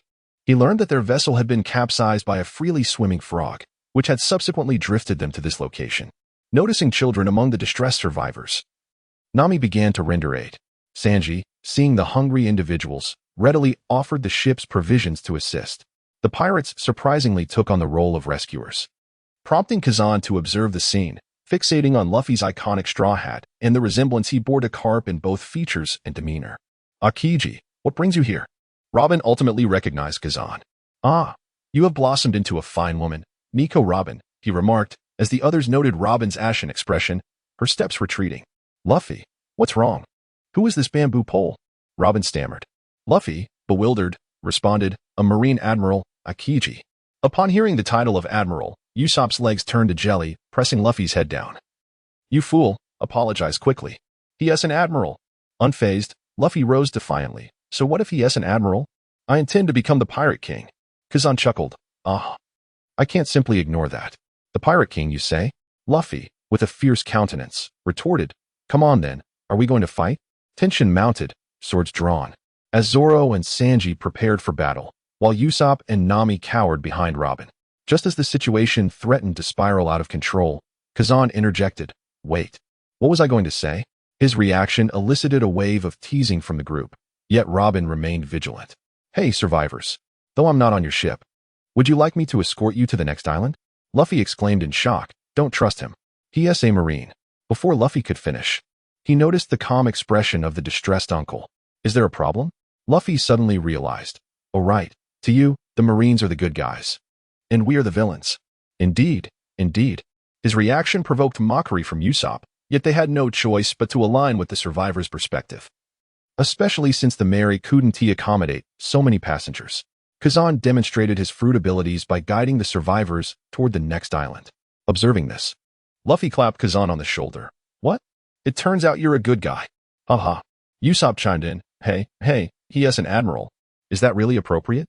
Sanji and Chopper prepared additional food and medical supplies, securing them onto a cart for the group to push along. The distressed uncle bowed deeply to the crew, expressing gratitude. Thank you all. As the crowd watched the unfortunate individual depart, Akiji, noticing that everyone had left, rose and declared, Indeed, I cannot simply let this go. Nico Robin. In an instant, Akiji teleported before Robin. The Straw Hat crew felt an impending threat. The Admiral was finally making his move against them. Freezing moment. Akiji enveloped Robin in a chilling embrace, instantly encasing her in ice. Robin. Luffy and his companions witnessed Robin's distress, while Akiji raised his leg, ready to shatter her with a kick. Luffy dashed to Robin's side, scooping her away just as Akiji's kick met empty air. Akiji was well aware of Luffy's actions. He merely wished to see if those who possessed the key to the world's history could protect her. Nami, you must escape with Robin quickly. Nami, confronted by the formidable presence of the three main fighters, knew they had to intervene. Akiji spoke. Nico Robin will only bring misfortune, thus abandon her. Luffy, grounding himself, felt his heart racing as adrenaline coursed through his veins. Impossible, I will never forsake my crewmates. Jet pistol, ice blade. Luffy's fist collided with Akiji's icy weapon, sensing not only the cold but also the haki within. Three-sword style, bull demon claw, first flesh kick. The haki-infused attack forced Akiji to leap back to evade, while Sanji took aim at the airborne admiral. With a swift kick, he shattered Akiji's head. However, the moment Sanji landed, he clutched his foot. Luffy and Zoro were startled to see Sanji's leg encased in ice. Be careful, this guy's abilities are troublesome. Close-range attacks could potentially leave them frozen, and all three main fighters were masters of melee combat, leaving them unable to avoid the danger. Jet Gatling, three-sword style, 108 troubling winds. Luffy and Zoro altered their tactics, unleashing waves of impact and sword energy. Yet Akiji remained steadfast, bracing against their onslaught. Luffy and Zoro showed no sign of triumph, for Akiji had evaded using his elemental transformation. Close combat was hindered by his devil fruit abilities, while ranged attacks could not reach him. The three felt the weight of the ocean's might in battle. However, this did nothing to impede their velocity. In his second gear, Luffy moved with incredible speed, swiftly approaching Akiji. Jet rocket, ice block two-pronged spear. The clash of palms and dual spears resonated as Luffy's haki-wrapped hands prevented the frigid air from penetrating. Yet the force of the two-pronged spear sent him flying. Three-sword style, second slash. Akiji remained unfazed, for Zara's attempt to envelop his blade with haki had faltered, rendering it a mere ordinary strike. With his ice blade, he engaged Zoro in combat. Akiji, being a prodigy of the Navy, possessed formidable swordsmanship even without the powers of a devil fruit. However, Zoro, having sparred numerous times with Casa, though at a disadvantage, could still withstand Akiji's onslaught. Observing Akiji's movements, Zoro had grown accustomed to his swordplay, poised to seize an opportunity for counterattack. If he could merely deflect one strike, he would be able to retaliate. Yet, the incoming blow bore no extraordinary merit. Zoro discerned the trajectory of the ice blade, yet his own sword could not keep pace. Alas, it was the chill. At that moment, Zoro realized that Akiji's icy aura had impeded his attack speed. Green algae head, duck. Zoro felt a gust of wind and warmth behind him, the heat instantly dissipating the chill that clung to him, restoring his vitality, and he swiftly crouched down. Devil Wind Leg, first level meat grinder. His blazing right leg surged toward Akiji like a tempest, which Akiji could not evade and was compelled to defend with haki. The intense heat radiating from Zoro's leg hindered Akiji's ability to utilize elemental transformation freely. Sanji's strike dispelled the icy aura emanating from Akiji, neutralizing the environmental effects. Zoro, glancing at his hair nearly struck by a kick, barked, "Colorful Kappa, you nearly kicked me." Sanji withdrew to avoid Akiji's counterattack, retorting, "Stop your whining. Is this how you treat your savior? Don't think you're impressive just because you've awakened haki. Hey, do you truly underestimate me by arguing in my presence?" Ice Block Bird. An ice bird shot forth with such swiftness that Zoro could scarcely react, instantly freezing everything in its path. Hey, Colorful Kappa. Akiji's true target was Sanji. But had he aimed at Zoro, he might have succeeded. Nevertheless, Sanji, adept in observation haki and unmatched speed, evaded the ice bird's assault in a flash of red light. He kicked away the encroaching chill with his right foot and charged once more at Akiji. Devil Wind Leg, small beef shot. The ice spear surged forth. Propelled by Akiji's counterattack, Sanji found himself in peril. With only one leg empowered by the Devil Wind Leg, he could fend off one ice spear. Yet the other would inevitably pierce and freeze him. Three-sword style, Beautiful Demon, Sleepless Night, Ghost Slash. Zoro appeared just in time to intercept another ice spear. The two of them, fueled by their impending assault, charged towards Akiji. As Akiji observed their advance, he enveloped his hands in haki and swiftly propelled himself between them with astonishing speed, leaving them unable to react. Perhaps Sanji might have noticed, but in his current offensive stance, he had no opportunity to evade the attack. Akiji delivered a seemingly ordinary strike, sending both men sprawling. The strength of an admiral is formidable, even in sheer physical power. The heat emanating from Sanji's feet had dissipated, and Zoro lay on the ground, gasping for breath. The pirate hunter Zoro, alongside another formidable man who, although not bountied, was still incredibly powerful. It seems your pirate crew is quite remarkable. Sanji, unwilling to relent, glared at Akiji. His diable jam was not yet perfected, thus its duration was brief. Zoro and Sanji gradually rose to their feet. The battle was far from over. As they faced an admiral, Zoro, Sanji, stepped back. "I wish to challenge him alone," declared Luffy. Sanji exclaimed in surprise, "Hey, Luffy, what are you thinking? He is an admiral." At that moment, however, Zoro had already sheathed his sword and placed a firm hand on Sanji's shoulder, stating, "Enough chatter, Sogeking. That is the captain's command." Sanji looked at Zoro with dissatisfaction, wanting to argue but finding himself at a loss for words. Zoro's grip on his shoulder conveyed his own unwillingness to back down. Kasa was aboard the ship, diligently studying ammunition. Although Sanji and Chopper had previously come on board to organize supplies, Kasa remained reticent until Usopp and Chopper returned with Robin. He promptly instructed them to escort Robin to the bath. In the unfolding narrative, Chopper contemplated how to address the symptoms resulting from Robin's freezing, but with Kasa present, he could clearly inform the two that warm water would remedy the situation. Usopp and Chopper felt a slight sense of relief, grateful for Kasa's presence. Meanwhile, Nami busied herself on the ship, preparing for departure. She was ready to flee at a moment's notice as soon as the three returned. For the naval admiral was not an adversary they could confront at this juncture. Kasa had been observing Robin's condition. He was not concerned about the primary trio. It was time for them to witness the monsters of this world. Upon hearing Nami's voice, Kasa realized that the trio had returned. He instructed Usopp and Chopper to continue dousing Robin with warm water to melt the ice, before returning to the deck. There, he beheld Luffy encased in ice, while Zoro and Sanji appeared to have sustained only minor injuries. Kasa finally caught his breath, as this segment of the storyline remained unchanged. Zoro exclaimed, "Kasa, what shall we do now?" Kasa replied, "Throw Luffy into the sea." Upon hearing this, the crowd was somewhat incredulous. Yet, driven by their unwavering trust in their companion, Zoro and Sanji proceeded to lower Luffy into the ocean. The water's force was suppressing the powers of his devil fruit, and now it would rely on Luffy's body heat to melt the ice that encased him. Kasa unsheathed his flying sword and soared into the dense forest. Nami, witnessing this, grew increasingly flustered, already preparing to flee. Why, she wondered, would Kasa still venture forth? Kusara found herself amidst the battlefield, the surrounding ground now encased in ice. Aokiji sat idle, scratching his head. Sasaki is indifferent. What was your name again?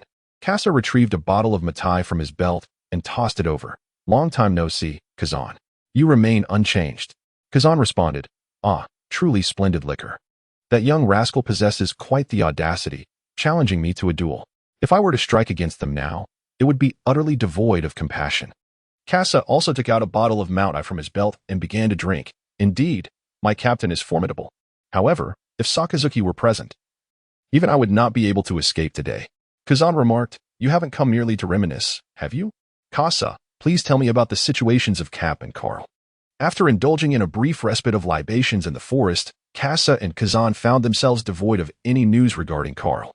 It seemed implausible for a pirate to obtain intelligence from the Navy. However, out of concern for Carp, Kazan relented and shared the recent circumstances surrounding him. All was well. This was, of course, due to Kazan's ignorance of Ace's capture, a revelation that would only come to light upon his return to headquarters. By the time Kasa made his way back to the shore, the Mary had already drifted slightly away, poised for a swift departure the moment Kasa soared back. Nami's assessment proved accurate. The Mary held little significance for Kasa, as he could effortlessly traverse the distance. Moreover, this arrangement certainly facilitated their escape to some extent. After Kasa fell from the deck, Nami rushed over and questioned, Kasa, what on earth happened? That was a vice-admiral. We nearly faced complete annihilation. Kasa interrupted Nami, inquiring about Luffy and Robin. Luffy has already recovered and is inside enjoying ginger soup, while Robin is still resting. No sooner had she spoken than Luffy was kicked out by Sanji. You scoundrel! That was meant for Miss Robin. Sanji seethed with anger, displeased that Luffy had consumed all the ginger soup. Stingy! It's just a bit of ginger soup. Luffy, unusually fond of a dish devoid of meat, evidently was in dire need of that bowl of ginger soup to ward off the chill. Oh, Kasa, you're back. You seem to be in good spirits, Luffy. Damn it, that scoundrel Aokiji. The next time I see him, I will definitely knock him out. Kasa observed the current state of Luffy, realizing that even with his present condition, the outcome of the Marineford War would remain unchanged. Ace would still meet his demise before him. Although Luffy had now mastered the second gear in the armament haki, there still existed a discernible gap when compared to those who were proficient in the dual-color haki. Zoro approached Kasa, wielding his 3 swords. Kasa, I have awakened my armament haki. When shall you impart your techniques to me? Zoro vividly recalled his past mistakes in battle. Had that strike been imbued with haki, he would not have required the intervention of the Kappa. Zoro's words captured the attention of the core trio, who listened intently to what Kasa would say next. Kasa retrieved 3 books from his spatial belt and tossed them to the 3 individuals. Take these and study them diligently. I managed to procure them from the Navy. Each person received their respective secrets of haki. Zoro received the volume on swordsmanship, which elucidated the foundational application of haki in conjunction with weaponry. Sanji, on the other hand, was presented with insights on awakening haki and methods of its cultivation. He learned that observation haki is considerably more challenging to awaken than armament haki. Thus, his primary objective is to discover the secret to awakening armament haki. Kasa imparted the foundational mastery of haki to both individuals, recognizing that they were both prodigies who, upon entering the realm of their potential, would carve out their own destinies. In contrast, the teachings bestowed upon Luffy were the profound secrets of haki training from Garp, having been trained by Garp since childhood. Luffy's re-encounter with Garp's haki training was akin to returning to the righteous path. While it may not surpass the teachings of Rayleigh, it nonetheless belonged to the legacy of the monkey family. The trio immersed themselves in their studies, with Nami taken aback by Luffy's newfound dedication to reading. However, Kasa understood the underlying reason. The familial expression of learning was similar, and outsiders might struggle to grasp Garp's haki manual. Initially, Kasa required Garp's guidance to comprehend it. Yet now it appeared that Luffy fully understood its contents. Curiously perched atop the ship, Luffy gazed out at the sea, the spirit of adventure ingrained in his very soul. Leaving little time for rigorous training, he adhered to the training schedule set by Kasa, with the remainder of the day devoted to personal pursuits. Zoro, however, engaged in additional swordsmanship training, often sparring with Kasa. These sparring sessions enabled him to briefly clash swords with Aokiji. Usopp, come quick. There's a frog swimming freely. What? Impossible. Usopp halted his work, only to behold a frog gliding effortlessly across the surface of the ocean, prompting a startled reaction. Zoro and Chopper also witnessed this spectacle, their eyes wide in astonishment at the sight of a swimming frog. Quickly, everyone, paddle and catch that frog. The crew seized their paddles, intensifying their efforts, which caught Nami's attention due to the sudden change in speed. With a resounding bang, Nami burst forth from her quarters, discovering that they had veered off course. Luffy, what in the world are you doing? Nami was slightly irate, realizing that Luffy was up to his usual antics once again. Nami, look at that frog. I want to catch it and eat it. You fool, frogs are not meant to be eaten. Casa, the iron plate bullfrog and the spicy bullfrog are both exquisite choices. The mention of dishes by Casa left Luffy drooling with anticipation. Nami blushed, astonished that even Casa could behave in such a manner. Suddenly, the ship jolted violently, as if it had collided with something, resembling a grounding mishap. Casa's expression shifted dramatically. It was the sea train.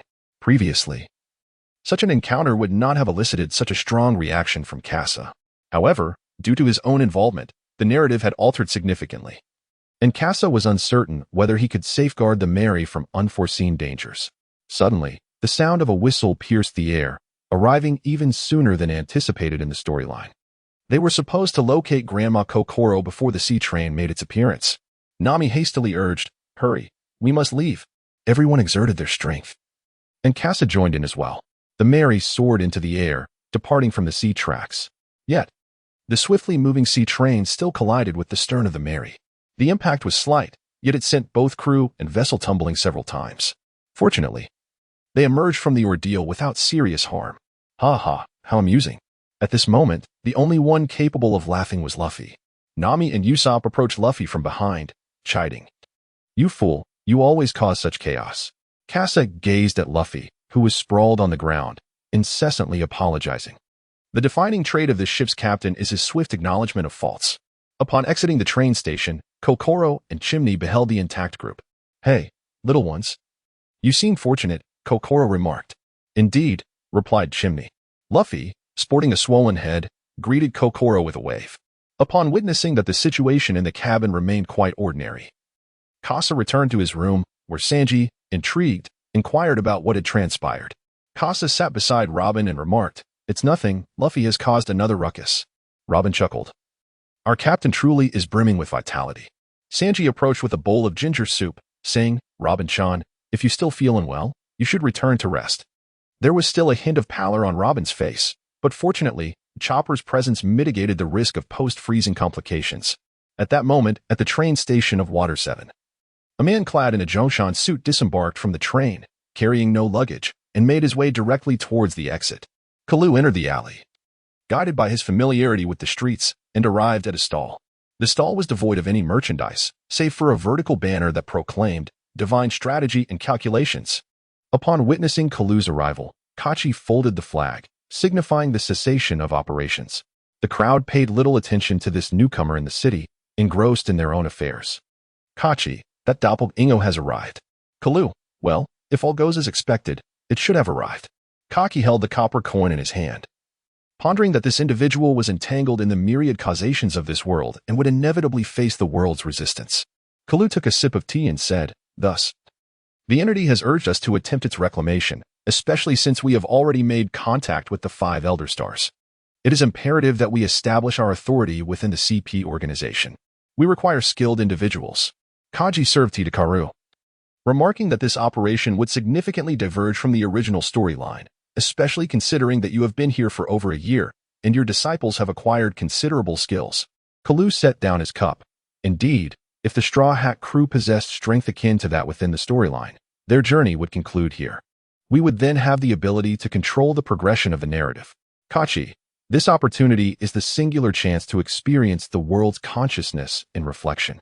Should it be missed, all subsequent plans will require alteration. Kalu rose, preparing to depart. "Not at all. With your divine calculations combined with my martial prowess, we shall enhance our leverage in our dialogue with the world." Kachi clutched the copper coin, for they were beings not of this world, rendering the art of divination irrelevant to all that pertained to them. As the days dwindle before the arrival of Water 7, it is time to depart. Yet not before casting a glance at this rebellious doppelganger. Aboard the Going Merry, Usopp, Luffy, and Nami venture to the exchange office to convert their treasures into cash. Sanji remains on the island to procure provisions, while Zoro stands guard over the ship. Meanwhile, Casa follows closely behind Robin and Chopper, eager to witness firsthand how CP9 intends to seize Robin right before his eyes. As Casa beheld the iconic attire of CP9 approaching, the other party seemed somewhat disconcerted under Casa's gaze. Bruno never anticipated that his actions would be so perceptively noted. However, for every member of the crew, the CP9 uniform was undeniably conspicuous. Bruno, feeling awkward, stepped between the two and cleared his throat to draw Robin's wandering attention. Nico, Robin, and Mort Casa, please follow me. Nico Robin turned to glance at the departing Bruno, then looked toward Casa, seeking his opinion. Casa was intrigued to see what further tricks CP9 could conjure before him, and thus gestured for them to follow. The two made their way to a secluded alley where Bruno employed his fruit ability to unveil a door in the void. As Casa furrowed her brows, the narrative dictated that she was to enter a room, not an alternate dimension. Suddenly, Casa sensed an impending danger. She was surrounded and ensnared from all directions, with the only apparent flaw being the door opened by Bruno. In a moment of urgency, Casa had no choice but to seek refuge inside, evading the risk of being struck first. Robin could only observe as Casa disappeared within, followed by another figure entering, prompting Bruno to swiftly close the door, isolating the two. Nico Robin regarded Bruno with caution. Under normal circumstances, she would have made a hasty escape. However, having recently joined the Straw Hat Pirates, the transformation she had undergone during this period left her in a state of indecision. Our instructor will engage in a thorough dialogue with Mort Casa. The next move rests upon us, Nico Robin. Kasala took a step back, confronted by an imposing figure cloaked in a mask. The necessity to distance himself became evident. Observing the opponent clad in a Zhongshan suit with a towel covering his mouth and nose, coupled with the pronounced bulge at his temples, he realized he was face to face with a quintessential image of a Chinese warrior. Casa recognized that it was Carl's doppelganger. Drawing out the twin guns, she declared, "No need to hide. I know who you are." Kalu, brimming with spirit, remarked, "Is that so, the rebellious doppelganger?" Casa felt a twinge of dissatisfaction. He possessed an independent consciousness, which starkly contrasted with those mere avatars who obediently followed Carl. Casa, so it was Carl who implanted the commands in you. It seems he fears your potential betrayal. Why not join me? I can offer you considerable freedom. Kalu removed the towel, revealing a visage akin to that of Casa, yet imbued with a greater sense of resoluteness. Kalu, spare me the trivialities. I have come today merely to spar with you and ascertain the true strength of your exclusive system. Kalu shed his Zhongshan suit, revealing a vest beneath, transforming his appearance from that of Ip Man to that of Bruce Lee. Casa also realized that his opponent was a martial artist, representing a different professional faction within the store's system. Casa aimed his twin guns, the Wu Yin, at Kaluto, declaring, "The era has transformed. Beyond 7 steps. The gun is swift, and within 7 steps, it is both rapid and precise. Flame bullet, blazing bullet, golden bell shield." Before Karu, a golden silhouette of a bell rose, accompanied by the melodious chime and an eruption of flames, enveloping him entirely. Tiger fist.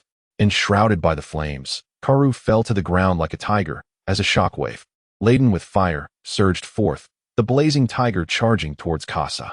Casa did not flinch or evade, for he understood that Kalu's subsequent strike was still imminent.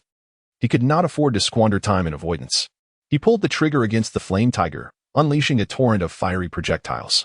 Under the relentless barrage, the flame tiger was vanquished, and Kalu's charge was abruptly halted, forcing him to retreat. In the realm governed by Bruno's door fruit, there were no obstacles to shield him, leaving Kalu with no choice but to continually maneuver to evade. The warnings of observation haki surged forth, enabling Kalu to make preemptive judgments.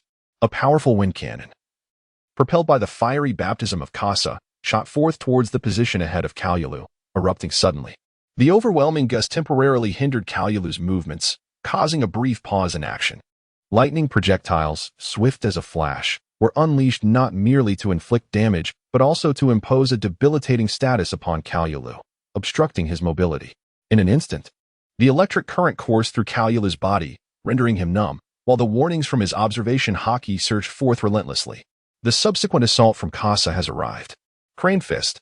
Kalulu danced in place, akin to a graceful crane, deftly deflecting all the bullets with the elegance of his outstretched arms. Casa was taken aback. The opponent's martial prowess was astonishingly profound, capable of perceiving the trajectory of his bullet. Before Casa could contemplate further, Karu was already poised to launch another assault. The wolf fist surged forward with ferocity. Kaido grounded himself with both hands, resembling a charging wolf as he prowled forward, significantly constraining Kasa's angles of attack. After several attempts to attack, Kasa was finally cornered into the opponent's striking range. Elbow knife. Kaido rose from the ground, his elbow slicing through the air like a swift blade, aimed directly at Kasa's chin. The wind shifted as he deftly sidestepped. The Kasar switched to a wind bullet, merely pulling the trigger to retreat from this strike. It was the first time Kasar had been drawn so close with such ease. The long-lost battle of life and death reignited Kasar's fighting spirit. Fist, elbow, shoulder, knee, leg, head. Every part of Karu's body can serve as a weapon for attack, while Kasa must continually maneuver to find an optimal shooting position. In close quarters, Karu's movements are remarkably agile. As soon as Kasa locks onto a target, Karu has already evaded, leaving Kasa with no choice but to shoot blindly. Left with no alternatives, Kasa reluctantly holsters the pair of dual pistols, a fleeting action that grants Karu the opportunity to close in. Kasaton's hand surged forward, and Kaido's eyes brightened as he responded with a swift strike. The serpent fist entwined. Kaido's arm coiled around Kasa's hand like a serpent, binding him tightly and bringing him under control. Yet in the next moment, Kasa leveled his twin pistols at Kaido's chest, exclaiming, "I've got you." With a resounding bang, the barrels erupted with flames ignited by gunpowder, and the dark bullets were unleashed, striking Kaido directly in the chest at point-blank range. Kaido had long since released Kasa and was prepared to flee. In the fleeting moment when Kasa fired the gun, the bullet had already retreated, having shed its assault. Kaido was struck by a black projectile and ultimately regained his composure, standing upright on the ground. Upon witnessing that the black projectile had been entirely compressed into a dark disc, Kasa noticed a bullet hole precisely situated on Kaido's chest. However, it had not penetrated. It merely grazed the surface. The iron cloth. Kaido ultimately deflected the strike with his ironclad armor. Kasa sheathed his twin pistols, having just exhausted his elemental bullets. The black bullets, if not used unexpectedly, would also be evaded. Noticing that Kasa had already withdrawn a card, Kaido displayed a faint smile. The essence of their battle lay in determining who would deplete their cards first. Kaido still possesses numerous techniques yet to be employed, while Kasa has already utilized one of his cards. He now awaits Kasa to reveal another trump card, which he intends to dismantle one by one. Kasa is well aware of Kaido's intentions, for they are, after all, the same individual. Thus, it is inconceivable that one could be oblivious to the other's motives. Kasa retrieved a second weapon from his spatial belt. As a means of enhancement, the weapon served as his trump card. Meanwhile, Baike was Kasa's sole melee weapon. Kasa clasped his fist in salute, master of Tai Chi swordsmanship. Kaido's expression shifted dramatically. While one could acquire master-level skills with sufficient wealth, attaining the Grandmaster level necessitated both innate talent and rigorous training, both of which were indispensable. Mastery in swordsmanship signified that Kasa's close combat prowess rivaled his own, and it was evident that Kasa had perceived his intentions, deliberately engaging in close quarters. To a certain extent, Kaido had already succumbed to a loss in momentum.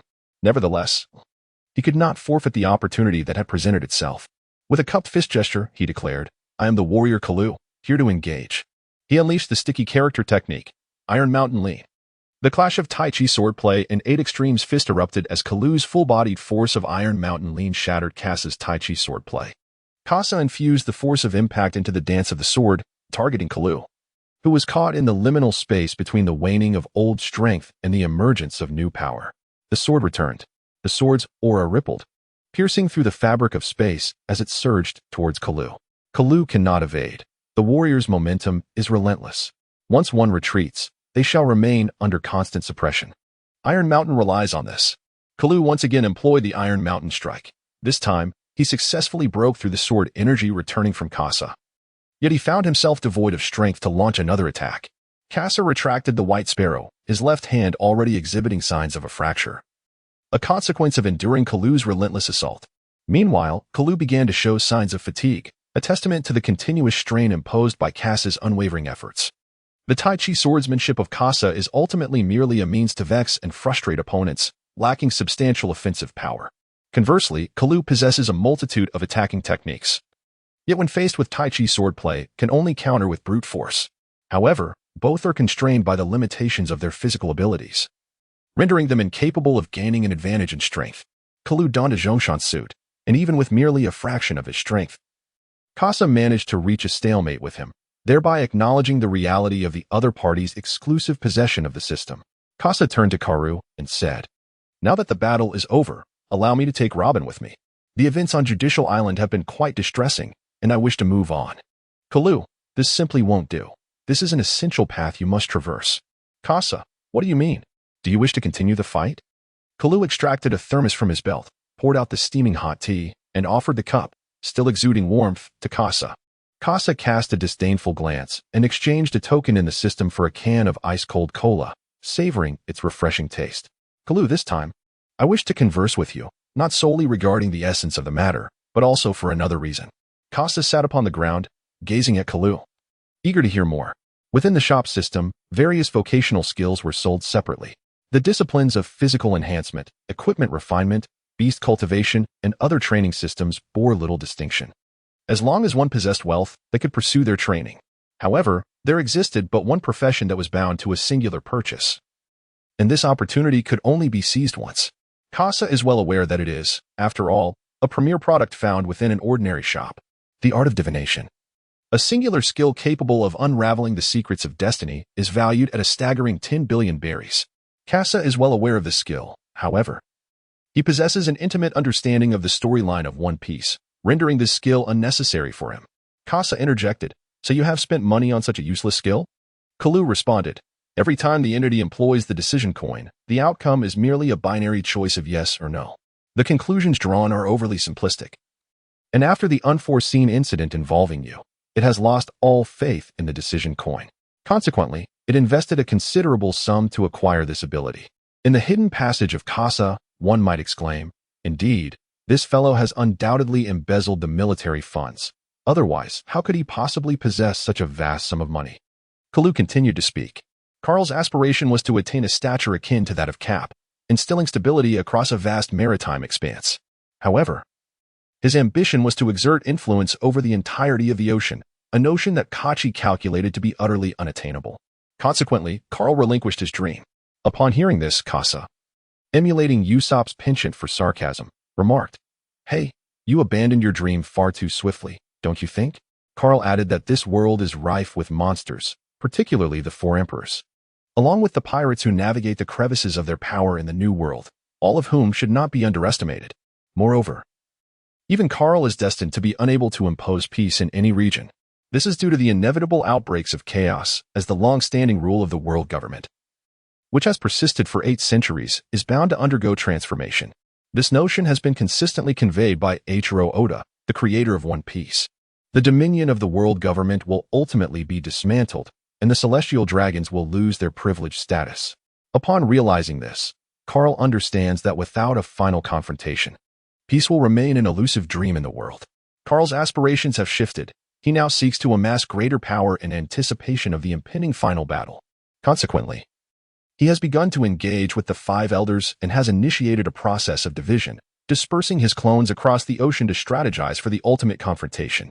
Casa retorted, "What relevance does that have to the present? Our organization operates strictly according to Kachi's directives, ensuring that we do not disrupt the original narrative while evading the backlash from this world. However, Casa, you have ventured too deeply into the web of causality. You will inevitably face the repercussions of this world, and the alterations you have made will ultimately be rectified. This is an experience you ought to be familiar with by now." Casa took a deep breath. The current situation of the Mary was indeed as he had described. Yet, Casa clung to a faint glimmer of hope, believing that until the conclusion was reached, circumstances could still shift. Kalua's gaze fixed upon Casa as he spoke in a low voice. "Casa, you are one of us, so please lend us your assistance. Furthermore, we promise that we will surely rescue Ace during the battle at the summit." Kalu's words stirred a flicker of emotion within Casa. Kalu understood that he could not push too hard. It was essential for Casa to contemplate for himself whether his existence would bring calamity to the Straw Hat crew. Suddenly, a door materialized in the air. Bruno had arrived. The conversation between CP9 and Robin had concluded, and Casa, observing Robin who had already made her choice, realized that he could not take her away. Otherwise, the consequences he bore would be far too burdensome. If the consciousness of the world were to forcibly alter the narrative due to Casa's changes, it would resort to even more formidable measures. After Casa and Robin parted ways, he first visited the gold exchange, for he carried a considerable amount of gold with him. It was indeed this burden of gold that rendered him heavily encumbered during his recent battle alongside Carlo. Casa has temporarily decided to sell a portion of its gold to prevent excessive influx into the market, which could lead to a decline in gold prices. In the bustling marketplace of Casa, several exchange houses for gold have emerged, and I have finally managed to sell off all my possessions. Along the way, I chanced upon the Frankie family, who were carrying 2 crates of belly, which, without a doubt, originated from Usopp. Casa hesitated, contemplating action. However, the funds belonging to the Sunny were sacrosanct, preventing him from taking any steps. Ultimately, Casa chose to let the opportunity slip by, allowing the Frankie family to pass without confrontation. Outside Dock 1, the shipwrights engaged in discussions regarding the Straw Hat crew, with Luffy and Nami having sought out Usopp. The shipwrights casually speculated about the crew's latest endeavors. Casa heard Kaku's words. The Mary has been confirmed as unseaworthy, with its keel still damaged. Everything was functioning normally when departing from Long Chainring Island. Thus, the alterations imposed by the world rendered the Mary incapable of evading the collision with the maritime train. It was during that encounter that the keel of the Mary sustained its injuries. Additionally, the incident involving the descent of the Sky Island had already sown the seeds of peril. Casamore departed in silence, as the sound of an explosion echoed from the direction of Gucken Island. The onlookers cast discontented glances towards that vicinity, murmuring about the antics of the Frankie family once more. An elder nearby cautioned him, saying, "Refrain from speaking too much. If they take notice of you, your shop will be in jeopardy." The elder turned around only to find that the young man who had just been at his stall had vanished. Casa has arrived at the forsaken shipwreck island. Standing atop a dilapidated building, Casa beheld 4 figures rising from the rubble: Luffy, Zoro, Sanji, and Chopper. They had dismantled the entire Frankie family. Upon hearing a statement from Luffy, Sanji lit a cigarette, while Chopper reverted to his diminutive form, clutching his hat and weeping profusely. Casa understood the words spoken by Luffy.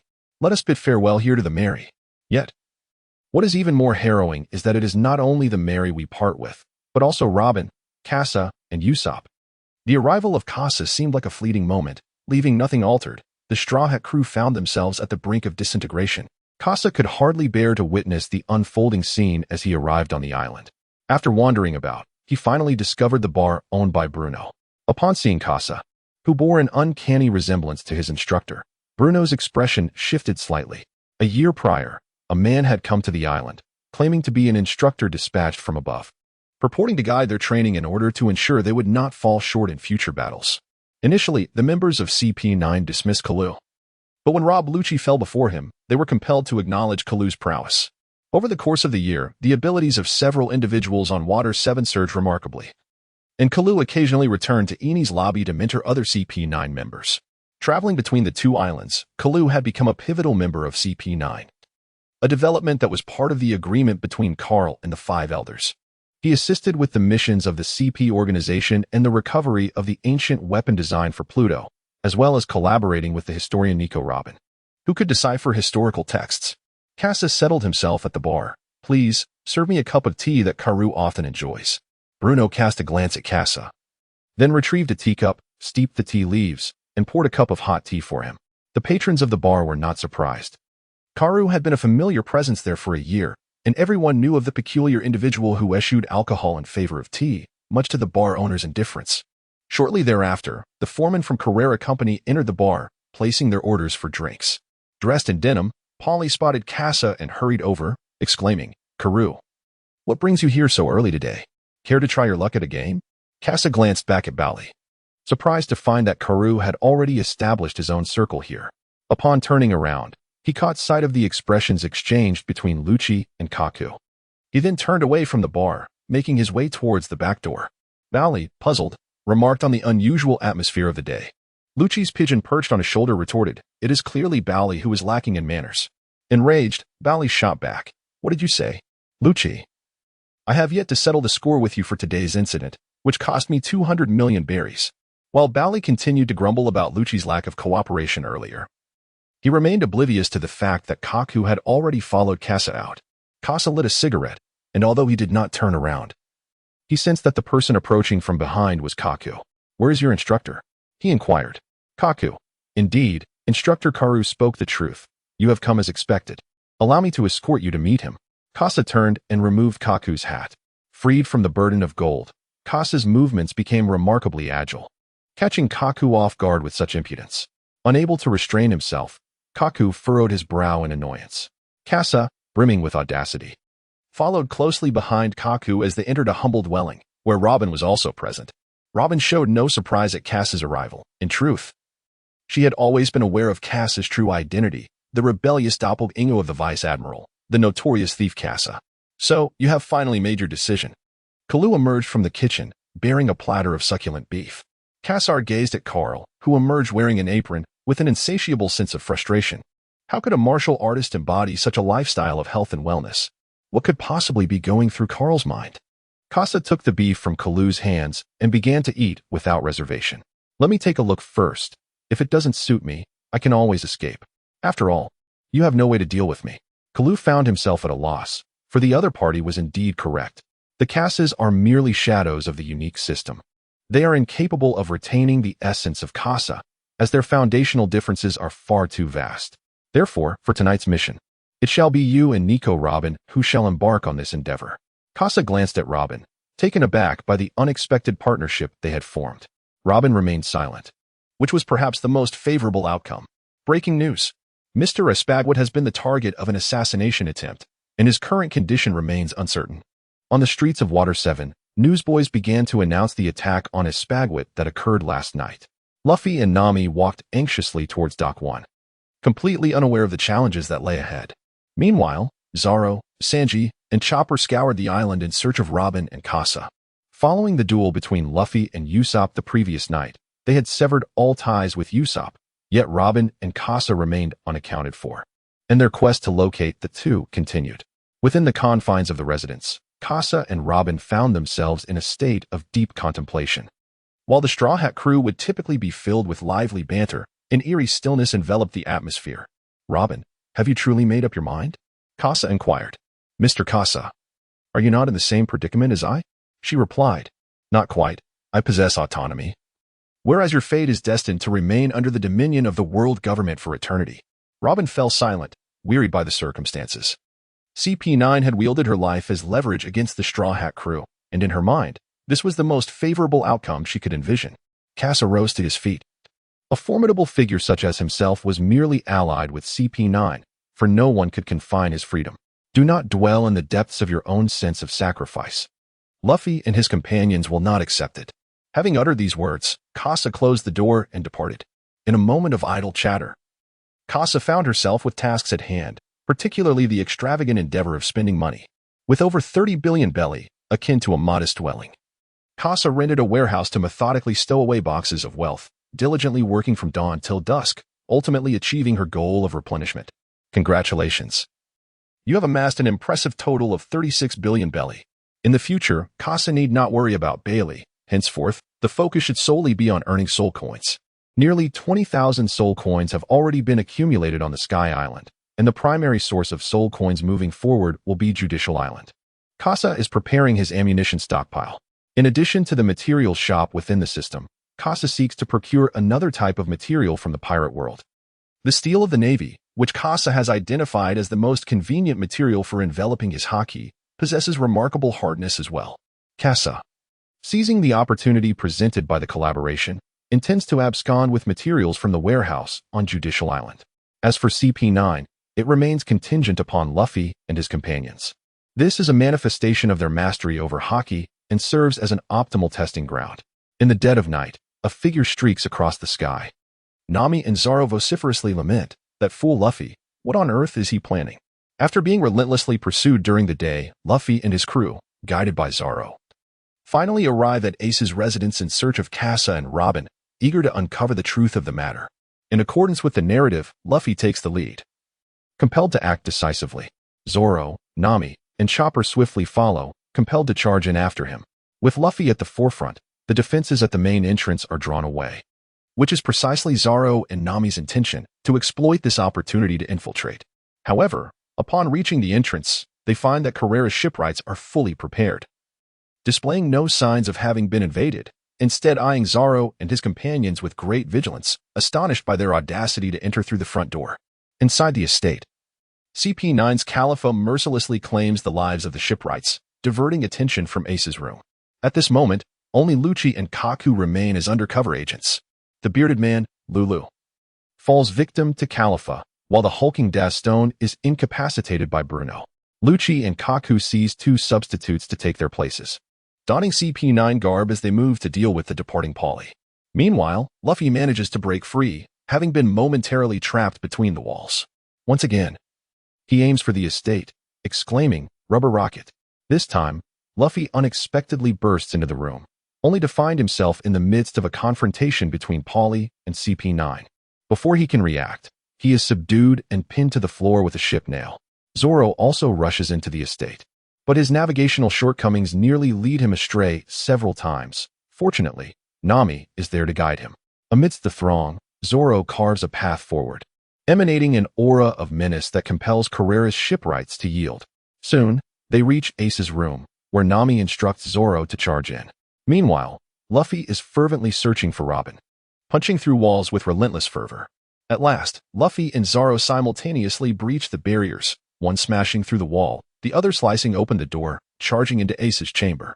Luffy, Nami, and Chopper spot Robin and call out, "Robin," eager to inquire about the unfolding events. Suddenly, a flash of steel cuts through the air as Zoro leaps in front of Luffy. Clang! The clash of blades resonates as Zoro engages Kaku, parrying his attack. "Luffy, be cautious. These adversaries are formidable," he warns. Luffy, realizing the gravity of the situation, recognizes the presence of CP9 and the figure of Kalut outside the window. Shocked, he exclaims, "Casa, how did you end up here?" Nami, discerning the distinction between Kalut and Casa, interjects, "Luffy, he is not Kalut." Before Nami could finish her words, Casa leaped through the window and exclaimed, "Yo, Luffy." Zoro, taken aback, responded, "Casa, how did you end up over there?" Casa stood opposed to Luffy, and Zoro found it difficult to accept the disparity in their combat prowess. Nami and Chopper instinctively recoiled, astonished by the situation, exclaiming, "How is this possible?" Even Casa. Luffy, observing the striking resemblance between Casa and Kalu, sensed the gravity of the moment.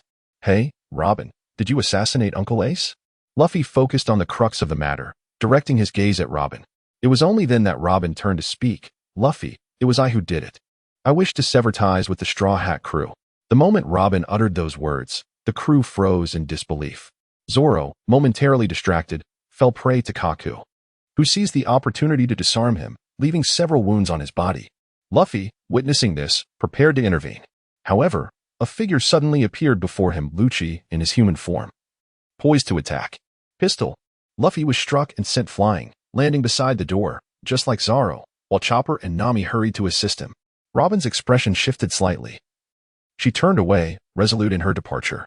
Seeing this, Luffy charged forward, but midway, Lucci grasped Luffy's hand. In the eyes of the onlookers, Lucci instantly transformed into his leopard form. "Straw Hat brat, now that you know the truth, you should take your leave." "No way. Bring Robin back." Luffy exchanged a powerful punch with Lucci, the force shattering the glass window. Yet, the strength of Lucci in his leopard form was formidable. With a single blow, he sent Luffy crashing into the ground, then propelled him upwards. His claws extended, piercing through Luffy's abdomen and pinning him to the ceiling. Zoro and the others, unable to comprehend how easily Luffy had been defeated, were taken aback, with only Zoro rushing forward.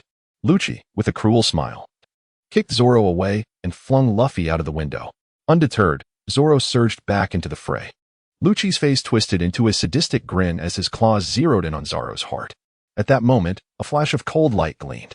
Casa unsheathed his sword, positioning it before Zoro, the supple blade intercepting the strike of Onitoro. Zoro gritted his teeth and asked, "Casa, do you also intend to stand against us?" Seeing Zoro's current situation, Casa could not simply stand by. "Zoro, you are the only one left now. Go and check on Luffy." A single remark from Casa instantaneously awakened Zoro, causing the strength in his hands to wane, allowing Casa to retract the White Sparrow. Casa turned and spoke, "Let us depart. There is no sense in lingering here." Lucci, somewhat dissatisfied, cast a scrutinizing glance at Casa, who reciprocated the examination. A monster. The power emanating from Lucci was now perilously close to that of an elite general. Lucci reverted to his human form, for what mattered most to them now was the mission at hand. As Casa departed alongside the members of CP9, Nami gazed at Casa's retreating figure. Finally, she spoke. Casa, is this your answer as well? Do you intend to leave us too? Casa did not respond to Nami's final question. Casa departed alongside the members of CP9.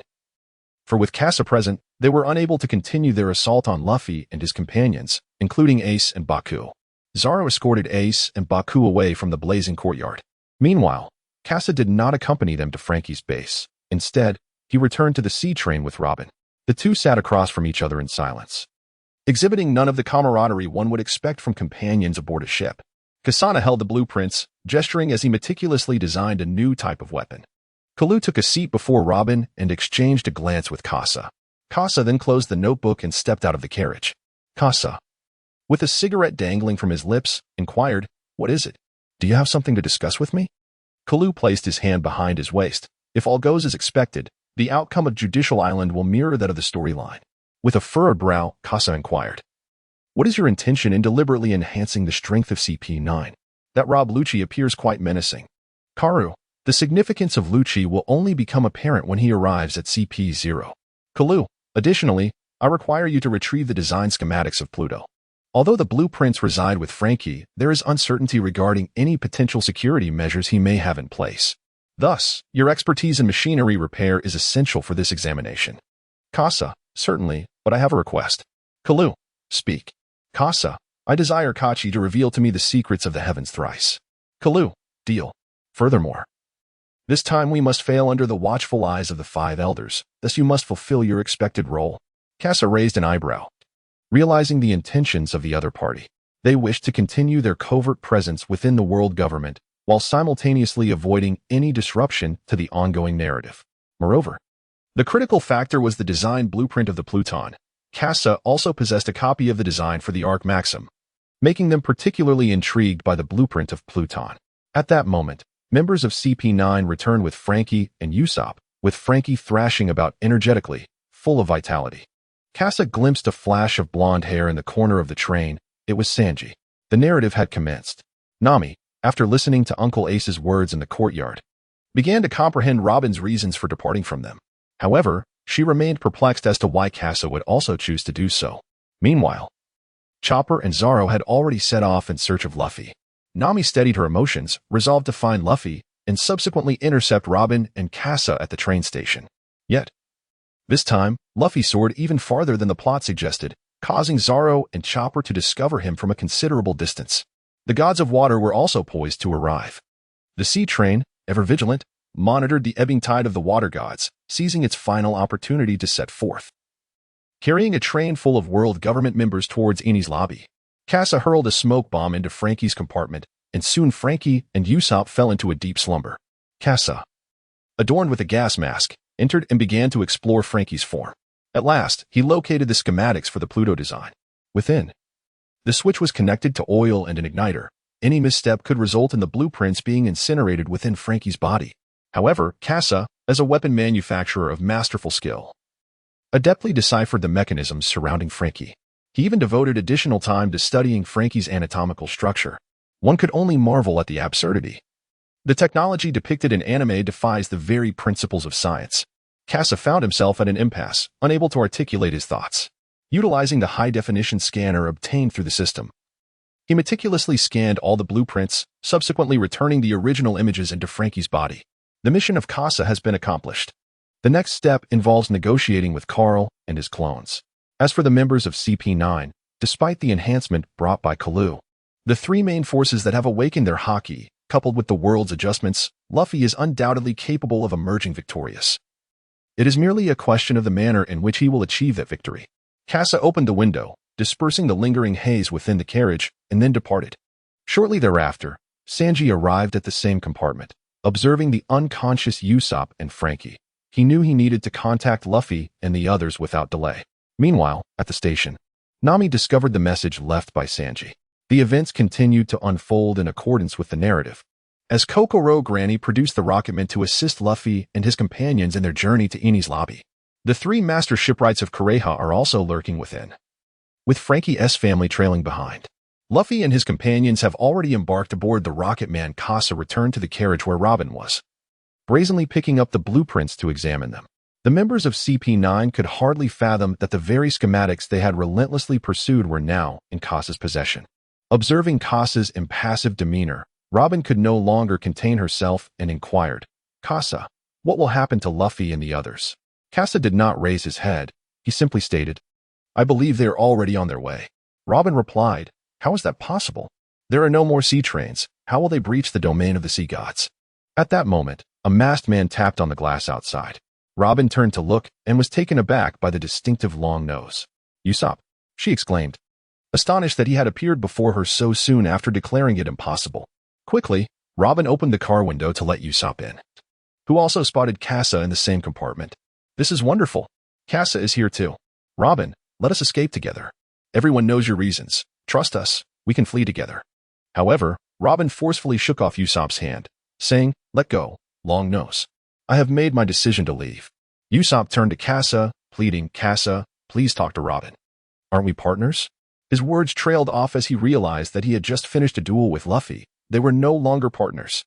Casa also put away the blueprints in his hands and spoke, "Usopp, it is futile. Robin is suffering from a heart crisis. If it remains unresolved, she will continue to live in fear upon our return."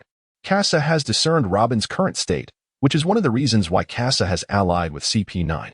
Not only can he gain insights into the plans concerning Call's doppelgangers, but he can also keep an eye on Robin, and ultimately, he can seize materials from Eni's lobby. It's a win-win situation. Usopp interjects, urging, "Enough with the chatter. You must trust Luffy. He will never abandon his comrades. So, Robin, come with us. Luffy is on his way." Just as Usopp is entangled in his words, a commotion arises from the carriage behind them. Sanji and Frankie have dispatched the foes and burst into the compartment occupied by CP9 members. Sanji and Frankie survey the fallen CP9 operatives and the bloodied hands of Rob Lucci. Frankie exclaims, "You scoundrel, Lucci." Sanji questions, "Is he the one who defeated Luffy?" Lucci gazes at them and remarks, "Frankie and the Straw Hat crew, it seems the disturbances behind are your doing." At that moment, Robin uses her devil fruit powers to seize Usopp and toss him before Sanji. Sanji beams, "Robin-chan, let's hurry. We understand now. We just need to escape from here." Robin, in a fierce tone, retorts, "How many times must I repeat myself for you to believe that I have severed ties with you?" Her sudden outburst leaves Sanji momentarily speechless, unable to respond. The members of CP9 observe the unfolding drama, regarding this farce as mere entertainment. Casa remained in the front compartment, while Kalu had also joined him. No longer fixated on the design blueprints, Casa began to conceive new designs instead. Meanwhile, Kalu was articulating the forthcoming plans for Justice Island. The omen derived from Kachi's divination indicated that the causal ramifications on Justice Island were exceedingly grave, precluding both Casa and Kachi from participating in the Straw Hat Crew's battles. Additionally, they needed to skillfully perform for outsiders, ensuring they evaded any suspicion with flawless execution. Casa listened intently, his pen continuously gathering thoughts. Through his recent battles with Carl and Carl's doppelganger, he had discovered a flicker of inspiration, motivating him to design a new weapon for the impending conflict. This innovative armament could also be employed during the war on the top, with materials from Judicial Island fueling Casa's further speculations about its potential. As smoke billowed from the CP9 carriage, Usopp had successfully utilized a smoke bomb to whisk Robin away, marking her first escape from CP9's clutches. Yet, this was futile. The true battlefield lay on Judicial Island. With Bruno present, Sanji and the others stood no chance of evasion. Indeed, moments later, Robin returned, accompanied by Frankie, who was bound by iron chains. Frankie, upon seeing Casa and Kalulu, exclaimed in astonishment, "Ah, Kalulu. How can there be someone who looks exactly like you?"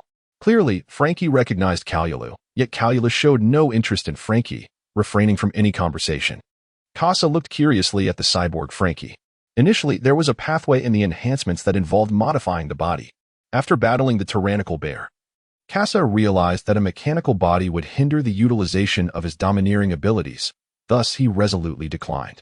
However, upon encountering a cyborg before him, Casa could not help but scrutinize. Frankie, feeling a prickling unease, exclaimed, Hey, young man, what are you planning? I am the Iron Man, so tread carefully." Within Casa's mind, several schemes to transform Frankie lingered, yet the moment was deemed inauspicious, leading him to relinquish the thought. Observing Casa's disinterest in returning, Frankie finally exhaled in relief and redirected his focus towards the event's protagonist, Nico Robin. The sea train had now entered the vicinity of Justice Island, with sunlight streaming through the windows, signaling their imminent arrival. The station at Justice Island was prepared to welcome Rob Lucci and his companions. As the train came to a halt, the Navy personnel began to murmur amongst themselves, for Rob Lucci had long been regarded as a legend of CP9, hailed as the strongest member in history. However, it was not Rob Lucci who first emerged from the train, but rather Khalifa. Kalu serves as an instructor for the CP9 members, directly dispatched by the elders, thus holding a status superior to that of Lucci and his companions. As Kalu made his appearance, the naval officers stood in solemn respect, ceasing their hushed whispers. While on Judicial Island, Karu also took the opportunity to instruct the naval officers, thus earning their gratitude. Subsequently, members of CP9 disembarked one after another, and upon seeing Nico Robin, discussions resumed among the crowd, leading to the mention of Casa. Observing Casa, who bore a striking resemblance to Karu, they recalled the rumors that had circulated on the island. The notorious thief Casa had been subdued. In truth, Casa was merely the ability manifestation of Admiral Carl, and his will aligned closely with that of the Navy. Furthermore, Casa had not posed a threat to civilians over the past 2 years. In fact, he had eliminated numerous pirates. Nevertheless, other naval branches harbored grievances against Casa, given that he had plundered the coffers of several divisions. While in the carriage, Casa had already dispatched the unmanned reconnaissance drone, Swallow, to survey the situation on the island, which has now gathered substantial intelligence. Casa is not obliged to disclose the location of the treasury to Kalu, so Casa must rely on his own efforts to uncover it. As the suspension bridge descended, Casa entered the judicial tower alongside the members of CP9 from the courthouse. Casa was assigned to a room, while in another room, all members of CP9 had already gathered. The owl, known as Jabapa, greeted everyone. Long time no see. With a flourish, he initiated an attack, and the CP9 members, in perfect harmony, responded in kind, an act they performed every time they reunited. Among them were the blonde, bespectacled Khalifa, the pink-haired and pale-skinned Wanza, the bull-headed Bruno, the wolfish Gabra, the flat-nosed Kaku, and finally, Rob Lucci. The combat prowess of the CP9 members had been meticulously calculated, revealing their narrative strength. Kalaha, 1,200 power. 630, Owl, 1,400 power. 800, Weichi, 1,800 power. 810, Bruno, 1,900 power. 820, Gabra, 3,100 power. 2180, Kaku, 3,200 combat power. 2,200, Lucci, 5,100 combat power. 4,000, Spandam rises and laughs maniacally. Ha ha ha, this is my subordinate. Truly remarkable. Mr. Kaku, I am immensely grateful for your guidance over the past year. Kalu deftly extricated himself from Spandam's grasp, causing the latter's laughter to abruptly cease. However, Spandam remained unconcerned by Kalu's actions. After all, in terms of hierarchy, Kalu was not under Spandam's authority and even possessed greater power than he did. Kalu observed Spandam's arrogance before the members of CP9. Within their intricate scheme, Spandam held a pivotal role. Thus, despite his profound disdain for him, Kalu resolved to keep him until the very last moment. Spandam found himself ensnared by Frankie, yet fortunately, he was rescued in the nick of time. Enraged, Spandam bellowed, "Cuddy Frank, your time is up. Once I acquire the blueprints for the Pluton, I shall see you dead." Wiping the blood from his brow, he turned to Kalu and said, "Instructor Kalu, I have heard that the notorious thief Casa is willing to join our ranks. Do you think you could accompany me to make this proposition?" Casa sipped his red tea, and after tasting a leaf, spat it on his Spandam's trousers. Spandam wore an expression of disdain, yet when he met Casa's gaze, filled with lethal intent, he found himself momentarily speechless, compelled to remain seated in silence. However, bolstered by the presence of Kalu, the island's most formidable instructor, Spandam regained his confidence. "Criminal Casa," he began, "it has come to my attention that you wish to join our world government and subsequently have your bounty revoked." Casa cast a glance at Kalu. This was the narrative they had agreed upon.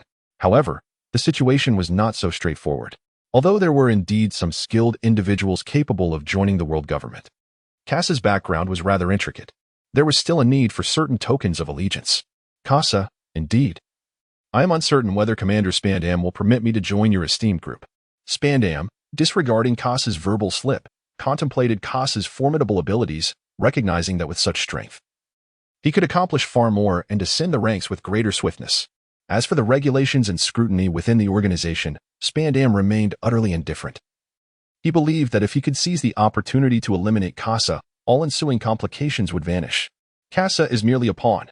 Spandam has already devised Casa's role, unaware that all of this is intricately woven into Casa's own plans.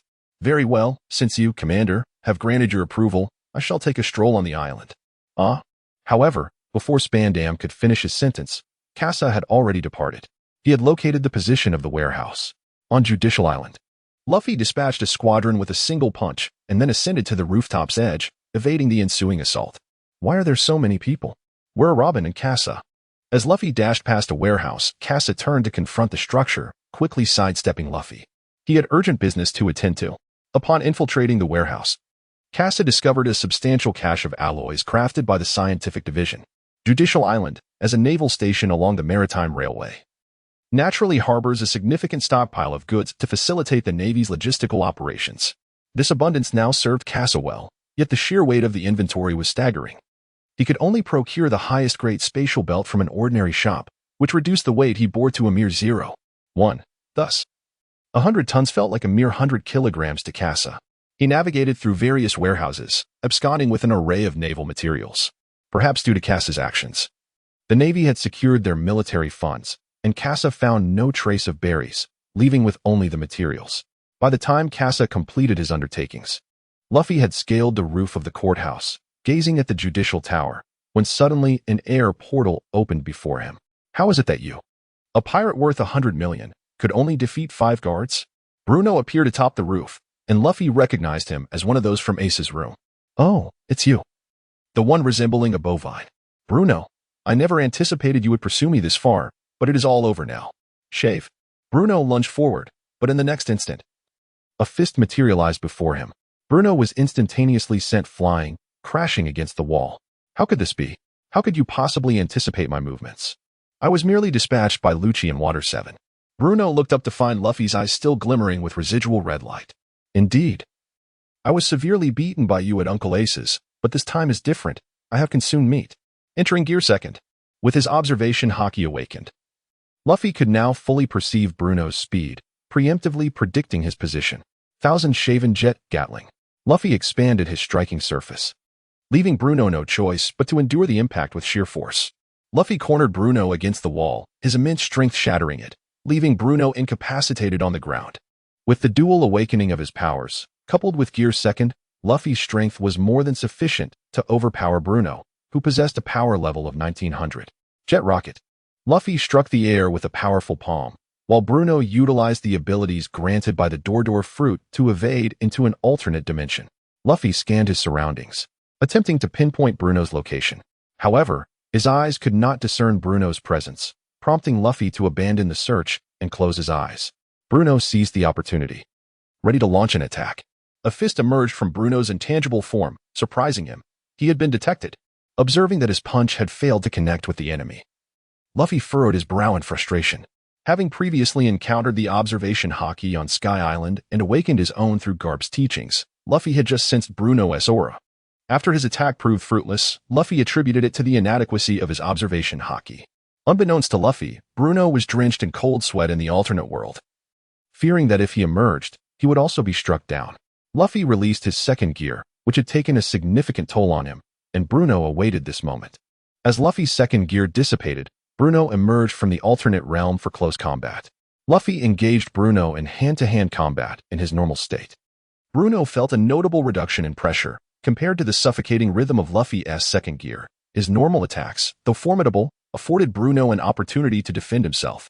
Yet, before Bruno could fully adjust to Luffy's strikes, Luffy changed his approach.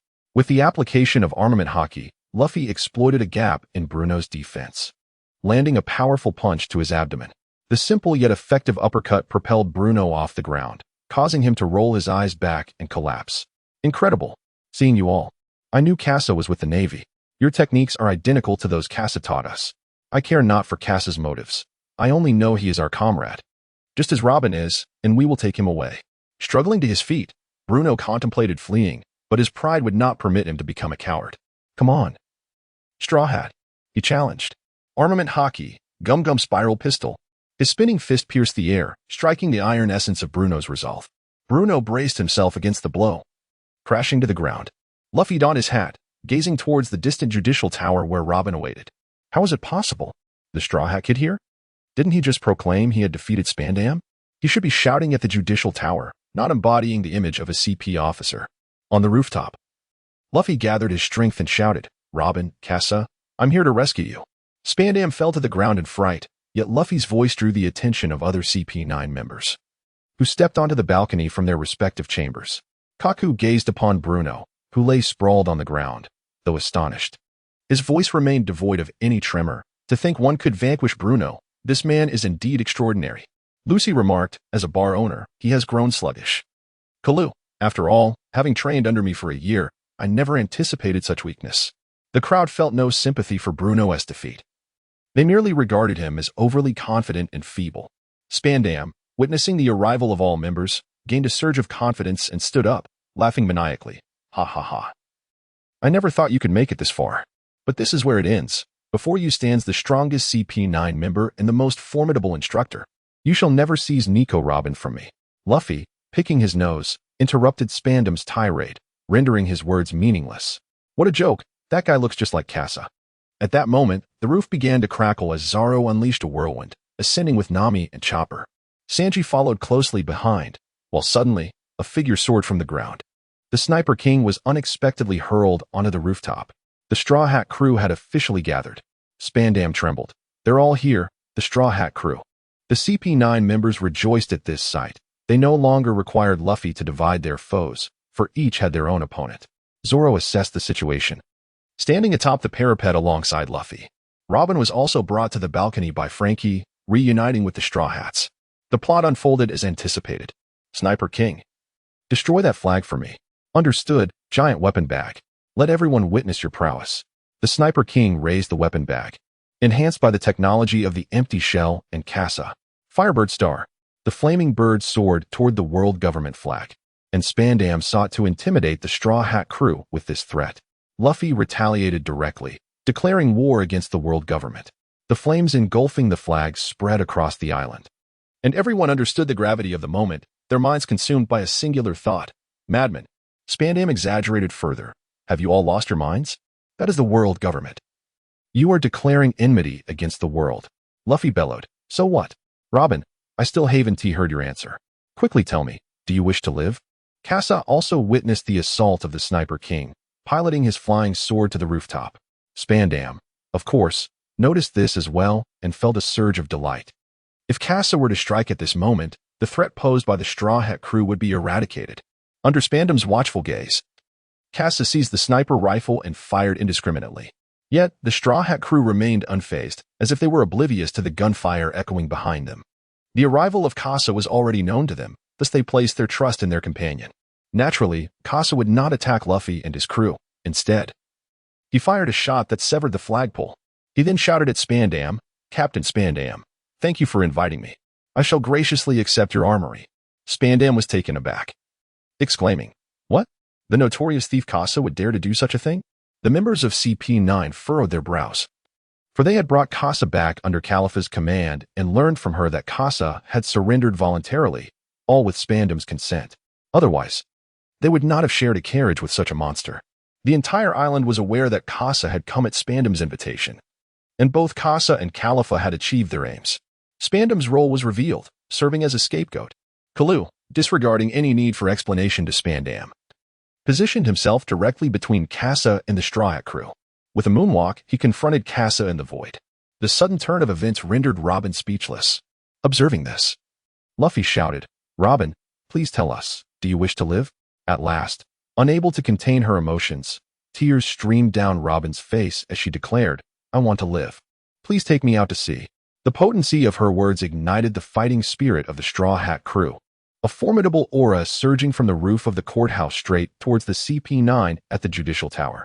Frankie, having freed himself from the restraints, stood resolutely on the balcony's parapet, clutching the blueprints of Pluton. Spandam, with avarice gleaming in his eyes, gazed greedily at the schematics in Frankie's hands and inquired, Is that the blueprint of Pluton? Frankie, in a display of goodwill, flipped through each page, causing the expressions of shipwrights Lucci and Kaku to shift dramatically. It was genuine. Frankie recounted how Tom had always feared that Nico Robin, capable of awakening ancient weapons, might once again plunge the world into chaos. To avert such a catastrophe, the shipwrights had retained the blueprints of Pluton, ensuring that when the day of the ancient weapons revival arrived, humanity would possess the means to resist. Now, the only person able to awaken the ancient weapon stood before him, and the design lay within his grasp, prompting him to take a gamble. He wagered that the Straw Hat crew could defeat them. Purification Flame, Rob Lucci's mission, which he had covertly undertaken for years, was abruptly concluded at Frankie's hands, culminating in failure. Enraged, Spandam unleashed his fury upon Frankie, pushing him off the judicial tower. Witnessing this, Luffy shouted, "Casa, carry us over." Casa pointed towards Kalu in front of him. The two had just been engrossed in the unfolding drama, yet the performance must go on. Casa could not assist Luffy while under Kalu's defense. Luffy, understanding Casa's predicament, ceased his requests, only to then hear the voice of Grandma Kokoro. With a broad grin, Luffy felt an ominous premonition about the Straw Hat. Subsequently, they both leaped down from the referee's platform. The narrative progressed as anticipated. Casa and Kalu could no longer maintain their gaze and were compelled to engage in combat. Kalu, last time it ended in a tie.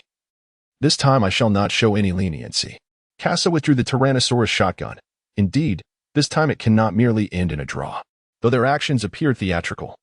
The fierce determination in their eyes betrayed the seriousness of their intentions. On Judicial Island, Casa relentlessly fired upon Kalu, who was on the ground. Kalu continuously evaded between the houses, skillfully dodging Casa's relentless assaults. However, the splatter of Casa's attacks had already struck the navy engaged in battle at the island and the Frankie family. Soul coins increased by 40. Soul coins increased by 301. Soul coins increased by 312.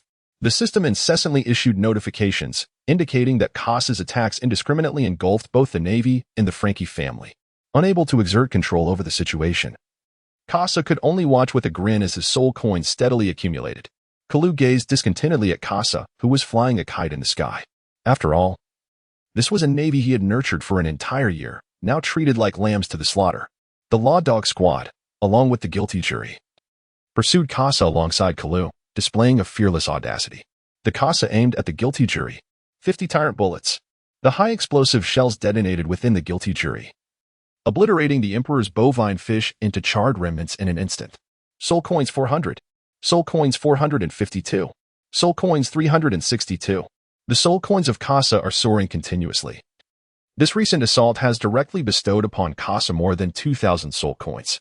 Seeing the situation turn dire, Kalu halted the others, realizing that their actions would merely augment Casa's reserves. At this moment, Casa ceased his attempts to engage further and stood atop the flying sword.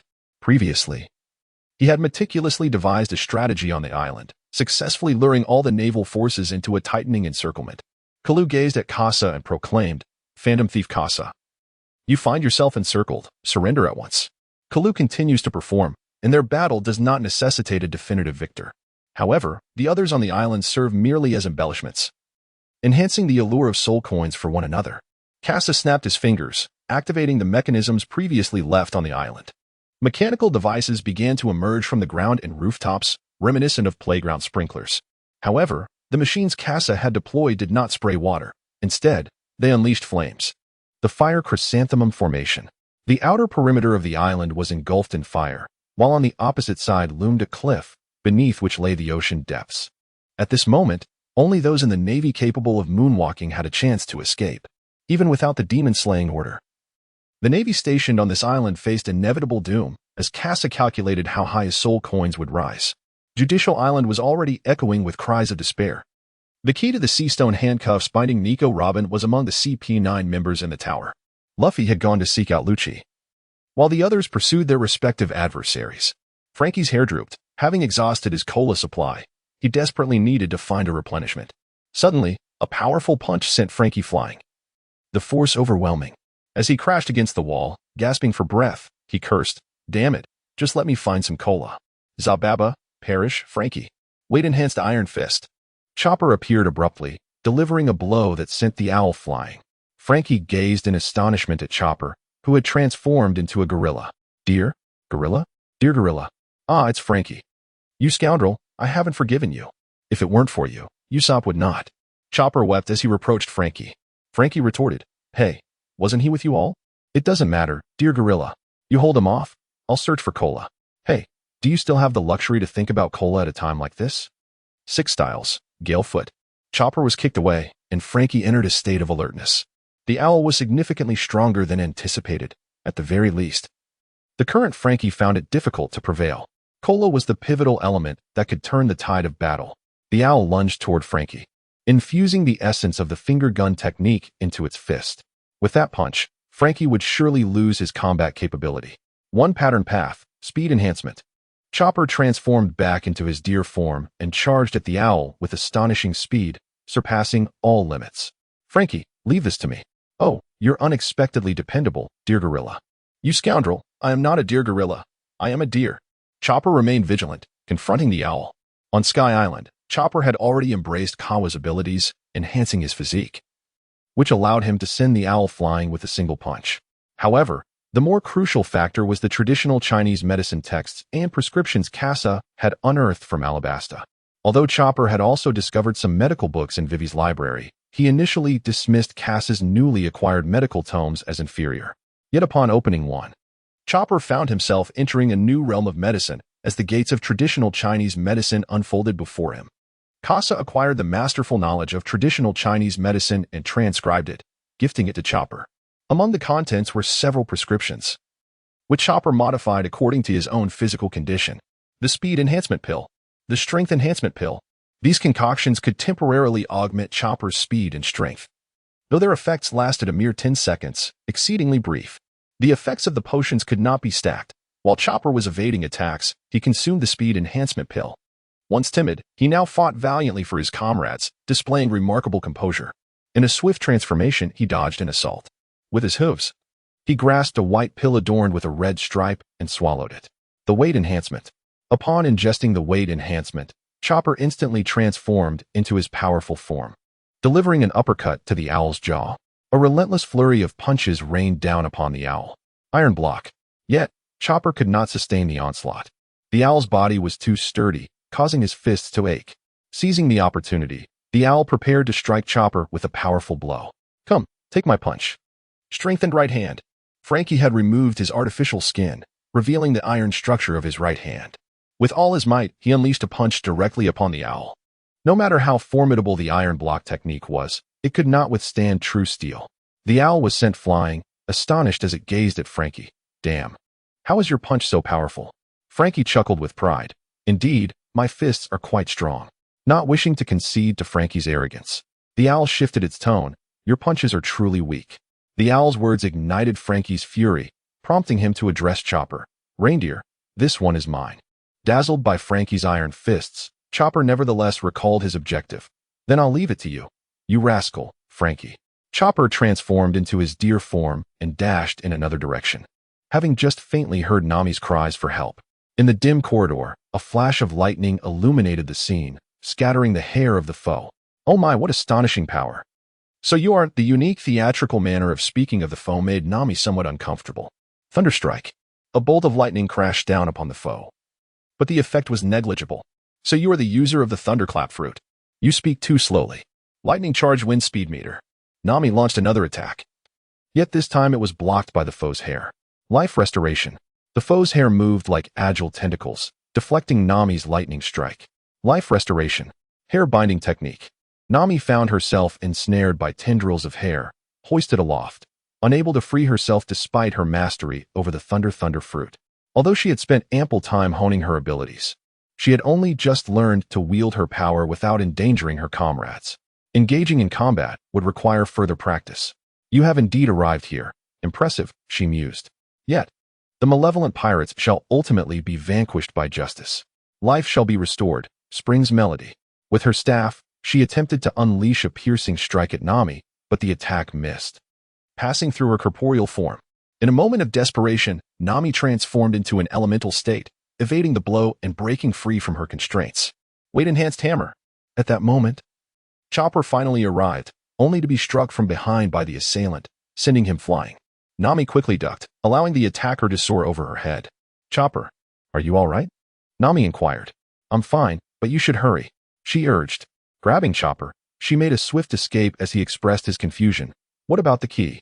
Nami retrieved the key from her chest, declaring, I have acquired it. There's no need for further conflict. Chopper's eyes sparkled with admiration. Nami, you're amazing and so clever. She handed the key to Chopper, instructing, give it a sniff to see if there's anything amiss, and perhaps we can locate the other keys together. Although Chopper was tempted to retort that he was not a dog, he indeed detected a faint scent lingering on the key, a remnant of the oil used for maintenance. As they dashed into the hall, they encountered a sudden skylight from which a figure plummeted.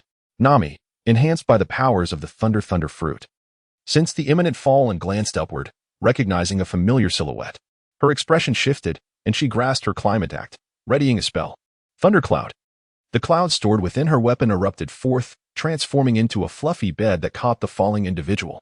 Chopper gasped in shock. Sniper King. How could you be in such a state? Nami looked up to see Califa observing them languidly from above.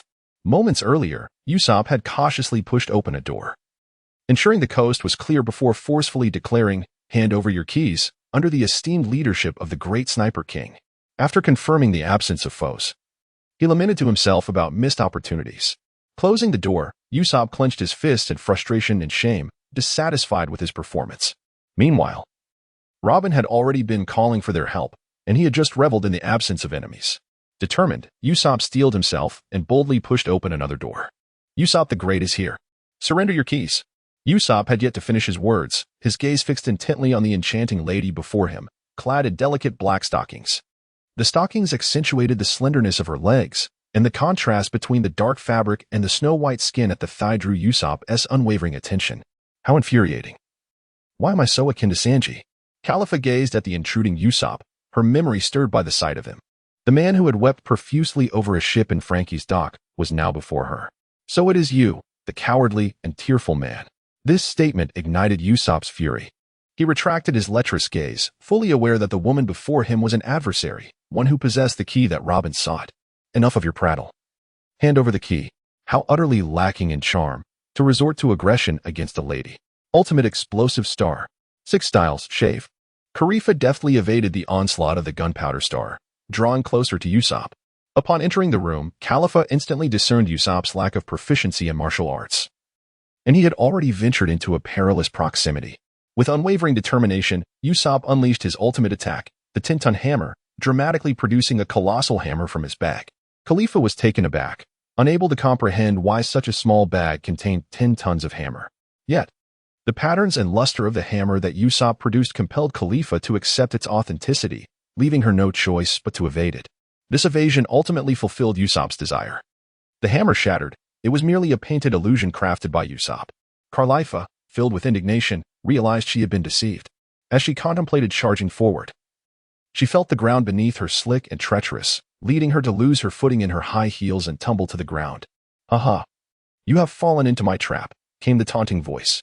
Califa touched the ground with her hand and caught a whiff of the air. It was kerosene, the deadly Firebird star. Usopp refrained from targeting Califa, for he understood that her peculiar martial arts could easily evade attacks. He was also keenly observing her. Well aware of his next course of action, flames ignited the kerosene on Califa's body, transforming the entire room into an inferno in an instant. All Usopp had to do was wait for the flames to subside, allowing him to retrieve the key from the lifeless body. However, he was taken aback when he did not hear any screams. His hand instinctively moved to the pouch at his waist. "You scoundrel! Were it not for this cursed fruit, I would have surely turned to charcoal and perished here." Usopp suddenly heard Califa's voice amidst the raging fire, laced with fury and a tinge of luck, yet unmistakably tinged with pain. Califa realized that she had underestimated Usopp, who unexpectedly showcased an array of formidable attack techniques. Sopal Tsunami. The inferno was instantly engulfed by the foamy waves, crashing down upon Usopp with relentless force. As Usopp pondered how to counter this onslaught, it was too swift. He was hurled into the air, propelled from the doorway. The concentrated might of the soapy tidal wave struck his chest, leaving even the renowned Sniper King momentarily dazed. With the solid ground looming ominously beneath him, threatening dire consequences, a singular thought consumed Usopp's mind. "Robin, I'm sorry." Just then, Nami and Chopper emerged, rescuing Usopp from his predicament. Gazing at Nami, Usopp murmured, "Nami, I apologize. I cannot defeat her, The key remains in her grasp. Sniper King, do not speak. I am examining you, Nami replied, her gaze fixed on Calipha above. The memories of Usopp and Sanji collapsing before her on Skypiea were vivid. Usopp had been vanquished, and Sanji stood no chance against her. Zoro was preoccupied with others, thus this woman must be overcome by Nami. Nami had steeled herself. The moment she consumed the rumble fruit, she resolved never to retreat again. Chopper, keep an eye on this long-nosed fellow. I shall confront this woman. Yes, I will look after our hero, Chopper responded, still oblivious to Usopp's identity, only recognizing him as a heroic companion. Life restoration binding technique. Weevil had pursued them relentlessly, and upon sensing the disturbance, Chopper swiftly carried Usopp away. After a brief examination, Usopp appeared to be unscathed. Sniper King, I will draw him away. You rest here. With a burst of speed, Chopper transformed into his reindeer form and charged forth, darting around Weevil, diverting his attention before veering off in another direction. Usopp watched as the once timid trio, Nami and Chopper, had transformed into embodiments of strength and courage, stirring a myriad of emotions within him. They are so formidable. I cannot remain idle. Robin is still waiting for me. But what can I do? Usopp gazed upward, where battles erupted in the upper rooms, the shockwaves spilling out, debris cascading to the ground. He recalled a previous conversation while crafting props, when Casa had remarked, Usopp, you possess a unique trait. Usopp's face lit up with excitement. Ready for praise. It's that you are quite weak. He playfully smacked Casa with the back of his hand, retorting, Hey, what kind of trait is that? Because you are weak, you can approach problems from the perspective of the underdog. Everyone will eventually grow strong, but we need someone to consider all facets of the situation. Thus, when others stand at lofty heights, you must remain on the ground to survey for any lurking foes. In that moment, Usopp finally comprehended his role. He understood that his contribution was minimal, and through the recent skirmish, he realized that once he ventured into perilous proximity, he would be rendered nearly ineffective. Hence, the purpose of an archer lies in providing support. With the realization that he could indeed contribute, Usopp's confusion dissipated. He had long harbored a desire to prove himself, and the time had come. Within the upper chamber, a fierce wind swept away all debris, while in the heart of the battlefield, two men clad in black suits engaged in close combat. Sanji delivered a powerful kick aimed at Kaku's chin, who deftly performed a backflip to evade the strike, momentarily concluding that round. Haha, splendid. I never expected you to possess such strength. I am quite pleased, the elderly man remarked. Sanji lit a cigarette, observing the man who spoke with an air of pretentious wisdom. Long-nosed? I never imagined this world would harbor someone akin to Usopp, and yet he is square. Hey, your gaze is rather impolite, the old man retorted, visibly displeased. Sanji exhaled a plume of smoke. Spare me the chatter and hand over the key. Robin is still waiting for me. Humph. Allow me to demonstrate my newfound power. In an instant, a shadow enveloped Sanji, leaving him incredulous at the sight before him. Meanwhile, in the room below, Cabra awaited Zoro's arrival, unaware of how long Zoro had been searching outside. Cabra, too, could not afford to feign sleep as in the narrative, for Zoro approached with an intimidating presence akin to a beast. Ha ha ha, it seems fortune smiles upon me. I have received the strongest of adversaries. No. Your luck is quite poor. You have encountered a foe capable of ending you. Zoro and Cabra exchanged glances, preparing for confrontation. Suddenly, the ceiling collapsed, and a massive shadow descended. Zoro and Cabra swiftly evaded the danger, while Sanji positioned himself mid-air, landing beside Zoro. Zoro was startled to find Sanji beside him, who was sprawled on the ground, appearing severely injured. Hey, colorful Kappa, what happened to you? Unable to contain himself, Sanji turned and burst into laughter. Ha ha ha, my apologies. I just couldn't hold it in. Zoro, incensed, retorted, what is so amusing? We are in the midst of battle. Can you not be serious? Amidst the fog, Cabra's laughter echoed as well. Ha ha ha ha. Kaku, how did you end up like this? It's utterly hilarious. Enough prattle, this is my new stance. As the smoke cleared, Zoro remained vigilant. However, upon glimpsing Kaku, he could not suppress a chuckle, nearly breaking into laughter. Yet, Kaku caught Zoro's reaction, and fury ignited within him. If you all find this amusing, allow me to unveil the true power of the giraffe fruit. With a single hand supporting himself, Kaku spun gracefully, his long legs and neck whirling like a blade in motion. Suddenly, the entire judicial tower was illuminated by a flash of light. Zoro and Sanji instinctively ducked to evade the incoming attack. Amidst the resounding tremors, the tower split in two, tilting precariously and revealing the sky above. Ha ha ha. Laugh all you want. This is the power of an old man. At this moment, both Zoro and Sanji grew serious. Realizing that their adversary was not merely a source of amusement, the earlier display of strength had been formidable, and the opponent still possessed ample energy. Meanwhile, within the tunnel leading to the Gate of Justice, Luffy forcefully kicked open a large door. He arrived at the transit station beneath the Suspense Bridge, where Rob Lucci awaited him. Luffy's gaze fell upon the door behind Lucci, where Robin was situated. He dashed forward, only to be thwarted by a swift kick from Lucci. At least let me utter a word. This path is blocked. Thus, Luffy and Lucci confronted each other once more. On the staircase ascending to the Suspense Bridge, Spandam tugged at Robin's hair, dragging her upward step by step. Simultaneously, he barked orders to the Navy on Judicial Island. In a moment of distraction, Robin broke free from Spandam's grasp. Utilizing the sword in his hand, Spandam seized Robin once more. At that instant, he glanced at her, reached into his pocket, and withdrew a din-din mushi, pressing the button on its shell. The demon-slaying order was activated. Spandam believed he had successfully hung up the din-din mushi, unaware that it was still connected to the broadcast on Judicial Island. Damn that straw hat brat. I never imagined he would dare to act so recklessly. The Navy here is utterly useless, allowing them to reach this point. Regrettably, the phantom thief Casa, whom he had initially intended to exploit and eliminate, had provided no opportunity for such treachery. Hey, what are you holding? The broadcast crackled with a shocking voice. It's over. I mistook the golden din-din mushi for a regular one. The demon-slaying order has already been initiated.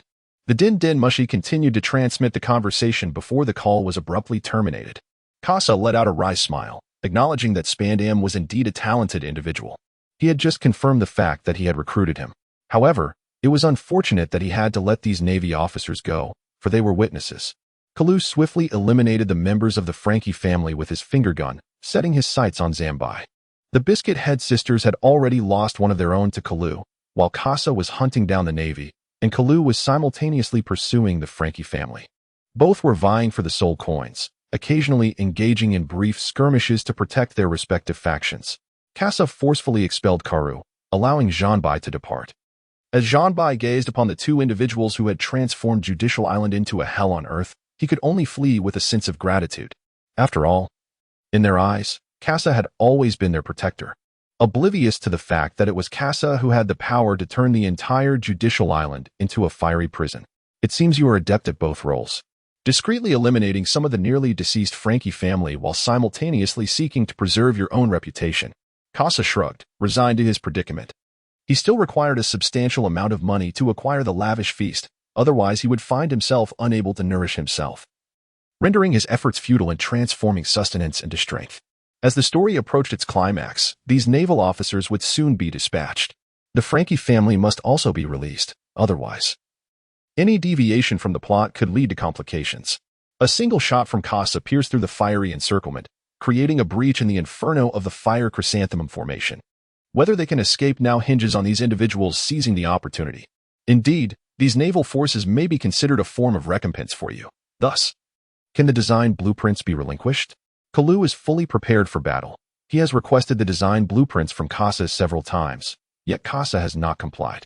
Although they had previously established an agreement, the initiative lies with Casa, and he remains unhurried. Casa smiled slyly and said, "Don't be impatient. Just wait a little longer."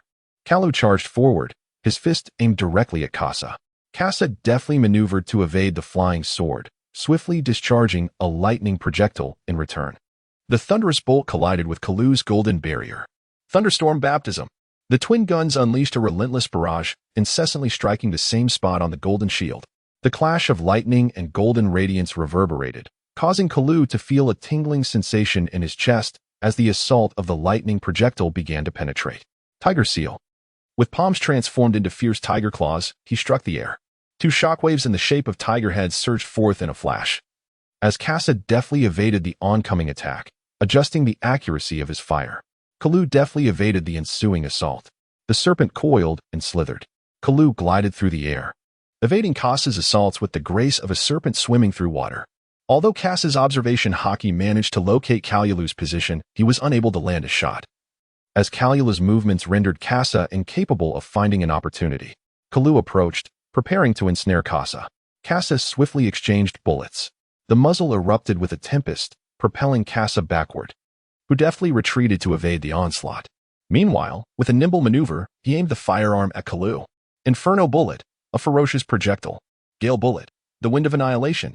Wind and Flame Bullet, the Tempest of Blazing Fury. With no escape from the impending danger, he could only activate the life-saving artifact left to him by Carl. The Golden Shield. With a resounding chime, it manifested in place.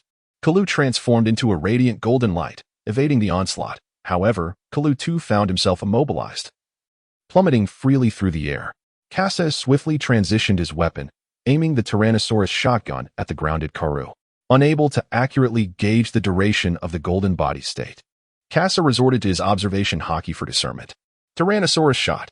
The shotgun unleashed a devastating blast, incinerating half of the power rock, while the barrel emitted an explosive force that turned incandescent. The flames engulfed Karu, yet in the blink of an eye, he regained his freedom, retreating behind a structure. Even shielded by the building, Karu felt the searing heat radiating from behind. The Tyrannosaurus shot obliterated everything in its path, causing numerous houses to collapse. However, the excessive expenditure of power allowed Karu to narrowly escape disaster. Kalu gazed at the sky where Casa soared. His aerial combat skills paled in comparison to Casa's, leaving him perpetually on the receiving end of relentless attacks, unable to even approach. Kalu felt a sense of frustration. However, Casa was suffering, and the dissatisfaction stemming from being toyed with by Kawu on the Sky Island was now directed towards Kalu. As Kasera readied his shotgun, he employed the formidable explosive power of 10, eager to engage in a spirited contest with Karu. Meanwhile, on the first floor of the Tower of Justice, Franky had finally triumphed over the owl. In stark contrast to the 800 power level of the owl within the narrative, after receiving training from Karu, the owl's strength surged to an impressive 1400, nearly doubling its original might. Yet, Franky received no revised benefits and had to rely solely on his raw strength to conquer the owl. In the original plot, Franky had ample energy left, but now he barely managed to secure victory. After retrieving the key from the owl, Franky needed to replenish his cola swiftly. Otherwise, he would be unable to participate in the ensuing battle. Just as Franky prepared to replenish his cola, the kitchen wall suddenly shattered, and a fluffy mass was hurled into the room. Lion's gun. Countless hair strands formed into sharp projectiles, relentlessly assaulting the fluffy creature, which was swiftly flattened. Franky could not recognize that this was Chopper after his fur enhancement, but understood that the creature was an adversary. Weapon, left hand. Franky unleashed one last powerful attack. After this strike, he needed to replenish his cola, or he would be rendered powerless. The projectile blasted through the creature, sending it crashing into the corridor, alleviating the situation for Chopper, who reverted to his intelligent form, blood trickling from his mouth. The recent attack had inflicted injury even on Chopper, fortified as he was. Franky. Thank you for that. After replenishing his cola, Franky spotted Chopper. Franky. Huh, that ball was you? Chopper exclaimed. Yes, it was me. That was quite rude of you. As Franky observed the creature, now entering from the corridor, he spoke earnestly. Hey, dear gorilla, this fellow is quite formidable. I doubt I can defeat him. Chopper responded. Indeed, I have no means to overcome him either. He is too strong. In that case, let us unite in our efforts. They declared in unison. With Franky now replenished and Chopper, who had ingested a modified rumble ball, they joined forces against the 1800 power level of the creature. Life Restoration Binding Technique. The creature attempted to ensnare Franky with its hair, then strike with its staff. However, Chopper had the ability to transform, and Franky's choice was more straightforward. Purifying Flame. Flames engulfed the hair before him, prompting the creature to retract its strands hastily. 6 styles. Shave. The creature closed in and struck Franky with its staff, sending him flying. Strong right hand. After being propelled backward, Franky unleashed his right fist, ensnaring the creature and controlling its movements. 1 pattern pill. Weight enhancement. In a display of formidable strength, Chopper delivered a powerful punch to the waist of What Ori, sending him flying.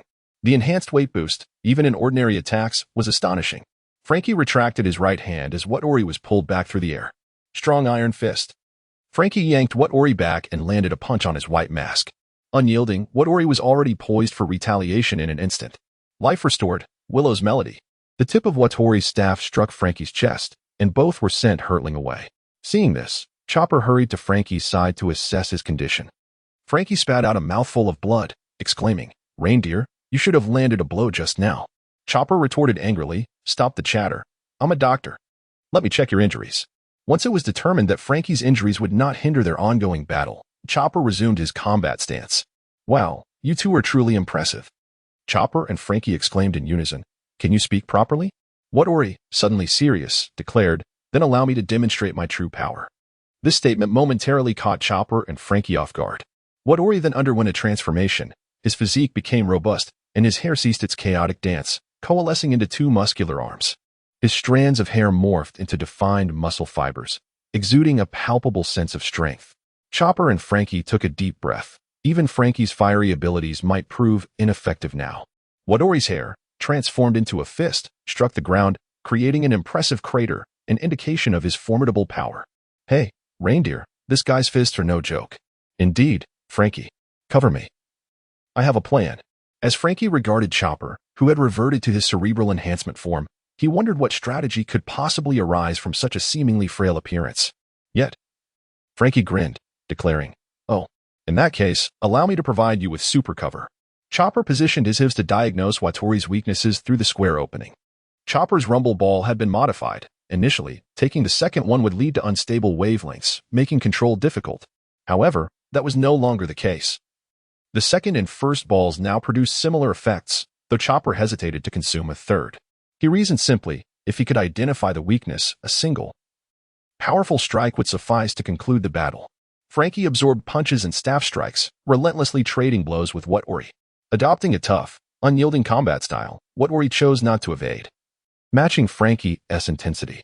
Moreover, Watori's fists outnumbered Franky's. How could he possibly fear the confrontation?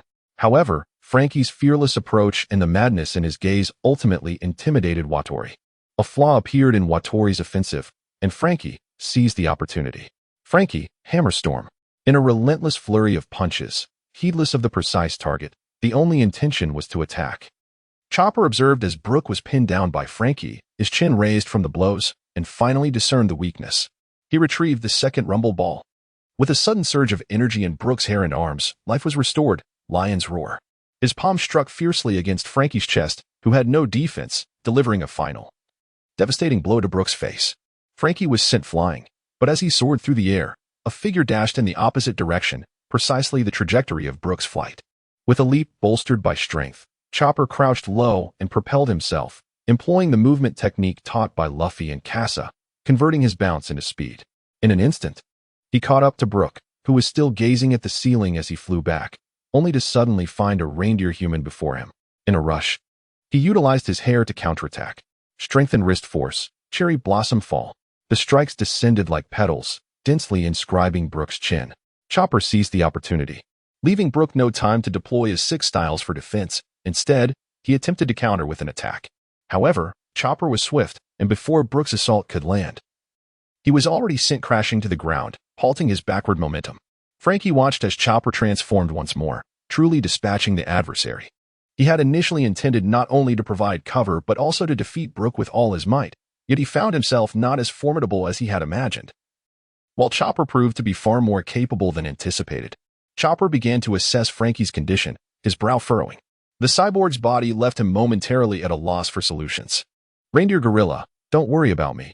I'll just replenish the cola. I'll administer emergency treatment first, and then I must head to the joyful Sniper King. How does that sound? Chopper suddenly lifted his gaze to meet Franky's eyes and asked, Franky, can I trust you? Taken aback, Franky responded with a thumbs up, a woo. You can super trust me. Meanwhile, at the site where Chopper faced Brook, Usopp had already vanished, his whereabouts unknown. At that moment, a cascade of bubbles formed a waterfall from the upper levels, instantly inundating the ground floor. Nami leaped from her room, her feet poised upon a thundercloud.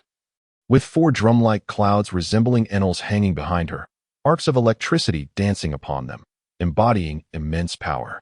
Khalifa gracefully stepped out of the room, remarking, Little girl, I never expected you to possess such strength. Nami, gazing at her smooth hands, replied with a smile, You too, for having such a remarkable ability. Although Khalifa possesses a mere combat prowess of 1200, such numerical value is but a mere statistic. Ultimately, one must also consider the individual's fighting skills. Although Khalifa possesses the lowest combat prowess, her fighting techniques are astonishing. Moreover, with the ability granted by the Bubble Bubble fruit, she can nullify the powers of others. effectively erasing any disparity in strength. The combat prowess of Califa can no longer be measured by mere physical strength. Nami, with the climate baton in hand, an upgraded version 2.0 that she adjusted after returning from Skypiea, no longer utilizes electric bubbles, instead opting to store them as clouds. The clouds beneath her feet and behind her are products of Skypiea, capable of supporting human weight while storing copious amounts of lightning. Nami deftly twirls the climate baton in her hands, causing cold and hot bubbles to ascend into the sky, forming rain clouds. Califa would not grant Nami the opportunity to explain herself. She had already experienced Nami's peculiar methods within the confines of the room. Bubble wool. Califa unleashed her dual fists, transforming the foam into a ram's head that relentlessly charged towards Nami, who deftly maneuvered her cloud to evade the assault. The ram's head, upon impact, left a trace of foam in its wake. Tropical depression. Nami created a differential in air pressure, dispersing the foam. The foam spiderweb that Califa had just meticulously arranged was instantly dispersed. Lightning charge, thunder gun. Nami struck the drum on her back, and a bolt of lightning emerged from the drum, aiming directly at Califa. The speed was astonishing. However, once the thunder gun was unleashed, the drum's vibrancy diminished significantly. Califa conjured a wall of foam and then retreated a step as a bolt of lightning shattered the foam, allowing her to advance seamlessly. The battlefield was vast, granting Califa the agility to evade attacks. Moonstep Thorn Path. With each graceful maneuver in the air, the Thorn Whip danced in tandem with Califa's movements, before suddenly tightening to ensnare the center of Nami. Yet, a frown marred Califa's brow as the captured Nami instantly dissipated. Mirage. Several versions of Nami materialized in the air, each varying in height and stature, all distorted by the illusion. Cloud Thorn Dance. Khalifa, crafting thorns from foam, danced incessantly, dispersing the illusions conjured by Nami. "I am right here, dear secretary." Nami's voice resonated from above, revealing her silhouette amidst the rain clouds on the roof. A torrential downpour ensued within the confines, washing away the foam on the ground. Both Nami and Khalifa employed a similar combat style, focusing on battlefield control. However, Nami's approach proved to be more effective against Khalifa, as the rain and wind posed a significant threat to the foam. 6 styles. Shave. Death Point Whip. Khalifa abandoned the notion of victory through the fruit and opted for close combat instead. However, Nami's martial skills were lacking, rendering her vulnerable to attacks. Nevertheless, Nami, being a user of a natural-type devil fruit, effortlessly evaded the strikes by transforming into an elemental form. "I'm sorry, but I must rescue Robin. Therefore, I implore you to hand over the key." With a surge of energy, she unleashed a tremendous voltage of lightning. Nami struck the 3 cloud drums positioned behind her in unison, summoning a thunderstorm that enveloped both herself and Califa in its tempestuous embrace. Khalifa was suddenly paralyzed by electricity, losing consciousness and collapsing heavily onto the ground. At that moment, Chopper emerged, and Nami exclaimed, "Chopper, are you all right?" With a quavering voice, Chopper replied, "Nami, the Sniper King is missing." Regarding this, Nami had just spotted Usopp making his way to the rooftop. However, the upper tier of the judicial tower was gradually slipping, and it would soon be unable to withstand the pressure. Within the courtyard, chaos ensued among the 4 combatants. Zoro and Sanji were engaged in a fierce clash, yet they found themselves inadvertently targeting one another rather than facing off against the CP9 members. "You lecherous Kappa, what on earth do you want?" Zoro shouted. "Shouldn't that question be directed at you? You nearly decapitated me." Zoro and Sanji maintained their usual reckless demeanor, frequently inflicting unintentional harm upon each other, making cooperation exceedingly difficult. Meanwhile, their adversaries from CP9 did not seize the opportunity to attack. Gabra was incessantly mocking Kaku. "Ha ha ha, I can't take it anymore. Kaku, your current form is utterly hilarious. I am quite pleased with this state of affairs. What could possibly be amusing about it?" With that, Kaku transformed again, his entire being compressing into a square shape. Gabra, unable to contain himself, continued to laugh uncontrollably, slapping the ground to alleviate his mirth. Animal-type fruits do not operate like this. Gabra fought to suppress his laughter, shifting from his human form to a hybrid form, his body towering and nearly grazing the ceiling. The hybrid form was the most balanced, possessing both strength and speed. Subsequently, Gabra transformed into his beast form. "Kaku, although your mastery is superior to mine, once we shift into our respective forms, my prowess far surpasses yours. Allow me to demonstrate the true strength of the animal fruit." Wolf Fang Charge. Gabra suddenly launched a sneak attack, targeting Zoro. who was preoccupied with Sanji and oblivious to the impending assault from behind. Crush. Sanji leapt to the ceiling and delivered a powerful kick, intercepting Gabra's attack. Gabra had seized the opportunity perfectly, but he could not escape Sanji's observation haki. TCH. Mind your own business, you lecherous kappa. Sanji kicked Gabra away and inhaled a puff of smoke, stating, "Green algae head. This won't do. Robin is still waiting for me." Sanji matched Gabra's pace, showing little interest in the swordsman, thus leaving Kaku for Zoro to handle. "This works for me. I wouldn't mind a one-on-one duel." At this moment, Kaku finally discovered the most comfortable posture, his long limbs and neck retracted, facilitating his movement. Zoro licked the edge of his blade, remarking, "It seems you have resolved your troublesome long neck. Indeed, soon you shall witness the power of the four-sword style." Outside the corridor, Cabra and Sanji faced off. Little did I expect my adversary to be not a pirate hunter, but rather you, a mere minion. A man without even a bounty cannot possibly be my match. In an instant, Sanji appeared before Cabra, delivering a powerful kick that struck Cabra's chin and sent him flying. "If you hold a green-haired brat in such high regard, you best be cautious, for I am 100 times stronger than he is." Sanji, holding a cigarette between his fingers, pointed at Cabra, unwilling to be outdone by Zoro. Rising to his feet, Cabra was astonished by Sanji's prowess. He felt as though he were a mere punching bag, tossed about with ease. 6 styles, shave, belly shoot. Cabra teleported behind Sanji, but Sanji, attuned to the flow of battle, sensed his approach and kicked Cabra in the stomach before he could strike. Once more, Cabra was sent flying, crashing into the wall and becoming entangled in the debris. "Ha ha ha, your attacks are as ineffective as cotton," Cabra scoffed, but before he could finish, Sanji swiftly appeared before him. Level 1 minced meat. A barrage of heel strikes rained down upon Cabra's shoulder, forcing him to retreat under the relentless assault, his body trembling from the impact. Iron Wolf Fist. Seizing the moment, Cabra retaliated, knocking Sanji away with a powerful blow. Sanji too crashed through the wall, buried beneath the rubble. "Your strength is far too weak. It seems that pirate hunters appear stronger after all." With a sharp sound, the air sliced through, and in the next instant, Sanji reappeared before Cabra, his gaze ablaze with fury as he unleashed his wrath. Special grade, minced meat. His speed and power surged, overwhelming Cabra, who could do little to defend against the ferocity of the attack. With one final blow, Cabra once again crashed through the wall, collapsing into the debris. "I told you, I am 100 times stronger than that green-haired brat." In the midst of the dust and chaos, a crimson gaze fixed upon Sanji, who sensed an impending threat. Cabra realized that Sanji was not a man easily shaken, thus he resolved to employ sheer strength to conquer him. In his state of life return, Cabra shrank in size but gained enhanced speed and strength, becoming an even greater menace. Stormfoot, pack of wolves. The blade-like energy of his kick transformed into a horde of wolves charging forward. Sanji adeptly dodged, but soon his observation haki detected the incoming attack. He raised his leg in defense, yet the force of their collision sent him soaring. Iron Block, Heavy Step Wolf. With a powerful punch that maintained the strength of his entire body, Sanji sent Gabra flying. Gabra soared over the courtyard and landed in the opposite corridor. Seizing the moment, Gabra launched another attack, using his gale kick to bury Sanji beneath a pile of bricks. Suddenly, a surge of power erupted from the brick pile, and Sanji, spinning in a whirlwind, deflected all the bricks and Gabra's kick with his rotation. Demon Wind Kick. Sanji continued to spin, activating the bloodline factor in his right leg, which blazed with intensity as he aimed it at Gabra. Crouching low to gather strength, his thigh expanded, and in an instant, he sprang forth. His right foot pierced through the air like an arrow, creating shockwaves that radiated from his toes. The unruly kick. How scorching. How heavy. This was Gabra's immediate impression as he was sent crashing back through layers of walls. With the last of his strength, Sanji landed in the opposite corridor and charged into the room to pursue Gabra. In the darkness, Sanji struggled to adjust to the sudden change in light, a vulnerability that Gabra seized upon.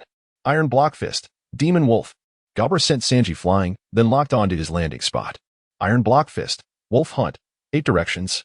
Wolf claws appeared from all sides, relentlessly pouncing on Sanji, who could hardly perceive Gabra's movements in the shadows.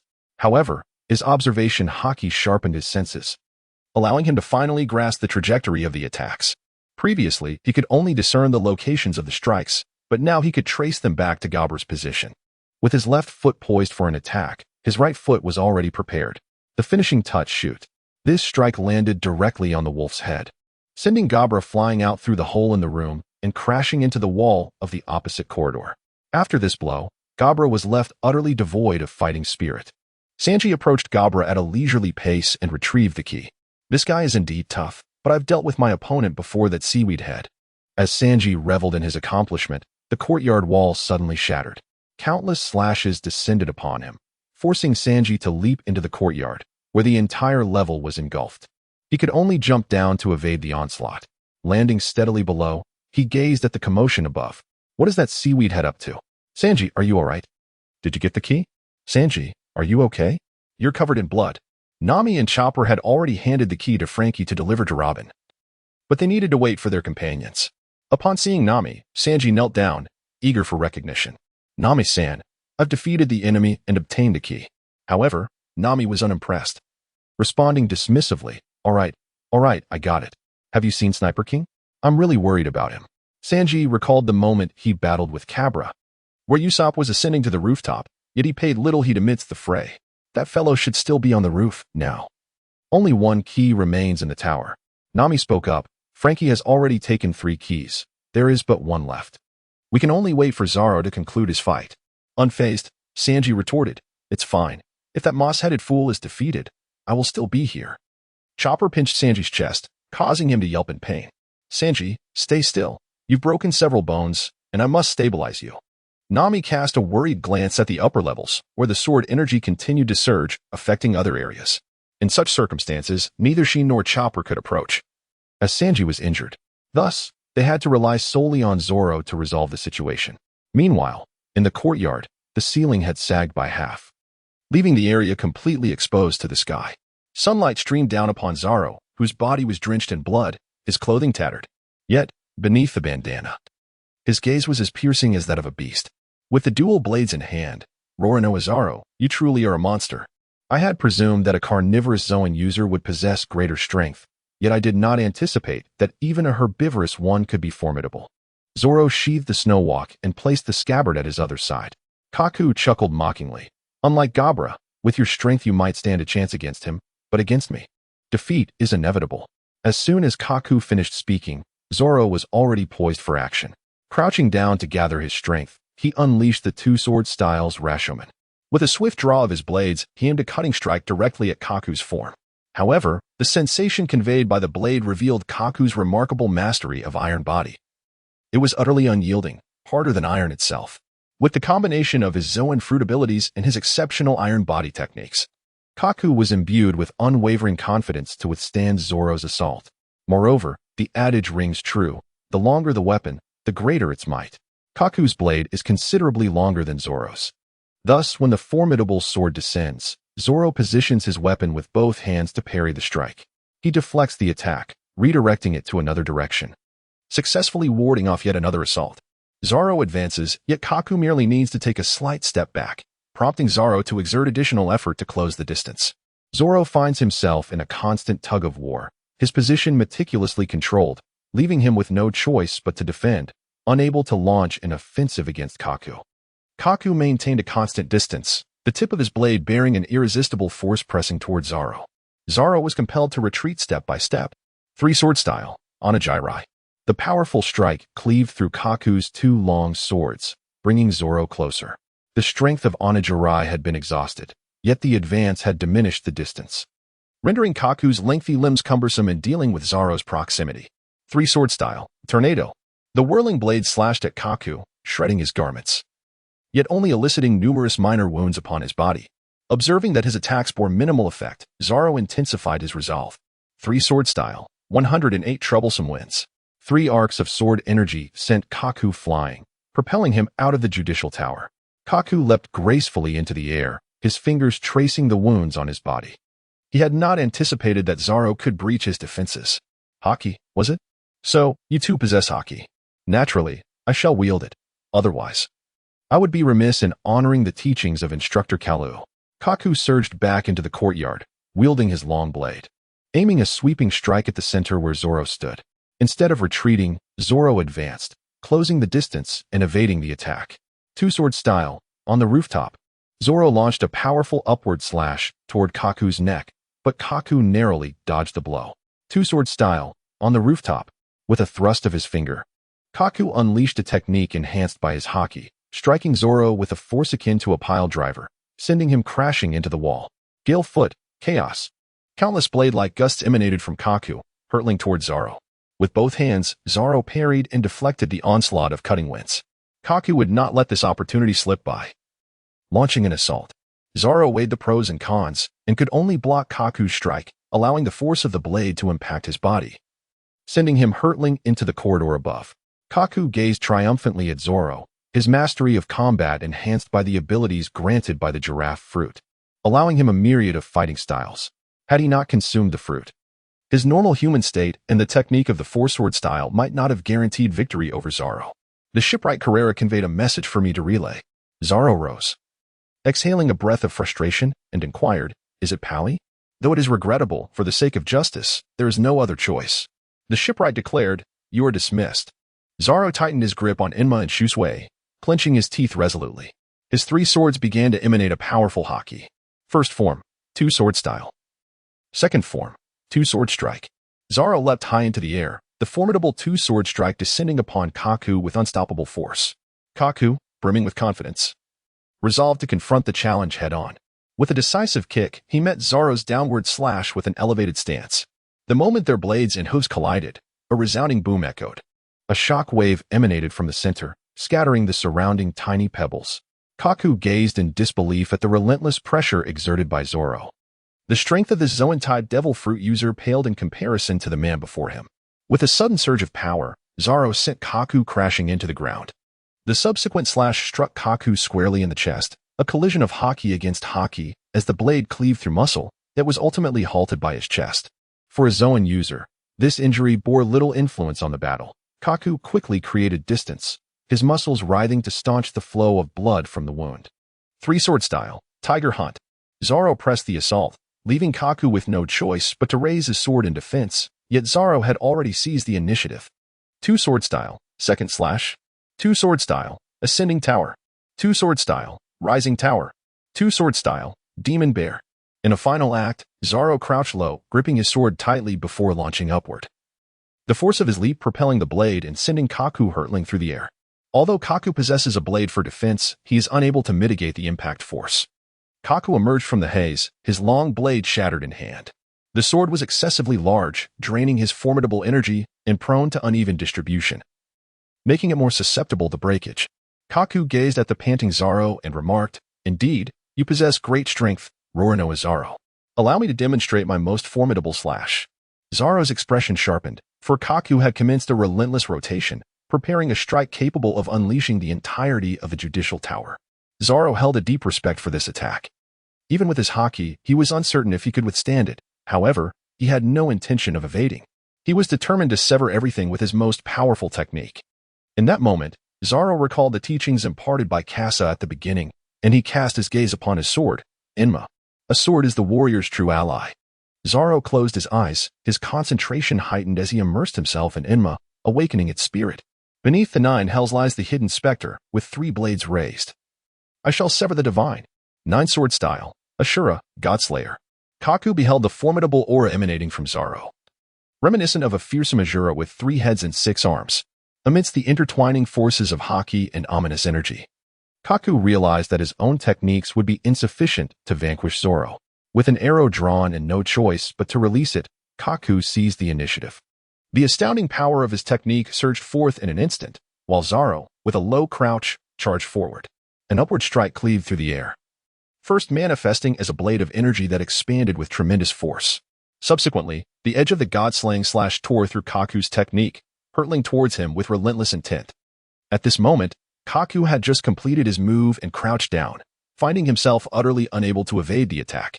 The defense that even the mighty Rokushiki could not breach was now as fragile as parchment beneath the shinzan. 3 blades carved from his waist to his shoulder, slicing through muscle, organs, and bone. Had the length of the blades not been limited, Kaku would have been cleaved into several pieces. Blood stained the entire courtyard as Zoro removed his bandana, declaring, "Apologies, but I have triumphed." Beneath the bridge of hesitation, Lucci had already unleashed several Rokugan strikes, shattering the wall and allowing the sea to surge in. "What are you doing?" Luffy shouted anxiously, realizing that if this continued, his comrades would be unable to reach them. Suspended in midair with his sorrow, Lucci coldly gazed at Luffy, stating, "Straw Hat Brat, did not even think about rescuing Nico Robin. You are destined to perish here." Lucci dashed to the middle layer of the Tower of Hesitation, while Luffy, observing the relentless influx of seawater, gritted his teeth, firmly believing that his companions would make it through. At that moment, Frankie, clutching 3 keys, was sprinting back through the tunnel, with Kokoro and others ahead of him. "Damn it, why is there suddenly water coming in? Old lady, it's up to you now." Frankie relinquished any hope of advancing further, inhaling deeply as he awaited Kokoro's rescue. After all, in the water, the mermaid's speed was unparalleled. Frankie trusted that with Kokoro's velocity, he would be just fine. Nami and Chopper had also arrived at the tunnel's entrance, but upon hearing the sound of rushing water, they had no choice but to retreat. Sanji and Zoro collided as they arrived together. "Nami-san, what's wrong?" Sanji inquired. "Something's wrong. The tunnel is flooding. We can't get through," Nami responded. "Where's Sniper King?" Chopper asked. "That brat is up top. Let's head up and quickly find Casa. We need him to fly us over," Zoro replied. Usopp was intensely focused, continuously firing at the Gate of Justice, adjusting his trajectory. Meanwhile, Robin was being led by Spandam onto the Bridge of Hesitation, dragging her towards the Gate of Justice. "Haha. The Gate of Justice is in sight. My future will be radiant.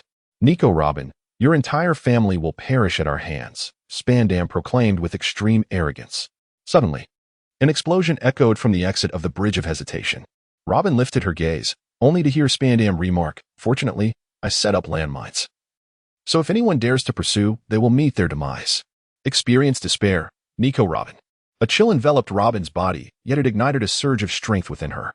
She broke free from Spandam's grip and fled in another direction. Spandam retrieved his sword once more, determined not to afford Robin any chance of resistance. "Ultimate technique, Powder Star," he declared, just as an explosion erupted above him, a long-distance strike from Usopp atop the Judicial Tower. Casa observed everything from the rooftop of the courthouse, while Karoo had already fled with the Navy. After providing cover for the Frankie family and several shipwrights to escape, Casa intended to reunite with the Straw Hat crew. It was at this moment that he witnessed this historic scene. Casa couldn't help but reflect that, although he possessed masterful shooting skills, certain aspects could not merely be attained through proficiency but required inherent talent.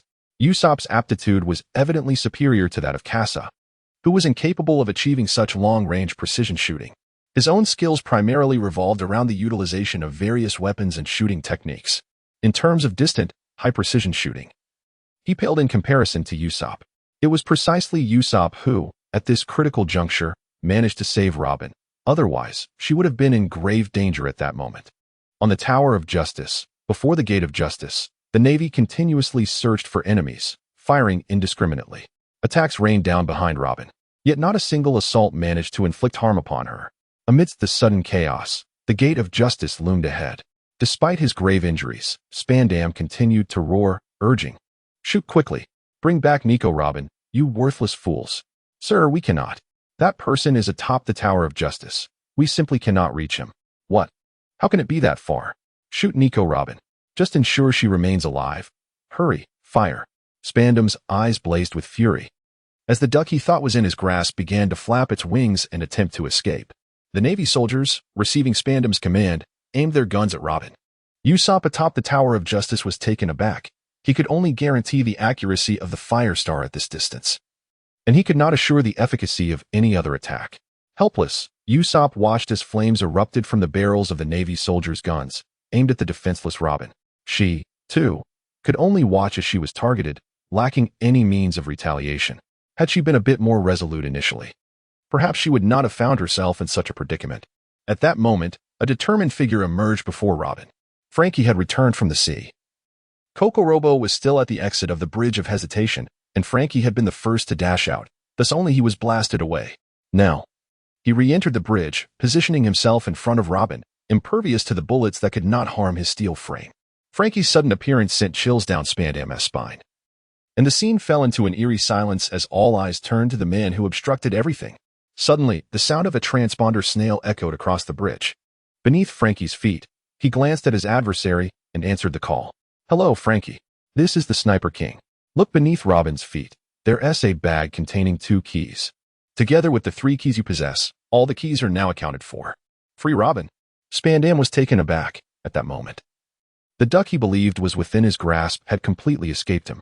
Robin flexed her wrists and said, "Thank you, long-nosed." She then turned her gaze toward the Navy officers before her. She intended to demonstrate the formidable power of the son of the demon. Usopp, having confirmed the safety of the hesitation bridge, gave a thumbs up to the others on the rooftop. Everything was in order. Now, they merely awaited the opportunity to retrieve Robin together. Suddenly, 3 cannonballs were launched, raining down upon the deserted rooftop. Zoro and Sanji instinctively sprang into action to intercept them. Yet 1 cannonball remained aimed at Nami and her companions. At that critical moment, Kasa appeared. With the white sparrow in hand, he deftly flicked his wrist, sending the cannonball soaring away, thereby averting the explosion's aftermath from endangering anyone.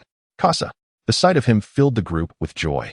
Chopper leaped up, embracing Kasa. "Kasa, I thought you had truly abandoned us. This is wonderful." Nami rushed over as well, exclaiming, "It's fantastic that Kasa is still on our side. Now we can fly over." Unaware of the tunnel's existence, Usopp had always planned to utilize Kasa's flying sword to traverse the distance. Meanwhile, Judicial Island lay shrouded in the chaos of cannon fire. Under such relentless bombardment, no one could escape unscathed. Their only recourse was to soar through the air. The flying sword of Kasa can only accommodate 3 individuals, along with Nami's thundercloud. With these conditions met, the group is able to soar across. After Kasa and the others deliberated on their plan, Sanji suddenly stood beside Nami. Then it settled. "I shall fly alongside Miss Nami." Ultimately, Sanji was unable to fulfill his dream. Nami was not very adept at controlling her thundercloud and could only fly solo. Fortunately, Chopper was relatively light and of a suitable size, allowing Nami the opportunity to make an attempt. With Kasa still practicing the moonwalk, the 3 burly men were forced to squeeze onto the flying sword together. However, the arrangement upon the sword posed a dilemma. Whose backside should face whom? Sanji, Zoro, and Usopp pondered over various combinations. Sanji, Zoro, Usopp. Sanji, Usopp, Zoro. Zoro, Sanji, Usopp. Zoro. Usopp, Sanji. Usopp, Sanji, Zoro. Usopp, Zoro, Sanji. As the trio grappled with this perplexing puzzle, Nami could no longer bear to watch. She promptly pushed the 3 onto the flying sword and instructed Kasa to activate it. Upon witnessing the scene, Kasa seized his camera and captured the moment, inciting Sanji's fury. A sudden commotion ensued on the flying sword, causing it to become unbalanced, and the 3 men found themselves in a state of frantic disarray. Kasa could only ascend and manually stabilize the situation, gently reassuring the 3 by resting his hands on their shoulders, while deftly guiding the flying sword to navigate slowly through the air. It was his first experience wielding such control over the sword, and indeed, it proved to be quite a challenge. At that moment, Nami encountered an unexpected predicament, suddenly becoming ensnared within a thundercloud, with Chopper alongside her. The storm seemed to struggle under the weight of their presence. Chopper's fur bristled in response, although Nami attempted to shield him. A few stray currents of electricity still coursed through Chopper's body. Kasa had no choice but to take Chopper on his back, soaring through the air with the moonwalk technique. This time, Chopper felt reassured, believing that Nami's thundercloud would provide a measure of safety. However, the moment he stepped onto it, regret washed over him. Electricity coursed through his body, leaving him feeling somewhat numb. "Kasa, thank you," he expressed gratefully. "It's nothing, Chopper. Just hold on tight." "I need to go first," Kasa replied. In the middle tier of the Tower of Hesitation, Lucci maintained his human form as he engaged in combat with Luffy. Their fists collided with a forceful impact, the clash of hockey echoing as they had been locked in the struggle for quite some time, neither yielding to the other. The teachings of Kasa, combined with the secret techniques of Carp, equate to a year of training under Kalu. Finally, Lucci encounters Luffy, granting him the opportunity to fully unleash all that he has learned over the past year. The two spring apart once more, as Lucci seeks to indulge in further enjoyment. Upon witnessing Lucci transform into his leopard form, a mode in which Luffy had previously been vanquished, Luffy, unlike before when he was engulfed in confusion, now possesses a compelling reason not to be defeated. Second gear, Jet Pistol. The clash of their fists generates a shockwave that sweeps away all debris. As both combatants stand evenly matched once again, Lucci's smile grows increasingly sinister, for Luffy's strength is sufficient to draw forth even more of his own power. Both vanish from the ground, with Lucci employing Moonwalk and Shave to deftly maneuver in midair, while Luffy relentlessly pursues him, launching jet pistol attacks. The intermediate layer is left resonating only with their fleeting shadows and the thunderous sounds of their strikes. Through this exchange, Lucci deduces Luffy's movement patterns and his second gear state. Lacking the enhancement of moonwalk, Luffy is compelled to rely on the walls for leverage to alter his trajectory. Thus, his path in the air remains linear, unable to shift direction like Lucci can. Shave. The combination of moonwalk and shave allows Lucci to execute a swift counter, targeting Luffy, who is maneuvering in the air. With precise calculations of time and speed, Lucci's haki-imbued fist is poised to strike Luffy's chin. However, as Lucci approaches, he finds Luffy staring intently at him, unperturbed. Jet Spiral Bullet. Luffy, having sensed Lucci's intentions with his observation haki, strikes first with a spiraling bullet, landing a hit on Lucci. The advantages of the gum fruit manifest as Luffy utilizes his reach to knock Lucci to the ground. Luffy springs off the wall. Aware that his speed pales in comparison to Lucci's, he nonetheless relishes the benefit of his observation haki. Overall, in this form, Luffy holds a slight advantage and seizes the initiative. As Lucci falls to the ground, Luffy immediately follows up with an attack. The tips of his feet pierce downward like sharp spears. Lucci narrowly evades this time, forcing Luffy to adjust his position with a gale foot technique. Sensing Lucci's intentions, Luffy opts not to leap down, but rather propels himself off the wall. Lucci's gaze sharpens as he confirms his suspicions. Luffy has indeed mastered the observation haki that he himself has yet to grasp. Attacks must be executed with greater caution. Galefoot, Leopard Tail. The swirling blade of energy surged towards Luffy, targeting his inherent vulnerability, compelling him to evade. In the midst of his dodge, he also discerned the location of Lucci. Seizing Lucci, who had appeared unexpectedly, they entered a contest of strength. Lucci, having undergone rigorous training under Kaku, maintained his footing, relentlessly assaulting Luffy's lower body. Luffy had never encountered such an onslaught. Even with his observation haki, he struggled to evade the strikes, his center of gravity already compromised, resulting in his defeat in this clash of strength. Lucci forcefully shoved Luffy away, leaving him suspended in midair, unable to find purchase, and now firmly within Lucci's crosshairs. Stormfoot, Galebird. The blade-like energy surged towards Luffy like a colossal bird, capable of wreaking havoc on warships. Luffy had no choice but to evade. In the nick of time, he managed to grasp the railing, using the elasticity of his rubber body to narrowly escape the attack. Lucci furrowed his brows, realizing his efforts had proven futile. Luffy had already devised a strategy to avoid the blow as he was propelled away. What a close call. He nearly encountered disaster. Straw Hat Kid, you truly possess remarkable strength. Perhaps you may survive, but your comrades will not escape. In this world governed by justice, there is no place for the weak. Jet Pistol. Lucci stood firm, braving the assault head-on. Yet, as he struck, Luffy felt a force tugging at his waist. It was a tail. Lucci, with a sadistic grin, confirmed Kaku's assertion. To confront someone adept in observation haki, one must incite their wrath. Luffy did not excel in it, but merely wielded it, and after provoking Lucci, he became aware of his hidden maneuvers. Pointed gun, Yellow Lotus. The sharp claws of the leopard, empowered by haki, mercilessly punctured Luffy's flesh. Luffy crossed his arms defensively, but Lucci's ferocity left him no opportunity to counterattack. Suddenly, the leopard's tail released its grip, and Luffy rejoiced, recognizing the chance to retaliate. However, Lucci's intent behind this release was calculated. With a powerful kick, he sent Luffy flying into the debris. Straw Hat Kid, you are formidable. I know it will be difficult to find such an opportunity again, so allow me to show you another form of my abilities. In the end, Luffy managed to deflect Lucci's assault, mitigating the damage. Life Returns, Paper Drawing Technique. The technique of 6 styles paper drawing enables the body to instinctively exert force and evade attacks, a lethal weapon form developed by Lucci. As Luffy gazes at Lucci before him, he realizes that his second gear no longer matches his opponent's prowess. Every utterance from Lucci praises Luffy's strength, yet unbeknownst to him, Luffy bears immense pressure, having narrowly dodged several fatal strikes. Fortunately, with the guidance of Kasa, he has mastered the nuances of second gear and haki in advance. It is the awakening of his observation haki that equips him with the means to contend with Lucci.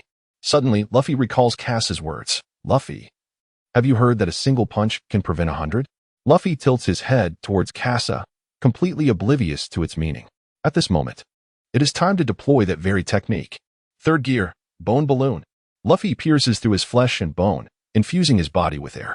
This time, Lucci does not dismiss Luffy as before. Instead, He becomes alert, recognizing Luffy's formidable attack. Luffy's intention is straightforward. If you wish to evade, let us see if you can escape. The entire room is within my strike range. Gigant pistol. This punch is inescapable. Utilizing his observation haki, Luffy anticipates Lucci's movement, leaving Lucci with no choice but to take the blow head-on. The punch shatters the wall, and Lucci's pupils dilate as he is propelled out onto the bridge of hesitation. My comrades are waiting for me on the other side. I shall not be defeated. Beyond the crumbled wall lies the bridge of hesitation, where the entire Straw Hat crew has assembled. Upon witnessing Luffy emerge from the bridge of hesitation, the Straw Hats prepare to continue their assault on Lucci aboard the warship. Meanwhile, the warship has concluded its assault on Eni's lobby, ready to retrieve Robin and obliterate the Straw Hat crew. Casa encountered an old acquaintance, Carl and Karu. Along with several seasoned vice admirals, Fire Mountain, Ghost Spider, Squirrel, and Doberman compose a formidable quintet of Navy vice admirals, the quintessential assembly for the demon-slaying order. However, with the inclusion of Karu, the count rises to 6 vice admirals, accompanied by numerous Navy officers of colonel rank aboard the vessel. Robin, overwhelmed by fear, collapsed to the ground. Zoro unsheathed his sword. They were merely a step away from their goal and could not falter here.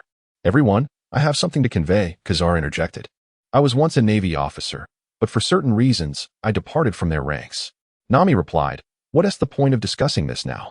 We must find a way to escape. Kazar, you are our ally. Casa gazed at the crowd, observing the resolute expressions in their eyes, none of them showing any inclination to abandon him.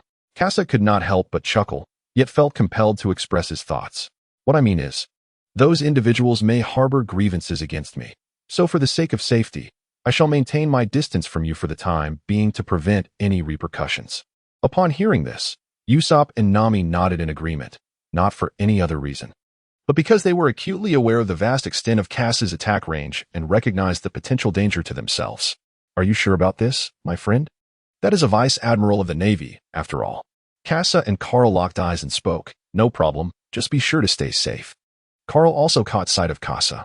After listening to Kalu's report, he learned that the design of the underworld monarch was still in Casa's possession. Thus, he felt compelled to take action, disregarding Carp's reputation. Doberman, I will confront Casa. I am entrusting the command here to you. Ha ha ha, in that case. I shall also seek an opponent to engage with. This pirate crew seems rather intriguing.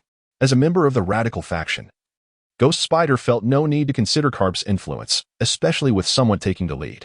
Carl's actions once again altered the course of events.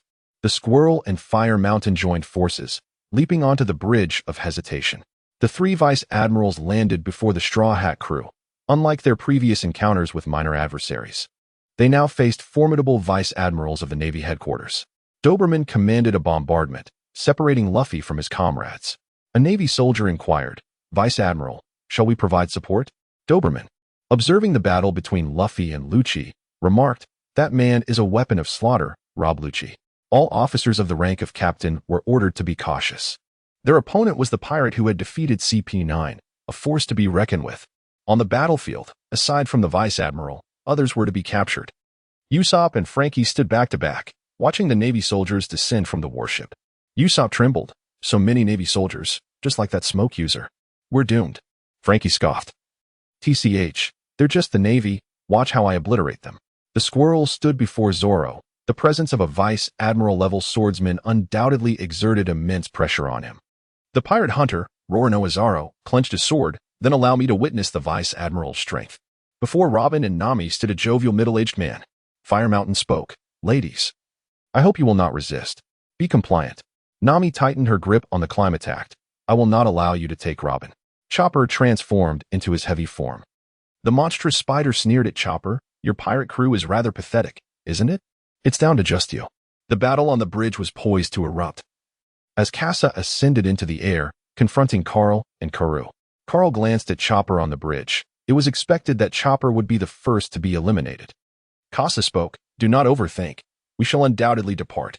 This is the inevitable outcome of the world's rectification.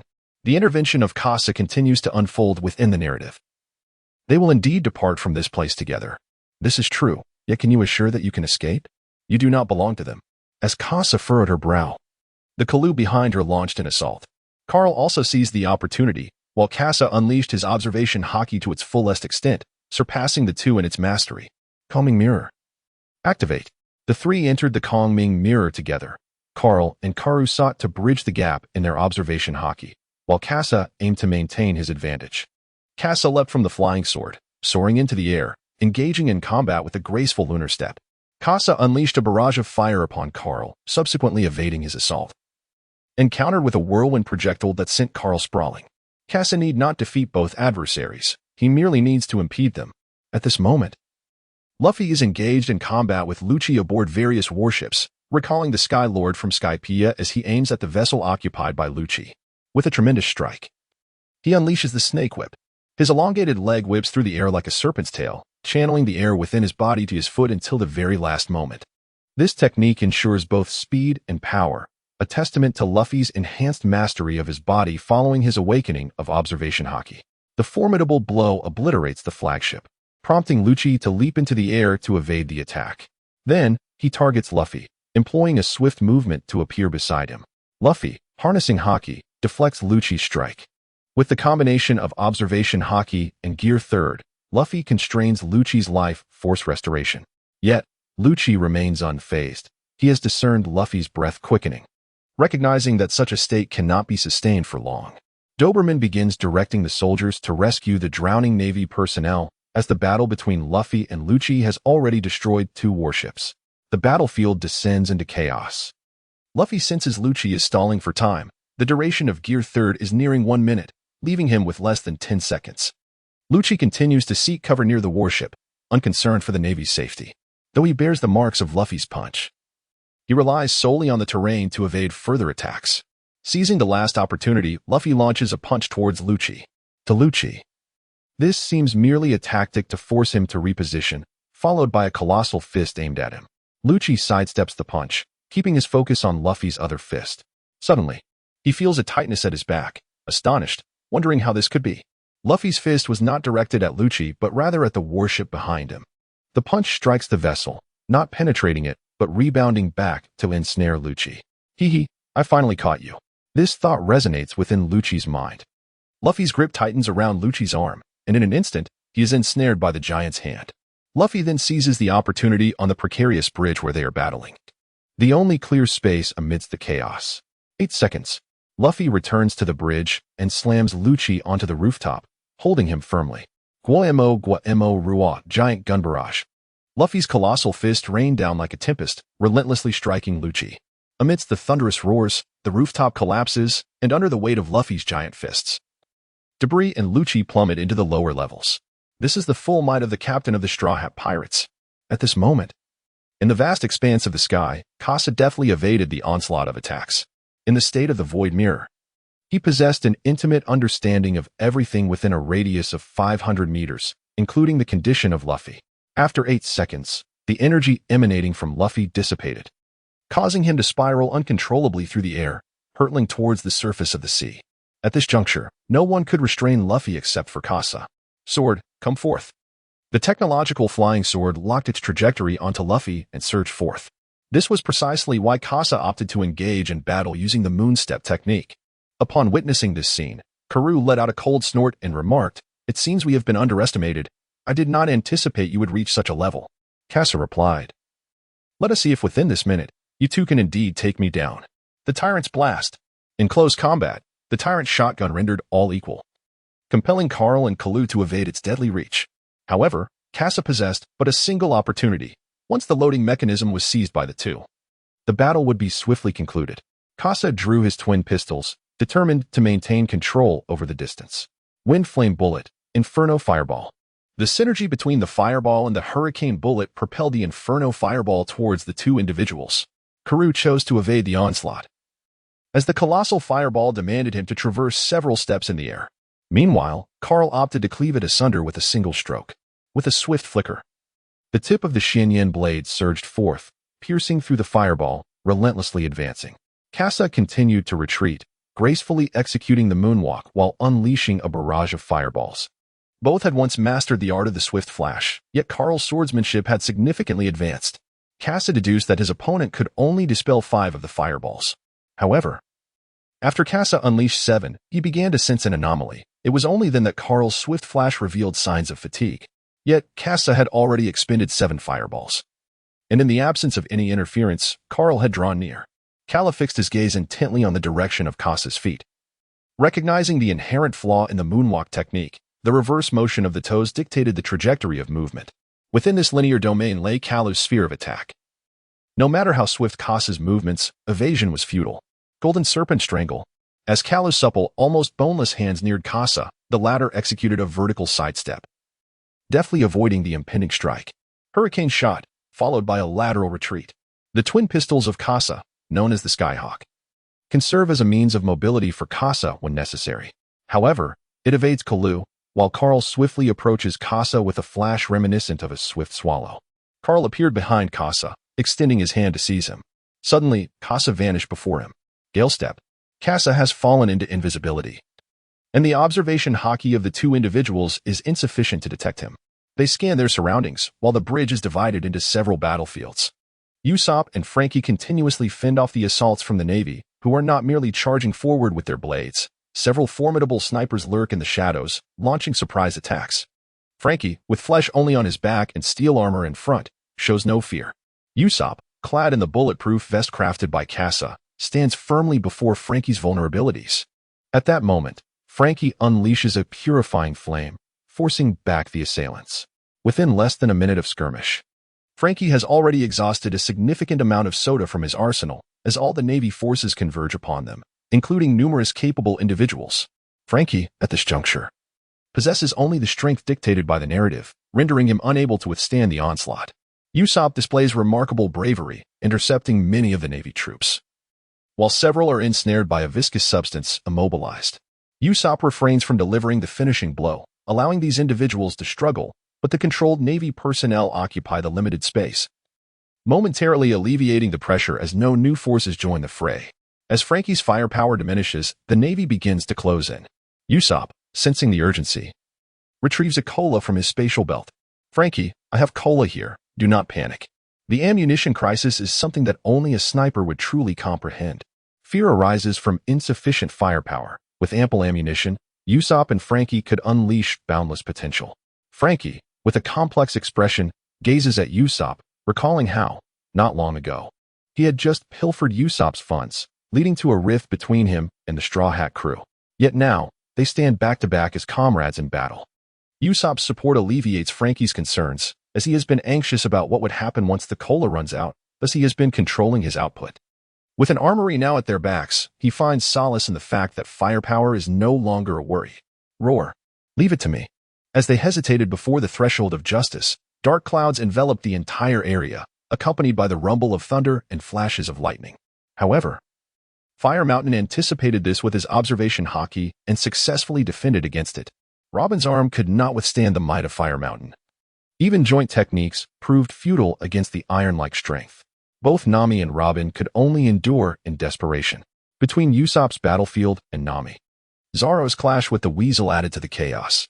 Under the flickering blades, Zoro had engaged in fierce combat with the Weasel.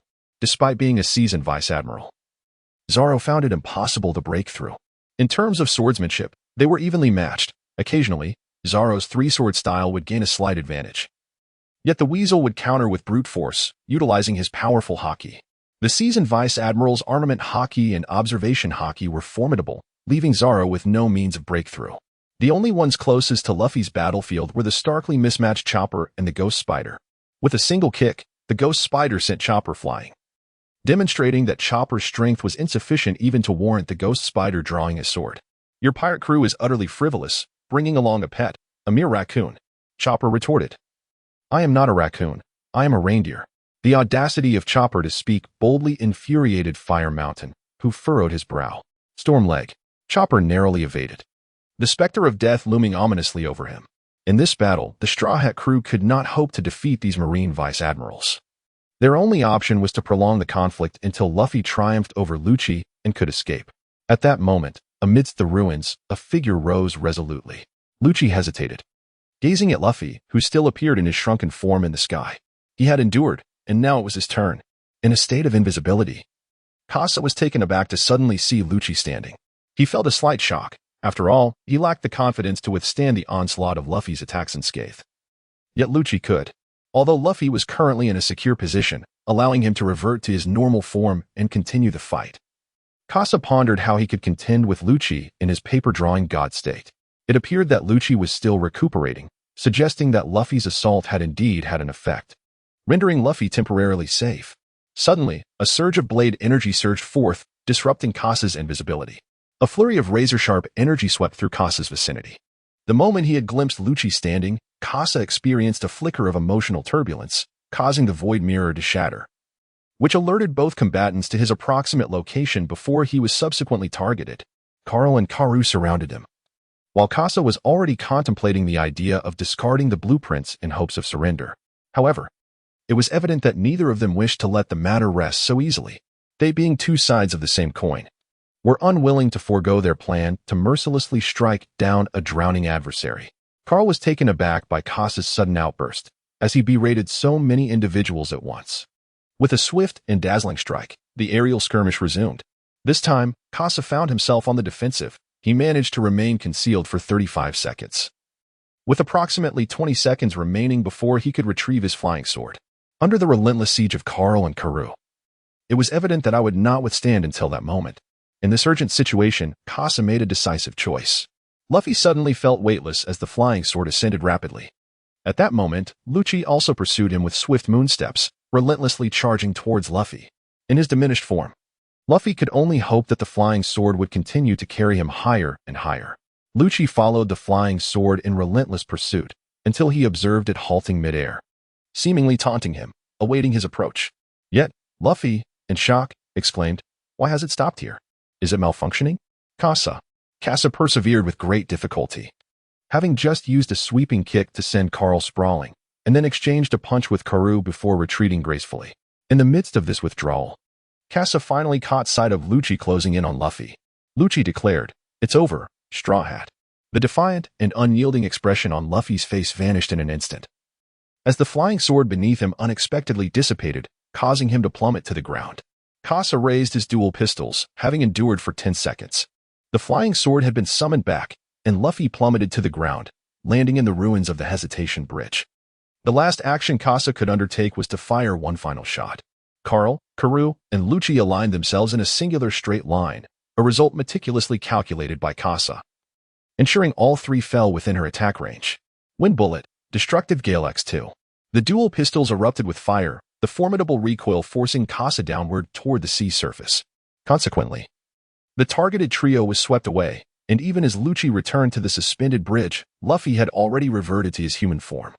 As Kasa was about to plunge into the sea, the flying sword returned to rescue him, lifting Kasa back up. At this moment, he had fully regained his form.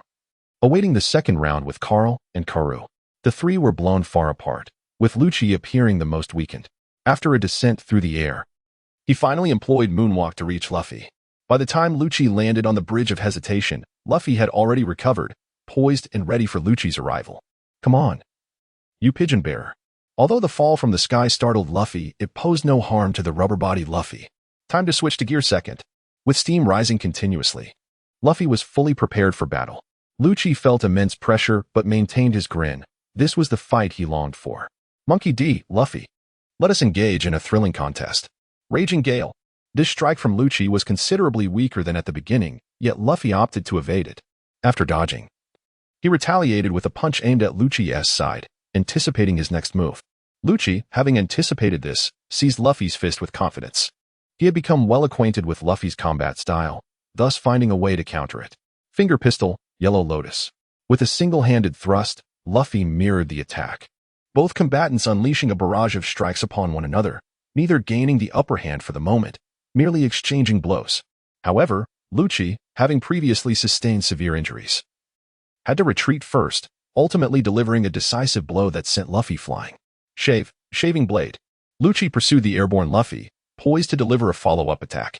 Luffy located Lucci's position and threw a punch, only for it to connect with an afterimage. Oh no! A cruel smile spread across Lucci's face. Luffy was on the brink of exhaustion.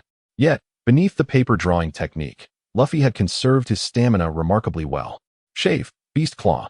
The swift mobility of the shave combined with the ferocity of the beast claw ensnared Luffy in a tempest of blades, relentlessly assaulting him in the air, preventing him from touching the ground. Just as Lucci's strength began to wane, he unleashed a full-force strike that sent Luffy crashing to the ground. In this encounter, Lucci had regained the advantage, reversing his earlier disadvantages. After smashing into the ground, Lucci executed a moonwalk in mid-air, descending with a clawing attack aimed at Luffy. Luffy skillfully evaded, gripping the floor with both hands, extending his arms. Jet rocket. The rocket had struck Lucci, sending Luffy flying backward with Lucci atop his head. Luffy executed a roll, ensnaring Lucci's arm with his legs, and forcefully slammed him towards the ground. This maneuver proved effective. However, Luffy was also pulled down alongside Lucci. Lucci's leopard tail similarly ensnared Luffy, dragging him to the earth as well. Yet, the ground lacked the protection of Haki, so Luffy sustained no injury, merely interrupting the rhythm of the assault. Suddenly, the leopard tail tightened, pulling Luffy before Lucci. Their gazes locked, each filled with murderous intent. Luffy landed a punch on Lucci, who braced himself without releasing Luffy. With both fists poised, he declared, "Six powers, Six Kings gone." The training of Karu has rendered the Six King Spear even more formidable, to the extent that even Chopper, upon the Bridge of Hesitation, felt the reverberations of its force. Tears brimmed in Chopper's eyes as he awaited Luffy's victory over Lucci, hoping for an escape from this dire situation. Yet, before Chopper's very eyes, Luffy staggered a few steps forward before collapsing. Lucci, with the gaze of a beast, turned his attention towards Chopper. The battle had reached its conclusion. "Little Raccoon, it seems your master has perished. The fight is over." Chopper could no longer contain his tears, finding himself bereft of options. The one pattern pill had proven futile. He was left with only his final resort. The Judicial Tower had consumed two of them. What would become of this last one was beyond his concern. "Monster of the Blue Wave Ball, enhance!" A beastly roar echoed, halting all combat upon the Bridge of Hesitation. Usopp immediately sensed the shift. "Chopper, is that monster truly Chopper? That reindeer gorilla? Impossible!" The ghost spider stared in disbelief as Chopper transformed into a colossal elk. Momentarily at a loss, by the time he regained his senses, the elk's hooves, akin to human palms, struck the ghost spider. Iron block. The ghost spider instinctively reacted. But against such overwhelming power, resistance was futile. The enhancement of Chopper's fundamental attributes has resulted in a significant amplification of his powers upon transformation into a monster. This strike is not something the ghost spider can easily withstand. The iron block crumbles instantly, and the ghost spider is swept off the Hesitation Bridge as if he were nothing more than a trivial obstacle. The monster has been unleashed, and in the next moment, Chopper's target becomes the enemy entangled with Usopp. The astonished gazes of the Marines widen as Chopper's colossal hand grows ever larger. The Hesitation Bridge reverberates with a thunderous roar, sending tremors throughout its expanse.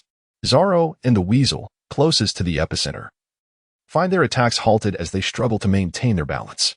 Chopper. Zoro grips his sword tightly. He can no longer afford to be entangled with the Weasel. He must rush to save Chopper. This movement catches the Weasel's attention, exposing a vulnerability in Zoro's defense. Three-sword style, Ghost Slash. The crisp sound of metal shattering echoes through the air, and Snow Walk is severed. In Zoro's astonished gaze, the Weasel strikes him away. But he manages to parry at the last moment. "Pirate Hunter, you underestimate me. With your immature Haki and your swordplay, you will soon find yourself without a weapon." It is a common occurrence for Zoro to sever the weapons of other swordsmen. However, this time, it is his own sword that has been broken. The disparity in Haki has cost Zoro his Snow Walk.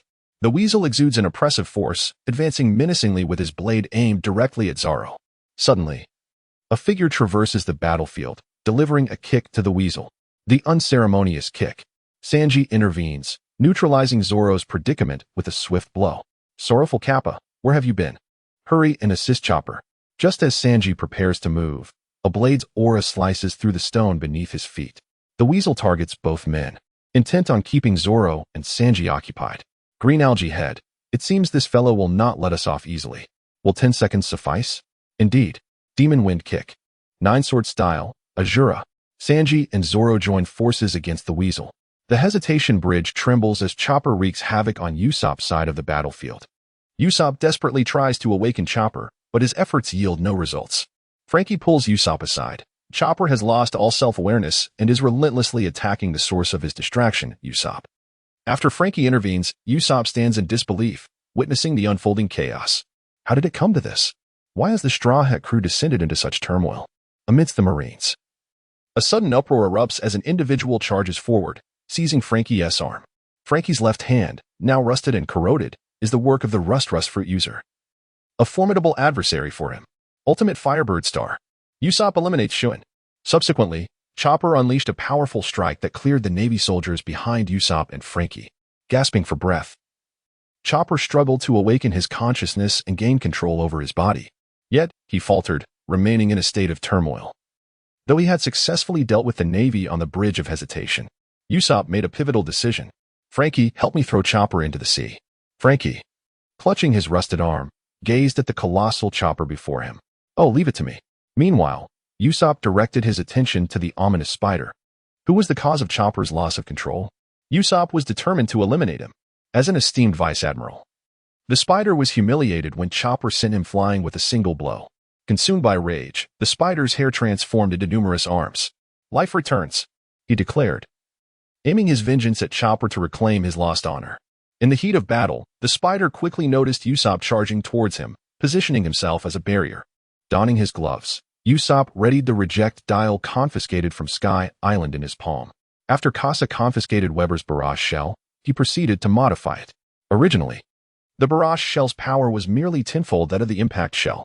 However, it now possesses the capability to absorb attacks up to 15 times the strength of the impact shell, subsequently returning double the force, with a maximum limit also set at 15 times the impact shell's power. Yet, it must also endure a corresponding recoil. Weber had already fractured his hand twice using the ordinary barrage shell, and Usopp comprehended the gravity of the situation he faced. At that moment, as the enemy prepared to strike his companions, Usopp could not remain a mere bystander. It seems you shall accompany your comrades to their demise. Witness as I pierce through you all. The hair of the ghost spider coalesced into a singular point, aiming directly at Usopp and the unsuspecting Chopper behind him. The attack sought to connect the two. Chopper let out a howl toward the heavens, as the Navy was already sent flying. He now fixed his gaze upon the rusting arm of Frankie. With a pitch-black palm raised high, he targeted Frankie. Hey, I am the magnificent Super Frankie. How could I possibly concern myself with such trivial damage? The rusted arm had already hindered Frankie's ability to employ the wind blaster, risking a catastrophic blowback. Nevertheless, Frankie did not concede to Usopp's doubts. At that moment, as a man, retreat was not an option. Frankie took aim at Chopper, his arm swelling with power. Rust cascading away. Wind blaster. Meanwhile, the ghost spider had already launched an assault on Usopp, staring incredulously at the smoke before him. The ghost spider had unleashed a full-force strike upon Usopp's arm, which merely stirred a cloud of smoke. Usopp pressed his palm against the ghost spider's chest. The towering figure cast a shadow over him, yet Usopp's spirit remained undeterred. I aspire to be a courageous warrior of the seas. How could I falter when my comrades are in peril? Navy. Barrage cannon. The unstoppable barrage surged upward, striking the ghost spider's chest. He endured an assault even more formidable than Chopper's, the overwhelming force sending the ghost spider flying once more. This time his eyes rolled back, marking him as the first defeated Navy vice admiral in this conflict. Meanwhile, on the battlefield before Usopp, Luffy faced off against Lucci once again, having been struck down by Lucci's Six Kings gun. As Lucci's gaze fell upon Usopp, who, despite his fractured arm, shouted with fervor, Luffy. Casa delivered a powerful kick to Karoo, then engaged in close combat with Carl. In the midst of their fierce exchange, the barrel of his gun found itself pressed against Carl's chest, unleashing a thunderous shot. After a brief moment of gathering strength, the force of the blast sent Carl reeling. Meanwhile, Casa was also accumulating power during this interval, leaving behind a gash on his body. His form bore the marks of numerous wounds and bruises, a testament to the relentless assault he had endured from both adversaries. Casa glanced at the fallen Luffy and Usopp, astonished that the ghost spider would be defeated. The narrative has also reverted, with Usopp unmasking himself to offer support to Luffy.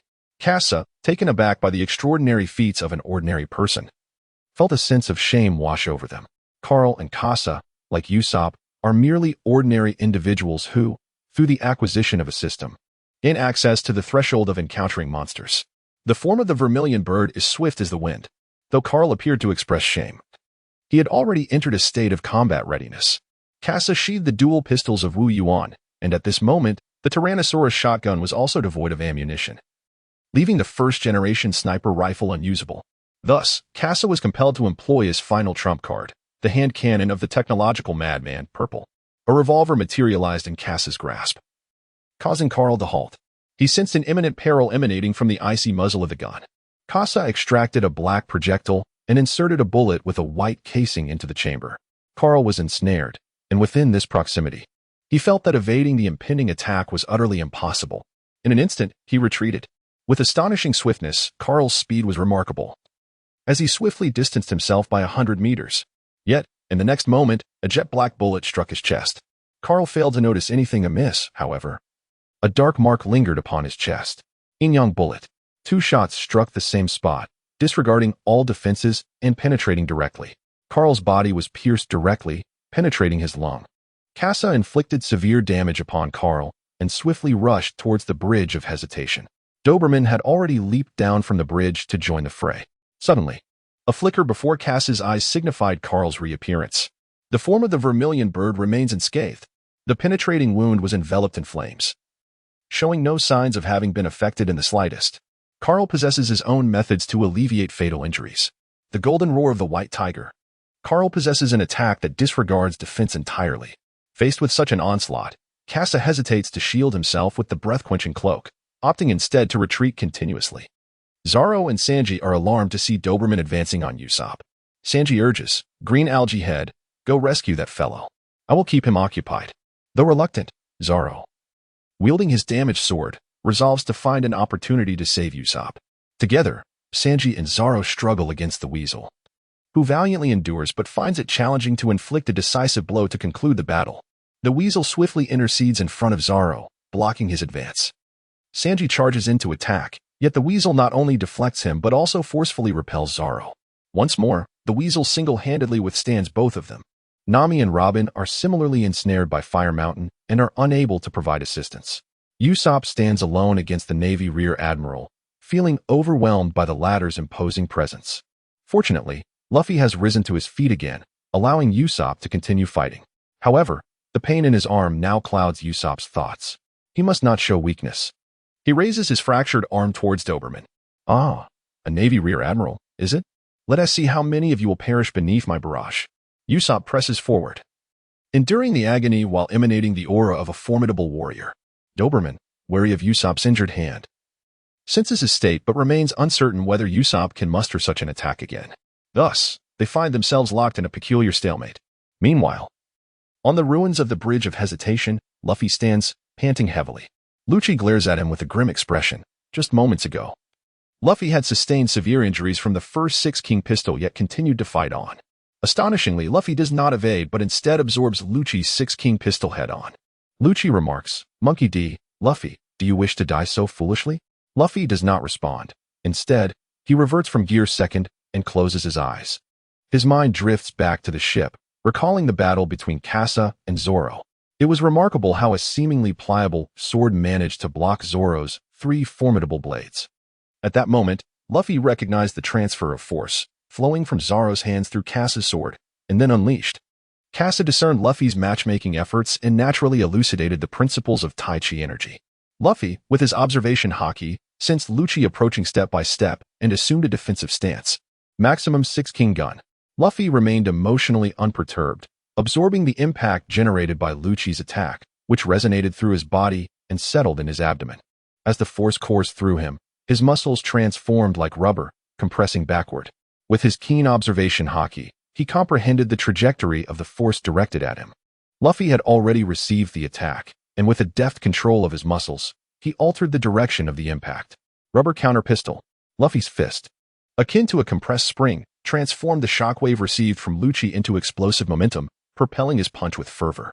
Lucci, having initiated the 6 King gun at close range, was caught off guard as Luffy assumed his stance and launched his strike without warning. A single punch landed squarely on Lucci. The combined force of the 6 King gun and Luffy's inherent strength surpassed that of a third gear assault. The iron block offered no resistance as it shattered, leaving Lucci with scorched footprints on the ground before he crashed through the wall and was hurled onto a naval warship. Everyone bore witness to this spectacle. The captain's battle had finally concluded. Zoro, Sanji, and the others exchanged smiles, preparing for their escape. Robin also ceased her attacks, gazing at Luffy in the distance. "Robin, let us return together." At that moment, Kaku finally made his move. Under the full manifestation of Carl's skills, he was able to entangle Kazar single-handedly. However, As Khazar brandished the hand cannon of the technological maniac, he posed a significant threat to Carl, causing him to refrain from reckless attacks. Yet, this also granted Carl the opportunity to cast a spell from the side. Vidra Demon Subduing Seal. Under relentless pursuit, Casa found himself unable to evade and was ultimately struck by Kalu, plummeting into the sea. Inside Casa's mind, there existed a well-conceived plan for counteraction, yet he faltered. Recently, he made a decisive choice: the double wind bullet, the destructive gale. He first compelled Doberman to reposition with a shot, then sent him flying with another. After executing this sequence, Casa plunged into the sea. Usopp, seeing the threat dissipate, turned his gaze towards Luffy, only to find him incapacitated. Having endured the full brunt of the sixth Kingon, the transfer of power had inflicted considerable damage upon Luffy's body, rendering him immobile. "Luffy, what are you doing? Hurry up and prepare to escape." Luffy gasped. "I'm sorry, I don't know why, but I can't move." The others were taken aback. How could they possibly flee under such circumstances? Zoro seized upon the weasel's opening, allowing Sanji the opportunity to break free and check on Luffy's condition. Nami utilized Mirage Tempo to bewilder Fire Mountain, then, alongside Robin, sprinted towards Luffy's location. Carl and Karu also landed on the Bridge of Hesitation. Zoro brandished his sword to fend off the weasel, then stood alongside the Straw Hat crew, facing 4 admirals of the Navy on the opposite side. In the realm of Karkalu, accompanied by the Blazing Hills and the Flying Squirrels, the Straw Hat crew found themselves ensnared like mice trapped within a cage. Eager to witness the struggles of Luffy and his companions, Usopp's arm had swelled grotesquely, engorged with blood, rendering it utterly incapable of lifting. Otherwise, he could have launched a hook and rope to retrieve Luffy. At that moment, the voice of Casa resonated across the sea, urging everyone to leap down. When Casa was shot down into the sea, it was not only filled with fallen Navy personnel, but also with Frankie and the incapacitated Chopper, along with Kokoro and Chimney. Casa was rescued, and amidst the multitude of warships, a vessel reminiscent of the Pirate King ventured into the encirclement of the Navy. The Going Merry has indeed arrived. Casa was thrown onto the ship by Grandma Kokoro, standing on the deck with a tumult of emotions. However, they needed to flee hastily. Raising his gaze, he spotted Zoro and the others by the broken bridge, preparing to depart. Usopp hung his arms limply, tears uncontrollably streaming down his cheeks. "Mary, you rascal!" Sanji and the others were equally stunned, not anticipating the appearance of the Mary at this moment. Robin had already sprung into action. With a flourish, she unleashed her floral flourish. Luffy was propelled forward by Robin's extending arms, gradually moving towards the edge. Sanji and the others leapt down as well, while Zoro sheathed his sword, casting a scrutinizing glance at Carl, the man who bore an uncanny resemblance to Casa, sensing something amiss. With a graceful leap, he departed under the watchful eyes of the naval vice-admiral. Doberman remarked, "It seems these pirates have lost their composure. How could they possibly escape under the gaze of 7 warships?" Carl spoke up, "Indeed, then let us trouble Doman to continue thereafter. Let us annihilate the Straw Hat crew." Carl was aware that the Straw Hat crew would make their escape, thus he relinquished command, believing that it would no longer concern him. The other vice-admirals also shared the sentiment that the Straw Hat crew would not depart, and consequently return to their respective warships, allowing Doberman to take the helm. Casa caught Luffy and Usopp, then handed over to Chopper, who was slumped on the deck. Chopper first glanced at Luffy on his right. "Luffy, this is wonderful. The Mary is here to rescue us." He then looked to his left at Usopp. "Usopp, it was you who brought the Mary to our aid." What happened to your arm, doctor?" "Quickly, we need a doctor." One by one, the others boarded the Mary. Nami and Robin were brought onto the deck by flying swords, while Zoro and Sanji climbed up using the rope ladder. With everyone gathered, they prepared to depart. Suddenly, several cannonballs were fired from the warship. Yet none landed near the Mary. In fact, one cannonball struck the warship itself. Sanji looked up and remarked, "Just as I thought. Thankfully, I was prepared in advance." Zoro glanced at the gate of justice, now shut, and spoke, "Colorful Kappa, did you disappear just to accomplish this?"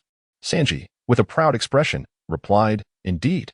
We cannot rely solely on our willpower to defeat these foes. We must employ strategy." He pointed at his head, eliciting gasps from the trio of simpletons. "Are you a genius?" "Sanji is amazing. Go, Sanji." Nami sensed that the warships were now swaying under the influence of the currents. The threat of cannon fire no longer posed a danger. They needed to hurry and leave before the Navy could adjust. This was their only chance. "Everyone, get ready. We are about to escape." No one questioned Nami's words. not even Frankie. Upon boarding, Frankie quickly comprehended the structure of the Mary and seamlessly integrated into the operation. With Usopp down, they were one crew member short. Zoro and Sanji had to join in navigating the ship, while Casa stood on the aft deck, wielding a sniper rifle to preemptively detonate the cannonballs in the air. The Navy swiftly regrouped and began attacking the Straw Hat crew. Ghost Spider had also recovered, gritting his teeth as he glared at Chopper and Usopp on the Mary. Though the two lay incapacitated, he remained standing. Yet, as a Navy Vice Admiral, he could not be outdone. With a furious roar, Ghost Spider descended, aiming at the Mary. Meanwhile, Casa had already trained his rifle on Ghost Spider. Heavy bullet. The heavy bullets, imbued with the velocity characteristic of sniper ammunition, possess formidable kinetic energy capable of posing a threat even to a rear admiral. The Ghost Spider evaded. Yet Casa's rifle remained steadfastly aimed at him. The Blackbeard pirates were driven away from Gaia Island by Casa wielding his sniper rifle, let alone the Ghost Spider. A rear admiral. Doberman commanded his subordinates to refrain from rash actions. He contemplated deploying forces to intercept, but without cover, those individuals would merely become Casa's targets. The Ghost Spider landed on Doberman's warship, and at this juncture, their only recourse was to crush with their vessel, yet the influence of the ocean currents was overwhelmingly significant. Maintaining the status quo was already commendable. Advancing was out of the question. Thus they had to persist in bombarding while the Straw Hat crew remained within firing range. As Casa switches to the dual pistols of the Feathered Phoenix, the intimidating presence of the sniper rifle has reached its peak. Now, the objective is to meticulously pick off the adversary's projectiles one by one. At that moment, Nami has discerned the patterns of the ocean currents and is preparing to make her escape. Frankie, adjust the rudder to 30 degrees by harnessing the current. We shall make our getaway. The merry-go has caught the current, positioning itself on the acceleration lane. The naval artillery can no longer target the merry-go, their shells landing harmlessly behind it. The splashes of water merely serve as a backdrop to the merry-go's bold escape. Casa extracted Usopp's super smoke star, and the sudden eruption of smoke enveloped the entire sea, rendering the naval gunners incapable of locating the Mary.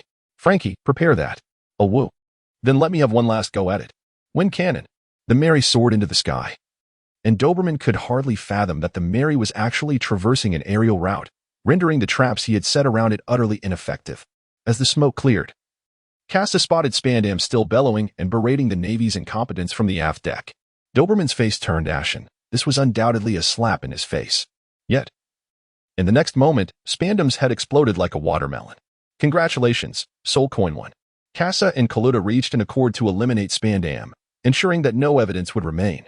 The identity of the Casa Marauder has been confirmed, and Karoo is poised to ascend within the CP organization. Doberman observed the headless corpse of Spandam fall without any discernible reaction. The intense aura of killing intent emanating from Casa was palpable. Yet he merely found Spandam to be excessively noisy. Doberman dialed the phone bug to Admiral Akiji, inquiring, "Admiral Akiji, we have encountered an unexpected situation here. However, we can still pursue. Please give the order." "No need," Akiji replied. "This time the world government has undeniably suffered a defeat. The Straw Hat crew has stepped onto the world stage." Akiji gazed at the towering flames consuming Eni's lobby, a place that has vanished into the night, reminiscent of the mission of the Demon Slayer Edict. Suddenly, he seemed to recall something and set off towards the headquarters on his bike. Meanwhile, several colliding warships lay in disarray, with Rob Lucci being brought to the center as Karu attended to Lucci's condition. Carl remained silent. As the burning mountain spoke, "I never expected this small pirate crew to be so formidable. 2 young girls have completely entangled me." The Ghost Spider interjected, "You deliberately let them go. Otherwise, with your strength, how could 2 ability users possibly prevail?" Before the Ghost Spider could finish his sentence, Carl remarked, "I too did not anticipate that a mere deer and a single person could defeat you, Ghost Spider." With Carl's words laid bare, the Ghost Spider found himself at a loss for a retort. The Dormouse then chimed in, "The Pirate Hunter and that curly-haired one are quite powerful. I nearly met my demise here. Moreover, I feel I have seen that curly-haired individual somewhere before." As a rear admiral of the Navy headquarters, he would have certainly encountered the dossier on Germa and undoubtedly recognized their brother's iconic curly hair. Doberman, serving as the commander, also spoke up. "This small pirate crew possesses an astonishing number of skilled fighters, all remarkably balanced, akin to those in the New World. Furthermore, the leader, the Straw Hat lad, has even managed to defeat Rob Lucci, who boasts strength rivaling that of elite rear admirals. Among us, facing him may not guarantee victory. Doberman cast a glance at Carl. Everyone had been mentioned, yet one individual remained unspoken. The implication was clear to all present. Carl spoke. Everyone should return. Let the warlord of the sea make the decision. This pirate crew will stir the new world. Meanwhile, under the radiant sunlit sky, Luffy was cradled by Granny Kokoro on the sheep's head, expressing his heartfelt gratitude. Chopper had also regained his vigor and wrapped bandages around Usopp. Chopper. Where is Usopp? He was just here. Sniper King replied. Usopp has already taken a small boat and returned. Chopper suddenly realized. Oh, I see. Why isn't he with us? Is he still bothered by what happened before? In response, the others did not comfort Chopper. Instead, they lamented with a touch of exasperation. You should at least take a look at the bandages you wrapped yourself. Casa also repressed his inclination to make sarcastic remarks, as a ship suddenly appeared on the horizon, causing his heart to race. Is this where it ends, Going Merry? The bow of the ship trembled, and the entire vessel began to shake, forcing those on deck to lurch forward, colliding with the railing. Luffy narrowly avoided being flung overboard, regaining his composure just in time to grasp the ram's head of the Going Merry. The keel had fractured, just as foretold in the narrative. The Going Merry held on until the arrival of Iceberg, but ultimately could endure no longer. Usopp, weakly leaning against the railing, recalled the words of the shipwright Kureha and Frankie, who had both mentioned the sight of the Going Merry's keel submerged beneath the waves. Yet, he was reluctant to accept that the vessel, which had accompanied the Straw Hat crew thus far, would depart in such a manner. Luffy knelt upon the ram's head, fervently imploring Kureha's shipwright to save the Going Merry. Icebug recounted all that he had witnessed, a ship stranded in the harbor, pleading for him to prepare for one final voyage. It was this very preparation that allowed the Going Merry to break through the gods of the sea and reach Luffy and his companions. Luffy understood that this was no longer a matter of begging others. The Going Merry had reached its limits. Casa's hands and feet were chilled and numb. It was only at this moment that he truly comprehended that the world's course of correction would not be swayed by his presence as an outsider. Perhaps some trajectories may alter, yet the final outcome would remain unchanged. The small vessel gradually pushed away, and ripples began to undulate upon the sea surface, lapping against the hull of the Merry. Luffy stood beside the Merry, holding a torch, gently caressing the wood grain of the ship as one would trace the texture of human skin. Casa stood beside Usopp, his eyes brimming with tears. Throughout their journey, he had taken numerous measures to safeguard the Merry from undue harm. He had deftly avoided collisions with Laboon and prevented Walpole from devouring the ship, even in Skypiea. He had managed to shield the Merry from the wrath of Enel. Yet, as they approached Water 7, all the pent-up emotions surged forth. Everyone was reflecting on their failure to adequately protect the Merry when, suddenly, snow began to fall from the sky. The flames illuminated the snowflakes, which sparkled with a golden sheen. Then, the voice of the Golden Merry resonated in everyone's ears.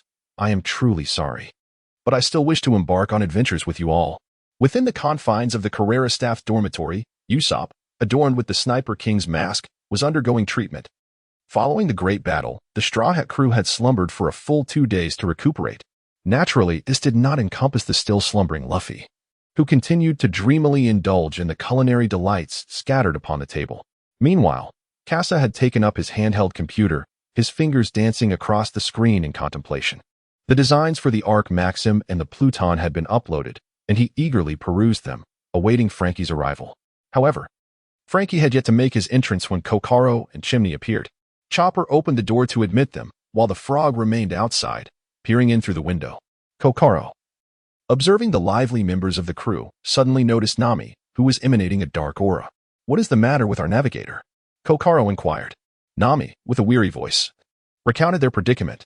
The 100 million berries, their belongings, and the orange trees left in the backstreets had all vanished, rendering them unable to leave Water 7 in the near future. At that moment, Sanji and Robin returned from their grocery run. Chopper dashed to Robin's side, ensuring that she had not made a hasty escape once more. Robin merely regarded Chopper with affectionate indulgence. The door swung open again, and Casa closed his computer, finding the noise too distracting to continue his work. Only Frankie entered, accompanied by his 2 younger sisters. One had perished at Eni's lobby, while the other was still resting. Eager to share the news of the material's arrival, Frankie rushed to inform the Straw Hats. Upon hearing that Frankie intended to construct a new ship for them, the crew even with Luffy still in a state of slumber, readily agreed. Yet, at that moment, Casa rose to his feet. Frankie, it is not that I doubt your skills and capabilities. I merely have some reservations. The exchange of glances among the craftsmen was palpable, and Frankie sensed the underlying tension. Casa, a master craftsman in weapon manufacturing, possesses the expertise to create weapons rivaling the formidable great knife, Purple. Naturally, he holds his own opinions. When Frankie took hold of Casa's computer, he was instantly captivated by the cutting-edge technology, effortlessly navigating to the next image. The schematics of the Ark Pledge left Frankie in awe. A flying ship was a concept he had never dared to imagine. Escaping the encirclement of the Navy was precisely what Frankie's wind cannon was designed for, and he was entirely capable of overcoming this technical challenge. Hey, my friend. Are you truly willing to share this blueprint with me so readily? Is there no issue with that? Casa chuckled. Our captain has mentioned descending once more from an altitude of 10,000 meters, so you are capable of achieving that, shipwright. This is a strategy from Casa. And Frankie, as a true man, could never falter. Very well, let the super version of myself accept your challenge, although the required materials may be somewhat insufficient. The phone of Casa rang, and he answered it. A voice on the other end said, Mr. Casa, the items you ordered have arrived at the station. Wishing you a pleasant day. Frankie recognized this voice. Not long ago, it had been the same voice that informed him of Adam Wood's arrival at the station. Casa opened his mouth and said, I have purchased over 500 million units of Adam Wood, so take a look and see if these materials are sufficient. Frankie's eyes sparkled with increasing excitement. His dream vessel now held new possibilities, and the materials were certainly not a concern. Casa still possessed naval materials acquired from Judicial Island, which could be utilized to construct a new vessel. At that moment, a formidable figure approached, exuding such an imposing presence that even Robin made way. Casa, what did you just say you purchased for 500 million? The employee dormitory trembled slightly, and Frankie, gazing at the gaping hole in the room, began to grasp the true identity of the captain of the Straw Hat crew. Fortunately, after a brief interval, the belongings of the Straw Hat crew were returned. The arrival of the orange tree and Bailey significantly alleviated Nami's frustrations. Casa seized the opportune moment, guiding Frankie to another room. The original design had become inadequate, thus Casa, as the principal party, needed to provide his insights. At that moment, in the harbor, a warship docked, and a tall, imposing naval officer, clad in a dog-headed cap, disembarked. The surrounding crowd quickly recognized this naval hero, Carp. A stir arose among the onlookers, who began rushing towards the Carrera staff dormitory to relay the news. However, this sudden movement did not go unnoticed by the Navy. They swiftly intercepted those attempting to alert the others. Only one individual managed to escape. As he fled in the opposite direction of the staff dormitory, Kapu glanced at the man with green hair, then averted his gaze and continued his journey towards the staff dormitory. Casa has imparted the fundamental skills of computer usage to Frankie, who has now mastered the art of modifying blueprints on the screen with a drawing pen. Suddenly, a deafening roar emanates from the adjacent room. Casa presses himself against the wall, lowering his breath to a mere whisper. Cap has arrived. Luffy is jolted awake by a forceful punch, while the Sniper King, occupying the neighboring bed, witnesses the scene and swiftly makes his escape. Those who have already grasped the concept of haki are not taken aback. They merely heighten their vigilance. However, Luffy is utterly astonished. Chick sauce. Yo, Luffy, don't ignore me. Casa concealed himself in the adjacent room, eavesdropping on the encounter between Luffy and Garp. Meanwhile, although Frankie was somewhat distracted by the commotion next door, he remained steadfastly focused on amending his blueprints. Fully aware of the gravity of his responsibilities and the impending arrival of the Navy, behind the wall, events unfolded as scripted. The revelation of Luffy's lineage, his grandfather a Marine Vice Admiral, and his father the leader of the Revolutionary Army, became common knowledge among those present. At that moment, chaos erupted in the courtyard as Zoro arrived, prompting Luffy to hasten outside to intervene. In the midst of this turmoil, Garp delivered a powerful punch towards the adjoining room, startling Frankie considerably. Casa had already taken a step back. Oh, Sassy is ignoring us, old man. Casa, you little rascal. The staff dormitory trembled once more exaggerated than the previous time with Nami. Chopper watched as Casa was taken away by Carp, while Luffy and Zoro followed Kobe to converse on the other side, anxiously exclaiming, Nami, what should we do? Casa has been captured by the Navy. Nami had just placed the transponder snail into Luffy's pocket. She didn't care much that the Navy had apprehended a crew member instead of the captain. After all, the captain's connection remained intact. Frankie also observed the scene and remarked, "Oh, it turns out to be an acquaintance," before turning away to attend to his own matters. Chopper, restless and pacing, was eventually consoled by Sniper King. Meanwhile, Casa had returned to the warship, gazing at the familiar vessel, filled with mixed emotions. "Hey, sunglasses guy, can't you be a bit gentler?" "Oof, I'm a Navy officer." The implication of this statement was unmistakable. Cap sat on the sofa, his feet propped up on the coffee table. This set of furniture had been acquired by Carl in the past, and Casa, not concerned with the details, joined him, placing her feet on the coffee table as well. Kapu cast a sideways glance at Casa and inquired, "What exactly do you intend to accomplish, young one?" Casa was aware that Cap was referring to Carl and the others, including himself. However, in order to prevent their presence from exerting too much influence, Casa chose to remain silent and redirect the conversation. "I am not unaware, after all. I am safeguarding your grandson, which can be considered my gesture of gratitude." Kapu huffed angrily. "Humph, that little brat Luffy certainly doesn't need you." Casa replied, "So Ace needs it, does he?" The temperature in the room suddenly plummeted. The Navy had yet to disseminate this news, thus it could only have been revealed by Carl. Casa was quite astonished. They ultimately made an impact on this world. Blackbeard had preemptively delivered Ace to the Navy. Cap remained silent. While Casa spoke up, "It is nothing of great concern. The fortunes of one's descendants are their own to bear. You belong to the Navy, and they to the pirates. This is a fate that is preordained." However, Casadon paused for a moment before shifting the conversation. "Ace is your grandson. He is your family." Casa fixed his gaze intently on Cap's eyes, hoping to discern some change in their expression. However, all he could perceive was a brooding darkness, nothing more. As the imminent eruption approached in Kapu, Casa withdrew his gaze. "I now comprehend why you refrained from assuming the role of a general. Even the vice admiral has constrained you to such an extent, let alone the responsibilities of a full general." Kapu spoke. "Casa, no matter what you intend to do, do not involve Luffy." Casa approached the door and heard Cap's words. "Let it be. After all, he is the captain. He may go wherever he pleases." Casa departed, leaving Cap alone on the sofa, his head tilted back in contemplation. He grappled with the enduring principles of justice and the bonds of family, uncertain of how to make his choice. Cassar retrieved an item from his pocket, something that the man in sunglasses had placed there. Upon opening it, he discovered a blueprint. It was evident that this was part of Crane's plan, with particular emphasis on a location at the port, highlighted by a striking depiction of the sky. Casa harbored suspicions that the adversary might deploy forces in the skies. Although such a scenario did not manifest within the narrative, it does not imply that the world's adjustments would not augment the aerial capabilities of the Navy. Suddenly, a small pebble rolled beneath Casa's feet, and a piercing gaze swept over him, prompting Casa to change his course and walk in another direction. Casa arrived at a desolate shipyard, where discarded materials were strewn about, forming small hills. Perched atop one of these mounds, Carl and Kalu surveyed Casa with ominous intent, and Casa was acutely aware of the necessity to adhere to the agreement. He retrieved the scanned design blueprints. Kalu raised an eyebrow and remarked, "I never expected you to be so honest. It seems the influence of your true self is indeed quite powerful."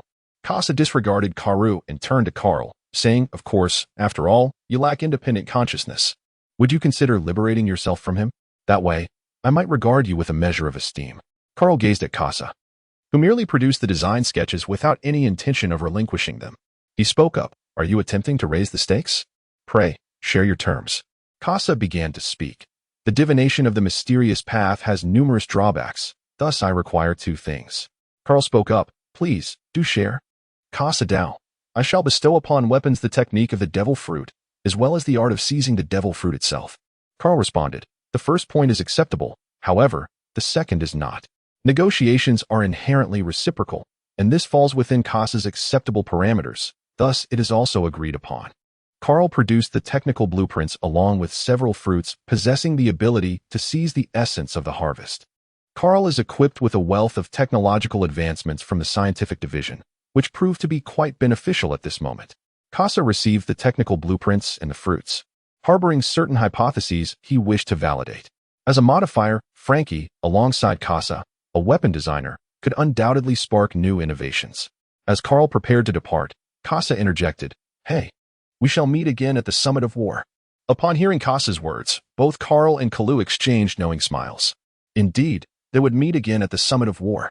Meanwhile, Luffy bid farewell to Kobe and the others. Revived, Luffy rallied everyone to join in a grand feast, which commenced with great fervor. At this moment, within the Navy headquarters, Sengoku and other naval leaders scrutinized the report from Judicial Island, which was adorned with photographs of the Straw Hat crew. Notably absent were Carrera and Frankie. Sengoku broke the silence in the conference room, stating that the events at Judicial Island, coupled with Alabasta, had significantly bolstered the Straw Hat crew's strength, allowing them to establish a foothold in the New World. Zoro remarked, "Our primary focus must now shift to the impending war. We shall set aside the matter of the Straw Hat crew for the time being. I have gathered everyone here merely to discuss the determination of their bounties." The assembly turned their gaze toward the few Navy officers who had participated in the recent battle. The Weasel spoke up. Pirate Hunter Roronoa Zoro and Black Leg Sanji have both mastered haki. Their strength is formidable, akin to that of a vice admiral. Just a step away from the elite ranks. Fire Mountain added, "The Demon Child, Nico Robin, wields greater influence than raw power. Yet, the small thief Nami, though currently of modest strength, poses a future threat that cannot be overlooked."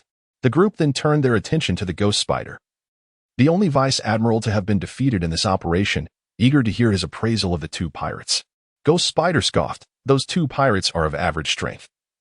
They possess neither haki nor extraordinary abilities, merely relying on luck." Doberman, as the commanding officer, was fully aware of the reality of the situation, and Ghost Spider's assessment held some truth. While Ghost Spider's words were accurate, that pet had displayed a power capable of briefly rivaling a vice admiral. And the Sniper King possessed formidable offensive capabilities and exceptional marksmanship. According to the soldiers, he could strike from the Judicial Tower to the Bridge of Hesitation. Let us not forget another individual aboard the ship, the Phantom Thief Casa. The room gasped in unison, contemplating the terror of long-range sniping abilities combined with Casa's weaponry. Doberman continued, "The cyborg Frankie is likely the only person in this world who has seen the design of the Pluto.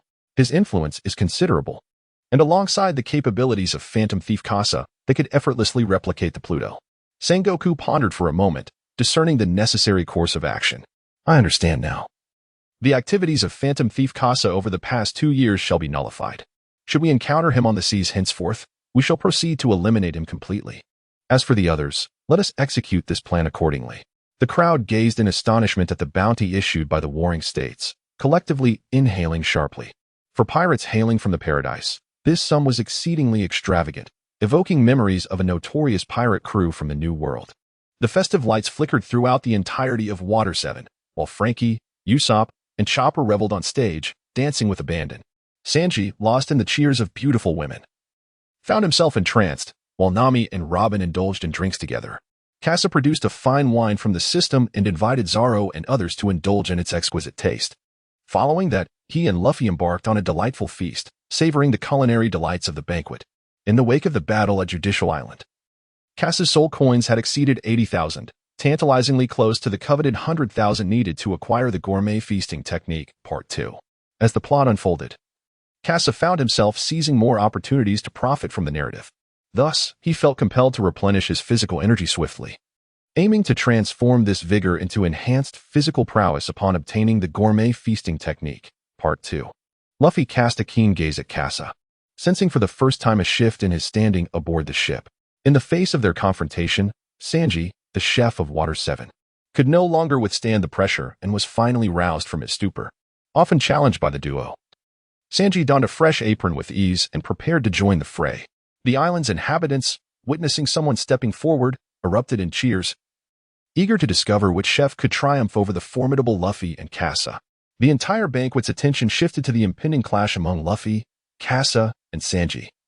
With the atmosphere charged with anticipation, the flames of the stove replaced the stage lights, becoming the centerpiece of the celebration.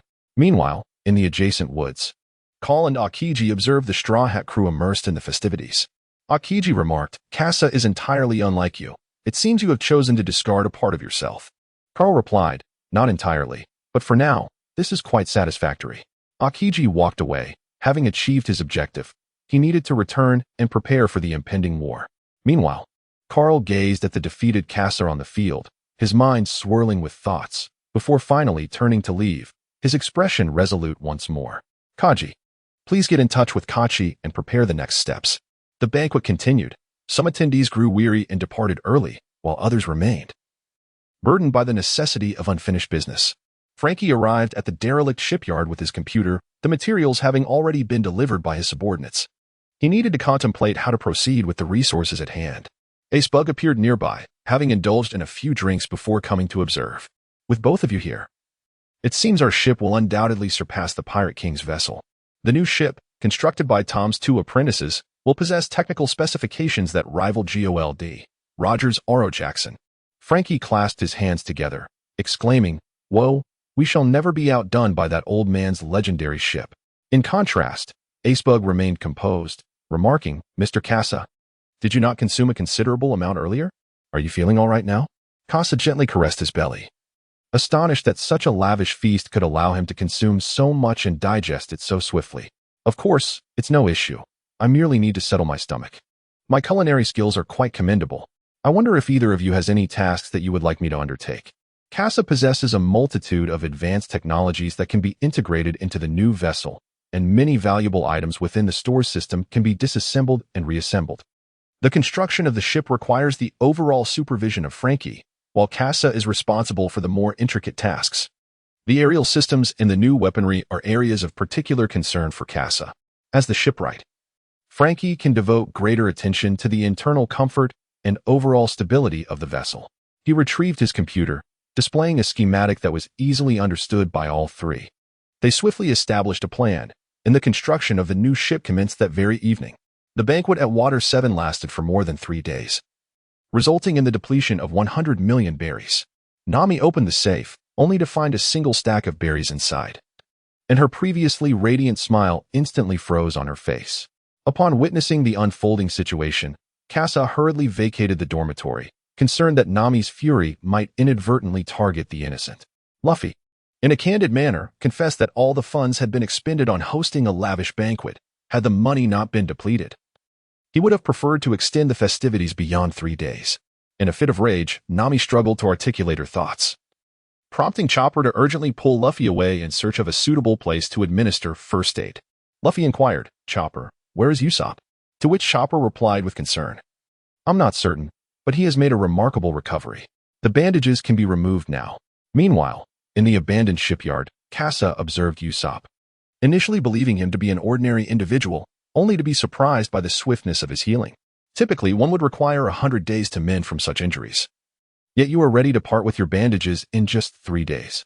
Feeling a twinge of discomfort, Casa lowered his gaze and resumed his work. Despite Usopp's presence looming nearby, he was acutely aware of the questions Usopp wished to ask. Ultimately, Casa could no longer contain himself and remarked, "Usopp, stop fidgeting and go speak with Luffy directly." Usopp responded, "I will, but there's no need to dawdle. A man must take responsibility for his own mistakes. You've already dueled with Luffy. Having departed from the crew, seeking me is futile. You would be better off confiding in Zoro." Although Casa holds a certain degree of influence aboard the ship, it pales in comparison to the initial authority held by those few from the East China Sea, particularly Zoro. Usopp fell into silence. That day, he had resolutely challenged Luffy in an attempt to reclaim the Mary, yet now he must return with a sense of shame. He found himself in a state of hesitation. This is a perfectly natural reaction. Who, after resigning from a position and failing to secure a new opportunity, would willingly return to a former employer, even if that employer is eager to welcome them back? The individual involved would still struggle to come to terms with such a decision.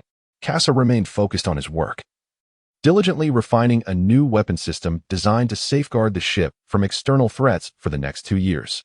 Usopp departed in search of a secluded spot, intent on practicing how to articulate his thoughts clearly to Luffy and the others. Within the staff's dormitory, an air of somberness enveloped the group.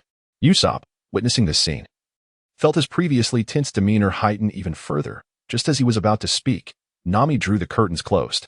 Apart from Usopp, Casa, and Frankie, the rest of the team was present. Upon hearing Zoro's words, everyone grasped the weight of the responsibilities that their captain, Luffy, had to bear, a lesson imparted by their experiences in Water 7. Casa has returned, and the construction of the new ship has been remarkably successful. Observing that Chopper and Luffy did not approach him to inquire about the situation, Casa discerned the underlying tension. He uncorked a bottle of cola and began to drink, consumed by the same concerns that plagued the others. The world's correction, would it cast Usopp off the ship? After all, he is the divine Usopp. Amidst this unease, The group endured several arduous days, and although the new vessel was finally completed, Usopp remained hesitant to take that crucial step forward. As they packed their belongings in preparation to depart and headed towards the shipyard to view the new vessel, Frankie's subordinate, Zambai, rushed into the courtyard, fortuitously encountering Kasa as he opened the door. The bounty has arrived. It is time to flee.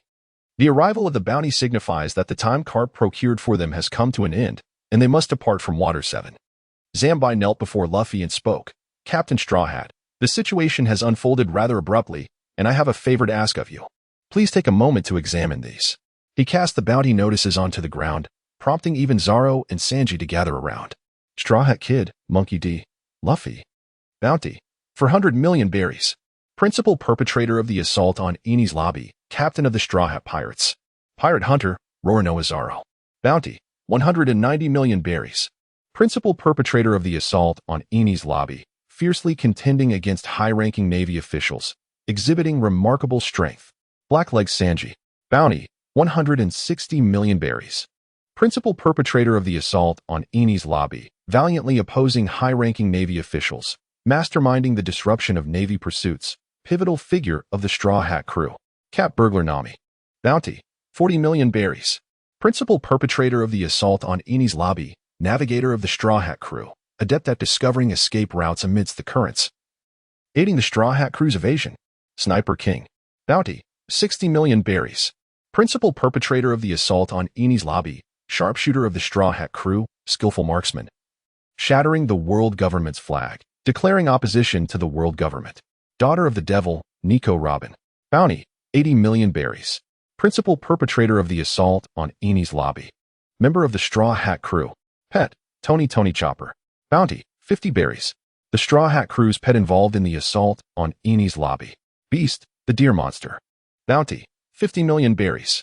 Principal perpetrator of the assault on Enies Lobby, an exceptionally ferocious creature capable of rivaling Navy commanders. Phantom Thief, Kasa. Bounty. 500 million berries. Principal perpetrator of the assault on Enies Lobby, single-handedly confronting two high-ranking Navy officials, eliminating a senior member of the CP organization.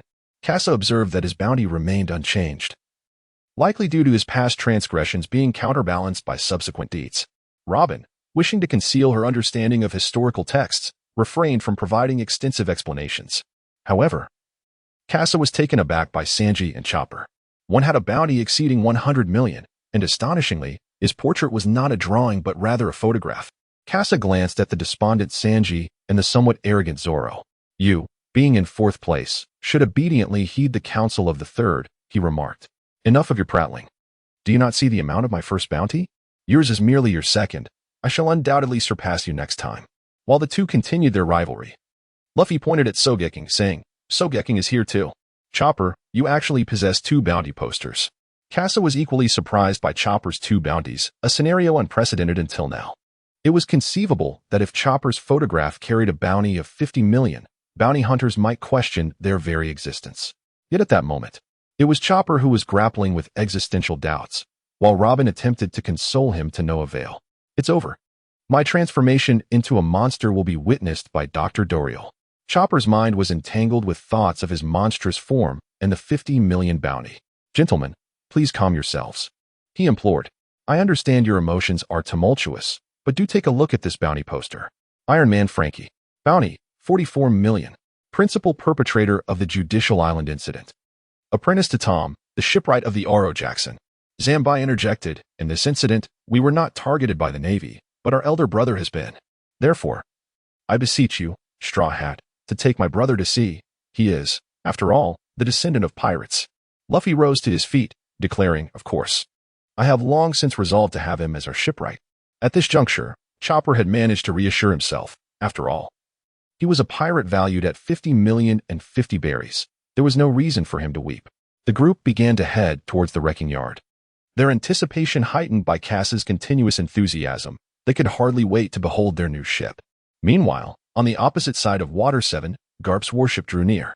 Aboard were not only Garp, but also Aokiji, who merely reclined in a chair, sleeping soundly, indifferent to Garp's actions. Meanwhile, Usopp wandered the island, blissfully unaware of the impending events.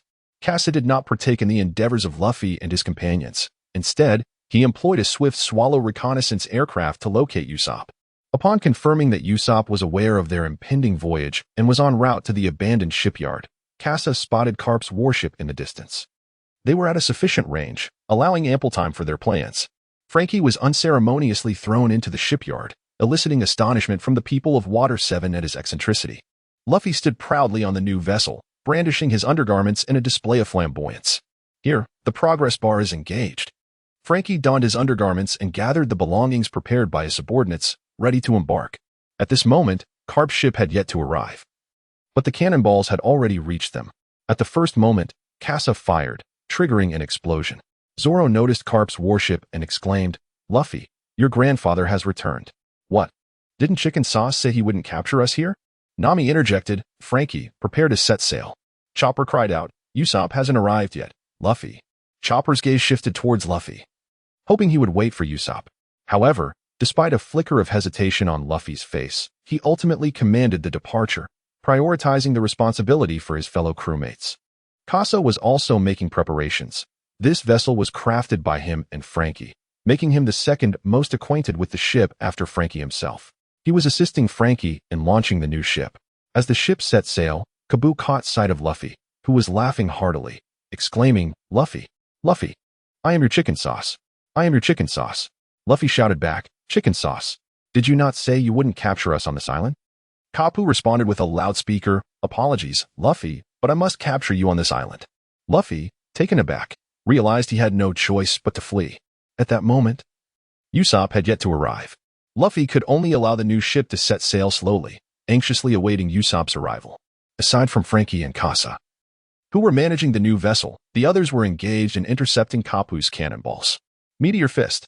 Cannonballs streaked through the air as the crew employed their various skills to thwart the aerial assault. At that moment, Chopper heard Usopp's voice. "Hey, Chopper, what are you all doing? I have a new joke to tell you." Upon hearing Usopp calling him, Chopper glanced at Luffy. Luffy replied, "I can't hear anything." Chopper, in a state of urgency, shouted, "Zoro, Sanji, can't you hear him?" The trio continued their relentless defense against the cannonballs, while the new ship had caught the current, accelerating away from the island. Usopp watched the ship grow increasingly distant, finally grasping the gravity of his mistake, but it was too late. After a prolonged silence, he finally erupted, "I'm sorry. I was too stubborn. If possible, please let me return to the ship." This time, Usopp's voice reached everyone on board, including Kasa in the energy room. At that moment, Luffy's rubber powers came into play once more, no matter the distance, driven by the call of his comrades. Luffy's hand reached out as expected. Usopp, incredulous, stared at the arm before him. Despite the distance, Luffy was able to extend his hand toward him. "Quick, grab my hand."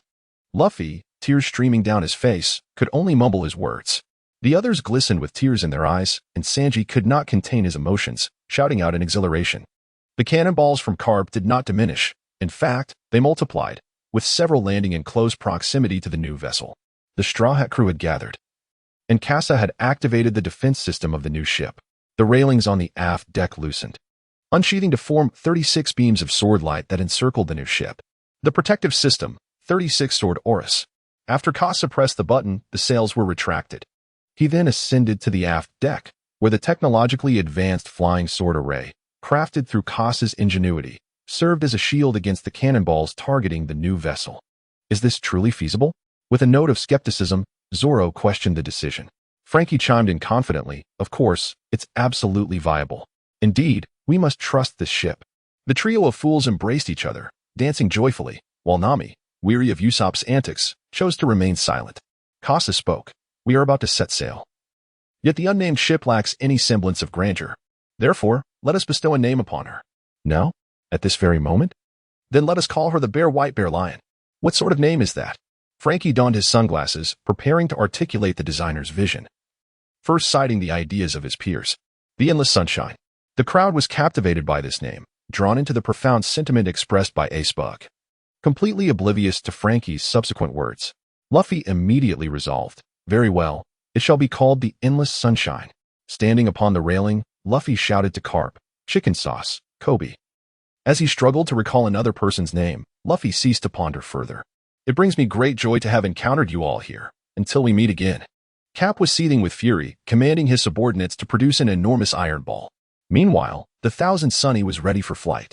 The wind sails on the ship generated a stream of air, creating a protective barrier. Nami sensed immediately that the airflow enveloped the entire vessel, isolating it from the external currents. Kasa has retracted the 36-sword chi of the defense system and is now preparing to flee. In the original narrative, the Sunshine had a mere 1-kilometer flight range. However, with Kasa's technological modifications and the enhancements provided by the Sky Island's technology, that distance is no longer limited to 1 kilometer. Kapu's attack was also prepared. A colossal iron ball loomed above the Sunny, casting a shadow over the entire vessel. Yet, Frankie and Kasa remained unfazed. Luffy's face radiated excitement, while Zoro, Sanji, and Roby maintained their composure. Only the timid trio huddled together in search of solace. The flight system roared to life. A medium-sized sailing ship ascended right before their eyes. The gigantic iron ball missed its target, leaving the Navy powerless to intervene as they watched the Sunny soar away, accompanied by Kapu's boisterous laughter. Ha ha ha, truly my grandson. The crew aboard the Flying Sunny felt a sense of nostalgia for the Merry. This ship inherited the spirit of the Merry, knowing that as long as they were present, repairs could be conducted anytime, alleviating concerns about damage to the hull. At this moment, the Sunny's momentum had nearly depleted, yet it had propelled itself a kilometer forward. Now, the Sunny was significantly larger than before, measuring almost 50 meters in length. The required propulsion for flight had also increased considerably, but with Kasa's assistance, this was merely a trivial matter. After the initial thrust was exhausted, Nami noticed an intriguing detail. Was this the question you posed earlier? During the construction of the Sunny, Kasa and Frankie had inquired of Nami how to stabilize the airflow.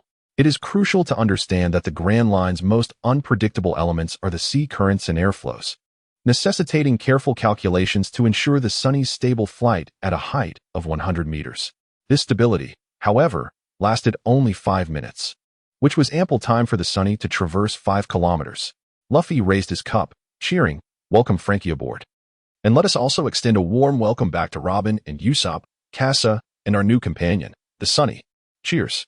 Kasa descended upon the shattered bones, effortlessly dispatching the 3-headed hound of hell with a single shot. Upon witnessing Kasa's presence, Nami and the others felt a profound sense of relief. Kasa furrowed his brows. Having vanquished the zombie, yet he possessed no soul coins. He understood that his gains on this island should be minimal. Nami glanced around, the eerie surroundings compelling them to linger not a moment longer. "Kasa, please take us back to the Sunny." If Kasa were present, the timid trio would not have been driven to the estate of Hogaback. Moreover, sensing danger within the forest, Kasa first escorted Nami and her companions back. Upon their return to the Sunny on their small boat, they found that everyone else had vanished. Nami and her companions trembled, inquiring, "Where are they? Why have they disappeared?" It seemed inconceivable that they could have vanished without a trace. Kasa waved his hand, silencing Chopper's impending words. The ashes beneath their feet and the fallen leaves beneath the trees led Kasa to deduce that a fierce battle had transpired here, one of overwhelming intensity. Meanwhile, on the island, Luffy and his companions were searching for Nami, dragging the bound Absalom along with them. "If we can find Miss Nami quickly and have Kasa assist in acquiring the fruit's powers, my dream can finally be realized," he thought eagerly. Zoro merely scratched his ear, unimpressed. Suddenly, a band of small spirits materialized in the forest, causing Luffy to leap with joy as he brandished his net and charged forward. However, the negative spirit's abilities swiftly brought Luffy crashing to the ground. "If there is a next life, I wish to be a seashell," he mused. At that moment, in the mansion, Perona also noticed Absalom bound and immediately activated her powers, summoning a relentless tide of ghosts within the estate. Kasa also perceived the ominous presence of the specter, and he was prepared to deliver salt bullets to Usopp. The Ghost Princess was far from the comical figure depicted in animations, amidst the depths of the forest. Except for Sanji and Robin, the others had succumbed. Sanji remained standing, having sensed the incoming attack with his observation haki, which he deftly countered with a powerful kick. Robin, too, was spared from peril under Sanji's vigilant protection. Suddenly, a commotion erupted in the forest, prompting Sanji to glance back. Zoro had vanished. Robin was also searching for Zoro's whereabouts. Yet the Ghost Princess continued her relentless assault with her spectral minions as long as she remained concealed. Eventually, the two would inevitably face defeat. A sudden whoosh pierced the air as Kasa arrived, whisking away Robin and Sanji. Sanji began to speak. "Kasa, what about the others?" Before he could finish his sentence, he caught sight of Luffy and the others. We have been separated. Their abilities are truly perplexing. We must devise a strategy. Casa is acutely aware of Perona's abilities. The pivotal point lies in locating her. However, she is concealed within the castle, and should he charge in recklessly, he would undoubtedly find himself besieged. After conferring on a strategy with Sanji, Casa decides to leave Sanji and Robin behind, taking it upon himself to engage the spirits of the forest and divert their attention. To ensure the apathetic spirits could keep pace with him, Casa deliberately descends to a lower altitude, navigating the woods in a manner that increases the difficulty of his flight. On the ground, Sanji and Robin observe the slow approach of a general zombie. Sanji lights a cigarette, remarking, "Is this what Casa referred to as a zombie?" This marks Sanji and Robin's first encounter with the undead, yet Casa has adequately prepared them with salt bullets. Robin retrieves a salt bullet from the pouch, commenting, "The Navy's intelligence is truly formidable. They have thoroughly investigated the 7 warlords." Upon noticing that both Sanji and Robin possess salt bullets, the general zombie experiences a moment of disarray, but quickly regains its composure. Firstly, they are clad in armor. Secondly, their strength is not comparable to that of ordinary zombies. Meanwhile, Absalom and Perona have reached the main hall, where Zoro and Frankie lie unconscious, and Luffy, having not yet relinquished his shadow, is beginning to recover from his previous state of despair. "Hey, you onion head, you're that warlord, aren't you? Release me at once," Luffy exclaims. Moria, observing Luffy's vigor, can't help but smile broader. He, such a lively individual. He surely deserves that body. Absalom, somewhat perplexed, asks, "Master, why choose this kid as Oz's shadow? Isn't there a guy with a 500 million bounty in the Straw Hat crew?"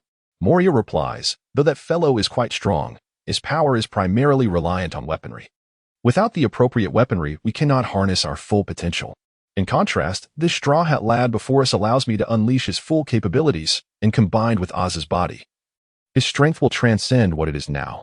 Moria recalls Doflamingo on the island, realizing that leaving Doflamingo behind serves merely as a sharpening stone. "Damn it, let me go?" Luffy continues to struggle, having bitten through the cage to make his escape, only to be seized by several zombies. The ordinary zombies find themselves unable to restrain the bound Luffy, prompting Perona to take action. Negative Ghost. The 3 spirits pass through Luffy's body simultaneously. "If there is an afterlife, I wish to be a starfish," he wishes. Moria chuckles knowingly. Perona is his means of controlling the powerful individuals who arrive on the island. She is a true treasure. Very well, everyone, let us witness the world's greatest zombie. Meanwhile, Casa in the forest senses that the spirits' attack patterns are overly simplistic, as if they had been preordained. Kasana brandished the dual pistols, dispatching each foe with the precision of black bullets. The echoes of gunfire reverberated through the night, as shadowy figures dissolved into nothingness. With the chamber of the gun loaded, Casa remained vigilant, scanning the surroundings, the sense of crisis still lingering. I believe this is our first encounter," the phantom thief mocked Casa, hearing the distinctive laughter. Casa's pupils constricted in surprise. He had not anticipated the appearance of Don Quixote Doflamingo in this place. The alterations he instigated had rendered the terrifying 3-masted ship unexpectedly perilous. Soon, the tyrant bear would arrive, bringing together 3 of the 7 warlords of the sea. Although this was their first encounter, 2 years prior, someone had vowed to seek vengeance on his behalf. It remained uncertain whether the Night Demon would fulfill that promise. The veins on Doflamingo's forehead throbbed ominously, as Casa ignited the flames of his wrath. Casa has also made preparations to fly off the small island, for engaging in combat on such a diminutive landmass would inevitably affect others. It's left to you, Usopp. There remains an insurmountable presence on the island, Perona. Even Casa does not dare to be easily ensnared by her pessimistic specters, thus placing all hopes upon Usopp. Judicial Island has been attacked, provoking the world government. A pirate crew valued at 1,240,050 belly. The audacity of such a ferocious pirate crew is astounding, particularly given their pet's fondness for cotton candy. For a moment, the seas are abuzz with astonishment regarding the Straw Hat crew, especially among former allies and those they have encountered. These events unfold in various corners, yet the Straw Hat crew remains indifferent, instead embarking on leisurely explorations of the Thousand Sunny. Zoro is honing his physical prowess in the crow's nest atop the mainmast, while Sanji inspects the kitchen's provisions, including the long-requested locked refrigerator. Robin enjoys her own private study, and Nami has her own measurement room at the stern of the ship, allowing her solitude for quiet painting away from Luffy and the others. Chopper has his own little medical room, currently spinning in his chair with his legs propped up. Usopp curiously observes the underground workshop that Frankie has designed for him, equipped with an array of tools. Kasa guided Luffy on a tour of the Sunny. The ship's most elevated areas, apart from the crow's nest, include the grand bathhouse at the stern and the measurement room. Additionally, there is a garden on the aft deck, flourishing not only with Nami's orange trees but also with Chopper's medicinal herbs and Robin's delicate flowers. In the future, it may even serve as Usopp's cultivation base. Following this is the kitchen, which doubles as a medical room, along with a temporary storage area.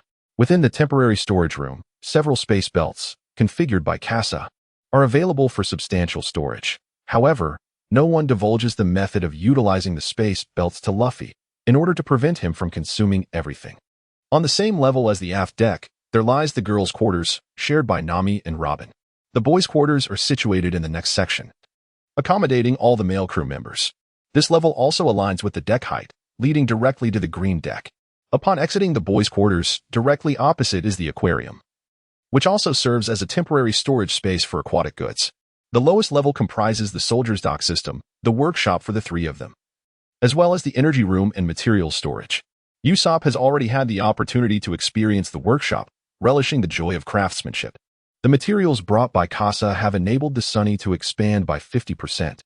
Not only incorporating a plethora of new technologies and systems, but also equipping it with a smart home system. As Sanji merely presses a button in the kitchen, the horn atop the main mast announces mealtime to all on board. Subsequently, the Sunny enters a state of alert, with reconnaissance drones soaring into the sky to conduct surveillance. Any intruder approaching will be detected. The crew gathers back in the kitchen, with Luffy enthusiastically taking a seat. Frankie, what an impressive vessel. Of course, I am a super shipwright. Super shipwright times 3. The trio of fools echoes in unison, with Zoro being the last to arrive, having just descended from the lookout point. Is this really all right? Do we not need anyone on watch? Kasa gestured towards the display screens in the room, each showcasing various scenes surrounding the sunshine. Zoro fell silent, choosing not to respond. After a moment, he sat beside Kasa and spoke. Kasa, the wine you brought that day was quite remarkable. Would you care to retrieve some more? Ever since Kasa had introduced a selection of exquisite wines from his past life during the banquet, Zoro had become utterly captivated. The potent spirits and refreshing beers were incomparable to anything this world had to offer. Kasa pointed towards Sanji, having entrusted him with the authority to decide on the selection of wines. Zoro's expression shifted, and he lowered his head to continue his meal. Suddenly, the ship trembled, prompting Frankie and Kasa to glance at the display screen, which revealed no prior warnings. It was either a malfunction or an incident occurring beneath the sea. The screen showed no issues, merely the slow descent of snowflakes. Frankie spoke up. I'll go investigate. We may have collided with something. Usopp joined him, eager to assist if needed, while Kasa remained contemplative. This scenario felt vaguely familiar, yet it seemed to belong to an original narrative, suggesting that an encounter was unlikely. The Flag Hunter, the fiery Arkino, possessed abilities akin to those of Owen, a cadre of the Yonko. However, while Owen could transfer heat to any object he touched, instantly raising its temperature, Arkino could only heat his own body, reaching a maximum temperature of 10,000 degrees. Kasa recalled that he still possessed a few plunder fruits and the ability transfer technique. Perhaps he could conduct an experiment. In a moment of astonishment, Luffy and Sanji stared incredulously at the table where all the food had vanished. The others, having been wary of Luffy, had already secured their own dishes within their bowls, inadvertently shielding them from Kasa's voracious appetite. However, Luffy was not so fortunate. After a brief moment of shock, he glared at Kasa. Kasa, what do you mean by this? I am the captain. Return my meat. Sanji hastily intervened to diffuse the tension, saying, Luffy, don't be hasty. I will prepare a few more dishes. Kasa wiped his mouth and said, I have matters to attend to. Please continue your meal. Upon exiting, Kasa stepped onto the flying sword and soared towards the visible iceberg. The unfolding narrative here felt excessively drawn out, prompting Kasa to desire a swift passage. Below lay a multitude of ice blocks, while the reconnaissance aircraft, Flying Swallow, located at Chino's dwelling. Kasa stealthily infiltrated, finding the interior devoid of its occupants, who had ventured forth with the intent of seizing the flag of the sunshine. His naval training bestowed upon him the finesse to blend seamlessly into his surroundings, eluding detection by those within. Chino, a wielder of the fiery fruit's powers, was assessed by Kasa to possess a strength within the range of 100 to 200 million. Yet, At this moment, Casa had successfully maneuvered into the attack range. Remaining undetected by Ichino, Casa withdrew the hand cannon of the tech maniac. The dual pistols of the war kite require charging, making it easy to miss the opportune moment. The Tyrant's shotgun possesses formidable power, yet its spread can be rather diffuse, rendering it potentially ineffective. The first-generation sniper rifle proves inferior to the tech maniac's hand cannon in close quarters. Embedding an Yin-Yang round, I aim for the center of the forehead, with swift precision. The black projectile left its mark, followed closely by the white round, which penetrated Ichino's skull with unerring accuracy. This exemplifies the proper application of firearms. With but a single bullet, one can extinguish a life without expending excessive effort. Casa hurried to Ichino's side, placing the plundered fruit nearby. The fruit began to undergo a transformation, spiraled stripes appearing on its smooth surface. The plunder was successful. At that moment, a bird swooped down from the sky, and Casa swiftly shot it down, causing it to drop a flag. It was the very flag of the Sunshine. The eldest son of the flag hunter family was still present and quickly rushed over upon hearing the commotion. However, all of this was also captured by Casa's observation haki, and he raised his weapon, shooting down the newcomer with precision. After the meal at Casa, not only did I acquire the fruit ability, but I also earned 1,500 soul coins. Casa was ready to depart with the flag in hand when, upon opening the door, a familiar figure with green hair appeared before him. Zoro scratched his head and inquired, "Casa, what brings you here?" Casa sighed, and Zoro discerned the implication. "What is it? You seem to have some reservations." No. Casa waved his hand in dismissal and continued, "Let us return. I suspect you no longer remember the way back." "Huh. How could that be? We simply need to walk in the opposite direction." Several hours later, Casa spread his hands, gazing at Zoro, who, with a furrowed brow, found himself at a loss for words. The two had reached the precipice of the iceberg, with not a trace of the Sunny in sight. Casa remained unperturbed, following Zoro without haste, for the reconnaissance aircraft had already locked onto their location, allowing for their return at any moment. Zoro, grasping his flying sword, remained silent despite Casa's attempts to accelerate. Upon their return to the Sunny, they overheard Luffy, who was digging his nose, exclaiming to Sanji, Nami, and Usopp, "Honestly, you let the flag get lost while I was away. What a bunch of fools." Subsequently, with a flick of his finger, a nugget of nasal debris landed atop Usopp's bandana. Robin interjected, "Luffy, it's all right. We were just there. Casa should have been too. The flag is likely with him." Zoro was the first to descend onto the deck, followed closely by Casa. Chopper looked at Zoro and inquired, "Zoro, have you gotten lost again?" "Stop the chatter. It's infuriating," Luffy remarked as he spotted Casa and asked, "Casa, the flag was stolen. Do you know anything about it?" Casa retrieved the flag from his spatial belt and handed it to Usopp. After taking a leisurely stroll and just happening to spot our flag, he snatched it back. From that point onward, Casa paid no further attention, as he intended to head to the workshop to explore the infusion of devil fruit abilities, dragging Frankie along with him. The workshops of Frankie, Usopp, and Casa were all located on the lowest deck at the stern of the ship. Aside from Frankie, who typically needed to create larger items, the workshops of Casa and Usopp were relatively modest in size. On Frankie's workbench lay a mech that Casa had gifted him.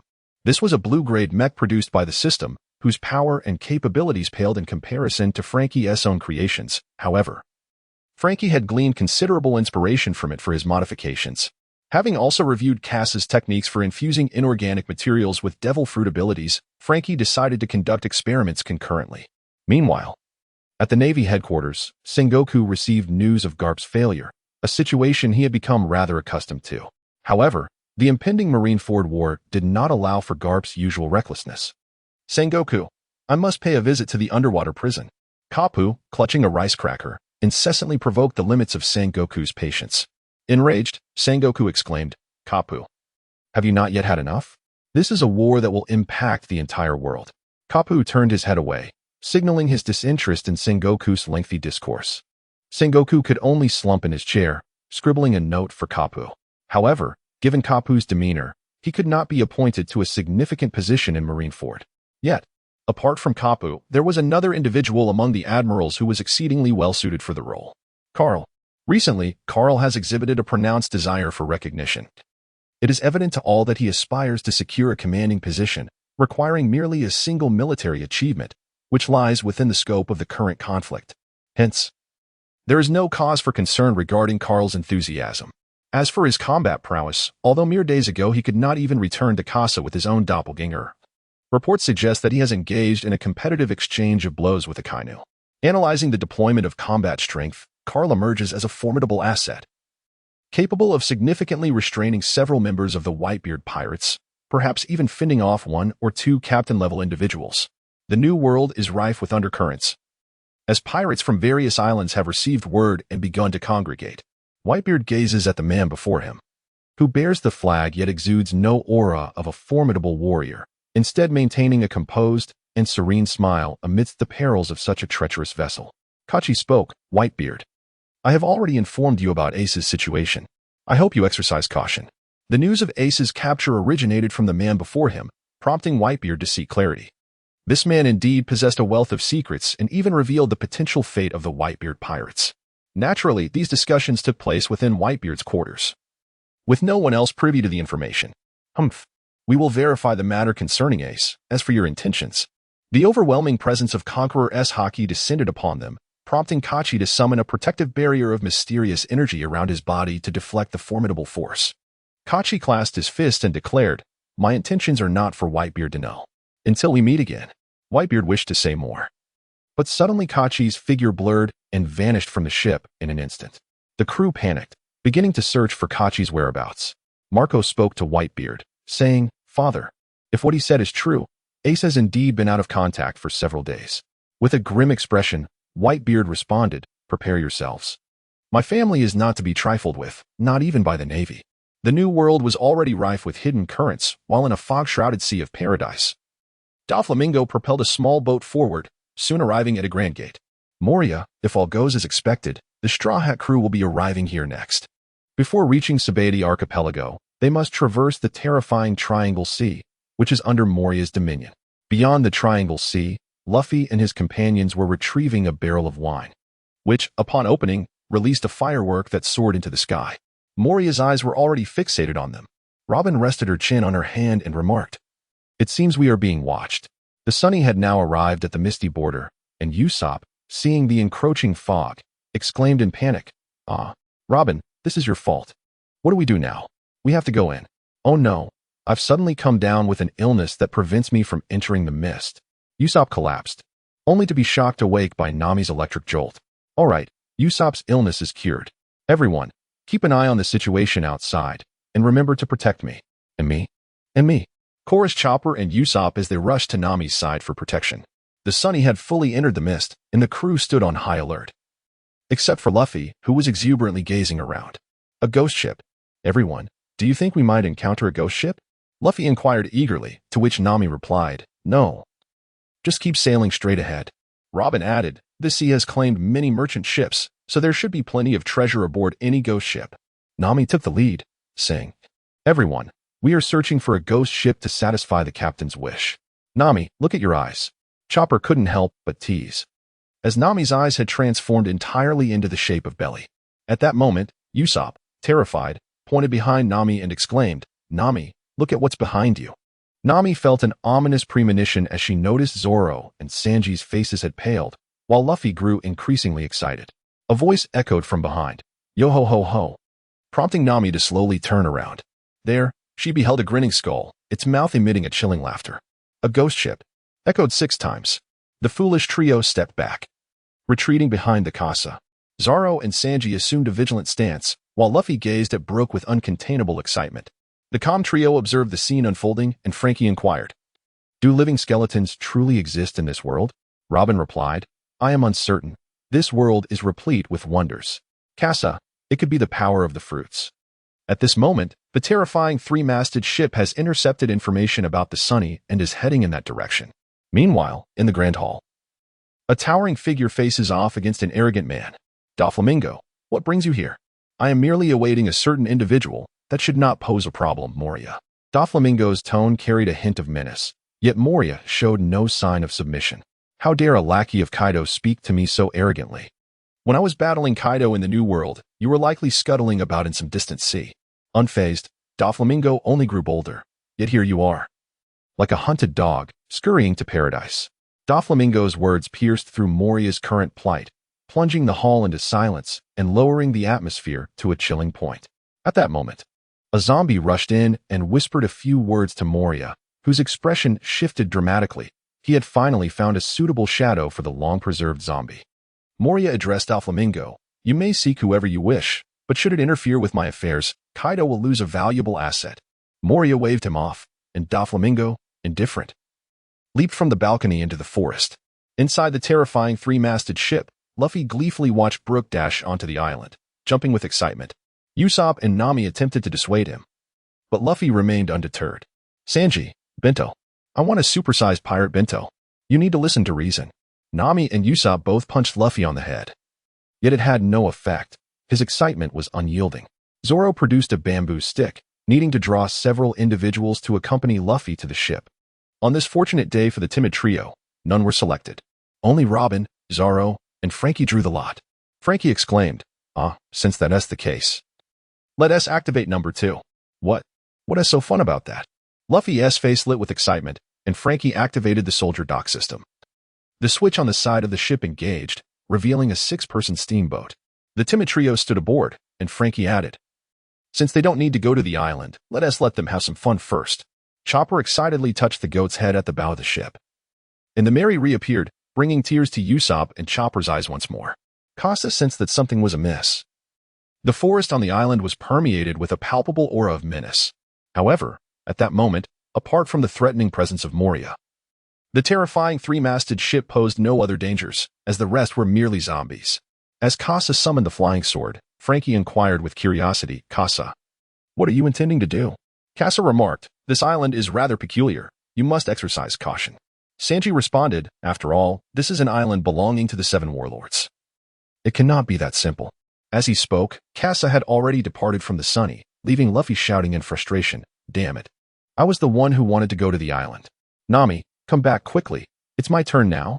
Suddenly, a scream from Nami pierced through the fog, prompting Sanji to anxiously rush to the ship, trying to navigate through the mist to ascertain Nami's condition. Nami, what happened?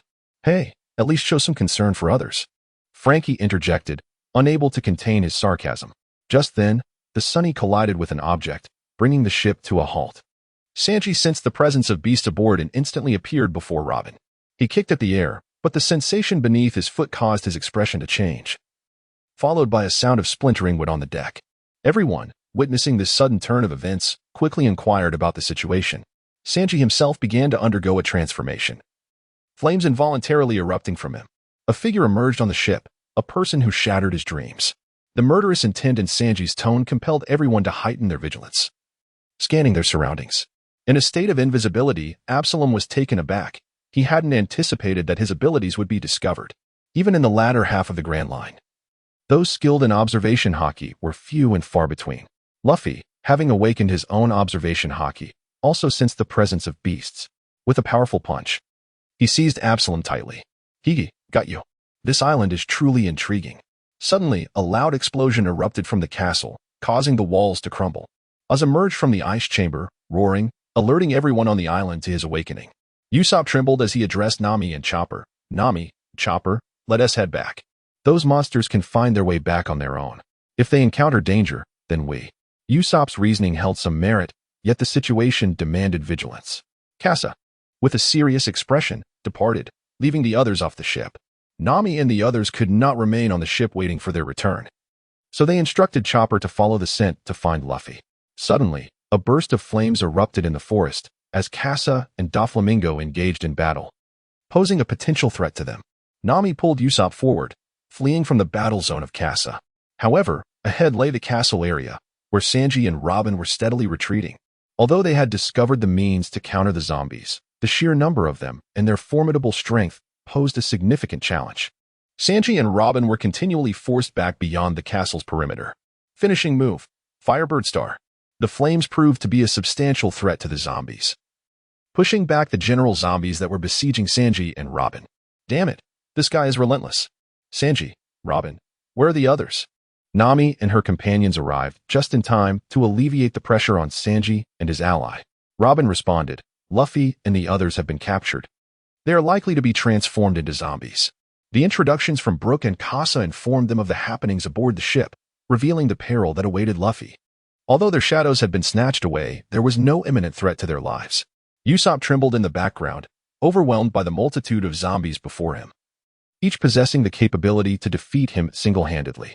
Nami assessed the situation and declared, "Let us not linger in this entanglement with the zombies. We must take a detour." Summoning a thundercloud with her climate baton, she ascended into the sky, pulling Robin along with her. The others followed suit, navigating through the heights to discover an alternative route into the castle. As Usopp ran, he scattered oil behind him, igniting a fiery barrier that thwarted some of the zombies. Yet, the armored ones disregarded the flames. "Damn it, Robin! Open their helmets!" Usopp exclaimed. Understanding his intent, Robin complied. Salt Star. Usopp unleashed his attack, shadows erupting from the mouths of the zombies, showcasing an efficiency surpassing even Sanji and Robin's combined efforts. Just as Usopp felt the urge to celebrate, he stumbled, nearly losing his balance. Falling now would mean being overtaken by the pursuing zombies. Chopper stepped back and hoisted Usopp onto his back, averting disaster. "Usopp, you are incredible!" Chopper praised, witnessing Usopp effortlessly dispatch the zombies that had troubled Sanji and Robin. Usopp puffed with pride. "Of course, I am Usopp, the Great." Sanji kicked open the castle doors, traversing through the interior, while Nami and Robin soared above, ascending to cross over the castle. It was then that they beheld the imposing figure of Oars. "Robin, what is that?" Robin's expression shifted slightly, though she maintained her composure. "That should be the legendary demon, Oars," she replied, noting the colossal figure, hundreds of meters tall, moving in accordance with Luffy's will. As Sanji and the others dashed into the inner courtyard, they witnessed a skeleton plummeting from the sky. "Brook, how did you get here?" Chopper and Usopp gazed at the fallen Brook, while Sanji looked up, spotting the dragon horse looming above. "Is that Brook's shadow?" "Yo-ho, good evening, everyone." The sound of clashing armor echoed behind them as Usopp seized Brook and fled. The four of them retreated into the courtyard, preparing to enter the inner stronghold. Nami and Robin observed Oar's retreating figure, their minds racing with new insights. "Robin, we can no longer simply run. We must investigate what is truly happening on this island." The entire island is divided into 3 zones. The war between Casa and Doflamingo, the captured trio of Luffy, Sanji, and Chopper, and Nami and Robin atop the mansion. Utilizing her fruit abilities, Robin begins to sprout eyes around her to locate Luffy and ascertain the situation within the inner fortress. She spots 4 individuals rushing into the inner stronghold. Usopp is in tears, Sanji is in disbelief, while Chopper appears somewhat perplexed. Brook has just recounted his story about Laboon, providing them with a compelling reason to assist. Suddenly, a procession appears, dragging a coffin. Sanji remarks, "That must contain Luffy and the others." "Ha ha ha, the Straw Hat Crew. Who would have thought to encounter you here?" Upon seeing Perona, Sanji instantly loses his composure, exclaiming, "What a beautiful lady." His eyes filled with hearts, he is utterly smitten. "You all take them back. Allow me to deal with these individuals." Perona instructs the others to return Luffy's body, while she confronts Sanji and the others alone. Pessimistic ghost. For specters make their move, and Sanji realizes they are users of the ghost fruit, but the apparitions are upon him, leaving him no choice but to flee. The other 3, unaware of the ghost's formidable power, are pierced and collapse to the ground. Robin witnesses all of this from behind. "Nami, I've located Luffy. However, Sanji and the others are under attack. We must rescue Luffy first. Sanji and the others will be fine." Nami swiftly makes her decision. She and Robin take to the thundercloud to intercept, just as an explosion suddenly erupts within the inner fortress. Sanji and Brook stare in shock at Usopp, who shows no reaction whatsoever. "Sanji, Chopper, you go assist Brook. I will hold them off here. We shall uphold Laboon's promise." Casa descended upon the shattered bones, a single shot vanquishing the 3-headed hellhound. Upon witnessing Casa's presence, Nami and the others instantly felt a profound sense of relief. Casa furrowed his brows. He had vanquished the zombie yet received no soul coins. He understood that his gains on this island were likely to be minimal. Nami surveyed their surroundings. The eerie atmosphere left them disinclined to linger. "Casa, please take us back to the Sunny." Had Casa been present, the timid trio would not have been forced to retreat to the estate of Hogaback. Furthermore, sensing peril within the forest, Casa prioritized the safe return of Nami and her companions. As the 4 of them sailed back to the Sunny, they discovered that everyone else had vanished. Nami and her companions trembled, voicing their concerns. Where are they? How could they simply disappear? It is inconceivable that they could vanish without a trace. Casa waved his hand. silencing choppers and pinning words. The ashes beneath their feet and the fallen leaves beneath the trees led Casa to deduce that a formidable battle had transpired here. Meanwhile, on the island, Luffy and his companions were in pursuit of Nami and the others, dragging the bound Absalom along. If we can quickly locate Miss Nami and enlist Casa's assistance in seizing the fruit's powers, my dream will finally be realized. Zoro scratched his ear, unimpressed. Suddenly, a band of small specters emerged from the forest, and Luffy, filled with joy, brandished the net in his hands and charged forward. However, the ability of the negative specter caused Luffy to collapse onto the ground. If I have a next life, I wish to be a shell.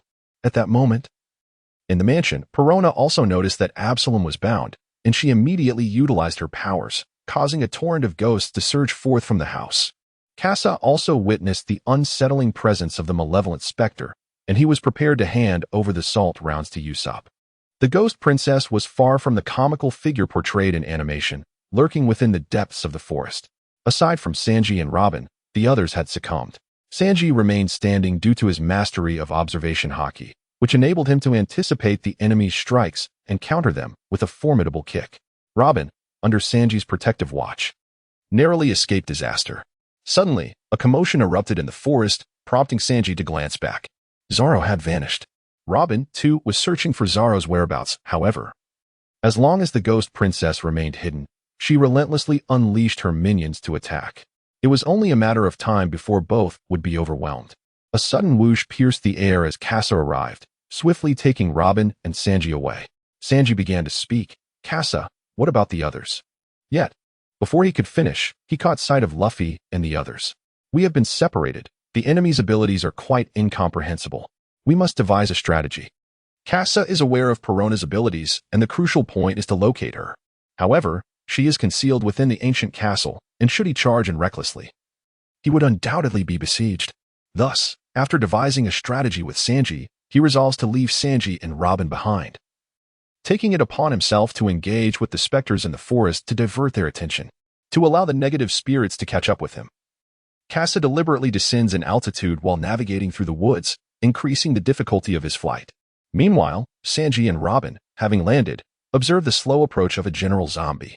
Sanji lights a cigarette and remarks, "Is this the zombie Casa spoke of?"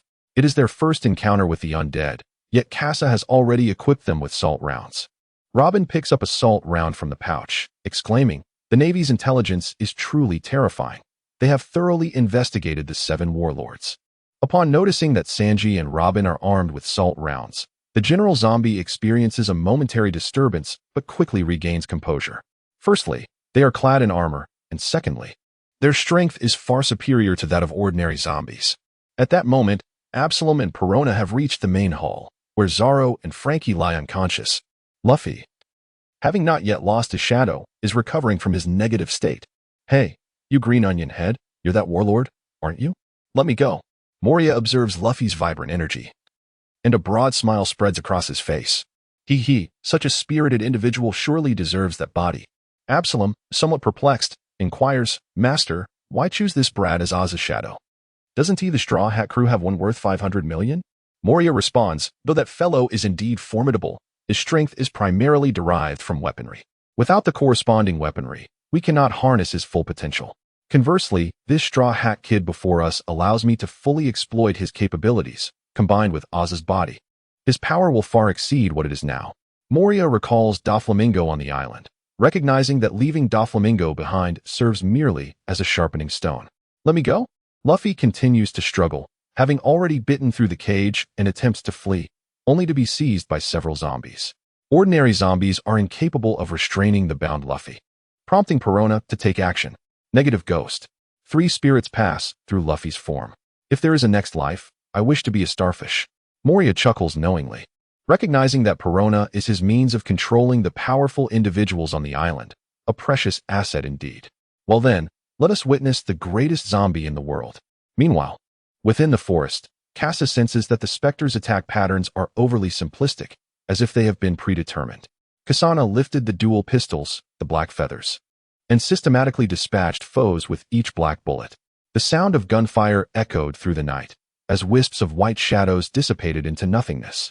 With the chamber loaded, Casa remained vigilant, scanning the surroundings. The sense of impending danger had yet to dissipate.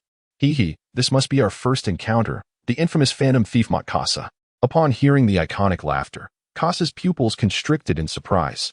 He had not anticipated the presence of Doflamingo here. The alterations he had instigated in the narrative rendered the terrifying three-masted ship unexpectedly perilous. Soon, the tyrant bear would arrive, and at that moment, it would be 3 of the 7 warlords of the sea. Though it should have been their first encounter, 2 years prior, someone had proclaimed vengeance upon him. Casa wondered if the night demon would indeed fulfill that promise. The veins between Doflamingo's brows throbbed, and Casa had unwittingly ignited the flames of Doflamingo's wrath. Casa also prepared to fly off the island, for the small battleground would inevitably impact others. It's up to you now, Usopp. On the island lingered an insurmountable presence, Perona. Even Casa dared not easily fall under the control of her pessimistic ghosts, thus placing all hopes upon Usopp. After Usopp intercepted Perona, Sanji and Chopper spotted several small zombies carrying 3 coffins on the bridge leading to the port. Nami and Robin also engaged in mid-air interception. Just as the 2 teams were about to converge, suddenly, the coffins shattered, and Frankie burst forth. The cyborg-esque body revived swiftly, followed closely by Luffy and Zoro, whose sudden movements terrified the small zombies beneath them. With fierce glints in their eyes, the trio sent the little zombies scattering in terror. Damn that garlic head. I'ma send him flying. Luffy exclaimed. Hey, Luffy, our shadows are gone. Zoro's words drew their attention downwards. Their shadows had vanished. It doesn't matter. We still need to retrieve Brook's shadow, so it's all the same, Luffy declared, rushing into the inner fortress, inadvertently separating from the others. Nami landed on the ground, holding her head and lamenting, honestly, that reckless Luffy. Ah, beautiful lady, it's a pleasure to see you again. Might I have a glimpse of your panties? Brook interjected, only to be kicked away by Sanji. Nami-san, Robin-chan, it's wonderful to see you both unharmed. Zoro glanced around, inquiring, where's Usopp? Suddenly, a shadow loomed beneath Zoro's feet, prompting him to leap aside just as the bridge beneath him collapsed. At that moment, Oz had already reached their position. The group scattered, warily observing the colossal figure before them. Zoro grasped Brook, having separated from the others. Is this the shadow of Luffy? It's quite exaggerated, he mused. What exactly is happening now? Where has Luffy gone? Robin, the only one privy to the current situation, had been eavesdropping on Sanji and the others, aware of their plans. Zoro, you and Brook need to reclaim your shadows. Nami also analyzed the situation, realizing that Luffy was seeking Moria, and that Frankie and Zoro's shadows had been taken. Thus, they needed Luffy to confront Moria alone while they retrieved the shadows. Everyone, we must stall Luffy's shadow and prevent it from entangling him. As she spoke, Az's hand reached out toward them, startling Nami, who immediately unleashed a thunderbolt. Though Az possessed Luffy's shadow, he lacked Luffy's body and was still affected by the electric shock. As his body convulsed, Az finally noticed Nami and the others. Damn it, what are you planning? Are you trying to thwart my ambition to become the Pirate King? Or still retains a fragment of Luffy's consciousness? Had Nami not acted with such urgency against him, Oars would have refrained from retaliating. However, the situation has drastically changed. Nami has now awakened the hatred within Oars, inciting the wrath of the demon as he unleashes a devastating punch that devastates the entire bridge. Zoro, witnessing the devastation across the bridge, resolves to assist Brook in reclaiming his shadow first, for his current dual-wielding state leaves him somewhat lacking in strength. Brook, let us proceed. Where is the swordsman who slays dragons? In the heart of the forest, Doflamingo raises his index finger, retracting the others. String shot. Casa retaliated with a firearm, exhibiting an even greater intensity of attack. Not only did he pierce through the line of bullets, but several rounds narrowly missed, striking Doflamingo with ease. Doflamingo evaded Casa's dark projectiles and then gestured with a flick of his finger. Casa sensed the impending threat and swiftly crouched to evade the attack. Shadow Rider, a line doppelganger identical to Doflamingo, materialized behind Casa and launched an assault. In the skies above Casa, delicate threads were already woven throughout the atmosphere. Casa initiated the assault with a fireball, propelling himself upwards to unleash a barrage upon the below, targeting Doflamingo and his string clones. The fiery orbs rained down. The string clones intercepted the onslaught, shielding Doflamingo. Amidst the blazing inferno, Casa discerned the remains of bodies nestled within the forest. It became clear that your prior presence in the woods was solely to eliminate these individuals. Rolla and others had already fallen victim to Doflamingo. an event that would reverberate into the narrative 2 years hence. Doflamingo, unfazed, remarked, "They were too noisy. Their clamor disturbed me, so I silenced them." With a flick of his finger, a fine thread sliced through the air, aimed at Casa. Casa raised his gun and took aim, as a fireball incinerated the thin line, sending a trail of flames soaring towards Doflamingo. With a mere wave of his hand, Doflamingo dissipated the flames effortlessly. Phantom Thief Casa. What compels you to conceal yourself within this pirate crew? What are your true intentions? Doflamingo inquired, his curiosity piqued by Casa's motives. Especially since the latter was aware of Virgo's true identity, yet chose not to expose it. Casa and Carl are the invisible bombs within his naval ranks, poised to disrupt his meticulously crafted strategies at any moment. Casa raised an eyebrow and drew forth the tyrant shotgun. Guess what? Explosive shells. X5.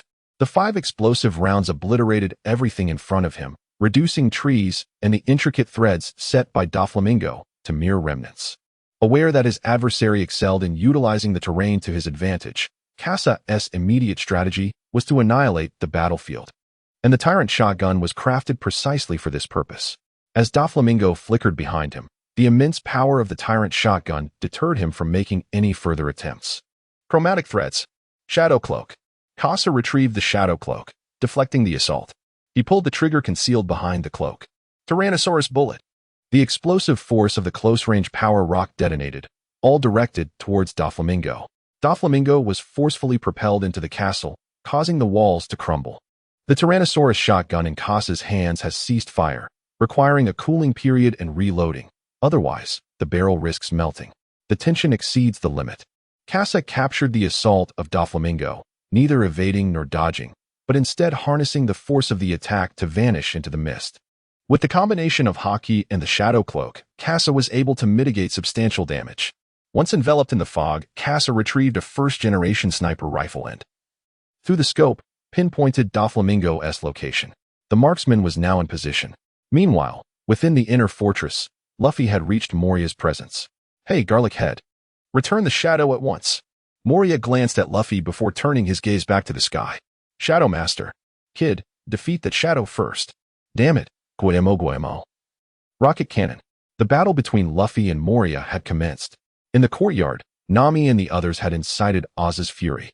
Oz surveyed the diverse group of Nami, Sanji, and the others at his feet. "Damn it, why are there so many of you? There were only 5 just a moment ago." Mirage. Nami and the others concealed themselves in various corners, utilizing the Mirage's projections to encircle Oz. Robin continuously employed her fruit abilities to create sounds, luring us into attacks. "Miss Nami, can we really do this?" Nami, gazing at the colossal Oz, swallowed hard. "Let us just go with it. We can't defeat this monster before us, so we'll just stall." Two-sword style, Rashomon. Zoro clashed with Ryuma, delivering a decisive blow that cleaved Ryuma's body. Empowered by Haki, Zoro's strength surpassed even that depicted in the narrative. However, as a corpse, Ryuma could no longer wield Haki. Zoro grasped the black blade, always sway. Having only previously encountered Mihawk's supreme black sword, Yoro, now in contact with always sway, which equated to Casa's purple-level weaponry, he felt its weight surpass that of Katetsu. The blade was imbued with the Haki of numerous formidable warriors, and Zoro was resolute in not squandering this exceptional sword. The floor trembled incessantly as Oz's assaults threatened the inner fortress. Zoro patted Brook, who was seated on the ground. "Let us go. This battle is far from over." Brook, still entranced by the return of his shadow, felt a sense of grounding. "Mr. Zoro, thank you. Without you, I would have been at a loss." Suddenly, the tremors outside ceased. Oz stood still, the consciousness from Luffy fading, Moria's commands becoming familiar. Oz recalled his purpose and began to lumber toward the freezer where Moria resided. Inside the freezer, Luffy was ensnared by shadow bats, running in circles against the walls, at which point even Newton's coffin could not hold him back. Defying the laws of physics, Luffy sprang from the wall beneath Moria and kicked him away. "Garlic Head, look, I just sent you flying. Cursed be the Straw Hat Kid."